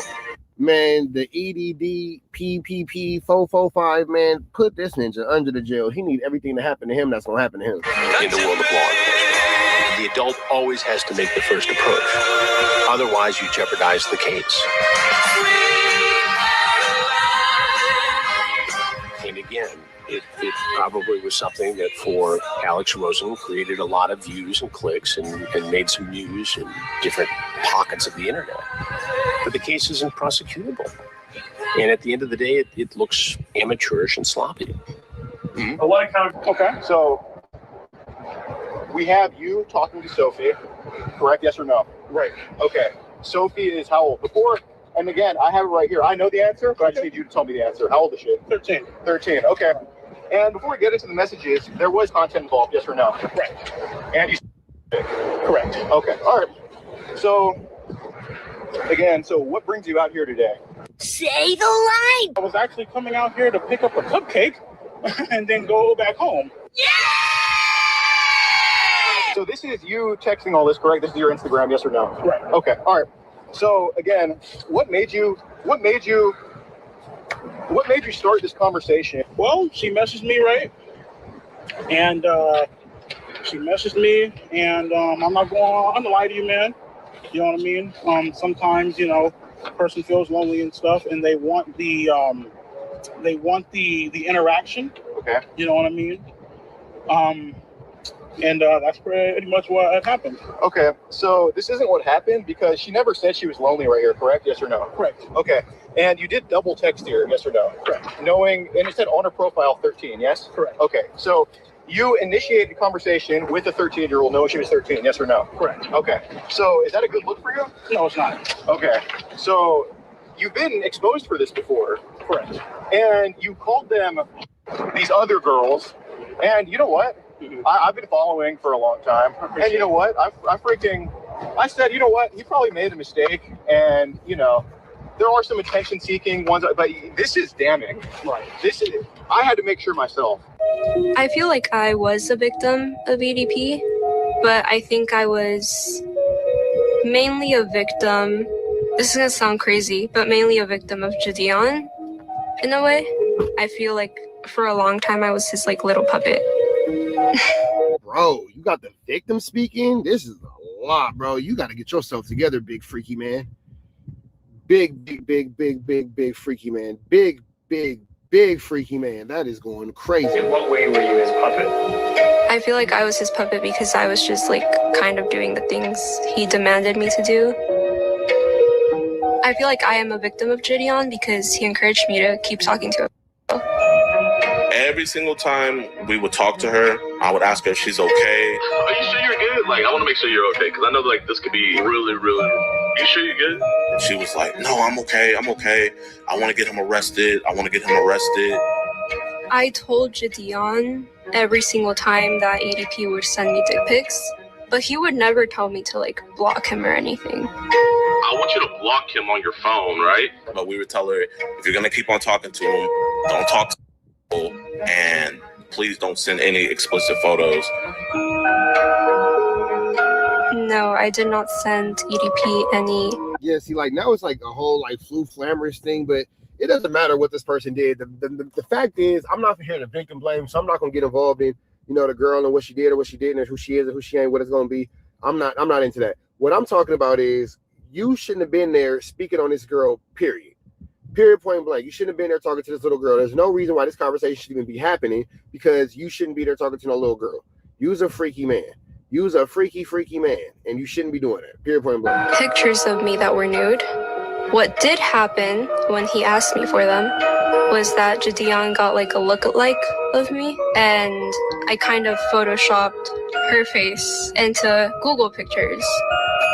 And she told me something about, like, her, like, looking up, like, something in photoshopping, and I was like, okay, I'm not gonna lie. He's kind of Flacco-ish. Something about him is creepy, too. I'm not gonna lie. Something about this ninja, I can't quite put my finger on it, but I'm gonna say he's no good. I'm gonna say that he's no good, bro, because something about this man seems a little poetic Flacco-ish to me. That's all I'm saying. Like, do not do that. To my knowledge, I never knew that she actually sent anything, because I never seen any images of that, but she sent something explicit. Yeah, Kayla Hoskins actually sent me a picture of her tit. You know, she didn't Photoshop a goddamn thing. She literally sent me of her tit. I feel like she's a scam artist. I feel like she's a bitch. I feel like she's very stuck up. She's very conniving. So I'd like to let the viewers know that I don't know what they're gonna say, but don't believe it. Because I have proof. I'm just too scared to show the proof because Gideon has a big audience and I don't want them to attack me. I don't know, man. Everybody seems like they're full of flu flammery in this. Everybody seems like they're full of flu flammery in this. And I wouldn't doubt if at one point in time, everybody was cool. I wouldn't doubt if at one point in time, all these adults were friends and something weird just took place and they were all a part of the weirdness, but it didn't go the way they wanted it to go. And now it's a problem because you can't tell me as a rationally thinking adult that any of this situation is logical. You can't tell me that anything in this situation is logical. I got more sense than that. You're not going to tell me that this situation makes sense. You're not going to tell me that this is acceptable. You're not going to tell me that this is okay. You're not going to tell me that any of this flu, flammery, skullduggery, and larceny is something that we should be tolerating. This is sick. But I could show some of the proof. Proof of him kind of encouraging it. Maybe she's sort of using the whole situation as leverage to boost her music career and such. So, you know, again, while she's technically, she's a victim, I think she's kind of using the whole situation as leverage to gain followers a little bit. Personally, am I an opportunist? Yes, I am. But I don't think there's anything wrong with that as long as you're not harming anybody. And I don't think I was harming anybody. And especially when you're my age, if you're 16, people are going to think that you're young and dumb. So you kind of have to be an opportunist. You have to make your own opportunities. You cannot be waiting for them. Where's this girl's parents? Let's fast forward to this. Now, mind you, if you 16 or 17, nigga, and you got to the fuck out, a motherfucker might actually whack off to your pictures a few fucking times. Whoa, creepy. This is a creepy man. Creepy man. These chicks, okay, 15, 16, 17, some 14-year-olds, these girls know exactly what the they are doing. They know for a fact, and obviously, you know, the guy being older, he's not supposed to be doing all that shit. Whatever, nigga, we get it. For me, it's actually a two-way street. You know, minors are partially the same.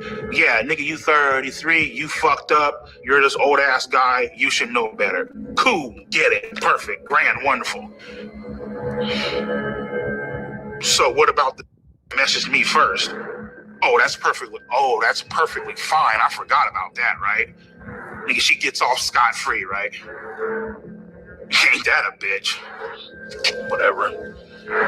To be honest with you, bro, I have no clue why the age of consent is. All right, so this is a lot more than I want to listen to. Y'all can catch the rest of this on Sadie Nash's page. This is crazy conversation, but you know, with that all being said, make sure you protect these babies, fool. Make sure that these kids is being protected. Make sure these babies is being loved. Make sure these babies is being cared for. Make sure these babies is being cherished and taken care of in a way that keeps them safe and keeps them without flu, flammery, skullduggery, and larceny. With that all being said, red dots to the left, you know the rest. Say a prayer and be blessed. We go.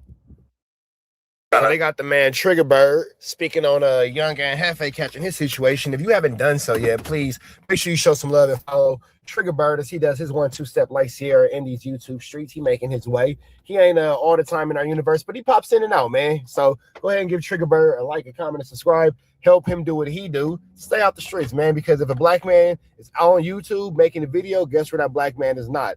In the streets causing chaos and putting himself or his family at risk. So big shout out to Trigger Bird doing the right thing. Let's jump into this content though. He says Young and Hefe was accosted by the neighborhood Crips. Let's see exactly what's going on here, man. Hospitalized even. Another video, bro, reaction, bro. And shout out to Paperboy News. Shout out to Paperboy News, man, picking up the story. Giving us that daily report. You know what I'm saying? Giving me the content, go like, subscribe to him. And also shout out to King Pill, another one that's on here. Shout out to Young and Hefe, because this is what this segment about. But look, bro, we got Young and Hefe, man. So now, if I don't know if y'all ain't been seeing what's going on YouTube, we got King Peel getting online saying that Young and Hefe have been packed out by the neighborhood Crips. Man, bro. Damn, King Peel. But you know, King Peel will make up anything, bro. To me, I feel like King Peel is just an online video personality, and he'll make up anything to make himself go viral. And also, y'all got to remember, too, King Peel just moved to Miami. Yeah, King Peel be saying whatever, you feel me? And he's like Trigger Bird said, King Peel just moved to Miami, so King Peel living different. He making life different. He handling things different. He doing his 1-2 step like Sierra different. And by living in Miami and moving to Miami, he's probably going to be more inclined to say whatever he wants to say about his former constituents on the West Coast, because he no longer is in radius or proximity of them. I don't know, like allegedly. You know what I'm saying? So I know Miami is high, and I know he's trying to create content now, right? Or probably just show where he at. So, you know, niggas do Miami is not as high as Los Angeles, so all type of stunts on this internet. If y'all don't know, people do all type of stunts on the internet. They make up lies, they say all type of shit to down a person's character. But where I'm from in LA, we don't do that. We don't down a person's character, because it can come back on you. We talk the truth and we talk the real, bro. You know, and that release on my channel, bro. So, you know, I ain't gonna talk about nothing that I don't feel like needs to be talked about. And you know what I'm saying? We're not implicating no crimes. We ain't doing that. And we ain't putting smut on niggas' name that don't deserve it. Now, however, free Young and Hefe. Let me say that first, bro. First off, let me start by saying free Young and Hefe. Trigger Bird, we've been on for 2 minutes, nigga. You ain't said shit. Let's move up a little bit. I ain't gonna lie. Trigger Bird, we've been up here for 2 minutes. You ain't said nothing, bro. I'm saying, dropping it. And we're going to go to Ant shit. We're going to go to Ant. Now, according to King Peel, he got the inside scoop that all the videos that Young and Hefe did on the neighborhood Chris finally caught up to him, and they caught him inside LA County Jail. I got breaking news. Fat Hefe was sent to the hospital. Neighborhood Chris. First off, I want to say that nigga drinking right now. They said, that nigga drunk, bro. He talking. You know, a drunk man gonna talk, bro. They gonna sell that liquor. Say King Peel off that liquor.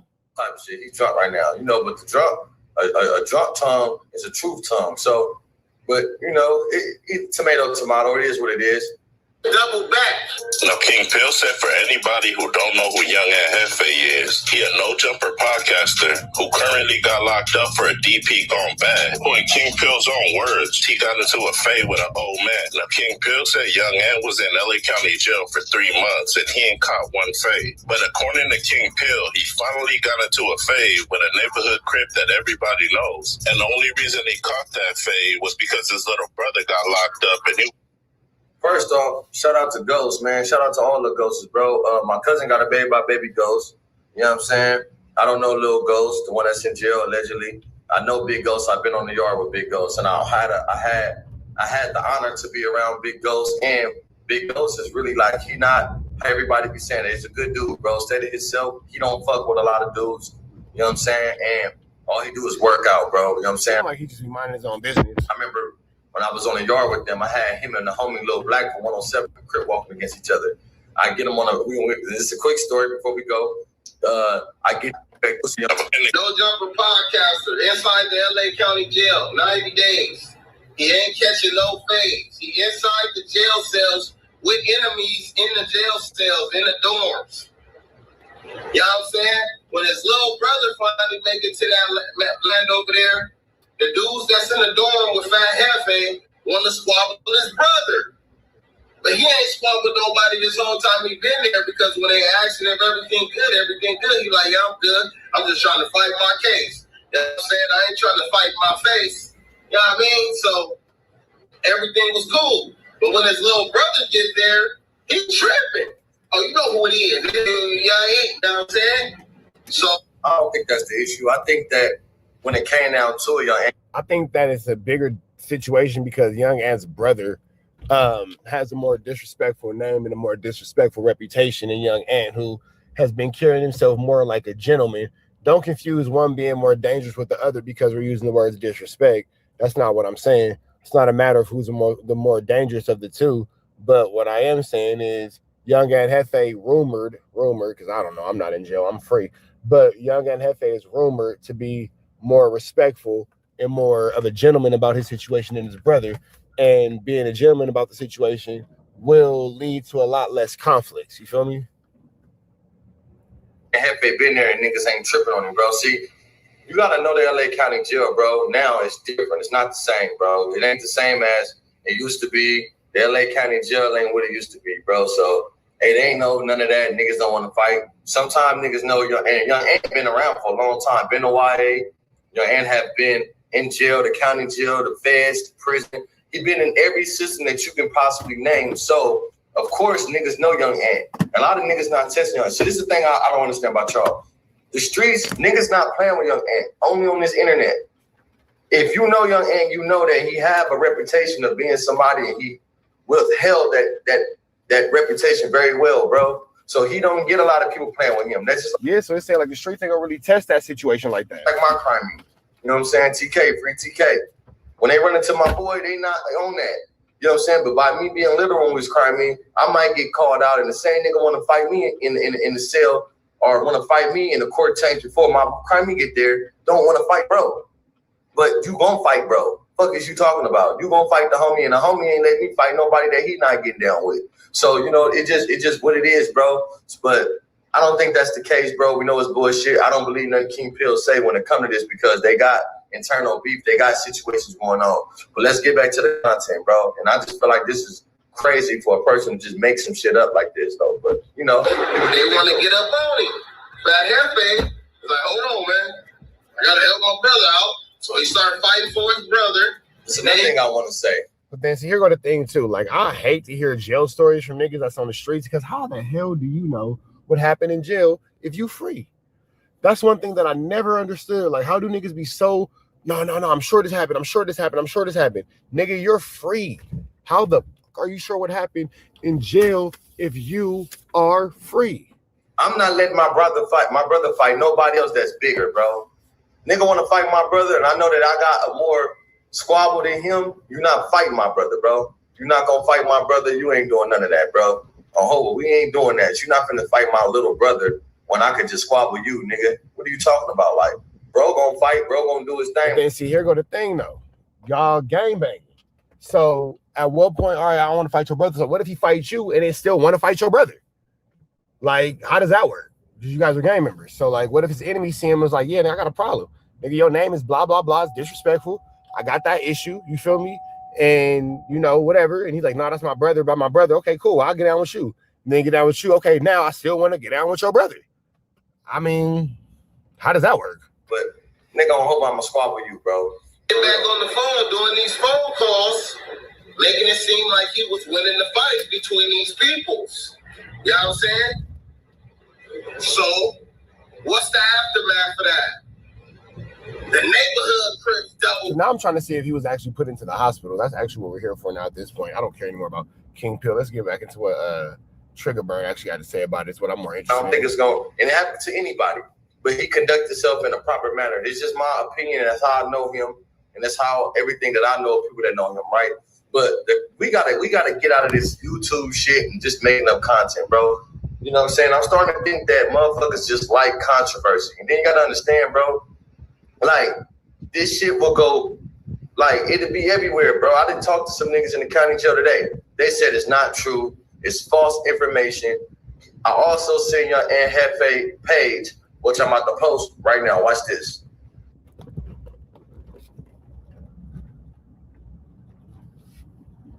So again, you know, you have Young and Hefe saying that the situation didn't happen, and Triggerbird is confirming that it didn't happen as he's spoken to people within the Los Angeles County jail system.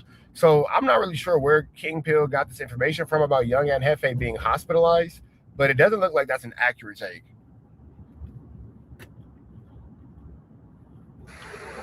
Now we seen that. We seen your Aunt Hefe page where he rebutted against the situation and the allegations, but I'm guessing that King Pill is trying to put that out there because he haven't seen your aunt dropping content, which I haven't seen your aunt content recently. But bro, we gotta stop lying, bro. Like, you feel me? We gotta be truthful when it comes to this shit, bro. We got to be truthful when it comes to real shit and real niggas, bro. Like, that's why I don't believe getting on here just lying about a nigga that I don't know nothing about and have facts about, bro.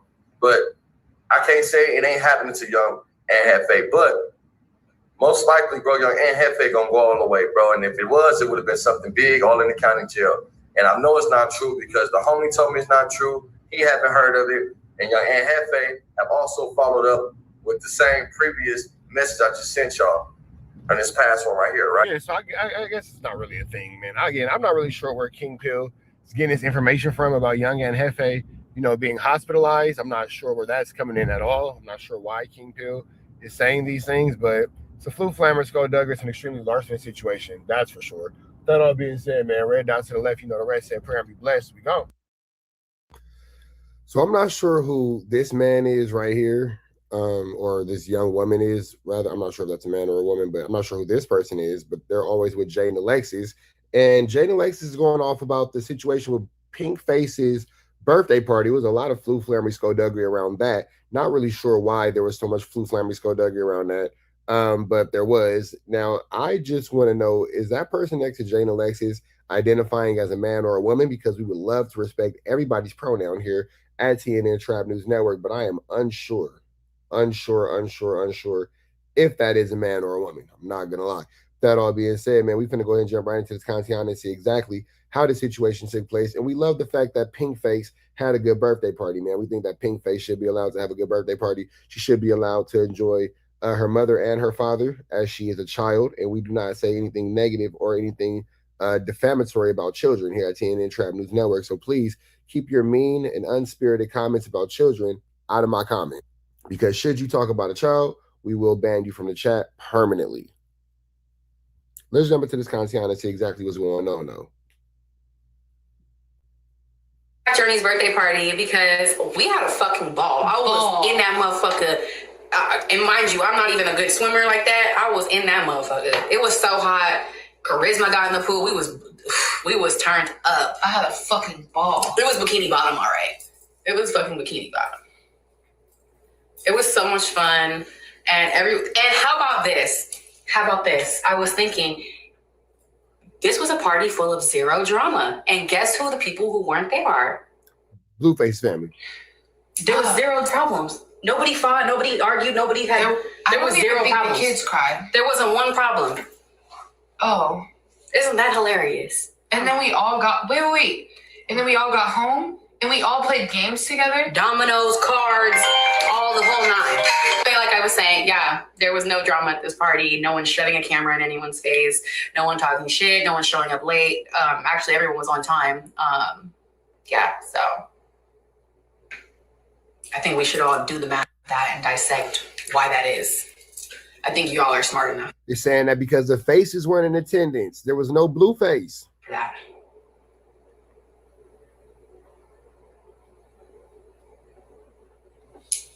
Thank you, KG. Pinkface had a ball. She was out in that car. My mom. Shout out to Pinkface. I'm glad she had a good time. My mom. And that's really what it's all about, man. Pinkface having a good time. It was Pinkface's party. We hearing a lot about adult issues and adult situations and circumstances, but really Pinkface is who we need to care about. A picture of them all the kids just like knock the fuck out. Thank you, hurry.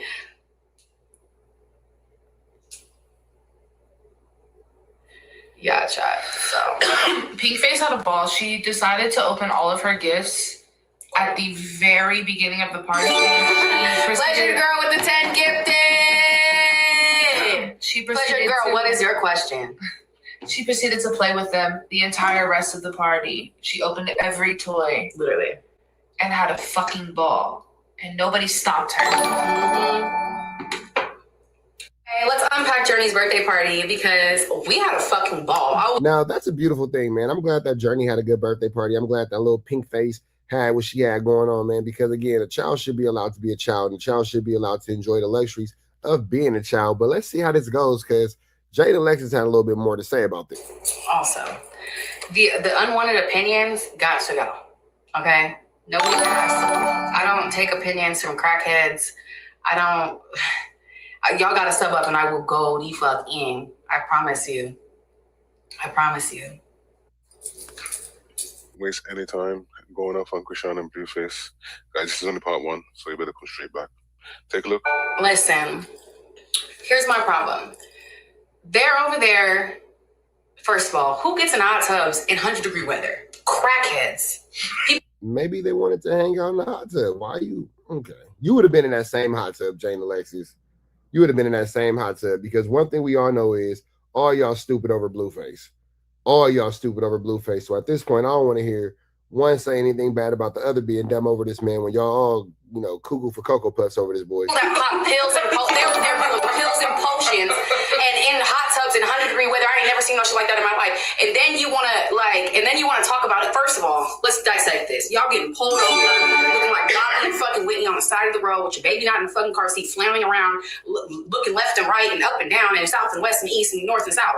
Are y'all okay? Eyes dilated as a. She didn't know north, south, east, and west. She had a really hard time with that north, south, east, and west. She tried to low-key take a shot. See, that's God. You tried to take a shot at that baby and you didn't know your north, south, east, and west. Crackheads. People that pop pills and they're doing pills and potions and in hot tubs in 100-degree weather. I ain't never seen no shit like that in my life. And then you wanna talk about it. First of all, let's dissect this. Y'all getting pulled over, looking like Donald and fucking Whitney on the side of the road with your baby not in the fucking car seat, flailing around, looking left and right and up and down and south and west and east and north and south. Are y'all okay? Eyes dilated as a bitch. Let's start there. Sweating bullets. One throwing up here, one throwing up there. Are you guys mentally okay?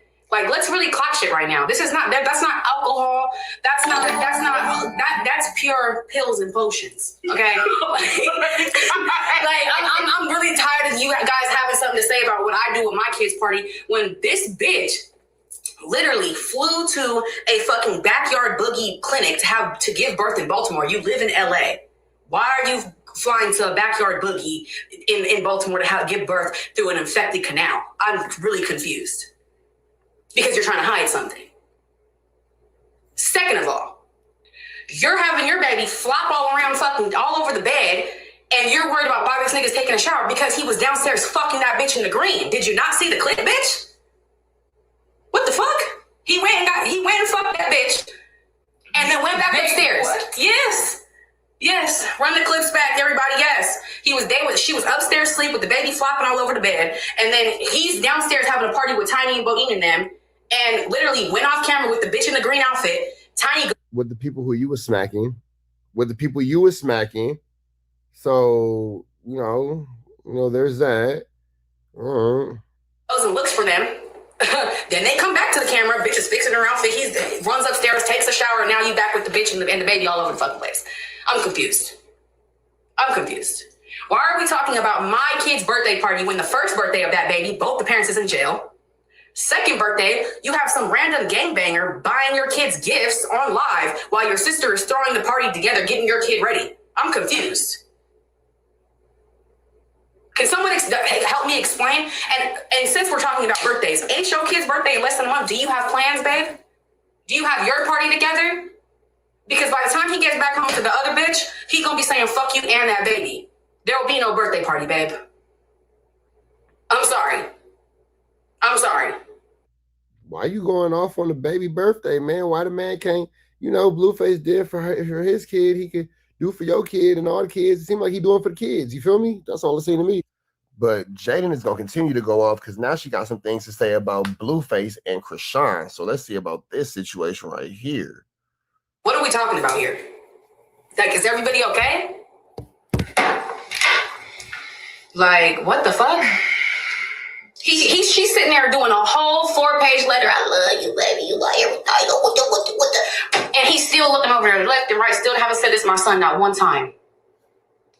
He looking at the goddamn ground hoping you would. He just letting you talk to run up his views because you're delusional and a crackhead.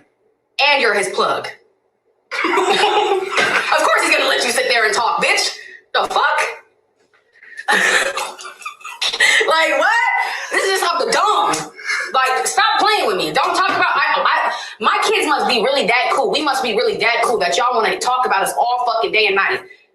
That's really sad. And then wonder why she don't want to put the kids on the internet. Why don't you talk about your own kid that much? Why don't you talk about him that much? Why don't you show us what progressive therapy is going on there? Because the fact that Blue's in the camera being the better parent, he's not even the dad, so he say, scares me a little bit. I'm a little scared. I'm nervous for you.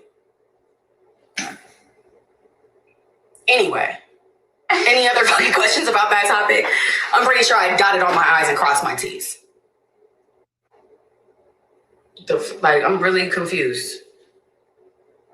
I can tell you exactly what's going to happen. This is the San Diego trip about to be over. Thank you, Bay Girly and KG1025. This little vacation that they doing in the backyard of someone's Airbnb in San Diego is going to be over, and he's going to go home to the hillbilly, and it's going to be game over for that bitch. She's going to be back in her fucking apartment talking about, I am so holier than thou. I don't know what happened. The demons took over me. It was the voices in my head. Like, shut up, bitch. Shut up. As soon as he needs you to come plug in with some more crack, he going to be calling you. What the fuck is wrong with you people? Like, what the fuck? She's sitting there doing a whole 4-page letter. I love you, baby. You like everything. What the. And he's still looking over there left and right. Still haven't said this to my son not one time. He looking at the goddamn ground hoping you would. He just letting you talk to run up his views because you're delusional and a crackhead. And you're his plug. Of course he's gonna let you sit there and talk, bitch. The fuck? Like, what? This is just off the dome. Like, stop playing with me. Don't talk about my kids must be really that cool. We must be really that cool that y'all want to talk about us all fucking day and night. That's really sad. And then wonder why she don't want to put the kids on the internet. Why don't you talk about your own kid that much? Why don't you talk about him that much? Why don't you show us what progressive therapy is going on there? Because the fact that Blue's in the camera being the better parent and he's not even the dad, so he say, scares me a little bit. I'm a little scared. I'm nervous for you. Anyway, any other fucking questions about that topic? I'm pretty sure I dotted all my I's and crossed my T's. I'm really confused. I can tell you exactly what's going to happen. This is the San Diego trip about to be over. Thank you, Bay Girly and KG1025. This little vacation that they doing in the backyard of someone's Airbnb in San Diego is going to be over, and he's going to go home to the hillbilly, and it's going to be game over for that bitch. She's going to be back in her fucking apartment talking about, I am so holier than thou. I don't know what happened. The demons took over me. It was the voices in my head. Like, shut up, bitch. Shut up. As soon as he needs you to come plug in with some more crack, he going to be calling you. What the fuck is wrong with you people? Fuck. Now, Guys, this situation is about to get Mickey, Icky, Vicky, Sticky, and Tricky. That's Nova. That's Tania's daughter. And this situation is going to go wild because they're accusing Tania of playing a part in human trafficking of little girls. Now, for those of you guys who don't know, Nova is a young girl who is, unfortunately caught up in adult content, adult behavior. Activities have been placed upon her, unfortunately, for her being a little girl. And her mom, Tania, doesn't seem like she's too much of an advocate for her own daughter, unfortunately. It seems like Tania has been, in the past, known to flu, flam, skodug, and larceny. Not going to lie, there's been moments in the past where Tania has to ask these types of questions about her daughter to ADAM22. So here you have Tania on the ADAM22 show where she has to address and approach ADAM22 after WACK100 was caught offering ADAM22 clips of her daughter. Let's jump into this content. Telling you what questions to ask. No. She was telling me something else. Conductor, what? We go. I'm done with you. Air me out. What? No, I don't want to air you out because I was talking about. I don't want to forget about this. I don't want to forget about this. So look. But what you want to notice is, she doesn't really seem like a mother that's upset that her daughter was placed into the spotlight by grown men. She doesn't really seem like somebody who's really mad at this. She just kind of like is laughing it off, ha ha, he, and all this and all that. Nothing about the situation says that she's really upset with these guys. She just is kind of laughing and giggling about it. Like, I don't know. This doesn't seem like a mother that's too pressed about the situation. I don't remember. I seen a clip the other day. That shit's good. And it was WACK100, right? Okay. Talking about he sent you some child corn, right? He sent me a link. Right? I didn't click it because I already knew what it was. So I researched it up. Okay. And I asked, what is that when somebody sends that to you? And for the record, it was a link on Twitter. On Twitter, so right. It was already out there in the world. It's just somebody told him that it was out there. He sent, I think, in a group chat with me and Remo, and he said what it was before he sent it, so I didn't have to click it. Yeah. And my reaction was just like, okay, like maybe you shouldn't be sending that link around. Right. And thank you, Adam, for not clicking on the link because I didn't it's like, bro, it's already bad enough. We don't know if it's her or not because it's a lot of scamming and all type of shit going on. Right. But it's just the fact. It's just the fact that, like, Wack knew by him sending that, whether he said it was his team or not. I looked it up, and that's a charge, too. Sending and possessing and clicking and doing all that shit. But I'm not even on that. But why not report it? If you sent your people, your team, report it. I'm not sure if they were also reported. So here you have Tania having to, get at ADAM22 because, as you guys are hearing, her daughter's content, who is still not of age, is making its way through the internet space and has made it into, this content space with these grown men. The situation is really tricky. You just have to really pay attention to who you're allowing to be around your children. You have to really pay attention to who you're allowing to be around, your family. You have to pay attention to this whole situation because when it's all said and done, you really can't, blame anybody but yourself when you're allowing your daughter to continue to be put into these situations. And as a mother, you do have to really kind of pay attention to where is your responsibility in all this. Now, I'm not going to sit here and victim blame this little girl because the little girl is just that, a little girl. But the reality of the situation is this: when it comes to what's going on here, we do see that this little girl is being allowed to maneuver and be, managed in a way by her mother that's less than likely to where now you're on no jumper in front of the world talking to these grown men about, this whole little situation. And it's inappropriate. But let's see a little bit more of this before we get into this news report, or I'm sorry, this, I guess, for lack of better words, Amber Alert about this missing child. It or not. But either way, I mean, isn't it pretty f***ed up that shit's on Twitter, one of the biggest websites in the world that the richest man in the world owns, and there's child pornography on it? Exactly, right? I mean, what the f***? And I'm pretty sure because it gets... But it's crazy because, they're not blaming WACK for being in possession of this child content. Exactly. Because it gets reported on like Instagram, they probably take it to Twitter or whoever does that shit because they know anything goes on this rich man's platform, right? So it's not getting reported off enough. Yeah. It gets more talked about and shared sending to one another like it got sent to you, rather than reporting it. And I'm like, why, as this black man, I mean, my thing is why they didn't immediately take it down, I think, is because it's probably kind of hard to prove that it is, child material or whatever they call it. What reaction did he think he was going to get out of you think, when he sent it to you?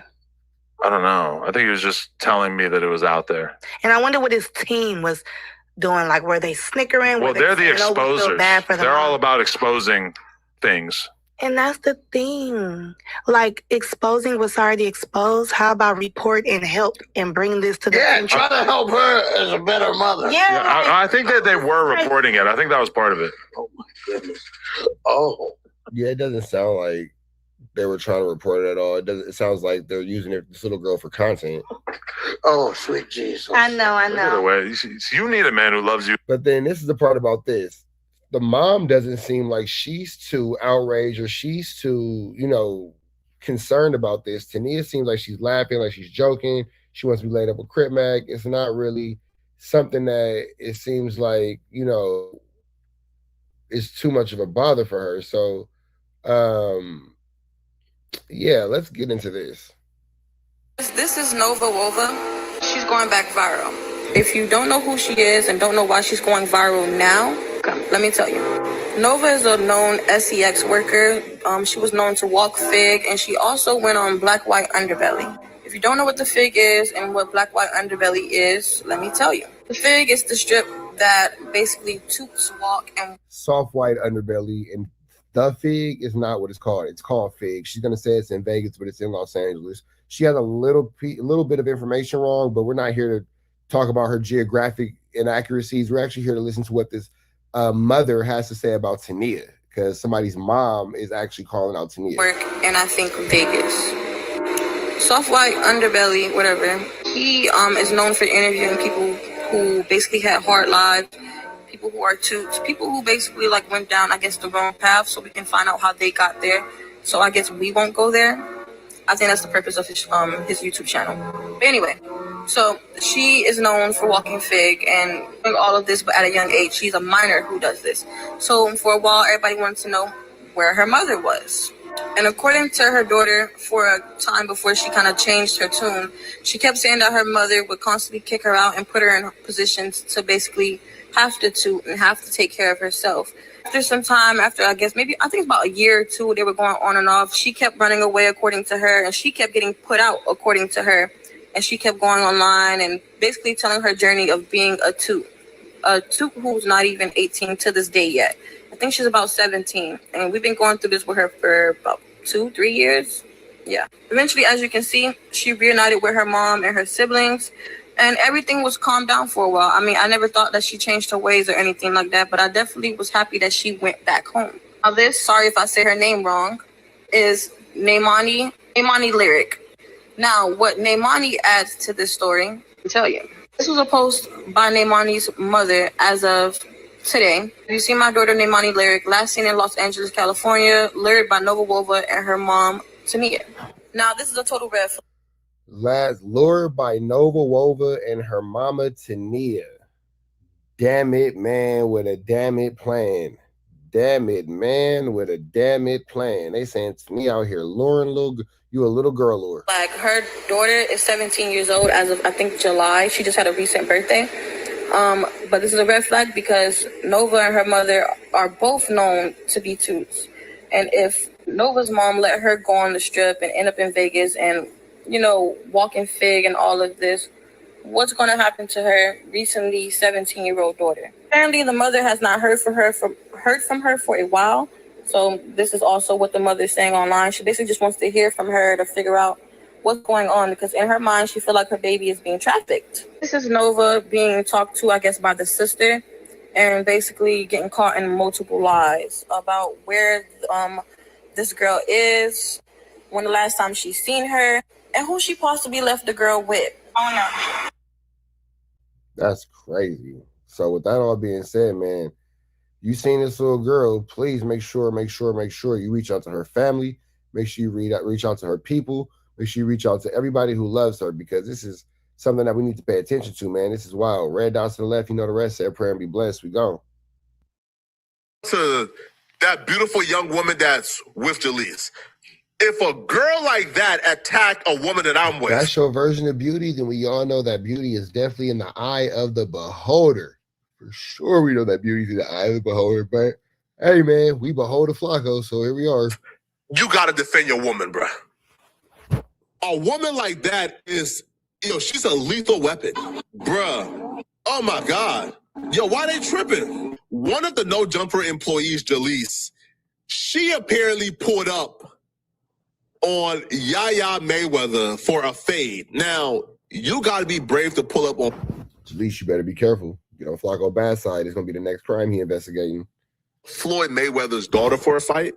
Because you would think that Floyd Mayweather, from my perspective, would teach his daughter how to squabble. I would think that anybody, the sons, the daughters, everybody would have impeccable hands.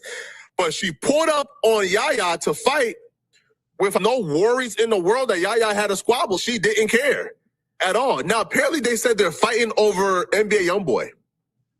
I'm confused because what business do Jalise have with NBA YoungBoy that she would want to fight Yaya Mayweather over? I don't think Jalise and YoungBoy know each other, right? Oh my God, we can't show this. Why they fighting? Does Jalise know NBA YoungBoy? And then why does NBA YoungBoy keep getting with these girls that are so readily available to the public? Because I want to. Because I want to. Because I want to. Because I want to. I fight. No, y'all want to be messy because it's Jalise. Y'all messy because it's Jalise. Okay. Okay.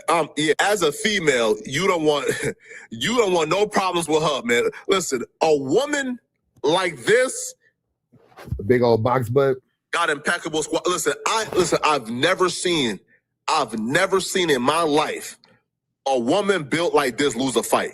I've never seen in my life a woman like this lose a squabble in a fight. I've never seen it ever in life. So if that's who Jalise got riding for her, it's clip. Is this a Lamborghini Urus? Oh my, bro, why? Hold on, okay. Why are you in a Lamborghini Urus as Mayweather's daughter without security? Now they jump in the front. Oh my God. Oh my. Yeah, I don't think that it's a matter of not having security. I'm sure she has security. It's just a matter of like moving sloppily because again, you're Mayweather's daughter. So I'm sure you have security at your disposal. You're just moving extremely sloppily. Now they jump in the, nah, man. Bro, this is bullying, man. Yo, and why the men just there doing nothing? This is the last time Floyd allows Yaya to come outside without security. Why is the men just there just standing around allowing the girls to get beat up? I'll be real, yo. Listen, man, shout out to Jalise and shout out to... Dang, Flacco, you saying that you would have attacked Jalise? Golly, man, that's crazy. Not Flacco, who's advocate for black women, not Flacco admitting that he would have attacked a black woman. That's crazy.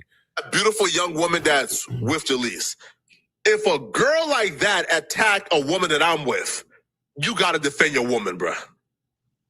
A woman like that is, she's a lethal weapon, bruh. Oh my God. Yo, why they tripping?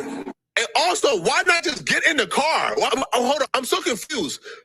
Why not get in the car and lock the doors? Who's driving? Yaya is in a... Wait, hold on, bro. Yaya is in a driver's seat. Why not get in the car, close the door, and drive off? What's going on? Oh, nah, man, we can't show that on YouTube, man. You guys could get in the car and leave. Yeah, just drive away. Just get out of the situation. Just go. You can really just get out right now. Just get out of here. Yeah, it's Vegas. You guys can get in the car and leave. Hey, listen, bro. I'll be real, bro. A 6 foot, 270-pound woman cannot attack my woman, bro. Right? I am either gonna guard my woman. Nigga said Jalice's homegirl is 6 feet and 270 pounds. Goodness gracious. Or push that woman off. Like, yo, chill. Listen. A 6 foot, 270-pound woman is not about to attack my woman. Not happening. Because most women I date are like 5 feet. Like 140, 150. But why not drive off? Oh my God, I can't show that. Man, bro, Yaya getting the beats. Yaya is getting the beats. I ain't gonna lie, bro. No, this Yaya Mayweather, me and Yaya Mayweather just fought, and she slapped me, and then this is what happened. So it was self-defense. So whatever she told the police, she lying, y'all. I ain't gonna lie, Jalise. Jalise is definitely in self-defense. You can't bother that girl. I love you, Jalise. But nothing about that was self-defense. Nothing about that is self-defense, Jalise. I'll be real. Nothing about that is self-defense, Jalise. That right there, hey, bro, Jalise, I'll be real with you, sis. You going to jail. And it's all love. You know I love you, Jalise, but you going to jail. Floyd Mayweather, yo, bro, Las Vegas PD, LVPD, whatever, yo, Jalise, they're about to get you by tomorrow. You are going to jail. And if they don't get you, Flacco will make sure they get you. You did the crime on camera and posted it. I just put up in that. We can play this. And you posted more evidence? Oh my God. Why would you post more evidence? Yo, pause, bro. Yo, do Jalise understand that she's attacking? Like, Floyd ain't no billionaire no more. Yo, Jalise, do you understand, Jalise? Yo, you are attacking somebody who is rich as hell. Floyd has his money issues. Understand, okay? Floyd has... Yeah, but I don't think that he got Jalise issues. I think Floyd still got enough money to get rid of a Jalise. His money issues. Understood, okay? Understood. Floyd has his money issues. Understood. But do Jalise understand that they're still extremely wealthy? She's still driving a Urus? Yaya can afford to press charges on you and have it stick. Yaya can afford to sue you and have it stick. Yaya can afford to literally bankrupt you, sue you to oblivion. Why would you do something like this, Jalise? I don't understand. Why? It's like she's bragging. Nah, tell me you... Nah, hold on, Jalise. Tell me you ain't do...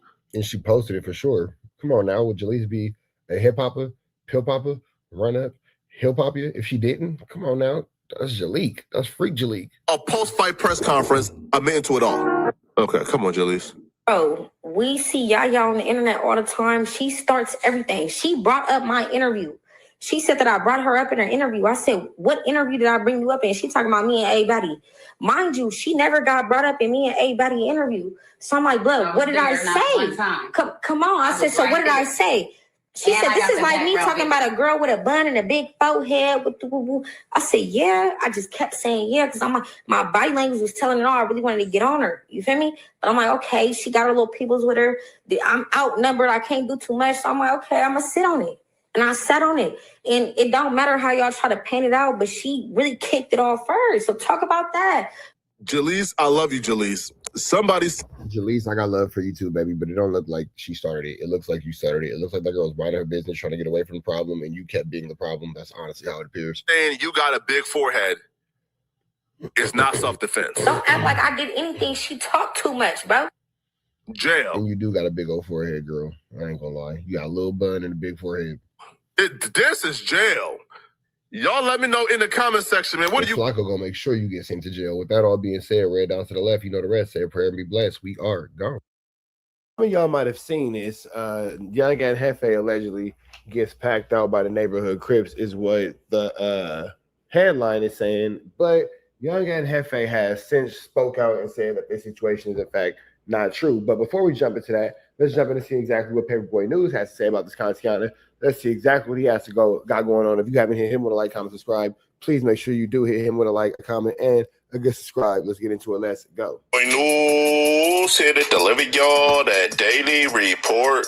Now, salutes and shout outs to King Pill for the content. And for those of y'all that follow King Pill, know that he's hella entertaining, but some of his content be iffy, and nobody knows if it's the truth or not. But according to King Pill, he got some breaking news on Young and Hefe in LA County Jail. So let's get straight into it. Now, I'm pretty sure everybody knows that King Pill and Young Ant always had internet beef. And every time Young Ant does a video on King Pill, he refers to him as Fiend Pill. And every time King Pill refers to Young Ant, he always calls him Young Fat Hefe. Now, according to King Pill, these niggas is like arch nemesis, bro, at this point.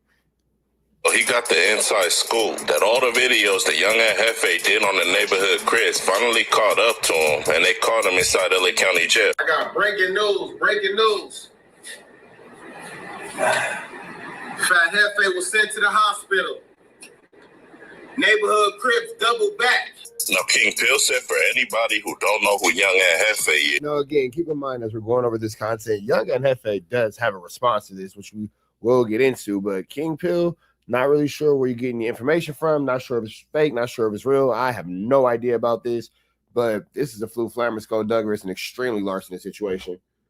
He a no-jumper podcaster who currently got locked up for a DP gone bad, who in King Pill's own words, he got into a fade with an old man. Now, King Pill said Young Ant was in LA County jail for 3 months and he ain't caught one fade. But according to King Pill, he finally got into a fade with a neighborhood crip that everybody knows. And the only reason he caught that fade was because his little brother got locked up and he was turning up on all the neighborhood crips, which in return, Young Ant had to squabble because of his little brother. Now, according to King Pill, every time Young Ant got into a fade, he always ran to the phone and announced it to the world. So from the outside looking in, it made it seem as though he won all those fades. And according to King Pill, the neighborhood Chris wasn't happy with that, so they doubled back to Young Ant's cell and paid him a visit. For y'all who don't know what's going on, man, Fat Hefe, the No Jumper podcaster, inside the LA County jail, 90 days. He ain't catching no fades. He inside the jail cells with enemies in the jail cells, in the dorms. You know what I'm saying? When his little brother finally make it to that land over there, the dudes that's in the dorm with Fat Hefe want to squabble his brother. But he ain't squabbled nobody this whole time he been there, because when they asked him if everything good, he like, yeah, I'm good. I'm just trying to fight my case. You know what I'm saying? I ain't trying to fight my face. You know what I mean? So now, again, you have to always keep in mind that when King Pill's telling these stories about Young and Hefe, they do have a certain level of, disdain for one another, if you will. So I'm not sure 100% if King Pill is accurate with his information. I'm not saying he's inaccurate with his information, but I'm sure Young and Hefe will be on the internet in the next 24 to 48 hours giving us a story about what did or didn't happen. Especially after he did, make a comment on his Instagram, which we'll get to. Everything was cool. But when his little brother get there, he tripping. Oh, you know who it is. You know what I'm saying? So they want to get up on him. Fat Hefe was like, hold on, man. I got to help my brother out. So he started fighting for his brother. And then he get back on the phone doing these phone calls, making it seem like he was winning the fights between these peoples. You know what I'm saying? So, what's the aftermath of that? The neighborhood Crips double back. Now, according to King Pill, the reason why we ain't heard from Young Ant in a while on the internet is because the neighborhood Chris got sick and tired of him talking on the internet, so they paid a visit to his cell. And after they were done with their visit, Young Ant got sent to the hospital. Now, King Pill said Young Ant's a big dummy, because even though he was a real ninja in the streets, he became a famous YouTuber and started making money on the internet, but he still wanted to dibble and dabble in the streets. Now, King Pill said Young Ant's so slow that he was still living in the hood, reporting crimes on his channel like he was Channel 7 News, and speaking on anybody and everybody's situation. And he was so addicted. Yeah, now that was a crazy situation. But I was just thinking about it earlier this weekend. We haven't heard too much from Young and Hefe on the internet as of late. So, I don't really think that he's really, too caught up in the internet to social media life anymore. I think that he is more so caught up in taking care of his case and fighting his case. You feel me? I haven't really heard anything from Young and Hefe in quite some time on the internet. He forgot. I mean, think about it. It's been a minute since we heard anything from Young Ant. His gangster and started speaking about other people's gangs and politics inside LA County Jail on a jailhouse call. Now, King Pill ended it off by saying, y'all don't have to believe me, but all y'all need to know is Young and Hefe's thirsty for clout with a big mouth. So something definitely had to have happened to him for him not to be on a jailhouse call trying to drop some content. Now, King Pill told Young Ann, hopefully the judge feels bad for you after seeing what happened to you and gives you bail. And he told Young Ann, I hope you beat this case. And when you do, If you do, let this be a learning lesson to you that if you're going to be a YouTuber, you can't straddle the fence and try to be a street ninja too, because that don't go hand in hand. And he said a perfect example of that is the late great Nipsey Hussle, rest in peace. Now salutes and shout outs to King Pill for the content. And according to King Pill, Young Ant got packed out by the neighborhood Crips, and if that's true, I hope he get through that. But King Pill left Young Ant one last message, and before I play it out, y'all like, share, and subscribe to the channel. Y'all let me know what y'all think down in that comment section. Paperboy News stand. Y'all be safe and stay dangerous out there. Gone. Y'all wish Fat Hefe some good well. Hope he get well. You know what I'm saying? He already fighting a serious case. Now he inside this thing. Not doing so great. But hopefully that'll make it to where he'll be able to get bail. The judge might feel sorry for him that he done got slashed up. You know what I'm saying? So she might say, you know what? I'm going to go ahead and grant you a lower bail, get you out of here, let you heal up, fight your case from the street with a monitor on or something. You know what I'm saying? But y'all get over there to Fat Hefe Instagram, leave some comments and leave some something in his inbox saying, you know, get well soon, man.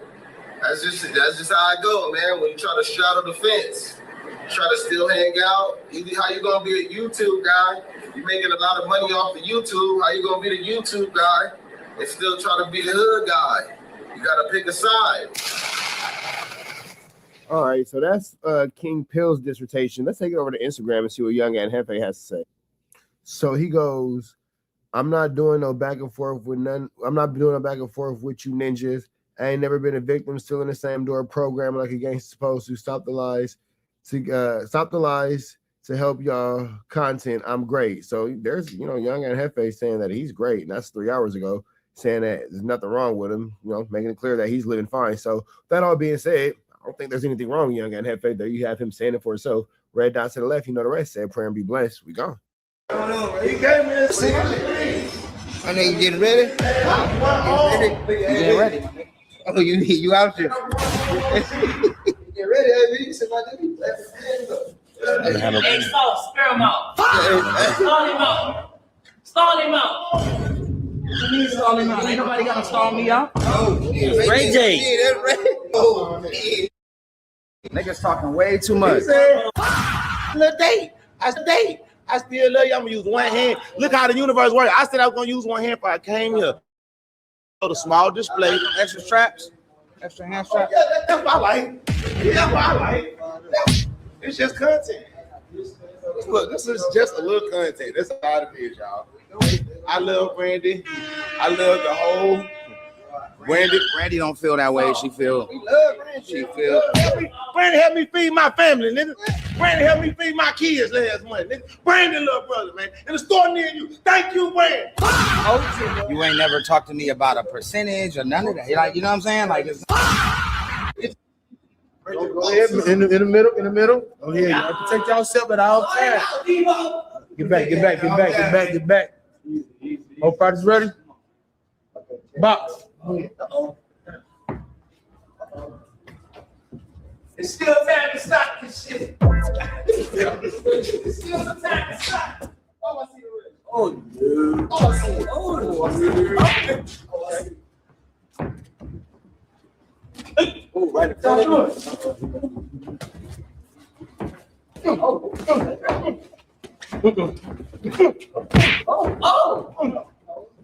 You're right, huh? You're right. Oh, hey, baby. Oh, stripes. Oh, stripes. Yeah, that's it. All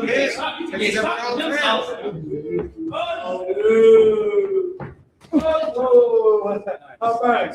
Oh, dude. It's talking to south. Down the drip. It's down the pipe. Down the pipe. What they say, Trip? Come on, Ray J. Just like a man. There you go. There you go, Ray.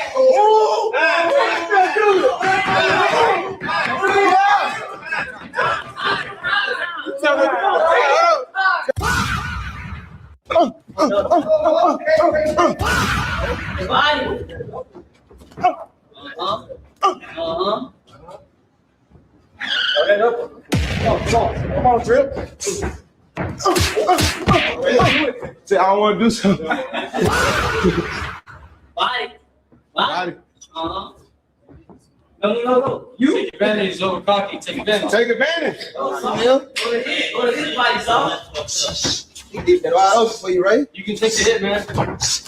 There you go. That's it. You all right? There you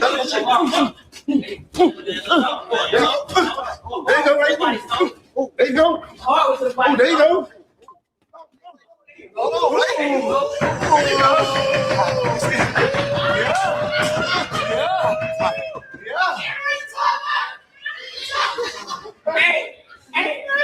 That body shot. That body.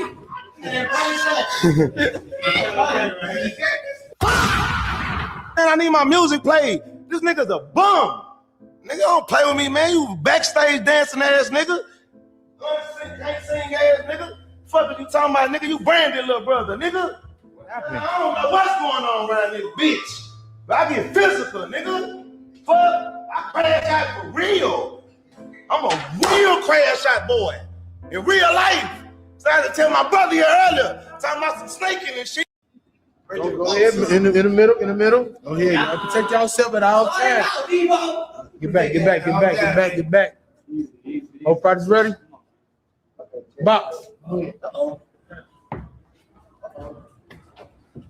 It's still time to stop this shit. It's still some time to stop. Oh, I see the red. Oh, yeah. Oh, I see it. Oh, I see it. Oh, right.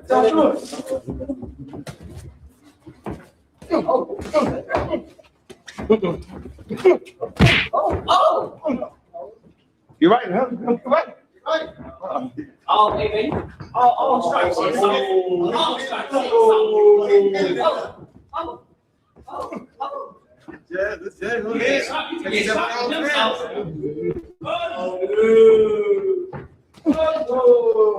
All right. Oh, dude. It's talking himself. Down the judge. It's done. Down the pipe. Down the pipe. That shit, Drew. Come on, Ray Day. Down the pipe, man. There you go. There you go, Ray. Oh,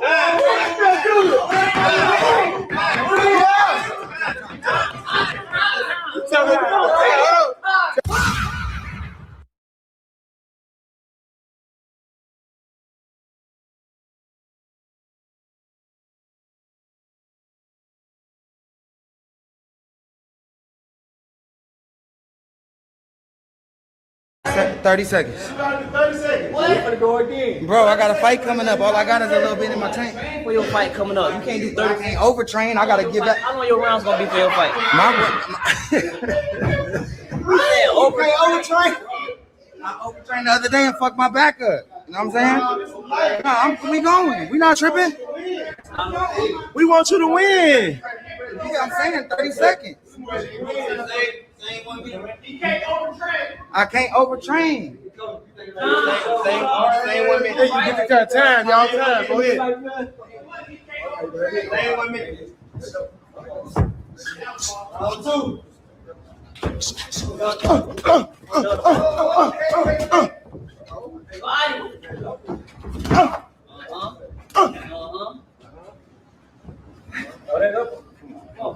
Come on, Drip.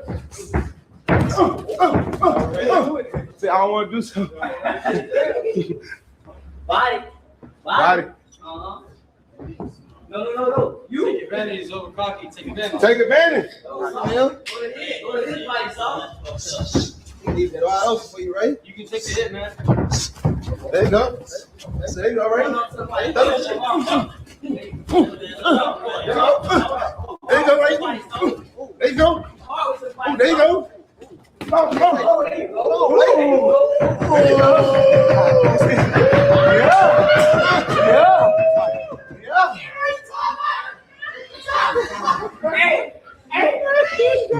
That body shot. That body. Yo, Chris one. That's it.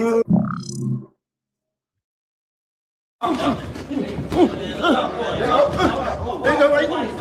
There you go. Oh, there you go. Come on. There you go. Yeah. There you go. Oh, there you go. Evidence are coming together that people think is her self-snitching on these situations that she's been brought into. And just to be very, very clear, I want to make it just very obvious at the start of this video, these are all rumors, all right?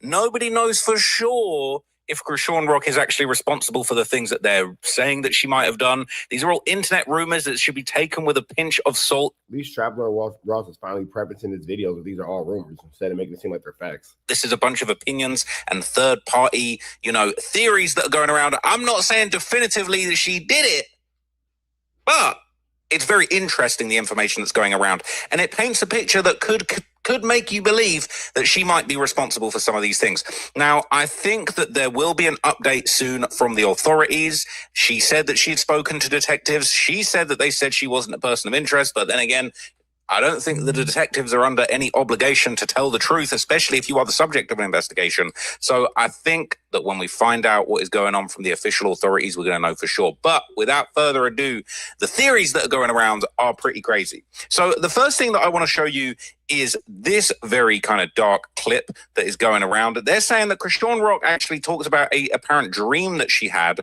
just before her baby daddy, Ronnie, passed away or was murdered. And again, probably don't want to have dreams and premonitions about, somebody who's now not with us. Just to make it clear, this whole theory, you don't want to foresee those types of things and then tell the world. That's going around is basically like, the idea is that he just mysteriously got murdered while he was running around saying that it was his kid that Krishan had. Krishan is adamant that the child is Blueface's. She basically apparently was standing to gain millions of dollars in a Zeus network deal that was based on the fact that she had a child with Blueface, and she was basically refusing anybody a paternity test, allegedly. Okay, so this is a clip that's going around, okay, and basically she's repeatedly denying that he was the father of her child, and we're going to see in a minute some more backstory from Blueface and what he thought of the allegations that the kid Junior is his. You got the news, you were like, what? You know what's crazy, though? Because I literally just did a story today about Krishan Rock Jr. and Blueface all being together, looking like a happy family.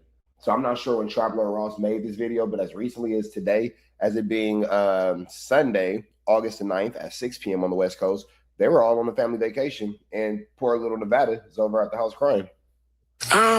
So the crazy thing is, the night before... It's crazy because Blueface really just be treating Noxzema like anything.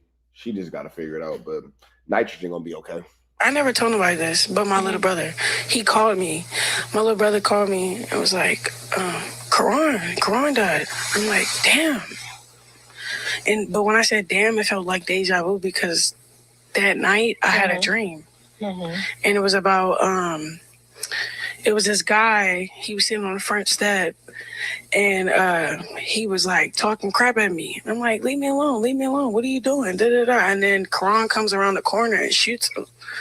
And then the cops is running after, but when he shot him, I felt it, like I don't know, it was weird. Like the guy died, and then the cops was running after him, and then I woke up like, what the hell? What was that for? But this is a dream. Yeah, it was a dream. So then when my little brother, when my little brother told me like what happened to him, I'm like, whoa, I felt it. Like I'm like, I felt like I was there or something. It was weird, and I was like, damn.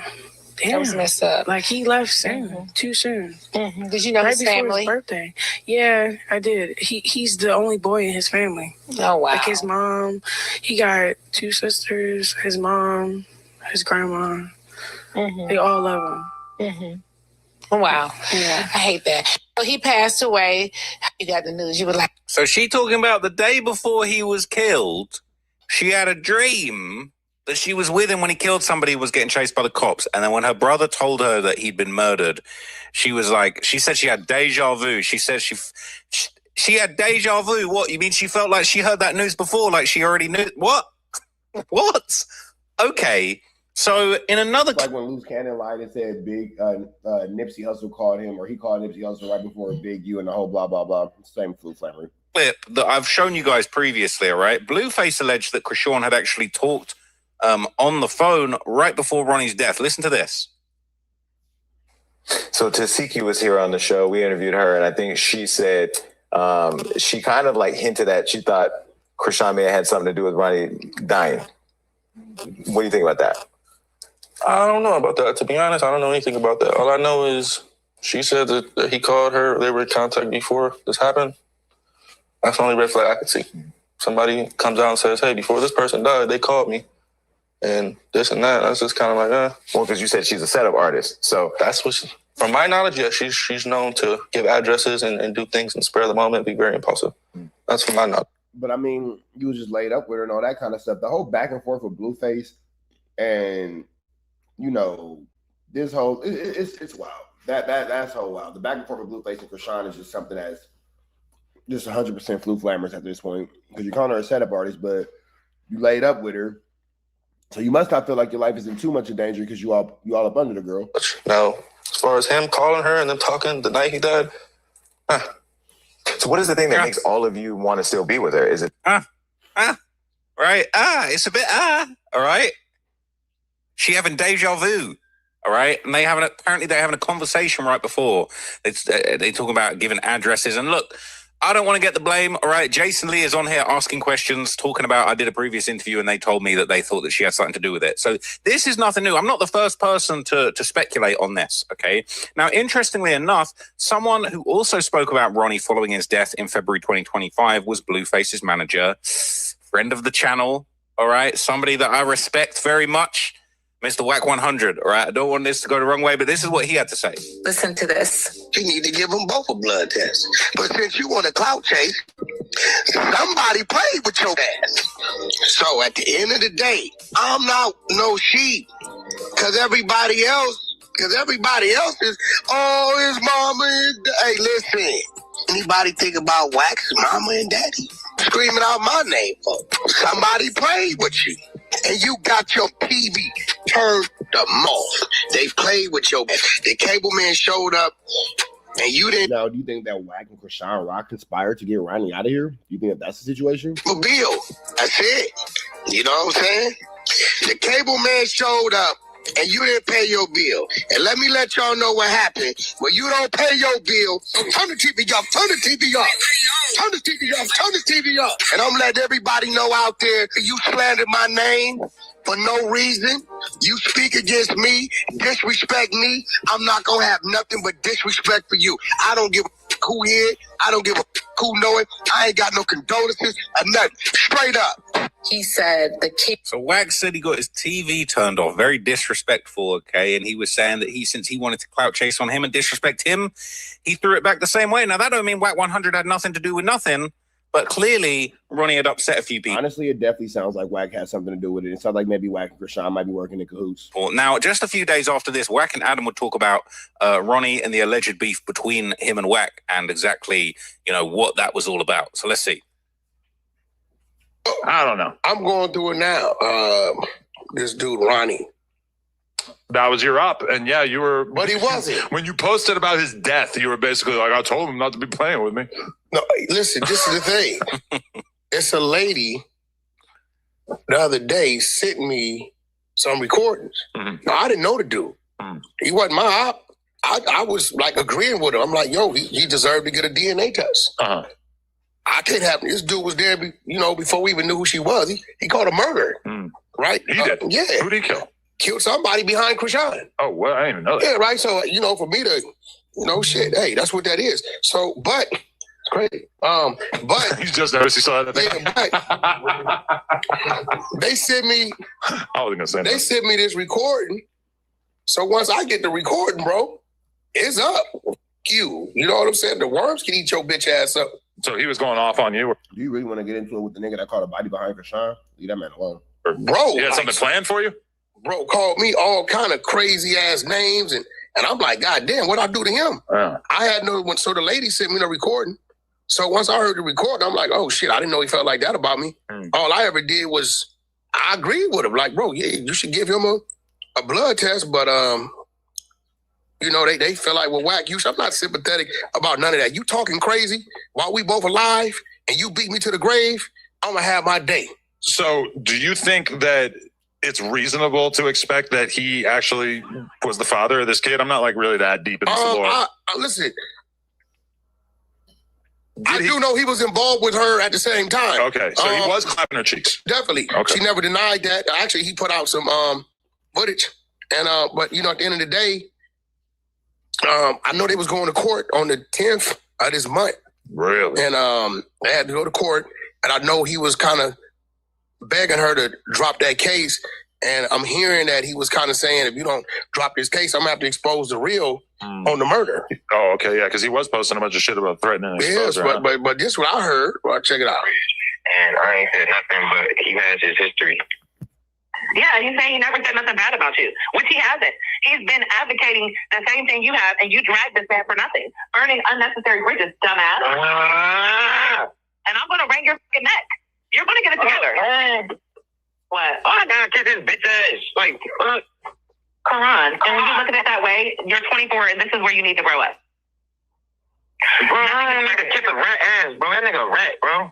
Okay. So listen, how come they always call you a rat, but he's never really lied so far. Never get the black and white. Bro, we have the black and white right now, Adam. You're just ignoring it. Don't do that.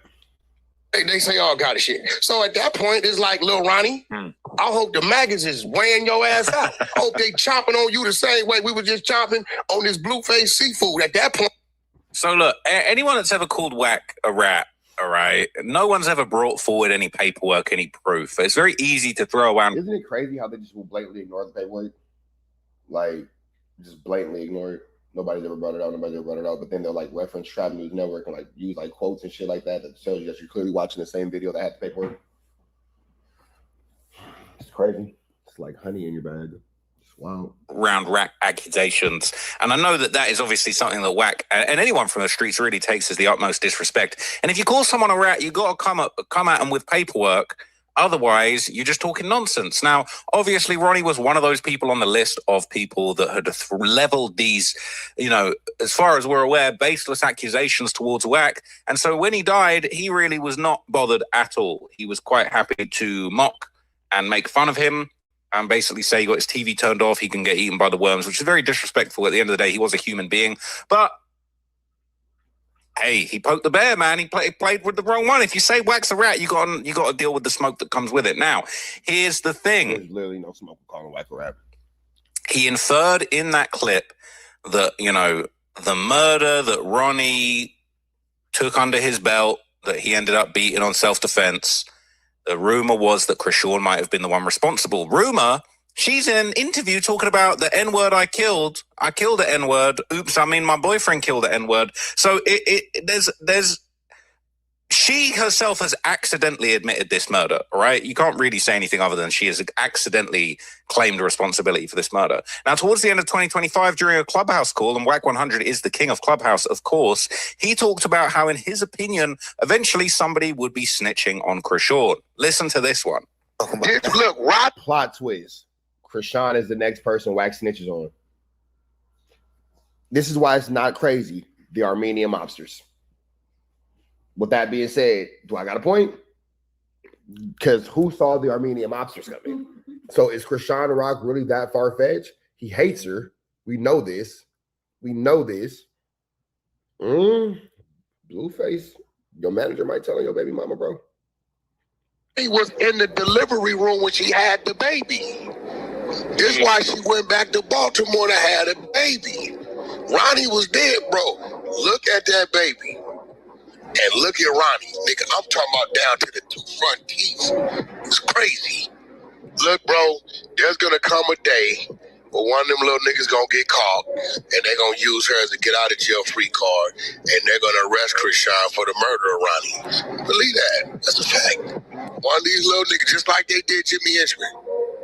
Didn't nobody know until the niggas got booked on one thing and they told the police, and Jimmy paid us to do this. You know, it's only one way to control that, and Italians showed you how to do that. And our politic ain't that deep. You know what I'm saying? You got to knock down the knockdowner. That's it. And really, the only way you could be thorough with that is you got to be the nigga knocking down the knockdowner. You know what I'm saying? It got to be you. Because if you send another nigga, now he got to get out of jail free because he had me do this to them. We begging for a test. It's only one reason a female. Man, if I ask my kid's mama for a test, she go, If I ask my kid's mama for a test, she'll cross her arms, tap her foot, and look at me and say, "Stupid. You want one right now? Let's go." You know what I'm saying?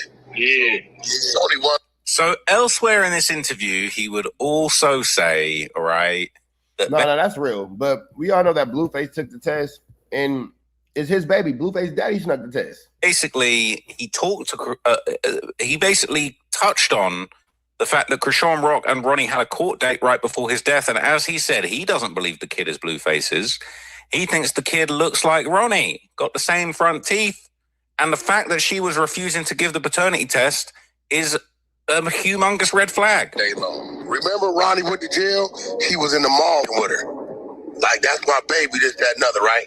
So look what Ronnie did. She pressed charges on Ronnie that day. So that week, Ronnie had a court date with Krishan Rock on Friday for the charge she pressed on Ronnie. Ronnie tells them on Monday, "Yeah, I got you, you stupid. You ain't smarter than me.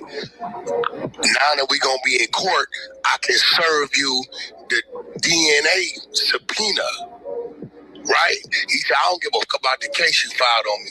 I got you right there. I'm gonna have them served in front of the judge to lands Wednesday morning. This court date is supposed to be Friday that she got on Ronnie. Wednesday night, Ronnie dead in his driveway." So did Blueface get a test? She won't give it to us. We didn't try to listen. We didn't serve the, she act like she ain't served. You can't. It's only one name on that birth certificate. Only one. Hers. So that video when they was like talking to her around the corner and the daddy was behind it like he was gonna try to swipe it. Y'all gotta stop believing everything. Yeah, I just asked him about that. I think about it like I believe that was true because Blueface daddy not doing it for content. You feel me? You don't really see. Am I tripping or you don't really see Blueface daddy like in the content space like his mama? His mama always in the way, but the daddy kind of just be minding his business. You feel me? So is it safe to assume that daddy who be minding his business really tried to get his grandson DNA swiped and then it probably ended up being this nigga baby and he went back to minding his business? Because the mama the one that's always doing the most. The dad just, the nigga was just like on stream getting caught working at FedEx or some regular shit, wasn't he? Like just doing normal shit. Yeah. So I don't think that the dad is wrong or is lying or anything like that. I don't think that the dad is, mistaken or anything, whatever. Stop believing everything. Yeah, I just asked him about that. I think about it like do you really think a mother? Yeah, I don't see why the dad would lie about it. We all see why WACK would lie about it because he hates Krishan Rock and he lies about everything. But Blueface's father has proven to be a pretty stand-up guy. So yeah. No, that's a case, right? That's a you do this something like that without the parents' consent to a baby. That's a case. So look, that's actually not a case. That actually falls under grandparents' rights. That's actually not a case in California. Your grandparents are actually allowed to do that. They can take the baby's DNA and get it tested to see if the baby is actually, the paternity of. That's actually not assault at all. Not assault at all. WACK literally just made up a whole lie. That's not true. 100 has been keeping it 100 from the very start. And since 2023, all the way back then, Blueface been saying this ain't his baby. He been saying it. He might have made a little joke here and there that some chick in a 10v1, a 20v1 looks like his baby. But realistically, he ain't been claiming this baby. Who do you think is the true father of Krishan Jr.? We keep it 100, you know what I'm saying? You my nigga, you know what I mean? So we keep it 100. What do you think? I think it's her ex, honestly. They've been known to deal longer than we've been known to deal. While we was continuing to deal. I think the baby looks like him, honestly. You don't think the baby looks nothing like you at all? What you think? Man, I ain't really looked at the baby like that, like, you know what I'm saying? But I'm going to take your word. I got kids already, so it's like, I'm expecting something. But it's scientifically proven. That's not my child. Okay. Swabbed them. Yeah, swabbed them. I got paid to do that first little issue, so if y'all not paying me, if somebody want to give me $100,000 to post a DNA test, shoot it. So my thing is, since you did the swab, do we need to pull Maury in and have an actual episode where Maury put you on there, you know what I'm saying, to let we know? What you think about that? So he been said that's not his child. And he's been consistent. So during his December... But then that's not true, though, because I don't know if Trapper Ross just doesn't do actual research or he's just unaware. But again, as of yesterday, literally right now as we're speaking, Krishan Rock, Blueface, and Little Baby Jesus, aka Krishan Jr., they're all on vacation together. Blueface all kissing on her. They're talking about, intimate nights that they had and having intercourse. She's having him denounce Nebraska. He's not claiming Nebraska while he's with her. It's a lot going on. 2025 DJ Vlad interview, Blueface talked about when Ronnie Doe confronted Krishan at the mall and how that led to the court case and the court date where he was going to serve her with a subpoena for a DNA test in front of the judge. And then he suddenly dies. All of a sudden. Crazy. Okay, so you're locked up. And then in early 2025, Krishan's ex, Ronnie Doe, gets killed in Maryland. Mm. And before that happened, I remember he ran up on her at some store and was like, yo, that's my baby. I want to get a DNA test. That's weird shit. You ran behind them. I'm trying to highlight like a dog. The girl The cool part about that is she told him to go to the mall. That's how he knew exactly where to find her. And he showed the text messages that showed that she had invited him there. He didn't just show up to harass her. He didn't just show up to Flute Flammer, Skull Doug and Larson her. She told the boy to go there. Yeah, Junior right here. Can you chill out? You stalking me at the mall? You weird as shit. What's wrong? You weird as shit. Ain't nobody stalking you. That's my fucking son. That's my fucking son. What you want to do? Excuse me. What do you want to do? I'm calling the cops. I don't give a fuck. Call him. Nobody touch you. Call him. And it's crazy because she told him to meet her there. He later shows the messages and plays the audio recording where she tells him to meet him there, and now she's acting crazy. Police ass bitch. You a police ass bitch. You a police ass bitch. Time to go. You a police ass bitch. Excuse me, sir. Excuse me. Fucking police bitch. Excuse me. So you got the security guard. Excuse me, sir. Excuse me. Boop, bop, bing, bop, bow. Shut up, nigga. On my business. Nigga. What did you think about all that? She was slipping. I was at that time. I used to tell her just chill, don't put yourself out there, And she went against the grain, put herself out there, and boom, popped up. Right. It's crazy. I talked to her right before that happened. I talked to her. I said, "What are you doing at the mall? Why are you in Baltimore? You're in your hometown. You just hit in the mall with the baby and some girl. You don't think to have nothing to protect yourself, to prevent anything." Yeah. So I hung up. I'm mad as fuck. You in the mall with the baby? Just all right. You're a dumb bitch. Click. An hour later, video go up. This nigga chasing her around the mall. I'm like, see what I mean? Now, shout out to Vlad. Vlad, I think Vlad has an inkling of what's going on. Obviously, Vlad's known for his great questions, his great research, all of those things. And elsewhere in the next part of this interview, Blueface would also discuss Krishan posting the paternity test on the day of the murder. This is sus. I be trying to tell her. She don't listen, gang. Yeah. I be trying. Everything that happens to her, I literally tell her. Well, yeah. Ronnie Doe gets killed, and then right after he gets killed, she posts up the DNA test. Mm-hmm. And that is crazy timing. It was Wack said the DNA test doesn't look real, and there's something fishy about it. They know it's fake. They called in, and the number's real, but the number doesn't match.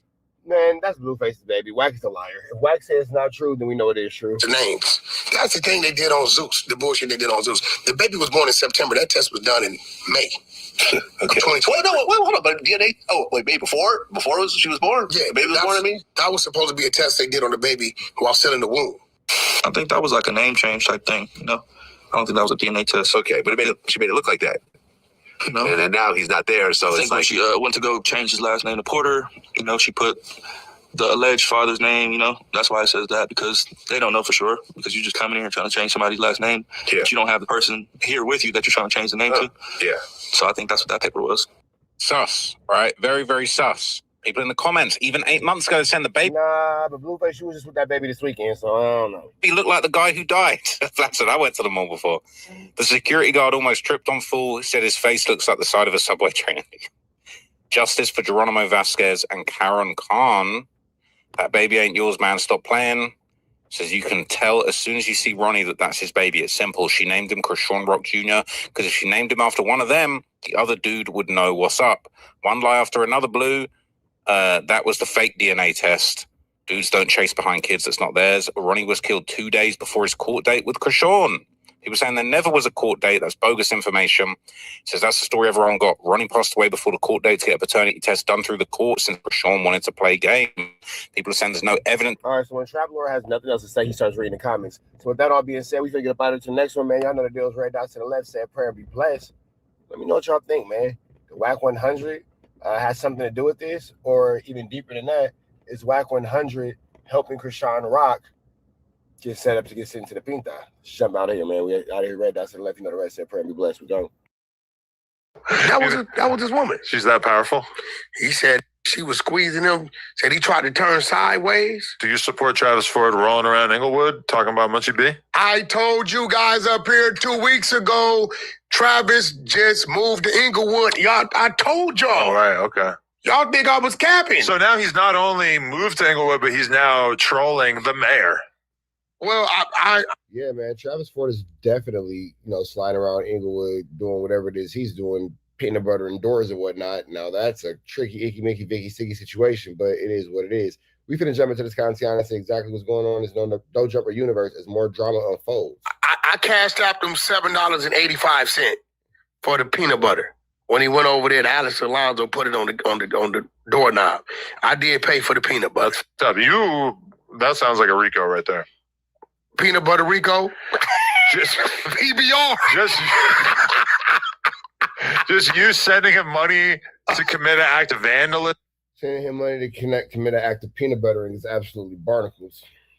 For the furtherance of gang beat, I don't know. Listen, bro, peanut butter is only weaponized when it has something to do with the guy.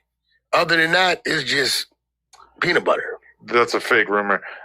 Bullshit. Anyway, now you got me wanting to look at the Junkie Barbie news. Weaponizing peanut butter is wild. I'm cool. No, you're good on that.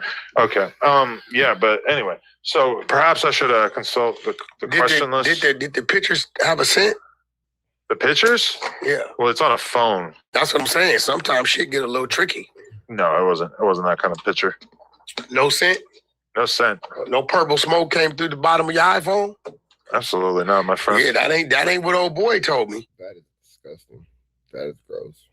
What? He said I knew I was a sick. Oh, you're saying she has a smelly vagina? What's the guy, the cameraman? What's the dude? DC Baby Draco said, "Wack, I ain't gonna lie to you, Unc. I knew I was a sick when she started on me, and I didn't care." Oh, what the? Y'all would just lie and make things up. Just ridiculous. No, I said you was on the anal. He said no, I was hitting the other thing, and it just went. I can't let you just say that because that's gonna fuck up his gangster reputation, bro. Nah, nigga, DC don't give a fuck. He was like, I'm on some ratchet shit. That's he said even after all that they talked. I know he is like that, like because you don't care. I've seen him be like, don't give a he don't give DC, Baby Draco's a savage. I be eating the booty. Like he's really he like. Said the cold part about it, she shirted in the middle of a moan and act like she didn't know she shirted, so he just kept going. I seen it all on the porno set, man. So. Absolutely disgusting. You ain't seen DC get shorted on. Yeah, and I haven't really shot much anal, but there was one time that I... Now that's an overt act. What?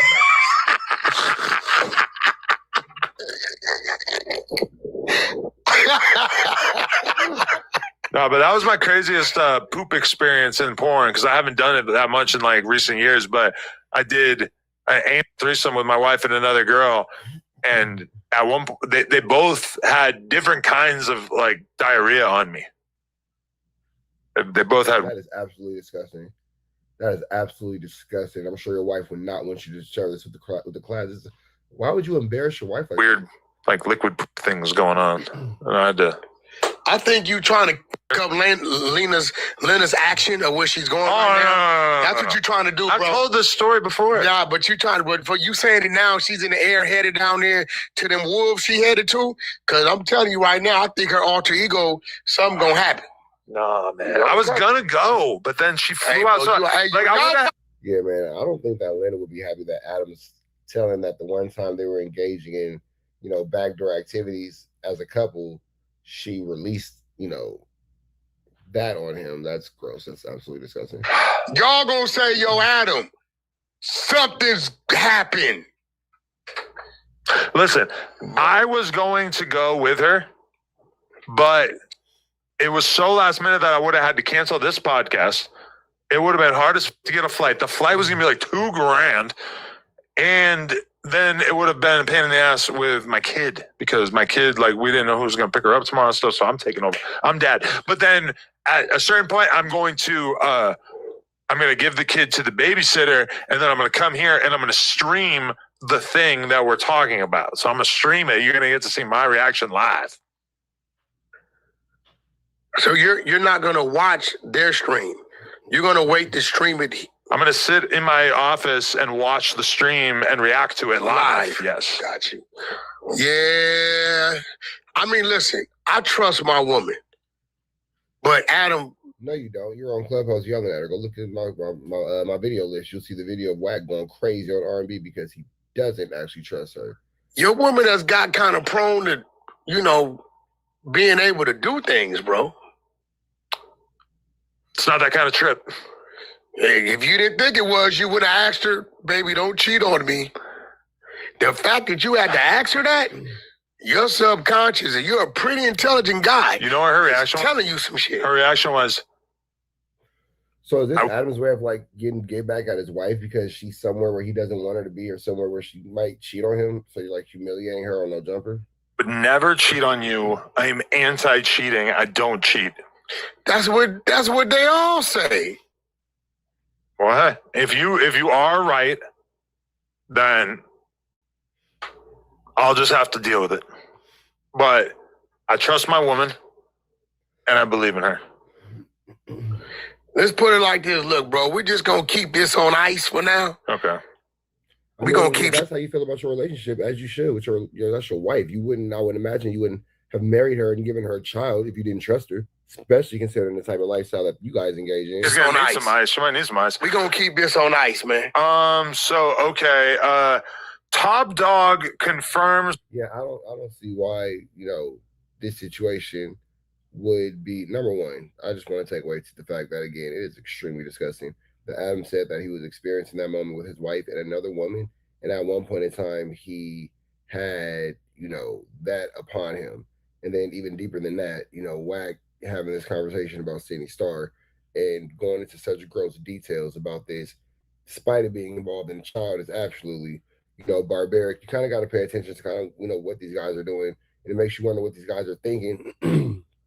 Especially as more and more time goes by and more time gets involved into our situation, into our atmosphere, you see these guys having these types of conversations more and more openly and becoming more and more comfortable with this style of content. And my biggest question is, where do LOL starts? Where do LOL stops and the truth actually start? It's a very icky, Mickey, Vicky, sticky, tricky situation. And we do know that ADAM22 can be very vindictive. So it kind of, again, makes you wonder, is he making these comments about his own wife because he is, maybe wanting to allude to her doing something because he's trying to humiliate her, or is he trying to make her seem like she's not something to be desired? I'm not really sure what the situation is, but what I do know is this, man, we're gonna keep y'all posted as these stories and more continue to develop. It's a lot of flammery, a lot of skullduggery, and an awful lot of larceny going on. And yeah, man, so we'll just keep you guys updated on everything going on here at TNN Trap News Network. With that all being said, man, red dots to the left, the rest, say a prayer and be blessed. We are gone. Tell them, look, bro, I don't give a fuck about gang banging. Right. I don't give a damn about it. Shout out Jab 5. Shout out my Damus, my Keyways, my Grooves. Listen, I fuck with everybody as a person. Yeah, I don't F with you, but let's continue on with this. See where we're going. Told you. That person is molesting a 13-year-old. Now, you know why that nigga was down there, right? Sydney Starr, you betrayed my trust. When I allowed you to place your balls on my knee, I thought that there was one of Adam's most proud moments, one of his proudest moments. Implicit agreement that you weren't going to fuck any kids. And you betrayed me. We didn't talk about it. Well, they found a condom in his pocket. And that's what I'm saying. A condom in the pocket. Now, you know why he was down there, right? Why was he at this hotel? Why was y'all down there? Atlanta, They were doing the thing for a show called Industry Girls. Industry Girls is a reality show that's on my app, nothing but content. Not a trans show? No. Okay. It's crazy. These motherfuckers, Atlanta. So, after you've had allegations on you for having child content on your phone. And then you've also before that had allegations on you for grooming, and that's by way of, you know, your own girlfriend R&B's admission. Now you're saying you facilitated travel, room and board, and, you know, move arounds for this individual who was arrested for their dealings with children. 3 strikes and you're out, man. Base app, Industry Girls is fire, one of the top shows on my app. So it's just real shit. Crazy girls getting into it type shit. Okay. Sydney Starr was down there for the reunion. Right. So they called me and told me. And actually asked if I wanted them to come in here. I said, I'd talk to you, right? Oh, sorry. So they called me and said, look, when Sydney got there, his room wasn't available. Uh-huh. So he came down, hanging around at the bar. So WACK knows why a trans woman was doing things with a child, and he's been accused of dealing with both. Got it. Okay, it's interesting. All right, well, above all, we have to protect the children, and none of this is acceptable, and this conversation doesn't seem like it's appropriate for consumption of children, but all right. Into this 13-year-old. Which is crazy. Ran into the 13-year-old, exchanged numbers. And I guess there's word that, like, Sydney is saying that she thought that this person was 18. No, listen. Ran into 13 and 18, pretty big gap. Ran into a 13-year-old and exchanged numbers. Right. When the room got available, Sydney goes up. Right. Text the 13-year-old. Tell him to come up. This is where Sydney's dead bang. He can't because it's one of those hotels you need the room key to come up. Right. Sydney comes back down, takes the kid up. Right? Respectfully, this grown-ass man, this motherfucker's a horn dog.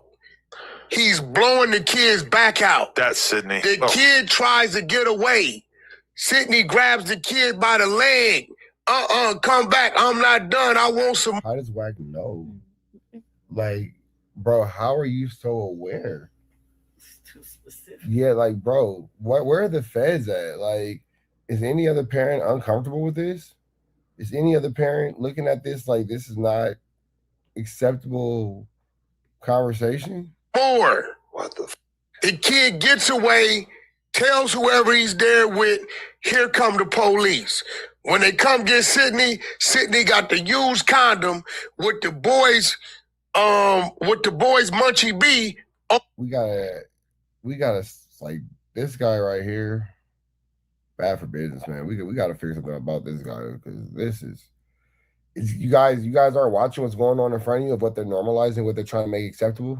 On the condom. Yuck. The peanut butter. Imagine going on vacation with your 13-year-old, I guess, gay son, and then all of a sudden he's fucking a 40-year-old trans getting fucked by a 40-year-old trans person who is then arrested, and as if that wasn't bad enough, it's now national news because it's actually like the one famous trans rape. Now here's the thing. Sydney, I don't know what's going on because I know Sydney doesn't want to be in jail. But this situation is just barbaric, and the way that WACK is going about it and sensationalizing it just makes you see why.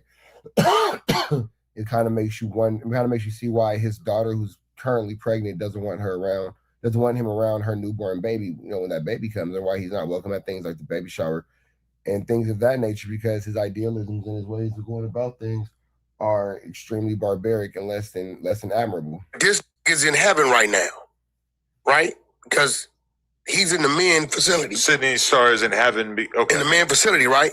They got to keep her far away from everybody. Listen, what I'm saying she should be alone. They supposed to do something to Sydney. Because nobody's going to not f*** her. They're supposed to do something to Sydney, but what they're supposed to do, I don't think they're going to do. They're going to do some other things. They're going to kill her? Or they're going to R-word her? Yeah. They for real? No, I think they going to go on and get service.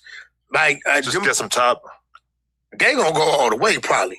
Sounds like WACK's already been there. Sounds like he's been there, done that.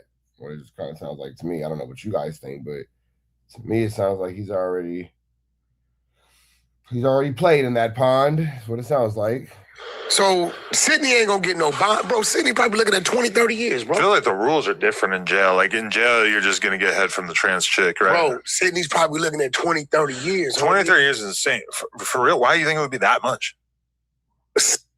Oh, that would be a life sentence in Georgia, actually. That would actually fall under the 7 deadly sins in the state of Georgia, and definitely that would be one of them. Sydney starts looking at a life sentence in the state of Georgia. Yeah.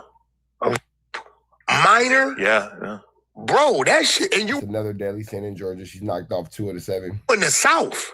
Jesus. That shit is serious. What the f was she thinking? Was who thinking? We talking about Sydney, motherfucker. Ain't no... That's what I'm saying. What is she thinking? No, Sydney, he thinking. I'm not going to let you force How me do you into... size a fucking person? You need a fucking penis. Some chicks got dicks. No, I'm just being polite. I'm calling her a her because she says she's a her. But okay, this is my understanding is that when a trans woman, when a man wants to become a woman, they get on hormones, right? Yeah. And they, as a result, like when Jack Like Jess was talking about his trans girlfriend, he said, yeah, I like to suck her tiny little trans dick because his trans girlfriend is on hormones. That is his very extreme lived truth. God bless that man. Good for him. That's fine. It's freak on. That make your dick shrink up and can be like a tiny, it doesn't really get hard like that. So I would assume that Sydney Starr is on hormones like that. And I would assume that Sydney Starr is getting hit, not hitting. It looked to me like Sydney Starr is a top and a bottom. But it's like hard to imagine. Isn't WACK just so full of knowledge on this situation? Very involved, I guess. He's like father, like his son, I guess. And this being a non-consensual encounter, which obviously it being a 13-year-old, it's not consensual regardless, but like, it's hard to imagine that she wasn't penetrating this person if she got charged with something. She had a condom in her pocket. Like, I mean, this is all. In order to use the condom, some blood got to be pumping. That's what I'm saying. So maybe she's doing her own thing where she's not on the same. This is turning into an anatomy class, and WACK is look at his face. He's very invested. He's really enjoying this. Same hormones that Jack Like Jess's girlfriend is on. She's just out here having a big old. But hey, keep in mind, multiple times over the years, Sydney Starr has gone viral for talking about getting her dick removed, and it was a lie. She in fact does and has always had it. All I know is when I saw that motherfucking mugshot picture. What you know, WACK? What did you see? You've seen a lot. You always got something to say when it comes to these types of subjects. You've always seen something. I thought I was looking at the dude from RoboCop. Remember when they put the face, the one that died? Yeah. Like I was like the RoboCop with the mask on. I was like, yo. I thought that it was Chunky Barbie at first. I seen you put Chunky Barbie. Yo, you said Chunky Barbie, I love you. I'm sorry. He's saying you look like a man. No, I'm not. I'm just saying that, you know, kind of look a little similar. But she's hotter. I have Chunky Barbie nudes. Somebody send me some fire Chunky Barbie nudes. All right, man. So we finna get up out of here to the next one. Y'all know the deal. Red dots to the left. You know the rest. Say a prayer and be blessed. We go. Shit. You know what I'm saying? You know what it is? Is like they see you being willing to have conversations about criminal cases and people's arrests and all this type of stuff. It's paperwork. I'm reading it. And, you know, a lot of times it's like stuff that is not maybe like discussed and then you kind of bring it to the table or whatever. And like that to a lot of people to like dog face, I think that just feels snitchy. He's a rat. That feels like something that a rat would do. Hold on, bro. And so he feels like therefore Dogface is a rat. Get this argument off that you actually are a rat. Okay. And I don't get it. I don't see it, man. Isn't it crazy that ADAM22 is just being extremely condescending and acting like he doesn't, know that WACK is obviously informing and helping with the Big U paperwork? He's going to come back in 2 years and be like, I mean, well, it was obvious that WACK was informing. I just had to say it in a way that made him feel comfortable. I don't want him all yelling and exploding in my face.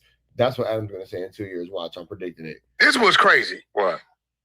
You would never find no document on WACK saying Cass Jones pointed this dude out, said this dude did this. That's not true. We went over it a bunch of times in the Big U document, so that's actually not true at all. But let's continue on. That's not what we're here for. If we shall stay focused. Formed on this dude.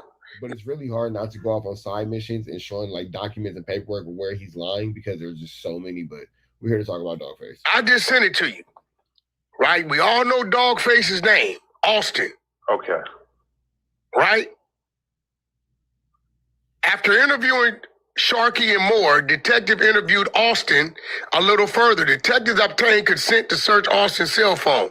We then asked Austin to go over today's incident again. He states that Sharkey was afraid of Moore, so he went over there to her house. He states that they were in the bedroom when he heard a loud thump. He states that in that Sharkey went and looked and said the suspect was outside. He states that the suspect then kicked in the door. This is what Dogface is saying. The documents that he's reading on Dogface are not using they're not actually Dogface's name. So that was actually something that was interesting as well too. We actually went over those documents, and I don't know whose paperwork Wack is reading, but he's not actually reading Dogface's paperwork. It's kind of like the same situation when he put up the picture of that random lady and said it was Munchie B's mother, when in fact it was not Munchie B's mother, but you know, whatever. And Sharkey screamed abroad, and he saw the silhouette, and he grabbed the starter pistol, and the suspect started shooting, right? So Dogface grabs the starter pistol, the other nigga start busting. He states he saw the suspect arm and tried to knock the gun out of his hand. Dogface just put the gun in this nigga's hand to the police, and that's how he got scratched. He states to the police that he pushed Sharkey into the other room, and then the suspect aimed, so he tried to knock the gun away. He states that the suspect was aiming the gun towards her, and he was not sure if the suspect pointed the gun at him. He states that the suspect could have shot. He states. Why don't you read Big U's documents at your inclusion with such vigor? Like, he states. That's ridiculous. Let's hear that one more time.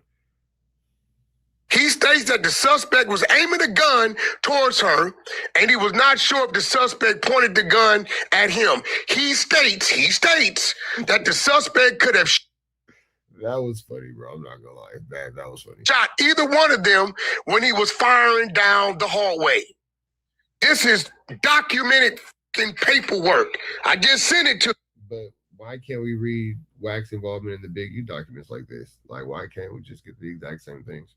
You now, listen, bro. Listen to me, bro. Listen. I don't know, man. Right? And then he claiming he did 17 years. We put his whole criminal record. Why was he talking to the cops about what happened in that situation? Just because, like, bro, listen. He didn't kill. I mean, why was Wack talking to the FBI? Why are you chasing Future to the airport? You guys are asking the wrong questions to the wrong people. And the spin is crazy. Like, the spin on the narrative is crazy. When it comes to Wack, he's allowed to say anything possible to get himself out of a Flu Flammer, Skullduggerous, and Larson situation. When it comes to other people, then all common sense clicks in, all reasonable thinking comes in. That is a wild perspective, and that's why these guys are dangerous, man. That's why people like WACK100 are dangerous within our society, because look at how ADAM22 is using his platform to help spin mistruths and just Flu Flammer's behavior, when the actuality is Adam is aware of the fact that Wack is in these documents and is being used by law enforcement as an informant and has been named as a witness and a co-conspirator in this case, but won't talk about it. I mean, if it's all up for grabs, if it's all the content, then why are we not treating it as such? I just don't understand why these situations are being continuously swept under the rug. And that's where the situation gets extremely dangerous, because the propaganda and the mistruth is, a very crazy thing. You know what else started off with propaganda? Mass genocides like the Holocaust, and that's just never a great thing. We don't want to see anything like that. You know what else started off as propaganda? And the propaganda promotional campaign, slavery. That's a horrible thing. We don't want to see that either. So we've learned in the past that when used in, with fallacies and with ill intention, propaganda leads to mass hysteria and mass distress amongst the public. We can't allow that into our space. That's just something that we will not allow to take place. That's something that we not allow to flourish in this space that we've built. You guys deserve much better than that as far as you guys being our viewership. I mean, let me know what you think in the comments. We got right. Listen, he telling the police his nigga had a gun. He wanted to do this. He shot down the hallway. This is what you telling the police. So at the end of the day, show me somewhere, bro. What year is that? Show me some motherfucker where. Show me somewhere.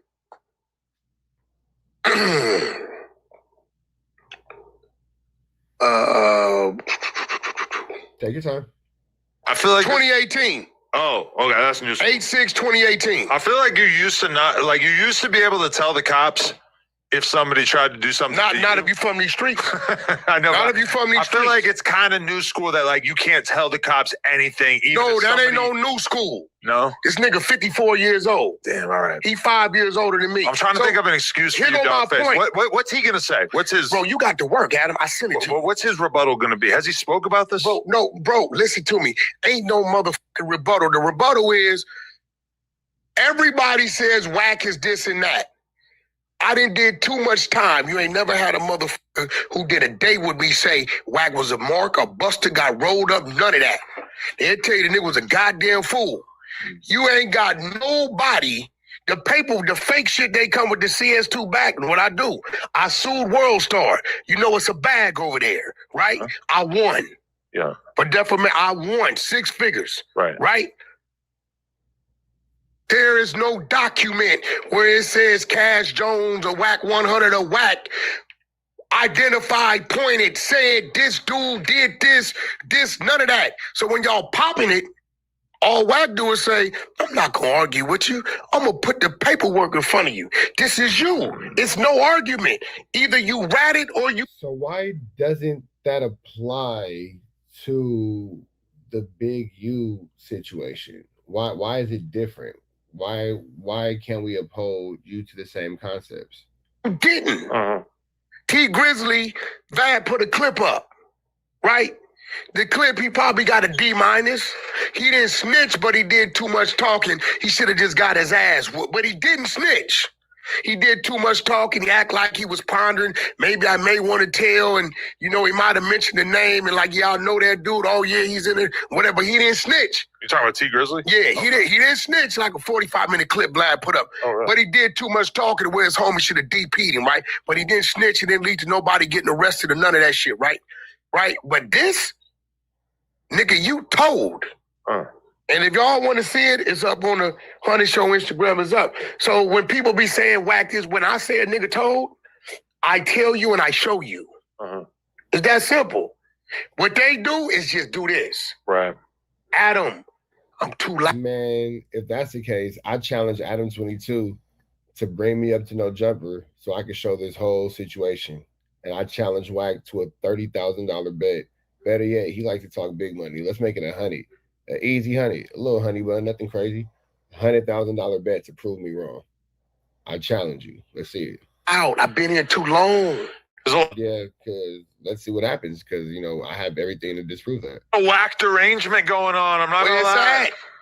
A lot of whacked arrangement. I'm not. It's a huge industry. It's kind of tempting. Where's that? Like maybe I should just be a WACK hate channel. That's what it seems like. The people want me to be like a WACK hater now. Listen, bro. That's right, Adam. You tiptoe your way into the truth. 27 years. All right, man. We up out here to the next one. Red dots to the left. You know the rest. And prayer and be blessed. We go. I'm going to slide to Vlad TV. Give him a like, comment, subscribe. As you have WACK100 saying YG is talking too much. This is just going to add to the list of reasons why WACK can't be in the same room as YG. We finna jump into this content. I don't want no further ado. Don't. So let's get into it. Let's go. Well, YG. Yes. The day of the verses against Game, his house was raided by the police in accordance to the Draco the Ruler murder case. Now, since then, Draco's bodyguard came forward. Well, statements from Draco's bodyguard came forward saying that he saw YG stab Draco to death. Now, that statement. Is that true or not? Well, this is what he's saying. Okay. This is what we do know. We know YG was there, which he had a Damn, WACK. Why are you telling on YG? reason to be there. He was performing that day, He had right? a show. Yeah. From what it looks like in the video, but I couldn't really tell who was who until Flacco did his enhancement and the black pants with the red stripe and all this stuff. It shows YG was engaging in a fight, but then you had both sides doing this. Now, I can't clearly see when Draco was actually stabbed. You get what I'm saying? So they have a video. We're dealing with law enforcement, high profile case. You know the enhancement capabilities. If this guy is serving as a witness to say, I saw YG stab him, and they have video of YG fighting, I would think that if that video supported what he was saying, they would already made an arrest. Well, the statement was from way back when, right? From what it actually happened. Well, you're also mentioning that Flacco saw enhancements and blah, blah, blahs and blah, blah, blahs and blah, blah, blahs. Like, you're doing little things and saying little things that could possibly get YG caught up in a flu flam, which are open source reporting, like mentioned in the pants, but I guess. It's not a new statement, is it? Well, I think it was from a civil. They have a civil claim. Yeah, from what I understand, there was a civil case, and that came out as part of the civil case. Is that why LAPD then took it on? Because didn't they already have the statement, or no? Well, the statement came from the civil case alone? The statement came from the civil case.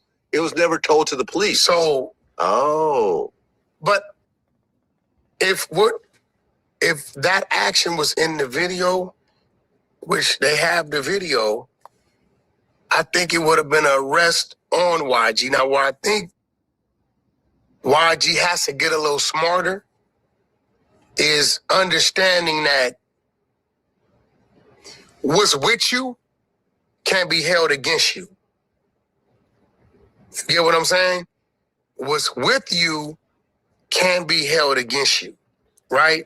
Nigga, that's not a legal term. That's something that you just made up, nigga. That's not an actual legal term that any type of lawmaker or legal team would ever use as a defense. And I think, especially in a high profile murder, they will roll the dice on trying to say, well, a guy in your entourage did this, which still won't be strong enough. But if they can get one of these dudes to say, we had a conversation and this what it was, then they're coming. And my fear is when you got that many people involved, whether it's a lie or the truth, the information usually eventually comes out when somebody's trying to save themselves. Well, YG addressed it in kind of like whacking a Big U situation. His new album. Wrong move. The verse goes, they say I murdered this, they say I murdered that. Well, if that was true, you'd be a fucking rat. And that'd be in a cell sleeping on a rack. But too bad they ain't a fucking fact. Now, I get what he's trying to do and trying to say, but bro, when you got a situation that's high profile, it's open, it's a cold case, and they're trying to directly implement you in it and involve you in it, you don't talk about it at all. It's nothing to talk about. I've got nothing to say about it. No wordplay, no nothing. Because those lyrics, like when I just heard them, I could see what the DA is going to do. Well, if you call him a rat, that means you did it, right? No, but I also said, you said. Well, then the DA says, you say you chased you down the airport, didn't you? You said that we got up on him, didn't you? What's the difference? That mean he would be a rat. Yeah. Rats tell the truth, right? You see what I'm saying? Like, there's certain things you don't even give them nothing to play with, right? You know, rest in peace, Draco the Ruler. You know, I knew about the civil case because his family had contacted me. And, you know, they was kind of like, bro, this is Live Nation, and we know how it goes. I said, well, you know, my legal team, they don't give a damn about none of that. So they're like, man, all these people want this money up front. So they're using my legal team. Sing and Sing. Simran Singh is the legal team that's heading that civil suit. Right? Me and Draco was cool because I was kind of like, you know, maybe this is my last thing I could do for him. Give his family a righteous legal team that I know is going to go in and fight for that. Right? Because he's right. You're dealing with Live Nation and stuff like that. You know how those politics work, Black. You get the raw legal team in there, and it's a relationship going on, and it'll go another way. But my biggest fear is you know, people saying things and a lot of people involved. And I'm not saying that YG did it. I just know a person to get caught over here with a cache of guns and say, hey, I can help you out on that.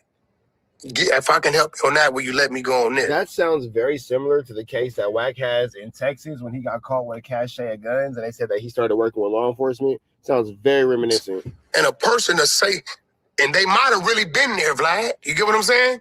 And they know now what law enforcement wants to hear. Well, yeah, because the song goes on. And just make up some shit. The song goes, the song goes on. I got paid $600 for that show. So why would I tell someone to fuck it up, though? This is a fact you should know. Slim just died. I wasn't worried about it, bro. I came to get the dough. Was finna hit the stage. Then I heard how y'all heard somebody got hit with a blade. I heard everyone say, YG paid, stop lying, come run YG fade. So, I mean, he's basically laying out the whole situation of the allegations. A blade, how much you got paid for the show. If he got paid $600,000 for that particular show, that ties him into the story. Bro, I would just shut the fuck up. That's what I would. $600,000 for a show is a crazy amount.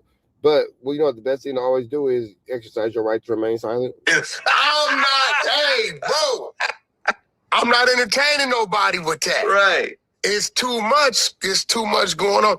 I think the only thing he has in his favor is this video, which I think if, I don't really know where Drake, I don't know if it was another round of fighting or somebody walked up on him. I don't really know where he really got stabbed at. But in the video we've all seen over the years, it just looked like it was some fighting going on in that one. So, yeah, but, doesn't mean that you should be in there talking about it and making a bad situation worse. With that all being said, we're about to get up out of here to the next one. Red down to the left, you know the rest. Say a prayer and be blessed. We go. Out. Again, notice how WACK is extremely happy that the conversation shifted. Yeah, I'm sure it has happened. I'm sure people that got called and got stripped, right? You know what? When I saw Gunna on Big U's podcast, I'm not going to say extortion, but that's when I knew, okay, people do things to be... Gunna claimed 60s. I know, but it's just like Gunna was not doing janky ass and hood paws. Gunna and Big U's oldest son are like real close. I know, that's what I'm saying. But Big U. Yeah, none of these things have to do with the fact that WACK actually mentioned this indictment and mentioned by name. And could have got a lot of people. Let me tell you who didn't get extorted or didn't allow themselves to get pressed was Lil Baby. Lil Baby did a song for OSB, Big U's group. And when they mentioned the video and mentioned what they wanted their terms to be, Lil Baby simply didn't do the video. Really? That's it. And that was it? That was it. Nothing happened? Hell no, nothing happened. I mean, everybody ain't, everybody ain't playing like that. I'm not gonna say who, but Lil Baby just associated himself with other members of the same fraternity. I'll just leave that there. Baby ain't no walk in the park. You know what I'm saying? So I'm sure Lil Baby doesn't want WACK mentioning him in anything to do with the situation. I'm almost 100% sure of that. End of the day, it's making sense. Now, I'm gonna be real. I can't wait for the trial. Not because I really want to see the outcome of people getting convicted and getting a lot of time, but Adam, when that trial starts and that paperwork opens, oh man, it's gonna be horrible for WACK. Horrible for WACK. You feel me? It's gonna be crazy because his name is already in the paperwork. Everybody's just ignoring it. The DJ Academics, the ADAM22s, the DJ Vlads, they're all just blatantly ignoring the fact that WACK is mentioned already multiple times in the Big U documents, in the Big U paperwork. Regardless of the facts, they'll continue to ignore it. But when it comes out more and more and more, I guess it's gonna be right there to give y'all the news you use, and now you can't get nobody's college. Yeah, boy. Yeah. And then redactions are no longer redacted. I swear to God, everybody for some reason swears I had to be playing a role. If your name is in the paperwork, you're literally named in witness assets. Literally named in witness and assets. And Big U shenanigans during this investigation, and they don't understand. Okay, let's just show you guys this really quick. Because WACK wants to play like he's unaware, so I will go ahead and give you guys this really fast. Let's just go with randomly Big U charged with assault on WACK100.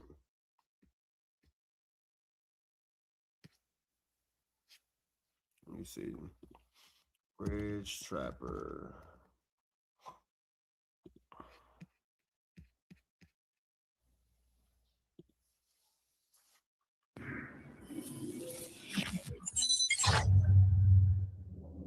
What?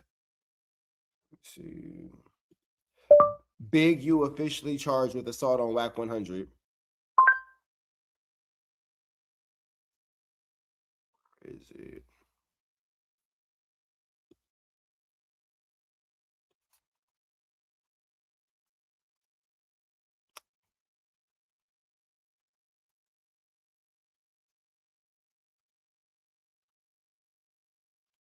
Let me see.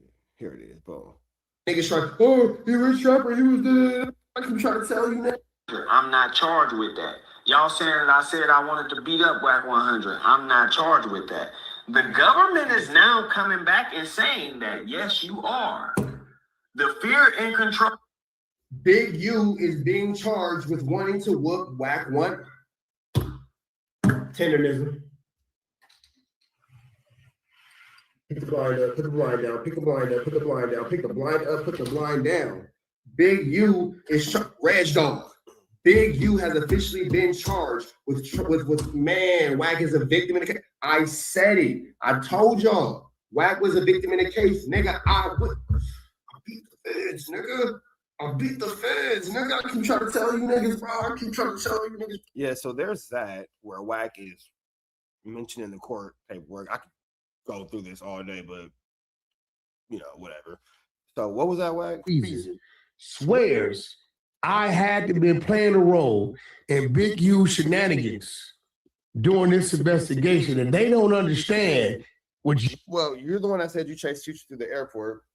You know, you said that, so there's that, as well as you're now named as a victim. You know, from Brick Baby, we wasn't talking. We wasn't around each other, right, at all. But I cannot wait till this paperwork hit when all these newbies out here are able to see it and see who's doing what in the trial, right, and understand that, hey, this dude really ain't had nothing to do with nothing. But I will tell you this, Keefy D's trial and Big U's trial is going to change the whole course of the LA streets. Really? It's going to, listen. In terms of like people understanding the consequences of them talking about shit? No, or? In terms of all this fake tough guy shit. Well, you're the fakest of the tough guys, bro, because we're watching you as, you know, a victim in the case. We're watching you as, you know, all these things that you're saying everybody isn't is what you actually are, as far as being like a, you know, you're bad peoples. I'm not really sure again why nobody wants to point out WACK's obvious involvement, but you know, here we are in life. So whatever. IG and Draco too. All this fake stigma, that's a civil thing, right? Well, I mean, just if YG gets a case, you know. No. You got in Keefy D's trial, right? Now, like I called it, Suge Knight taking a stand. I called it. Okay. Right? You got about 30, no, it's 200 people on Keefy D's witness list against him. And you know what? 80% of these people are gang members.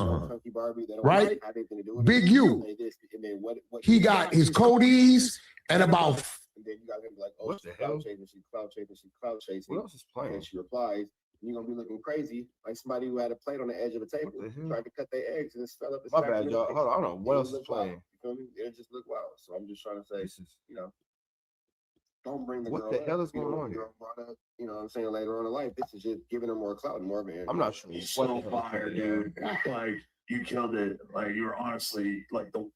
Oh, my bad, y'all. I don't know what the hell is playing. I'm sorry. My fault, y'all. My fault. Continue on. 50 other dudes from his section that have given statements on him, right? When people see this, now it's like, okay, these niggas all told. What y'all gonna do to him? Nothing. So now you got the dude sitting in prison or the dude on the streets. Man, I got 15 more years to do. They ain't do nothing to them niggas. So you think it's going to be like, we're going to find out about so many people telling at the same time that it's going to be like. And nobody's going to do nothing. Yeah. And it's going to take the streets and say, oh, y'all capping.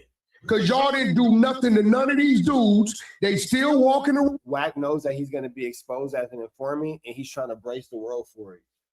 WACK knows that he's going to be an informant. He knows that the world is going to see that he was snitching. He knows that the world is going to see that he's in this paperwork as a witness and a cooperate. And now he's trying to put it down. So when it comes out, he can be like, well, he did it too. Well, he did it too. Well, they did it too. Well, they did it too. Nah, nigga, you are all bad. You are all bad. You the baddest of peoples. You bad peoples. Wow. Bad to the bone peoples. So now guess what people going to be more prone to doing now? I got 15 left. Nigga, I know about these 3 bodies. They didn't do none of them niggas. Hey, DA. Yeah. Hey, ain't nobody doing nothing. It's the stigma and all that of what this shit is about to be exposed. Adam sounds exhausted. I like it. I'm telling you, it's coming. We're going to change the game. I like it too. I woke up today to a great call. Today was one. I bet you do like it because you're named as a victim and a witness in big use paperwork, and you're trying to ignore the fact that we all can see this. One of the most prosperous days of my life. Really? Yeah, really. I ain't gonna say nothing. One of the most prosperous days of your life. You see how WACK is moving the goalpost? He's changing the conversation topic. He doesn't want to continue to talk about what Adam's talking about. It's just a flu flam, bro. It's just a flu flam. That's all it is. One flu. We really need you here. You feel me? At all. So WACK is just pretty much talking sometimes, but you know what I'm saying? Let's jump back into this content. Hey, naturally, I understand the business. When I get on that phone and if I'm disrupting this table, I better be adding to the table. Nobody should call in disrupting this table if you can't add to this table. It's already a 2-3 hour segment, and what I did was provided a nice, healthy clip.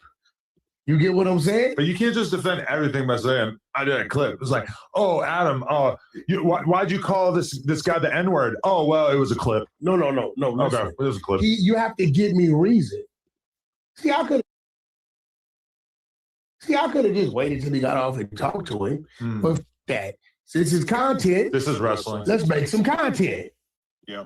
And what was funny is when I called in, he acted like he was oblivious to everything I was talking about. Well, I mean, sometimes I think he doesn't necessarily remember the things that he says, like all of us. But he just said it. If you're but Adam doesn't seem like he's really a fan of WACK constantly going at no jumper hosts and constantly bullying and berating and attacking and you know going extra aggressive at no jumper hosts. It doesn't seem like that's something that Adam really is too much of a fan of, and he's told WACK time and time again to actually stop doing that, but he won't stop doing it. So you know, I don't think at this point Adam wants to continue to see him behave in such a barbaric, animalistic way. You know what I mean? You're a wrestler.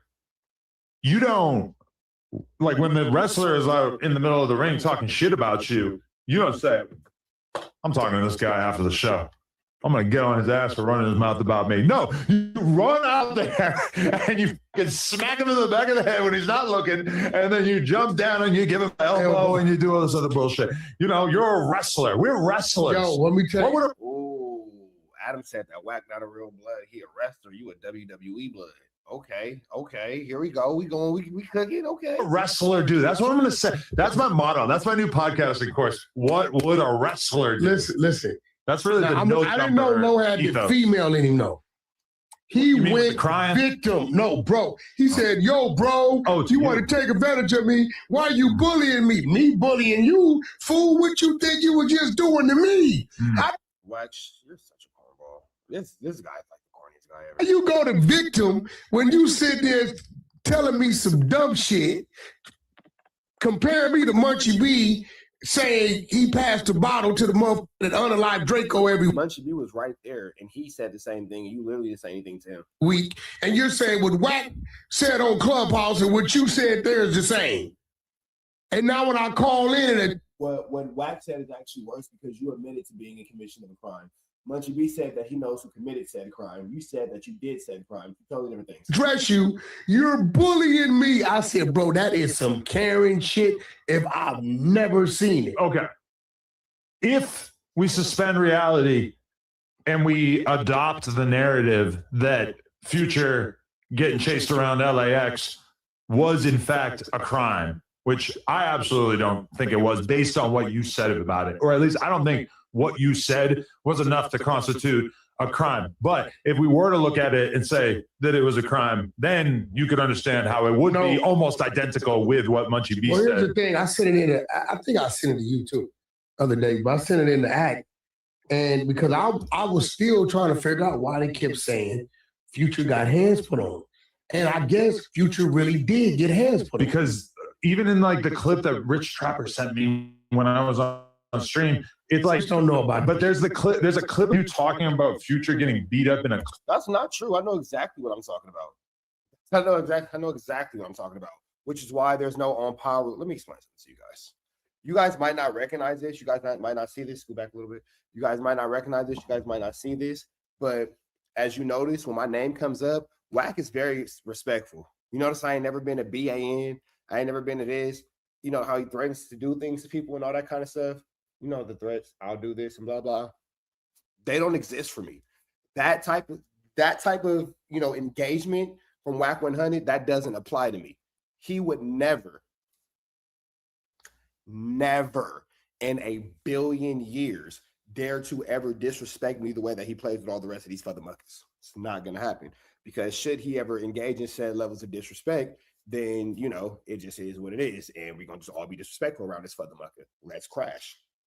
Big sad voice. Let's meet up and unalive. So with that being said, I actually do in fact know what I'm talking about. If you would like to know more about this big U case, please follow me and continue to check out everything that I have going on, as I've been documenting the big U case since actually before it started, and I actually predicted that WACK100 was going to lead to an indictment, and everything I said has so far standed to be true. There are federal documents, there are court documents, there are police reports, there are videos, witness testimonies, and audio and visual recordings to back up every one of my to substantiate every one of my claims. So when we're talking about this big U case, I in fact do know exactly what I'm talking about, and I do also know that speaking to Big U was charged with chasing Future and extortion. He and an associate through the airport of LAX, and the only associate who's ever gone online or on public record to say that they were a part of this is WACK100. Through the same open source police reporting that he used to put down Big U is through the same open source police reporting that he is being used to name himself as a victim in the case. With that all being said, let's go back to the Adam and WACK show. Club and now just had to get that off. LA. But you're not saying that you had anything to do with it. You're just saying this is something that you heard about. That's not true either. That's not true either. Because there's a video, as a matter of fact, since we have to play these games. We have to play these games. We have to play these games. Got to play games with a lame. Boop, boop, boop, boop, boop, boop, boop, boop. So now WACK saying that he wasn't there. Well, chat, that's not 100% true, because WACK also said this. WACK, let me see right here. Boom. WACK 100 admits to assaulting FUTURE. Spelled assaulting wrong, but it's all good. Here it is. Continues to be a trending topic in the hip hop world. I decided that I was going to take a look back over this case, this situation, and this paper.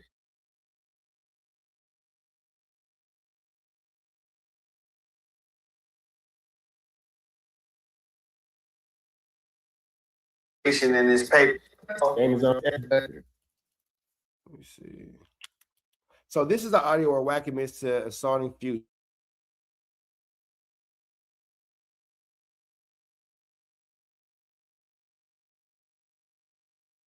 Is what it is, but simple email search Delta 2026 or 2015 Exact date. Academic. If the feds don't have an exact, not though, this situation down. And what I'm going to do is I'm going to ask. See, in order window, going forward. Here it is. In 2013, does academics attempt to break this down? And then I'm going to tell y'all what I think based on what I know, and we're going to sort this all out. Check this out. Actually, the indictment does not mention the club thing. The club thing happened in 2014. Something is information. And so he's trying. Oh, we come on Clubhouse, tell the truth. He know. So And I said, nigga, you tripping. I went back. Mentioned, okay, he was allegedly approached by Big U, and then after that, he ran into Big to listen. And I don't know who this other person is that's arguing with Wack. I'm assuming it's just somebody from the chat, but I didn't want to edit that part out because I didn't want them saying, well, the audio been fixed or something. So I want y'all to listen to what Wack is saying in regards to this situation, and then we're going to chime back in. Now watch this, go Google it. Just 2 weeks before that, in that same year, you will read. Future gets attacked in LA nightclub, leaves his security behind. Pull it up. I'm Googling right now. We was on his ass. We was on his A double. That's what Wack said. He said we was on his A double. Well, here's the thing about that. You just said this to ADAM22. You're lying to Adam. Somebody send this to Adam. He needs to know about this. And then it goes right. You're not saying that you had anything to do with it. You're just saying you wasn't there. But here's this though. I'm Googling right now. You upsetting my dog. Because am I tripping? Chat, am I tripping? You're lying to ADAM22 in real time. You're lying in real time, bro. In actuality, come on, let's one more time, just for the Future getting beat up in a club in LA. But you're not saying that you had anything to do with it. You're just saying this is something that you heard about. You weren't there. But then here you are saying this. And it's just really interesting that, you know, it's all just here. You know what I mean? Here's Look it up. I'm Googling right now. We was on his A double. Did y'all hear that? He said 2 weeks before we chased him through the airport, which he's saying 2 weeks, but in the indictment, it just says a few days before, because they don't know if it was actually 2 weeks exactly. So they can't use the word 2 weeks because So I'm just trying to figure out why Wack's lying to ADAM22. I'm just trying to figure it out because that's a blatant lie. That's just not the truth. You just are just playing with our intelligence, but let's go ahead and continue on. And then it goes right into the clip of you talking about the LAX situation, at which point you don't say anything about him getting harmed or threatened in any way, just a conversation about a debt. But when you take those two clips and put them together, if somebody's not really paying attention, you might think that you're talking about the same thing. Missing. What are we missing? Because right here is just a clip of you admitting to chasing Future and putting your, don't worry about it. The next time Adam goes live by himself, I'll call him in to bother him. Don't worry about it, guys. I got you. I guess a week or 10 days before LAX. Mm-hmm. That's right, Adam. You use your platform to talk Wack right into an indictment. Future actually got his ass whooped. Really? At the SLS. Well, you said that it happened at the club, and you said that we was on his A double. Hotel. I had no idea. Okay. My man woke up the other morning, text, I thought I sent it to you. A week before. Oh, so you had no idea, but then you put out content saying that Future got accosted. You said that. That's crazy. The LAX situation, he got beat up by some guy at a hotel. No, they whooped his ass. So what's in there is in there. And one of the codees in the RICO is the one that knocked him out. Other dude took a security gun. So here goes the thing now. That was my first time ever. This man is lying. Physically seeing Future. He's lying. I don't even think Future really knew me like that. Okay, so if that's the case, then I want to let's listen to the rest of this. Lil Wack, what's the deal? Let's listen to this. If that's what you're saying, let's actually finish the rest of this clip from Byron Blake. Shout out to Byron Blake. Let's finish this clip out. Might provide an alibi for 2 weeks. But this shows you that they are going to the indictment. It just says a few days before, because they don't know if it was actually 2 weeks exactly. So they can't use the word 2 weeks because. So you see how they don't know if it's 2 weeks exactly? You have Wack saying specifically that it's 2 weeks. Let's play this real quick because I want you guys to see exactly how Wack is open source reporting on No Jumper. So I want you to pay attention to how Wack is maintaining that it's 2 weeks. Watch this. Right.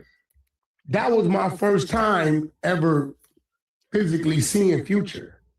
I I don't even think Future really knew me like that. Right.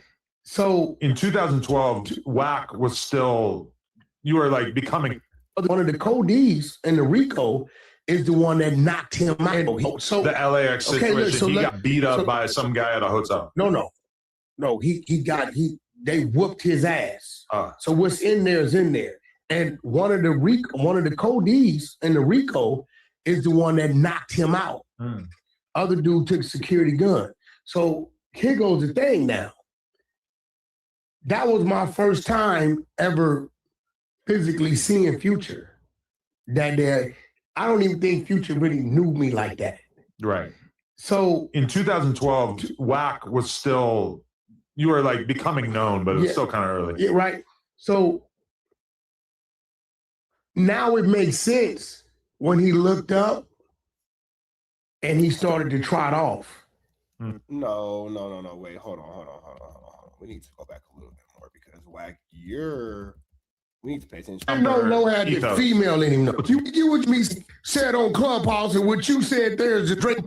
When you sit and now when I'm in generality getting chased around LAX, he adopt the narrative that Future getting chased around LAX was in fact a crime, which I absolutely don't think it was based on what you said about it. Or at least I don't think what you said was enough to constitute a crime. But if we were to look at it and say that it was a crime, then you could understand how it would be almost identical with what Munchie B said. Here's the thing. I sent it in. I think I sent it to you too the other day, but I sent it in the act. And because I was still trying to figure out why they kept saying Future got hands put on. And I guess Future really did get hands put on. Because even in like the clip that Rich Trapper sent me when I was on stream, it's like Rich don't know about it. But there's a clip of, and nigga, don't call me Rich like we cool, nigga. You call me Mr. Trap. I just called that. Rich don't know what he's talking about. But didn't he say it like we casual? Nigga, don't do that, nigga. Don't never make that mistake again, nigga. You call me Mr. Trap, nigga, or Senior Trapper, nigga. don't never make the mistake of calling me Rich again like we cordial, fool. Don't do that. You better call me Richard, nigga. What's wrong with you?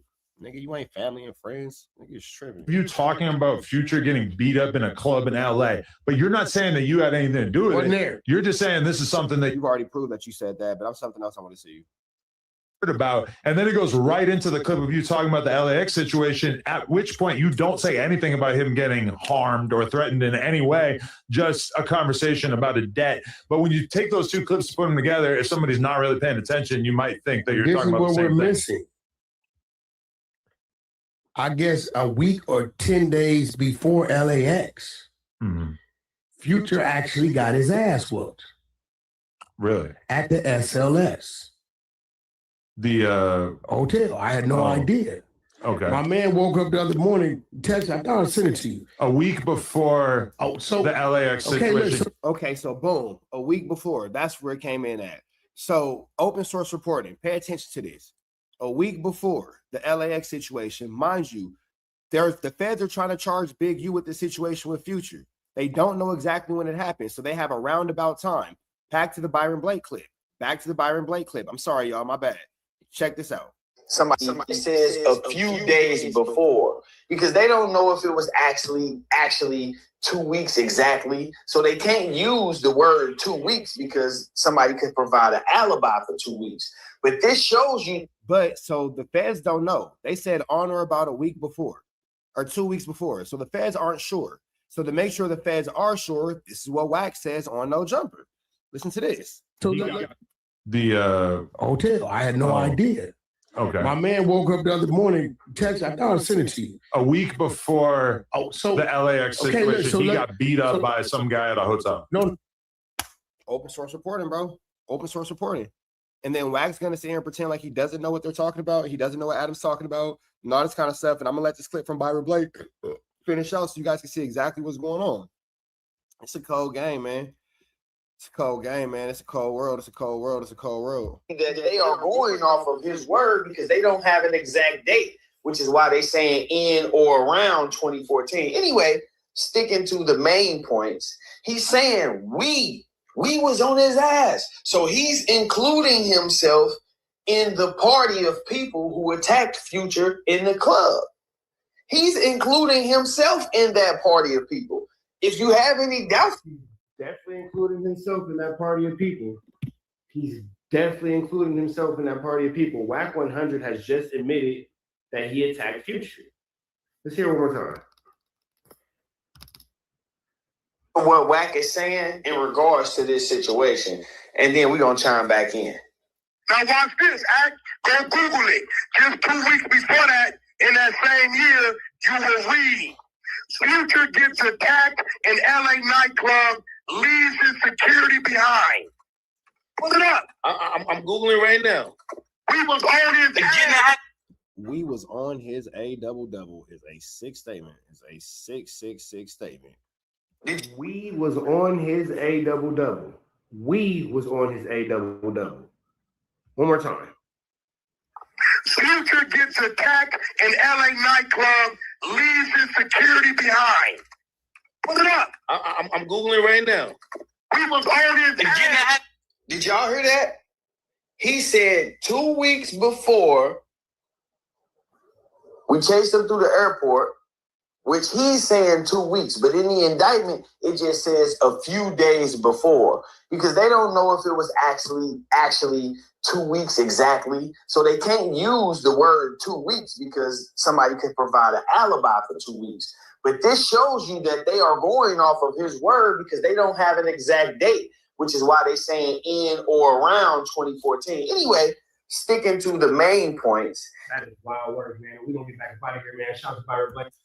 So, with that all being said, not sure Adam is, maybe he's unaware that Wack has already admitted to being the person who chased Future. I'm not really sure, but okay. No, they whooped his ass. So what's in there is in there. And one of the codees in the RICO is the one that knocked him out. Other dude took a security gun. So here goes the thing now. That was my first time ever physically seeing Future. That day, I don't even think Future really knew me like that. Right. So in 2012, WACK was still, you were like becoming known, but it was still kind of early. Yeah, right. So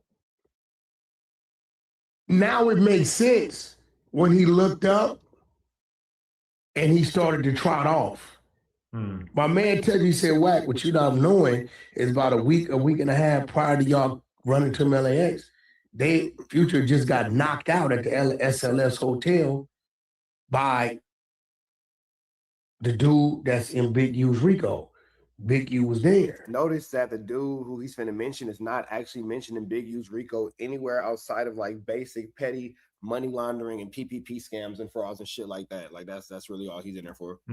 He said, so when I'm hearing you say, hey, bro, this shit don't make sense, it's got to be one of Big U's people telling these people that you're absolutely right. The same dudes in the RICO is the motherfucker that knocked him out. But I guarantee you it's going to come out. When trial starts, and you better believe that we're going to start covering these court dates up into this moving forward. You feel me? Did it because Big U told me to do it. These dudes is trying to get the out of this case. Yeah, well, Jam P, you see how Wack is trying to make it seem like he doesn't know what was going on, and he just blatantly lied and told Adam that he never, attacked Future or accosted Future.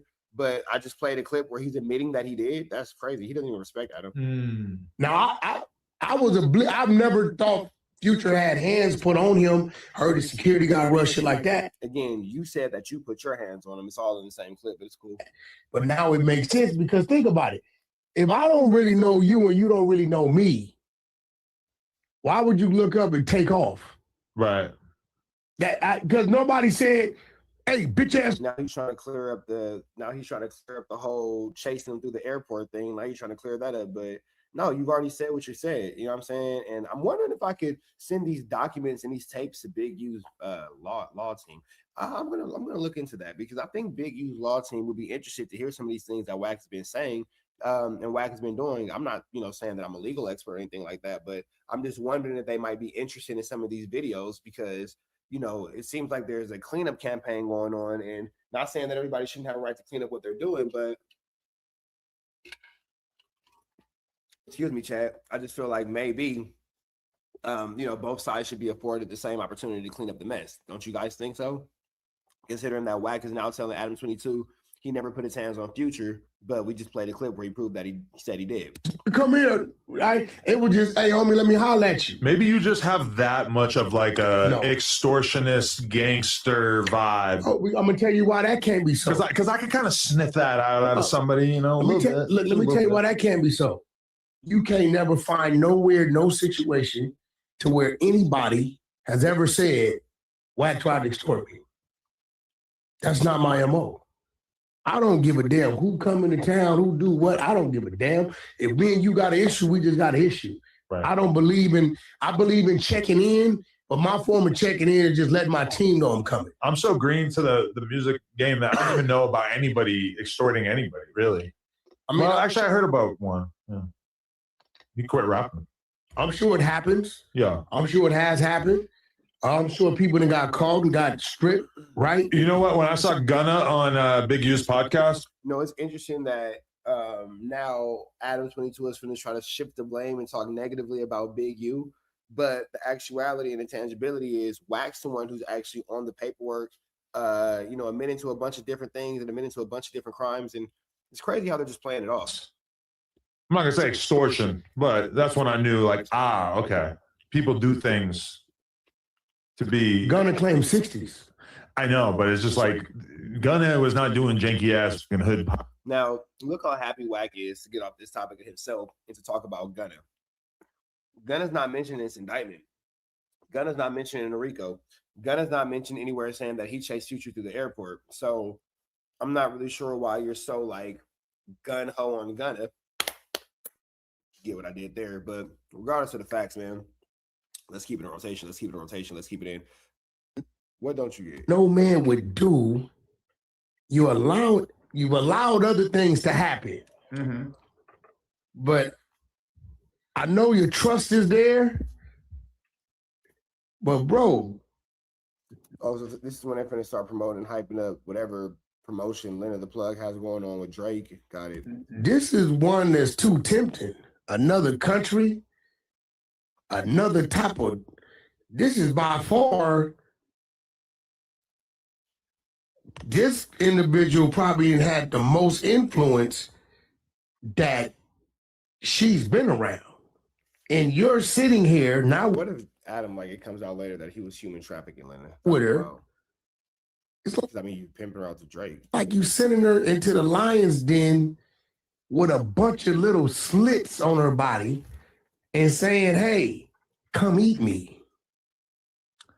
Literally. I wish, I'm not going to say where she's going, but bro, you don't give a damn about nothing, bro. I asked my wife, I said,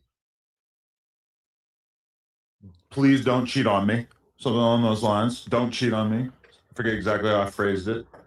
And she said that she would not. The fact that you had to ask her not to cheat on you is letting you know maybe you shouldn't have agreed to this, bro. The fact you have never asked her this.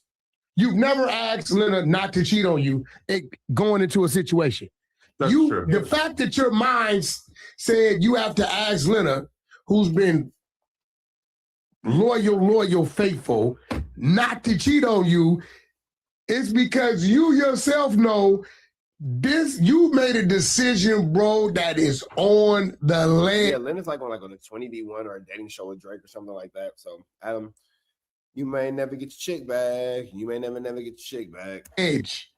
I believe in my woman. I trust her to be thrown into the lion's den and to emerge with nothing but a few scratches, perhaps. Well, let me ask you a question. Does Lena have an alter ego? Yes, it's called Lena the Plug. And that's her alter ego? And then you also have Lena the Mom. Okay. Well, we're not literally her Instagram names. So Lena the Plug. Mm. And you have Lena the Plug, and then you have Lena the Mom. Graham, with Grand Mason. You don't know my last name? That's amazing. Yeah, I don't, yeah. You have Lena Grand Mason. So who went on the trip? Leonard the Mom or Leonard the Plug? What if Leonard Graham Mason, alter ego Leonard the Plug, gets a little tilted and blames it on alcohol. And she says, Lena, the wife that was sober, did not make this decision. I woke up and Lena, the plug, got activated and got plugged. Bro, I'm just saying, bro, I would turn her the fuck around. Listen. Is it a nonstop flight? I think so. It's hard to get a flight right now.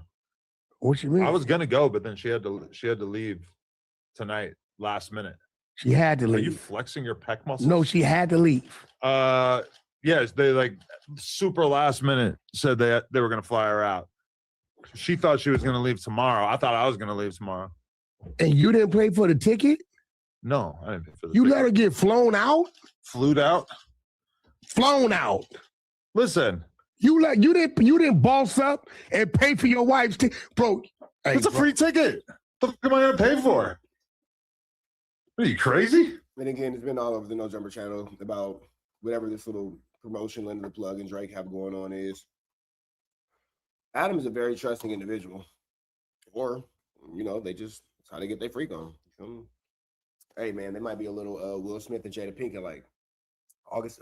Drake might be her August Alsina entanglement. Hey, bro. Yeah, hey, I know they were gonna pay the $2,000, but babe, I got it. That's a fact. Never.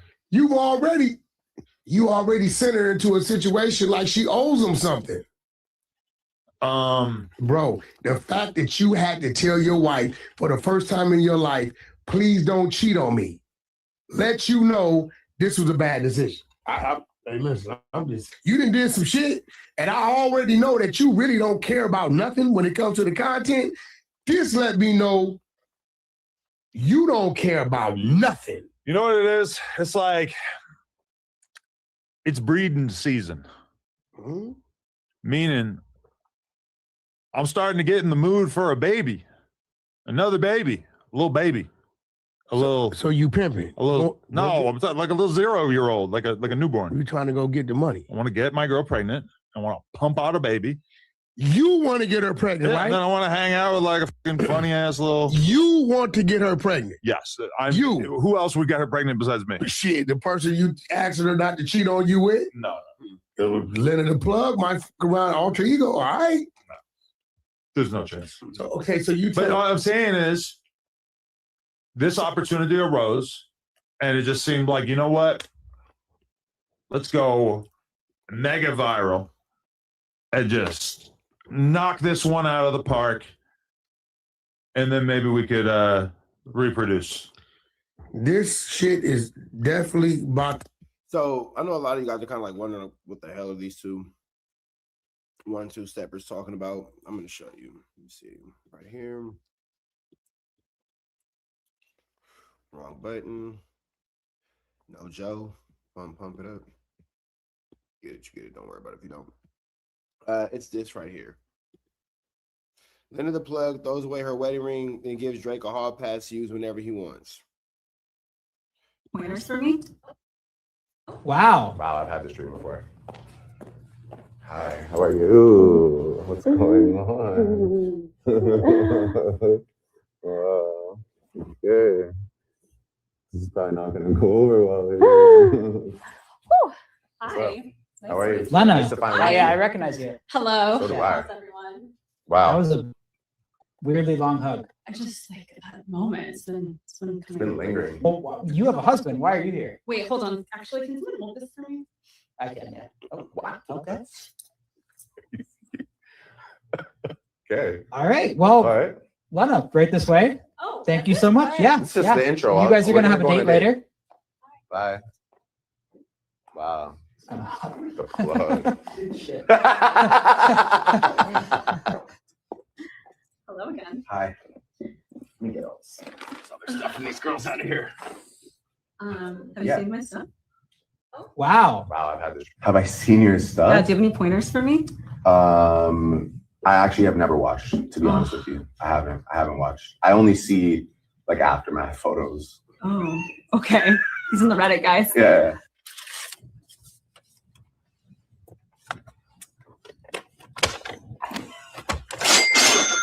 Okay, And this means what I think? Whatever you want.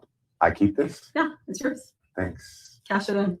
Whenever you want. Cash it in. Okay. Whenever you want. All right. I look forward to it. Have I seen yours?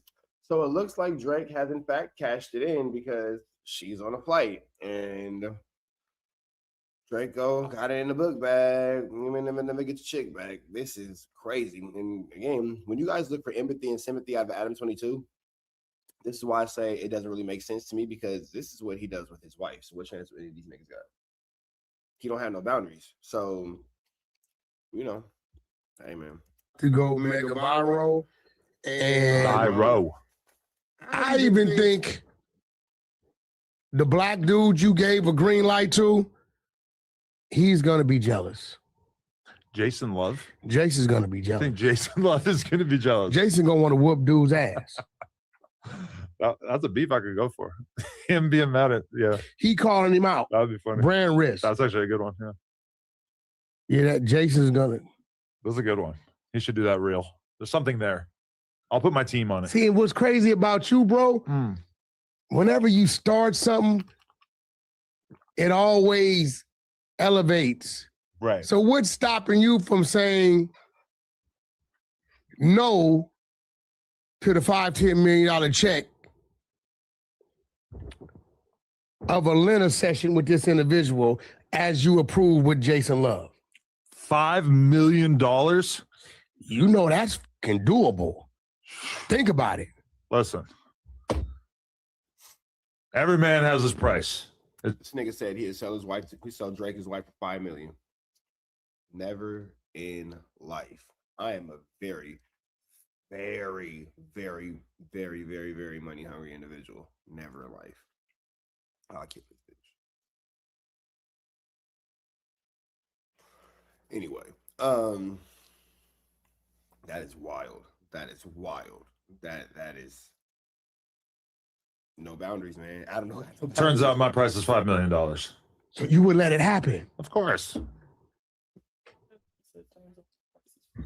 I'm sure she got smacked by Jason Love for way less than $5 million. That nigga said, turns out my price is $5 million. $5 million's in the Drake verse. Crazy. At Whack Pack, I want to tell y'all where Lena's going, the storm she's headed into, but I can't. But bro, this dude is out of his mind. The 22ster saga unfolds. Another chapter is written. Yeah, you never cease to amaze me. I would have lost this bet. I'm a silly guy. I like to do funny stuff, entertain the audience. That's what we're doing. We're keeping them entertained. I don't think you should let the audience be entertained by way of Drake entertaining your wife, bro. That's entertaining him? Dead homies. You're going to have a hard night tonight, bro. Doing what? How many times you think you're going to call and text her? Drake's going to have a harder night. See what I did there? I'm chill. I'll talk to her a little bit, but I'm not. It's cool. Oh, she's good. She's safe. We'll be here knock at the door.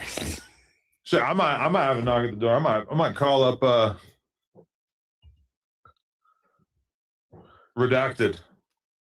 Yeah, I never thought you would do that with the lady.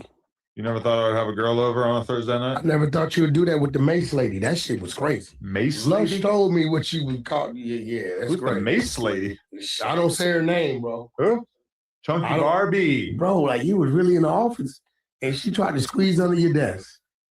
You can't. That shit Now she wasn't didn't gonna fit, work. but That's a fact. Lush told A me. for effort. Lush told me he was like, yo, Whack. What the hell is going on? What the hell is going on between the sheets in my home? This is just bacon breaking. This is bacon breaking content. Now we're talking about Chunky Barbie. Random beef alert. I don't know if you guys remember Jalik the Freak Jalik. The girl who said that Skinny from the 9 assaulted her, but that ended up being a lie. She has decided that today or last night, she wanted to spend her Friday night, her Saturday night, not enjoying time with her children, not being the wonderful mother that she says she is, not hanging out down the street, same old thing that they did last week. No, Freak Jalik is in the streets, high bun and all, baby hairs on 10, slick back, veins coming out of her forehead as former No Jumper host Jalise Pino pulls up on Yaya Mayweather and ends up in a physical altercation. Me and Yaya Mayweather just fought, is what Jalise is saying. Let's jump into this content. Mayweather, me and Yaya Mayweather just fought, and she slapped me, and then this is what happened. So it was self-defense. So whatever she told the police, she lying, y'all. This Yaya Mayweather. So that's Jalise's hand. Now, you know, a lot of things could have happened where her hand got scratched like that. That looks like maybe at one point Yaya Mayweather may have had Jalise's hand, and Jalise might have had Yaya Mayweather's hand, and they are scratching each other. Those kind of do look like defense wounds. You know what I mean? Like palm of the hand. Maybe, you know, Jalise was trying to stop Yaya Mayweather from attacking her, held her hand up in a please don't help me motion, or please don't hit me motion, and then Yaya Mayweather might have grabbed her hand and her nails penetrated Jalise's skin, because the only way Jalise's hands could be like that is if she smacked Yaya Mayweather in the mouth and Yaya Mayweather had braces, which would be very unlikely. But let's continue on with the situation. Let's continue on. What you gonna do? What you talking about? What I want to do? Why are you recording? Because I want to. But for what? Because I want to. Y'all know Because I want to. Because I want to. I'll fight. No, y'all want to be messy because it's Jalise. Well, Jalise looks like she's clearly the aggressor here. Yaya Mayweather is walking away to her $250,000 vehicle, and Jalise is continuing to follow her. So, Jalise, you're clearly the aggressor. So, she did smack you. It's clear that you won't stop. Like, you're doing too much. Look at your friend. Doing too much. They're clearly getting in the car, retreating from the situation, and you and your friend are just in Vegas being rapscallions. Little hood rat, hoochie mamas. Look at Jalise pulling the door. Goodness gracious, Jalik. Golly, this is not acceptable behavior from a young lady. And then she has this ugly square up, and then Yaya Mayweather, after Jalise ran up on her. So Jalise is lying and saying that Yaya Mayweather ran up on her, but Jalise actually was a runner-upper. You feel me? She is she who ran up, and this is just a flu flammer situation. Let's see it again. Why are you recording? Because I want to. But for what? Because I want to. Y'all know Because I want to. Because I want to. I'll fight. No, y'all want to be messy because it's Jalise. We wasn't messy. Y'all messy because it's Jalise. On the show, though. Y'all messy because it's Jalise. Don't touch her car. Show ass. Show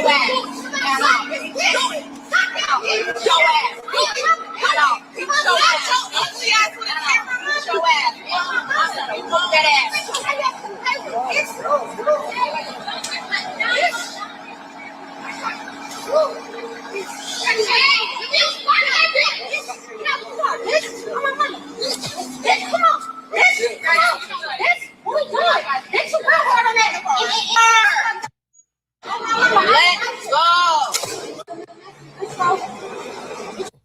You know what I mean? You know what I'm saying? You know what I'm saying?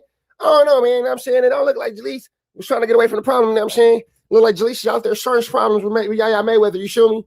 I don't know, man. You know what I'm saying? It don't look like Jalise is really out here looking like a victim. She's looking like she's the problem. I'm not going to lie, because you have Yaya Mayweather clearly walking to her vehicle saying, use a freak, Jalike, get away from me. And freak Jalike just is not getting away from her. You know what I'm saying? Because, you know what I'm saying? And if you just know what I'm saying, then you know what I'm saying. But let's continue on. And now you have Jalise talking about Yaya Mayweather's a scary B as she continues to attack. Ooh, that is a soggy booty. As Jalise continues to attack, that is a soggy booty. Look, that's the soggiest booty. Look at that little soggy booty. It's a soggy booty. Sorry, SpongeBob square butt walk past. Jalise is throwing stuff out the square butt. I'm sorry, that box butt is distracting. Jalise is acting like a complete fool. Now you see Jalise throwing things. You see Jalise acting like a freak Jalike, just going crazy. And again, I'm not sure why freak Jalike thinks that these are the appropriate ways to conduct herself. You are a lady. You are somebody's mother. You are somebody's, well, I don't know if he's somebody's girlfriend, but you for sure, like, ain't she pregnant? Ain't freak Jalike pregnant right now? So freak Jalike, if you pregnant right now, how are you even in these situations? Like, how are you finding yourselves in this flu flammer, skullduggery, and larceny situation? But let's continue on. We see Yaya on the internet all the time. She starts everything. She brought up my interview. She said that I brought her up in an interview. I said, what interview did I bring you up in? She talking about me and A Betty. Mind you, she never got brought up in me and A Betty interview. So I'm like, blood, what did I say? Come on. I said, so what did I say? She said, this is like me talking about a girl with a bun and a big forehead. I said, yeah. I just kept saying, yeah, because I'm like, my body language was telling it all. I really wanted to get on her. You feel me? But I'm like, okay, she got her little peoples with her. I'm outnumbered. I can't do too much. So I'm like, okay, I'm going to sit on it. And I sat on it. And it don't matter how y'all try to paint it out, but she really kicked it off first. So talk about that. Don't act like I did anything. She talked too much, bro. She talked too much, and she thought she was overly protected. Chill out, bro. Now, we do know what you're saying, because what you're saying is what you're saying.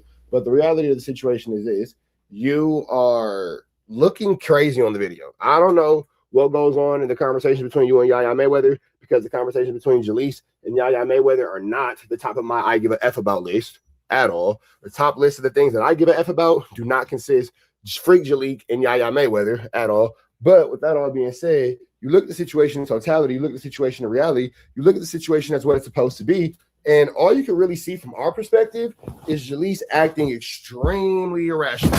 Extremely irrationally. Now, I don't know what happened before. I don't know the prior twos. I don't know the 1-2 steps like Sierra's. But what I do know is this. From what we can see, Yaya Mayweather looked like she was doing the right thing by trying to remove herself from the situation. From what we can see, Yaya Mayweather looked like she was trying to get away from whatever you had going on, because she didn't look like she was feeling the activities that came with Freak Jalike. Now, Freak Jalike did not reciprocate that. Freak Jalike decided that she wanted to be Freak Jalike and be extra aggressive. And I can't really say nothing outside of what we all saw on the camera, which is clear that you are the aggressor in this situation. With that all being said, let's run into this next clip. But we up out here to the next one, red dots to the left. You know the rest. Say a prayer and be blessed. If you ain't did nothing today, make sure you thank God for everything that went right. Stop counting problems. Go ahead and count you a blessing. Today's a beautiful day to count a blessing, not a problem. Let's jump back into this content and see what Freak Jalike is talking about. Oh, okay. Well, there's that. Oh, well, there's that. Okay. So that right there is not looking like Freak Jalike is going to be doing anything anytime soon by way of Yaya Mayweather and all that kind of stuff, because as you can clearly see, it looks like Freak Jalike has accosted this poor girl, has put this poor girl in a costume. This is Mickey, icky, vicky, sticky, tricky situation, if you know what I'm saying. That all being said, man, red dots to the left, you know the rest. Say a prayer and be blessed. We go. Things got Mickey, icky, sticky, vicky, and tricky when Blueface and Krishan get pulled over with Junior in the car. Yeah, that's right, man. Blueface and Krishan got pulled over, and they had sweet little baby Jesus in the car. Sweet little baby Jesus. Now, here at TNN Trap News Network, we love little baby Jesus. We love little baby Jesus. I will not talk bad about Krishan Rock's child. I think that's effed up. And I will also say this. If you are in my comments, you make disparaging remarks about this child, I will ban you from my chat permanently. Don't talk bad about that baby. That's not cool. Now, the two goofballs that made him, go crazy. Go crazy. But you ain't finna talk bad about no baby. That all being said, man, Blueface and Krishan get pulled over with sweet little baby Jesus in the car. Let's see what happened, man. Let's get into it. I'll find somewhere to put it. Yeah, I can leave it somewhere. I'll find somewhere to put it. Because look at the fucking people. Okay, look. You know your right, Lana? Stop doing that. You know your right? Stop doing that. For a small fee, I can be a lawyer right now. What is your problem? For a small fee, I can be a lawyer right now. Okay. On the low. On the low, I can be a lawyer right now. Okay. We're right here trying to get our night going at the pig god for Sean Rock. That's what I'm telling you. Right here. Hey, back there. Is that what y'all know? Why are y'all following? Y'all must have been following her. Hey, is that little nipples in here? We're back up right for her safety? No. What are they doing? Why? What's the yellow thing? What's the yellow thing? Do they drive the wrong way? So we can do it the best way. Right here? You guys know what part that was when you pulled it over? We're doing it right now. You guys are doing this on purpose in the site. And your first name? I literally had a conversation with your guys' car. And he goes in the city to let them know that we're going to be You're okay, bro. We're going to have to step on that if you want to put your equipment up here safely. I know it's expensive. All right, 1 second. Where do we have to like stand at? What's that? Like, I know you finna tell us to get out. Yeah, so we gotta have you put the equipment up because everyone's gonna hum. I said like, where we're gonna be at? Like, I need Well, to you're see not gonna be holding the camera. I know that. I just need to know how far. You're gonna be behind us. No one's gonna find you. Yeah, no one. I know it's super nasty. That's why I was saying if you want to put it up on the dash so it's safe. Why y'all put him over like you know what's circling around for the past 3 hours? That was circling around for the past 3 hours. I entered the front video. Put it in the middle, bro. You're not.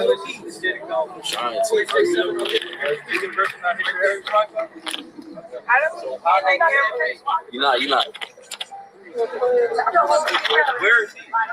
Why is he not asking for driver's license registration? Why are we talking? Because we're trying to be safe. I'm a criminal right now. All right, bro. Come on, big dog. I got you, brother. We're going one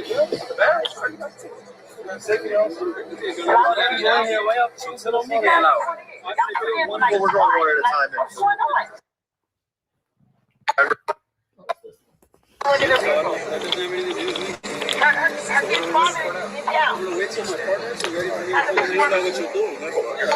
Wait for somebody else. You know me. Are you a fourth waiver? Hey, are you on probation as well? Passengers? If you're not on none of that, you don't gotta let them search you or do anything. You don't know me. 12 cops are. Are you on probation or parole? You don't bring the passport for somebody you don't know. No? So why you let them run to your pocket? You guys have no consent to any searches. You have no right to search. It's real crime. Is anybody in the So that's Blueface going back and forth with the police. Now, it's looking like, this situation might come on the heels of Krishan Rock busting her little 1-2 step like Sierra. They say Krishan Rock got the police waiting on her. You feel me? They say the police is on Krishan Rock and hell meat though. You feel me? On Krishan Rock, hell meat though. That's all I'm saying. That's all I'm saying. You know what I mean? All I mean is Krishan Rock got some 1-2 steps like Sierra going on. Might want to check it out. But do you guys think that this has anything to do with the fact that Krishan Rock is being looked at for the unalivement of Ronnie? Don't forget that the police is looking at Krishan Rock for that, man. They say she might got something to do with it, but let's see what else is going on here. Blueface finna get out the car. Are you on probation or parole? You don't bring the passport for somebody you don't know. No? So why you let them run to your pocket? You guys have no consent to any searches. You have no right to search. It's real crime. Is anybody in the vehicle a fourth waiver? This is. I can't hear you. What's the crime? You got this? It's awful. I think the driver's on the license. Targeting, harassing people. I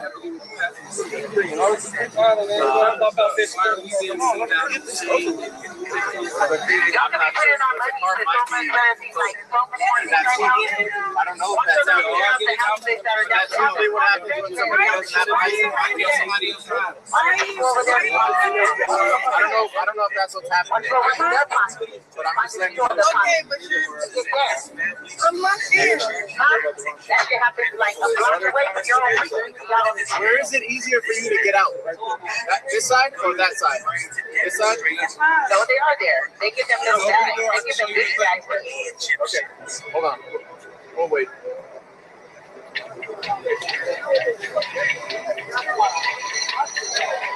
We're in a deficit because they get over $58 million in overtime.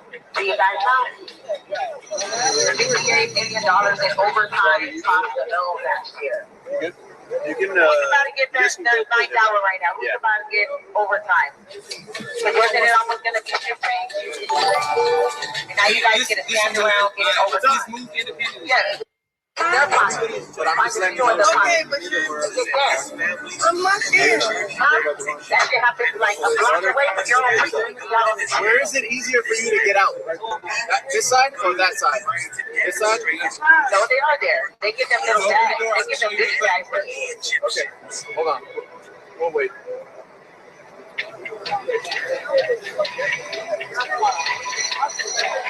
We're in a deficit because they get over $58 million in overtime. Do you guys know? $58 million in overtime cost alone last year. You can. We're about to get the $9 right now. We're about to get overtime. Because wasn't it almost going to be 15? And now you guys get to stand around, get it overtime. Yes, whoever you on the radio, tell us who's the light here. Let's go, yeah. Tell them it's Tina, Tina. What is to her? Yeah. Yes. Tell them. Yes. This person, while we're on my live right now, I'm calling myself. Are you going to be chilled by us? Tell them why you guys over here putting on this whole fucking charade right now. We're trying to have a movie night started. We're literally about to get an introduction. Thank you. I just got to take care of the officer on the other side. You guys go with this over here. Oh, you get the Man, so you got Blueface going to jail. Damn, Blueface. This is crazy. Let's see where else is finna go. Now, Blueface is in cuff. Krishan and Junior told to get out the car. It's Mickey, Icky, Vicky, Tricky, Sticky for the Face family, man. We just trying to figure out what's finna go out to the faces because I just feel like the faces are going through a lot. So with that all being said, man, we finna get up out of here to the next one. Red dots to the left, you know the rest. Say a prayer and be blessed. We are gone.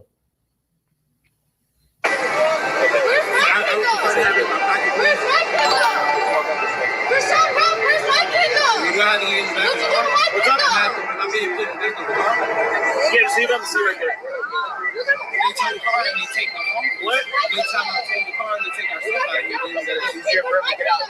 Once you get out, That's cool if you want to go outside. If it gets to that, then we'll you grab. So don't worry. So just leave on the scene and let me talk about this. You're good, bro. You're good. You're good to go, bro. You're good, bro. Yeah. Where's the button at? So it's a press the down arrow. Yeah. Nothing in. No trees, no seas, no whales, no snails.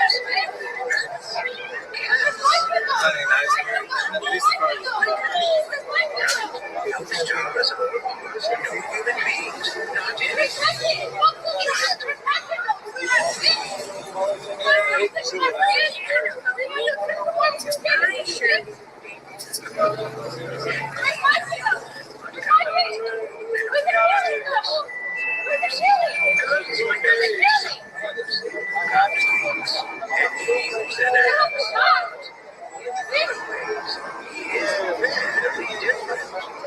What do you mean?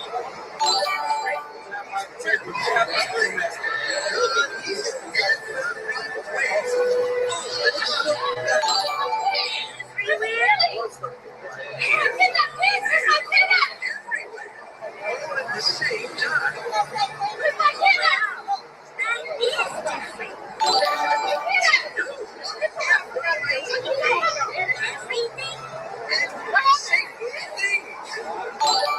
You said eat contraband. What? Contraband and then. I can smell the weed. Yeah, you hit weeds.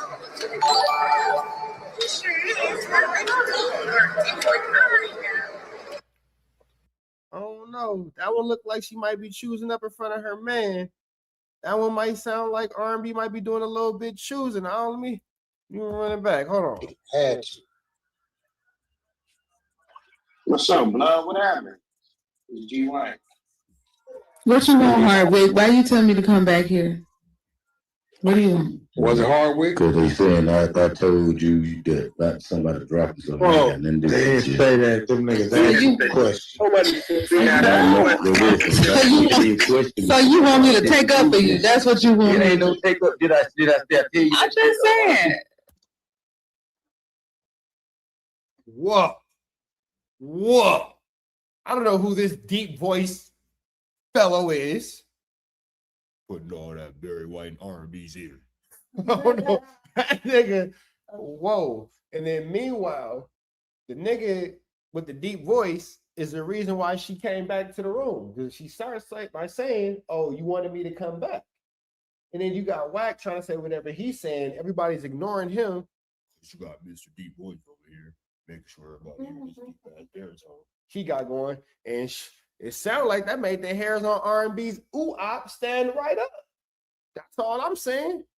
That's all I'm saying. You know what I'm saying? It sounded like it made that Brownie Deluxe. Never mind. No. I'm just saying. Extra fudge. Extra fudge. But you I'm never going to let her forget that she was Brownie Deluxe. It's all good. You pinged me to the room to take up for you? Did I You pinged me to the room to take up for you? Okay, let's see what your don't need you to take up for me. Did I tell you that? Let's get it on the phone. Did I tell you that? Who the fuck is you talking to? Who you talking to like that? Listen, man. Listen, I gotta take my answer. I'm not a man. I have a vagina, not a dingling, nigga. I'm not a man, nigga. I'm not with none of this. I'm not a man, though. Don't put my name in shit because I ain't did. I'm not a man, Yo, though. first of all, you ain't gonna come in here bringing more confusion when you the confusion. Now, hold on. Whack. That's how you defend your queen? Oh, I'll be good, goddamn. I'll be good, goddamn, if a ninja ever in his life talk to my girl like that and I'm so calm and composed. What? I don't give a damn if we on the phone. I'm gonna spit all over my screen. I'm spitting all over my screen because is that not the only correct answer? Nigga, what you mean you all? Well, you can't come here and cause the confusion. All right. Well, technically, he didn't come in there causing confusion. Technically, R&B went in there defending him. Just saying. I'm just saying. R&B went in there defending him. We all heard it. I'm just saying. You gonna clear the nigga or you not? Listen. Whoa, hold on. So Wax on his side. She's in the costume. So Wack and another man. So Wax picking a man over his wife. We are listening to WACK100 choose the words of a male, of somebody who stands up to urinate like he should do, despite whether he does is his business. Wow.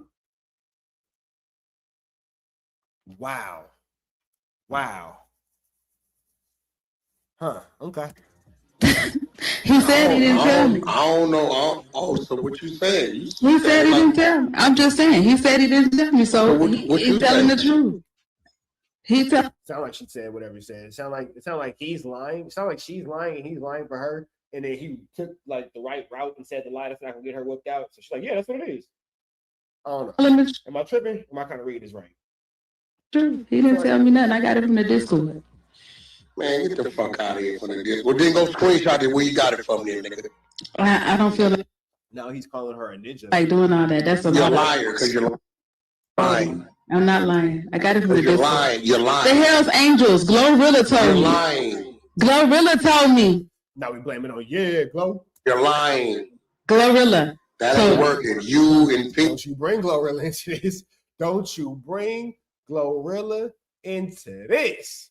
Phoenix and that many don't like them. Glorilla told me. Glorilla my homegirl. The day a female can twist me. Glorilla my homegirl. I'm not a bitch. Glorilla my homegirl though. I know who Glorilla is. So you really think this shit is a game, a joke? It should have been a joke when the room closed. We was laughing. So that ain't what the floor saying. Floor wasn't laughing. So the floor said, okay, so the room was recorded. I mean, is there anybody in the room that everybody confused? Everybody I get it. They shouldn't be confused. They shouldn't be. They were confused when I was in the room. I'm not making accusations. They don't got to look at everybody. They don't got to do none of that. Move on, like we always do. Ain't no move on. It don't work. The move on, like we always do, lets me know that there's been times where she's been assaulted, accosted, flu flam, scoldug, and Larson, and he told her to move on. I'm not gonna look. Hold on. The move on from a woman sitting next to me. From your hand. From a woman sitting next to me. Does that move on sound like she's been accosted, flu flam, scoldug, and put in the costume and told, quote, hey, just move on? Mm-hmm. And now she had the chance to get her leg back, and she's telling this nigga, move on like we always do. We moved on when you flu flam me, you scoldug, and you Larson me, and you and left me outside of that gas station. Loose Cannon had to pick me up in a Bentley when she was giving up that wob nobbler. You remember that? You remember the wobbly knobbly. Remember, it was a slobber knocker conversation. You remember she was knockering the slobber. There's a whole conversation about that. I'm just saying, Wack, you better put that woman first. That's all I'm saying. Because boy, like that over here. Okay, well. I don't know. You say Dante Brooks. Blow up the Discord. That's all I can say. Nah, it come out your mouth. Okay. This ain't that weird ass side of the app. Okay. Nigga make accusations, we gonna point the finger. That motherfucker said it. Okay. Glorilla said it. Glorilla, please come up. Cap. Glorilla, please come up and Glorilla, if you smart, you'll stay out these people's business. You will stay out these people's business. Glorilla, if you smart, you will stay out of these people's shit because it's a flu flam afoot, and you do not have to be a part of it. You do not. I think Glorilla, like in a whole relationship with like Tristan Thompson, not Tristan Thompson. She was somebody, the basketball player. Tristan Thompson who did the Khloe Kardashian, one of them. Whatever. Glorilla, mind your business. I'll say all that to say that. Glorilla, mind your business because you ain't gotta get caught up in his stupidity. What? take your punishment. Say what? Whoa, hold on. What was that? Okay. Glorilla said it. Glorilla, please come up. Cap. Glorilla, please come up and what? take your punishment. Say what? I don't know. Glorilla said what? R&B name was implemented in somebody being thrown to the goo yesterday. I was throwing people to the goo yesterday in the Messy Mondays. Can you imagine having to get accosted in real life over a Clubhouse conversation? Like, nigga, that's crazy. That's crazy. Over a Clubhouse conversation. That is wild. It was Arn Teeth who did it. Arn Teethus So let me get this right. was kicking people to the Let goo. me get this right. Not R&B, R&T fix. Oh, she don't care. It sounds like she don't give a damn. Am I tripping or she not really tripping? She like condescending, narcissistic, gaslight. She don't give a fuck. She's not tripping. The people in the goo She's antagonizing for sure. say something and you address the floor. I just want to make sure I'm hearing this right. It's my room. I mean, What? I was It's your what? It's my room. I was creating content. Is something wrong with creating content? We do it every day. No, we don't know. We don't create lies over here. We do it every day. Why has it got to be a lie? No, if it was really a real thing, it was a real thing. It's a real thing. Because it was a real thing. No, we don't build on lies. Go watch the replays of Messy Monday. We don't build. Ain't nobody. Nobody in the chat said. Ain't nobody brought up. That ain't what was said. People were being dropped. No, that's what I'm saying. People were being dropped and it got blamed on R&T Fist. Well, who? I don't know. They didn't say the names. I have no clue. I don't know who got dropped. Well, why would you bring? Yo, you playing? I'm not playing right now. I'm just saying. I don't know who got dropped. I'm telling you right now, my daughter's soul. I'm not. And I'm telling you, I don't know who got dropped. When you play, you looking like an op to me. Okay, well, I'm not an op. That's for sure. Stop fucking. Well, okay. I'm not an op, so whatever. Playing with me right now. I'm not playing. I'm not playing. I'm telling you, I'm not playing. I'm giving warning. I am not. Second. She don't even take this nigga serious. Did you hear that sigh? She's like, here goes this bullshit again. Good warning. I'm not playing. Okay. Either you're gonna put it on the table, all that weird ass shit, all that content. Nigga, we don't do that over here. Okay. This ain't Freddie Roosevelt room. Nigga just saying shit. Is this drag me right now? This what Drag you? Whack, come on, you guys. She not a op. Come on, you guys. They go, I'm telling you, Oh, now you're banging on her. Oh, okay. Now it's the wag daddy. The daddy that was so. Oh. She doesn't even like your Paru is so preposterous. She's not even pressed. Your Paru is so preposterous. She's not pressed. She doesn't care, bro. She doesn't care. She already knows you're a fake. She already knows you're fake. She knows you're not with it. She knows you're not like that. She didn't seen you get pressed in real life. She know, bro. She know the truth. It's like the Draco the Rule song. She know the truth, bro. She knows. Nobody's ever gonna think that WACK100 is putting down a demonstration, fool. Your girl don't even think you putting down a demonstration. You're demonstrationless.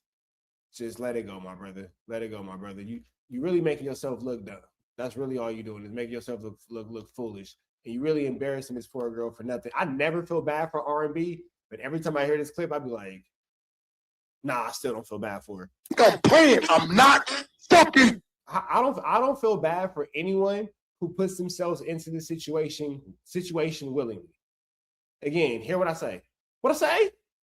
Like ATM Richie said, no big homie on the 50-50 yard. But I don't feel bad for anybody who puts himself in a situation like this all the time just because this is just who they are. So whatever. And you was married to a whole pastor, and she didn't know your pastor was whack. So look at God striking you down. Play it, man. She not no op. Wait, hold on. She said you. Wait, hold on. She said you. Wait, hold on. I can't lie, but you do every day. I missed that. Hold on. Nobody in the chat said, ain't no being brought up. That ain't what was said. People were being dropped. No, that's what I'm saying. People were being dropped and it got blamed on R&T. Well, who? I don't know. They didn't say the names. I have no clue. I don't know who got dropped. Well, why would you bring, you playing. I'm not playing right now. I'm just saying, I don't know who got dropped. I'm telling you right now, my daughter's soul, I'm not playing. And I'm telling you, I don't know who got you dropped. play, you looking like an op to me. Okay, well, I'm not an op. That's for sure. Stop fucking playing with me right now. I'm not playing. I'm not playing. I'm telling you I'm not playing. I'm giving warning. I am not. Second warning. I'm not playing. Second warning. Okay. What happens when we get to the third? Okay. Hey, two-tone. Did I miss the she said I can't lie every day, but you do. Did I miss that part? Either you gonna put it on the table, all that weird ass shit, all that content. Nigga, we don't do that over here. Okay. This ain't Freddie Roosevelt room. Nigga just saying shit. Is this drag me right now? Drag you? Whack, come on, you guys. She not a op. Come on, you guys. They go, I'm telling you, you think I'm playing. I'm not fucking playing, man. She not no op. Nah, fuck all that. Cause in a minute you gonna go at her. I'm not playing. Wait, so are you telling your homegirl in front of your girl that you'll make your homegirl whoop your girl? At that point, shouldn't you just be with your homegirl? Am I tripping? Or at that point, just go be with your homegirl? It's a lot of confusion going on here. It's a lot of confusion going on here. Just so much false advertising. It's all that's going on around this Feather Muffin. It's false advertising until they get it right. This ain't no fucking Freddie Roosevelt. Niggas over here making up shit on stage to have conversation and got people on the stage looking at each other crazy, not knowing what's what. That ain't what we do. You or nobody else gonna bring that bullshit over here like that. We don't have fake plans for fake content.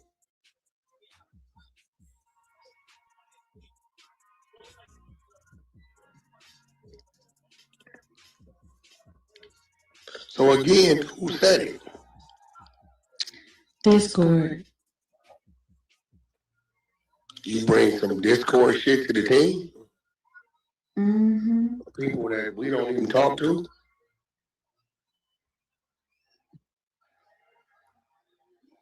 That's cap. That's a 42 fake. Well, it's not a 42 Doug. Okay, I'm done. Oh, I'm done. I'm done. I thought it was funny. If you didn't, you don't have to laugh, but I thought it was funny. This what we gonna do. You don't want to tell me, right? That's your stance? Yes. Want to make sure I hear this shit. You don't want to tell me, right? I got it from the Discord. I told you. No. I'm not going for none of that. That ain't what you told the team. You told the team, if you tell them who said it, it's going to expose your source. That's what you told the team. I mean, I can say what I want to say. That's I said. I mean, everybody don't always be honest about where they get their shit from. You can say what you want to say. That's people do that. People say all the time. You don't gotta be like, oh, this is who said it. I'm not gonna do it. That's cool. And that's what you standing on?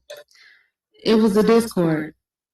No, you standing on, you can say what you want to say, lies or whatever. You just come in here, cause confusion, have motherfuckers questioning motherfuckers, halfway getting We was laughing at the end of the room, so I'm confused about why people getting into it with each other. That's crazy. I'm confused too. I mean, we were laughing at the end of the room, so I'm confused that unless the bitch who got dropped. Well, it don't take too much for R&B to get confused.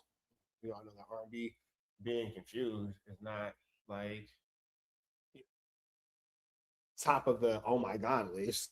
Stopped. R&B confused? Yeah, no, this is Monte Stevens, I'm finna tell you in the comments. We're gonna let the content run. I got you. I'm finna explain to you. Had to make the call. That's what I'm saying. What like this that? should be silly. This should Who be was real. that? Who I don't know. Tell me who it was. Because there got to be some kind of truth to it. There got to be some kind of truth to it if somebody would go to the extreme to be like, what is going on? We were laughing at the end of the room. Everything is cool. But all of a sudden, it's a big problem. And don't nobody see that to be weird? Yo, fuck all that. Who said it?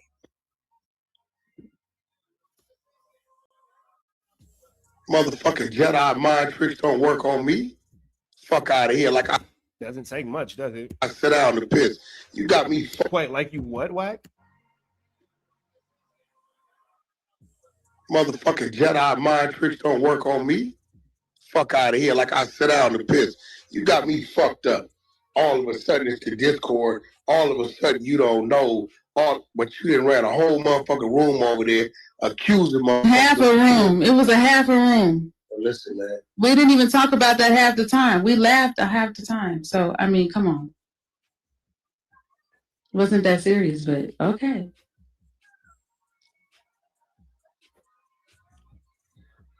Okay, so you determining what's not that serious or not, right? I want to make sure. I mean, we was all wait. laughing. Is it that serious? What ain't that? Let me get this right. So you can determine what ain't that serious. So that means I can determine what ain't that serious too, right? Go. Right? That's the game we playing? All right. You sure you want to play that game with me? Go ahead, whatever it is. Whatever it is. Go ahead. Huh? Go ahead. Because you really on some weird ass shit right now. Nikki.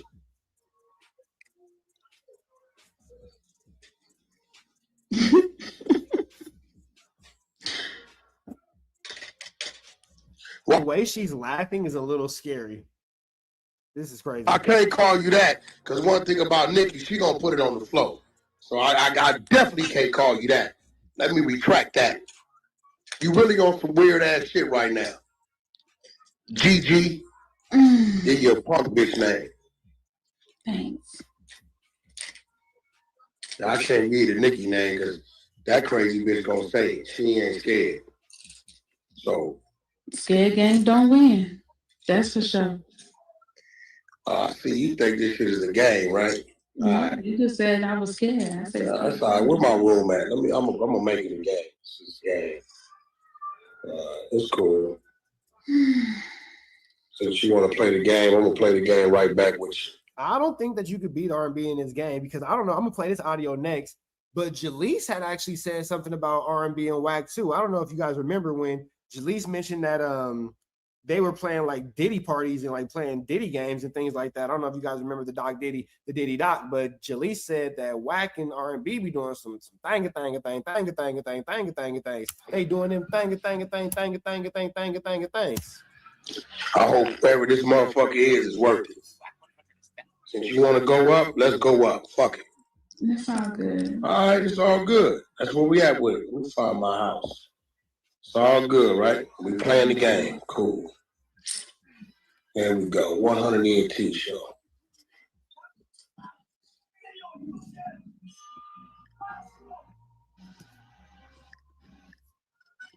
And fake day one. You want to create your own title? You want me to just come up with it? Since this is what we doing. So you can create it. All right, cool. This is sick. You want to come up with your own title, or should I come up with it? You can come up with it. All right. She sucked Sylvester's dick. Wow. Wow. WACK says she did what? This should WACK? be good for YouTube. Oh, this is great for YouTube. What did she do? She sucked Sylvester's dick. Woo! Sheesh. She gave up the what?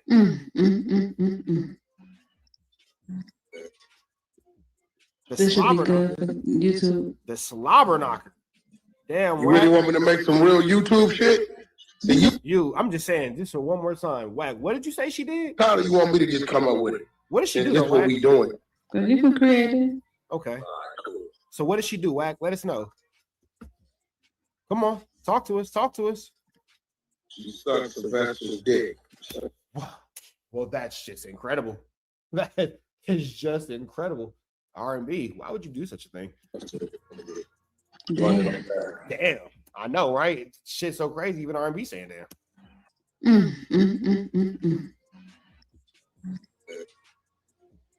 This should be good for YouTube. Oh, it's amazing for us. We appreciate you guys. You really want me to make some real YouTube shit? Hell yeah. You said I suck somebody's dick. You put in a title that I suck somebody's dick. Do you really want me to make some real YouTube shit? Because on Zachary Jones, my brother, rest in peace, I can make some YouTube shit. You want me to make some YouTube shit? All this flick ass shit, dog. Putting it on your unalived brother who got unalived execution style and his unalivers in Nebraska making cheeseburgers, and you know that he's in Nebraska making cheeseburgers and you're not going to do anything about it, but you're cussing your girl out and putting it on his soul on YouTube in a clubhouse room is absolutely crazy. I'm going to say priorities are not in order. You might want to go get a hamburger. I'm just saying. Or maybe that's why Wack's a vegan now. Scared the burger out of that boy. It's all good. Rest in peace, Zachary. Somebody has to avenge you. All this shit, you in this motherfucker playing, nigga. This ain't Dante Brooks' room. Don't bring that weird ass shit over here. Shout out to Dante. Not sure who he is. Dante caught a stray. R&B's giving up that knocker. Dante's got. Hey, R&B keep getting accused of giving up knocker, don't she? Man, first loose cannon. Now who is it? Who did you say? Steven or Sylvester or somebody? Yeah, like she keep getting caught up for the knocker, man. Golly. This ain't kill. So either you lied to the team or who said it.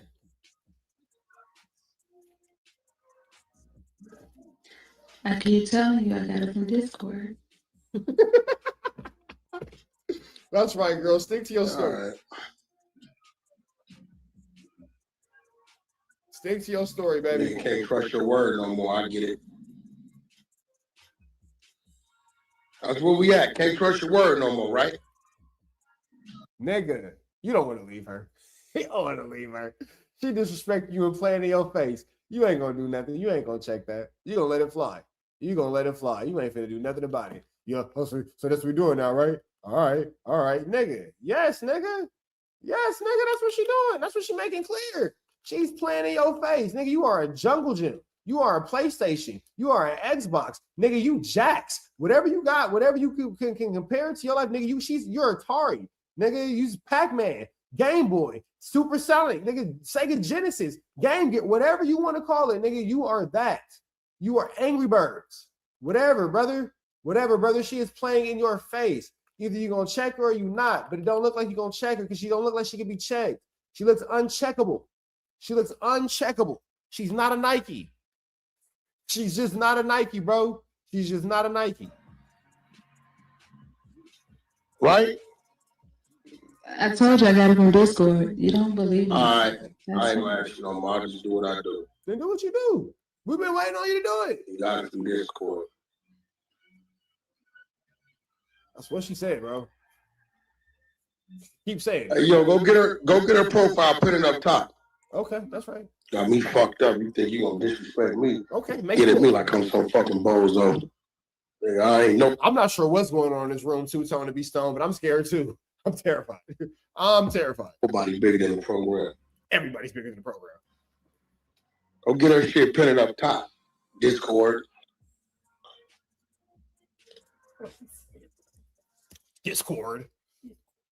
Twitter. Still got from Discord, right? I did. All right. Still funny, right? It's fucking hilarious. I am having the time of my life. I don't know about you guys, but I'm having a good time. Are y'all having a good time? Because I'm having a great time. Babe, you enjoying this? It's pretty funny. Now, I do need everybody to go get a responsible adult because I'm not sure what's going on here because mom and dad are arguing. So let's make sure we all get our responsible adults in the room because this situation is flamorous. I got it from Discord. You got it from Discord, okay. Why is she moaning with it? Why is this turning her on? It sounds like she's been waiting to get revenge for a long time. And now she's getting it, and it's making her ooter quiver. I could say ooter. Ooter works.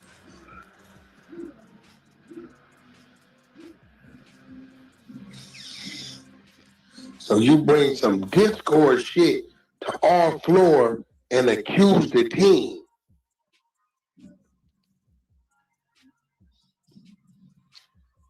I want to make sure I'm getting this math right before I do what I'm about to do.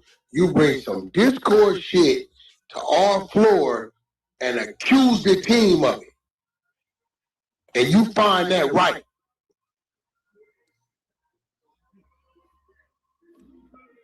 Yes. Yo, you there? You find that right. You find what a motherfucking Discord talking about to have enough motherfucking ground to come accuse the team. You find that right. Nigga, yes. I'm not understanding. Phoenix, you talking about she ain't an op. That's op shit. So an op tell her something, and then we become the ops. That make her an op, right? You know what's crazy about the girl Phoenix? WACK was actively sleeping with Phoenix and having a sexual relationship with her while this argument was going on. So you actually have the girl Phoenix who WACK saying, I have things to do to you right now, blah, blah, blah. Yeah, that's the girl who WACK was cheating on R&B with at the actual time. Right? What? You feel me? Deeper than rap. Deeper than rap, man. Deeper than rap. It's like baddies, isn't it? It's like baddies, man. Good old soap opera. So you having your side, you on the phone with your main girl, telling her that your side girl a whooper, basically. R&B must not know how to fight. Must not know how to fight. Because the psychopath I live with is like, oh, that's a challenge? Cool. Let's do it. Oh, okay. You want to talk about mamas. You, okay. Man, I'm not going to fight you, but she don't got no chance. Man, WACK must not live with a psychopath. Because the crazy father mucker I live with, boy.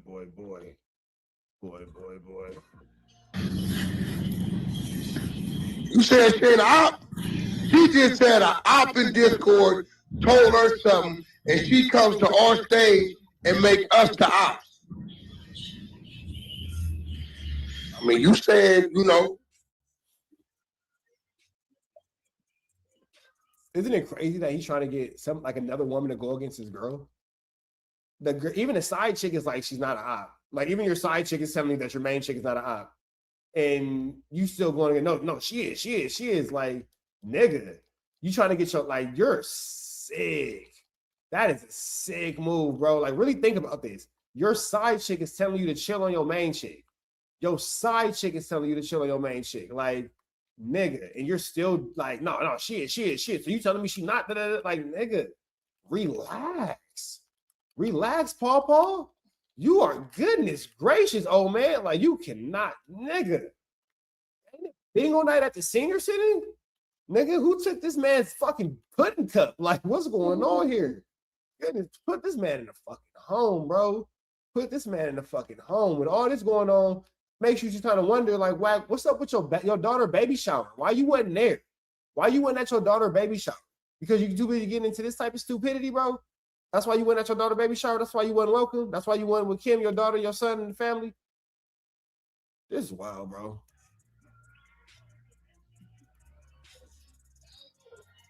I mean, shit, I don't know, Phoenix. You know somebody?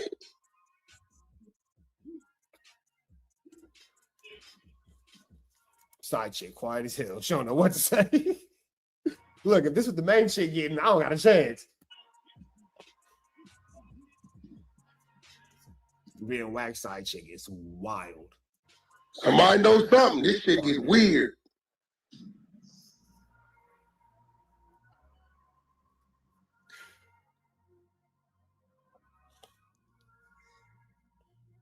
Silence. Maze, bring your bitch ass up here. You got to invite. Bring your bitch ass up here. You getting blocked. Come up here. You don't think every now and then I do watch the chat. Come up here and get blocked. They block me. Y'all niggas up there tripping. You one more invite. All right. Now you finna get blocked out. bozo. Oh yeah, well go ahead and just block me out, my nigga, because the way y'all niggas acting over there, I can't be a part of this. Learn to keep your fucking mouth shut. Remove from room. Bye. Whoa. All this shit.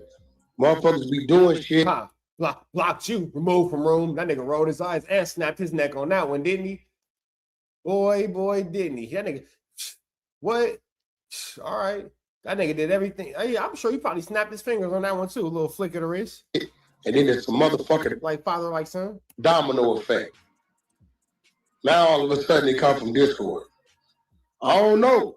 Y'all was in the motherfucking room earlier. Didn't she say she don't want to give up the name or to give up the source or some shit? That's a fact. Oh, now you got this meat-eating ass nigga. So you mean to tell me that you got a grown man cheerleading a grown man accosting his wife? I can't say what I want to say, but that's real belly button, boy. That's real. You ninjas is belly buttons. You's a belly button a ninja, boy. And that ain't the word that I want to use, but that is okay. You niggas got it. You niggas got it. You niggas got it. You niggas got it. You niggas got it, bro. Because that right there is weird. Like, I don't even understand. Like, you niggas can't tell me nothing. You can't tell me nothing. Like, that. I'm uncomfortable. I'm uncomfortable. I'm uncomfortable. The fact that you thought that that was acceptable, nigga, weird. Weird. Weird. That don't sound like Discord to me. That sound like it's some internal motherfucking snakes, and you part of that snake crew. That's what that sound like to me.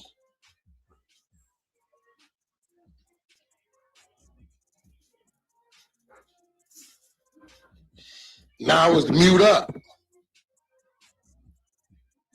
So it's that, then it's Discord, then it's I lied.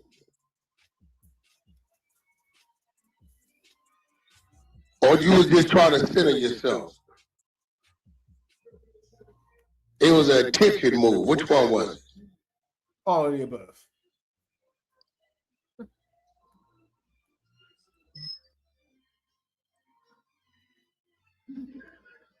Shit, I think her and Phoenix in on it now. She damn sure come off the mic talking about she ain't no op. Imagine your side chick and your main chick in on it together. Man, but you know what? That's how I be. Like, am I tripping or that's how I be? That's how that's how I be. You know how these hoes are. You might not be how these hoes are, but you know how these hoes are. Nigga, that's how I be. That's how I be. That's how I be though. That's how I be though with that shy issue. Shy issue. You feel me? This nigga whack, boy. Yo, baby mamas don't got no boundaries. But I'm like doing the math. Trust me, I'm an expert. If you want to talk about somebody without no boundaries, nigga, a baby mama. She said that Discord, that's the op. Told her, and then she come and make up the I op. said if she moving like that, she is a op. If that's how she moving, I said I don't want to say it, but if she moving like that, that's op shit. She just said, yeah, you ain't saying nothing. We was listening to the whole thing, side chick. We was listening to the whole thing, side chick. Man, just like a side chick. Goddamn. Man, I might lose my spot in the special ed class. Let me get this right. Fuck around. End up back in the second grade for the third time. The op in Discord told her about us, and then she come in here and make us the ops, but don't want to tell us. Who is us? Who is us? Hey, okay. Pete. You people out they both came back at the same time? Them hoes talking to each other.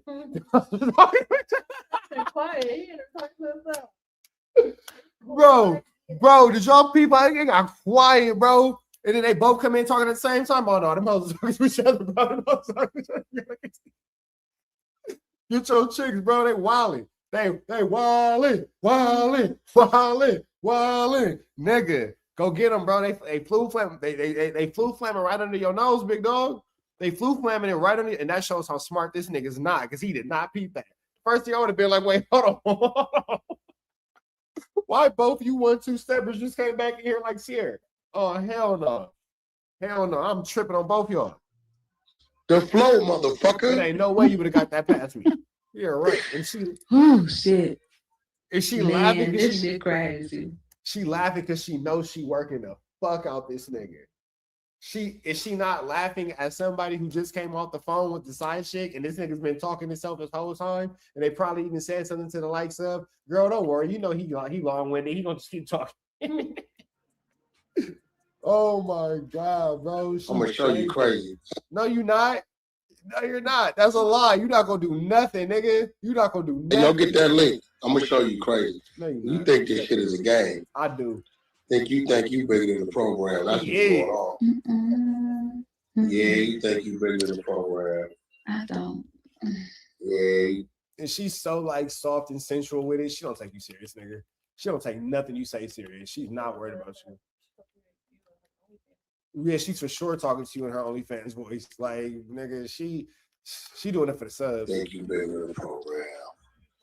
So it's funny. Yeah, it's funny. So you came with a lie.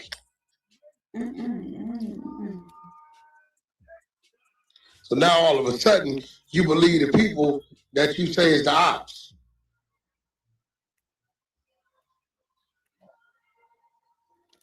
Hell's Angels is telling me they ain't never said no shit like that. Okay. Or I mean, they said what? We all know how much you can trust a Hell's Angel. We all, a grown person that's calling himself Hell's Angel at the ripe age of 40 is so credible. Where's that? Ain't nobody deleted nothing. Go get it. Where's that? They deleted it, maybe. Nah, they can't delete it. How come they can't? How can they? Because it was in their Discord. Their Discord? Mm-hmm. Man, you on some bozo shit. Now it's their Discord. Mm-hmm. That's what she's been saying the whole time. She never said it was on her Discord. She said she saw it on Discord, on their Discord, dummy. Oh yeah, she done outsmarted the hell out of you. It didn't take much. She didn't got you. That's the Discord. No, we got a Discord. They got a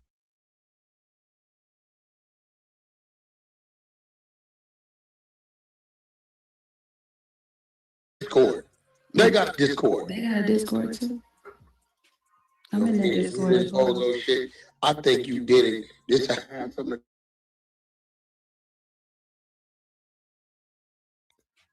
And the girls came back clowning and laughing, nigga. They flu flammed you. Like me. Okay. Okay. That would have sounded like to me. So the question is, do we bring shit to the floor and accuse She's using her Brownie Deluxe voice.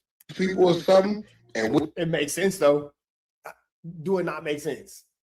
we ain't gonna put it on the table? Is that what we She used to talk them through it on camera. That's what she do. do over here? Mm-mm. Yes or no? Mm-mm. So why you doing it? I don't know. Why you doing it? I don't know. Listen, man. This ain't that. I know. We ain't gonna put it on the table. Don't say nothing. Okay. Okay. Whatever. And she did exactly what he said. This is not them little weird ass. She said, you said don't say nothing. Women are so petty. Women are so petty. Y'all so selective with what y'all choose to listen to. He been telling her to say who said it the whole time. She wouldn't say it, but then he tell her to shut up. Oh, okay, well, you said shut up. Well, okay, this is what you listen to? I fucking hate you bitches. It's sick. No, it's sick, bro. Women are petty. Women are petty. Women are petty. Women are petty, bro. Women are petty. This one right here. This one right here. This one right here. Oh, this is what she do. Well, you said blah blah blah. I also said da da da da. Oh, this is just what y'all do. This is just how y'all act. This is how y'all conduct yourselves Women are petty. Every man in the chat is laughing right now because y'all all know, oh, they don't care, bro. They petty. They petty. That's rooms you used to go into. That ain't what we do at all. Ain't gonna start doing it.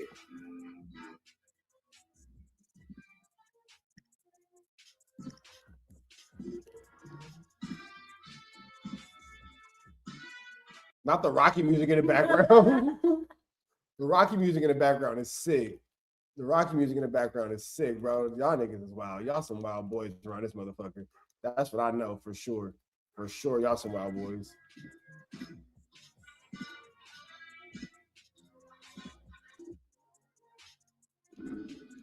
It sounded to me like somebody lying, made something up, covered something up. Either way it goes, some op shit. And then she said it was all laughs. But everybody confused about what the fuck you was saying.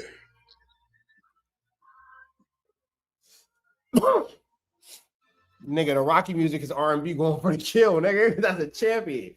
R&B out here looking like Rocky. The Rocky music was so appropriate, nigga. It's just she celebrated her victory.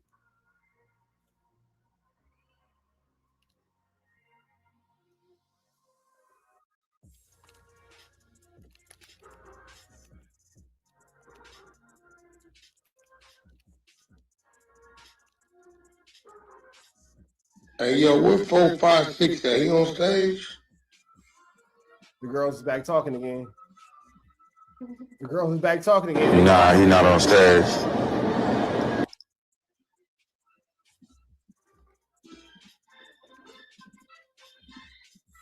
Oh, yeah.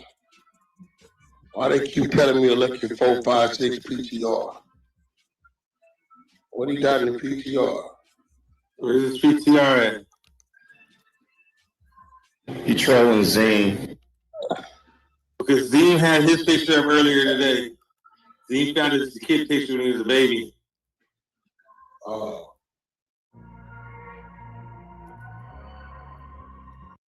Trap News Network.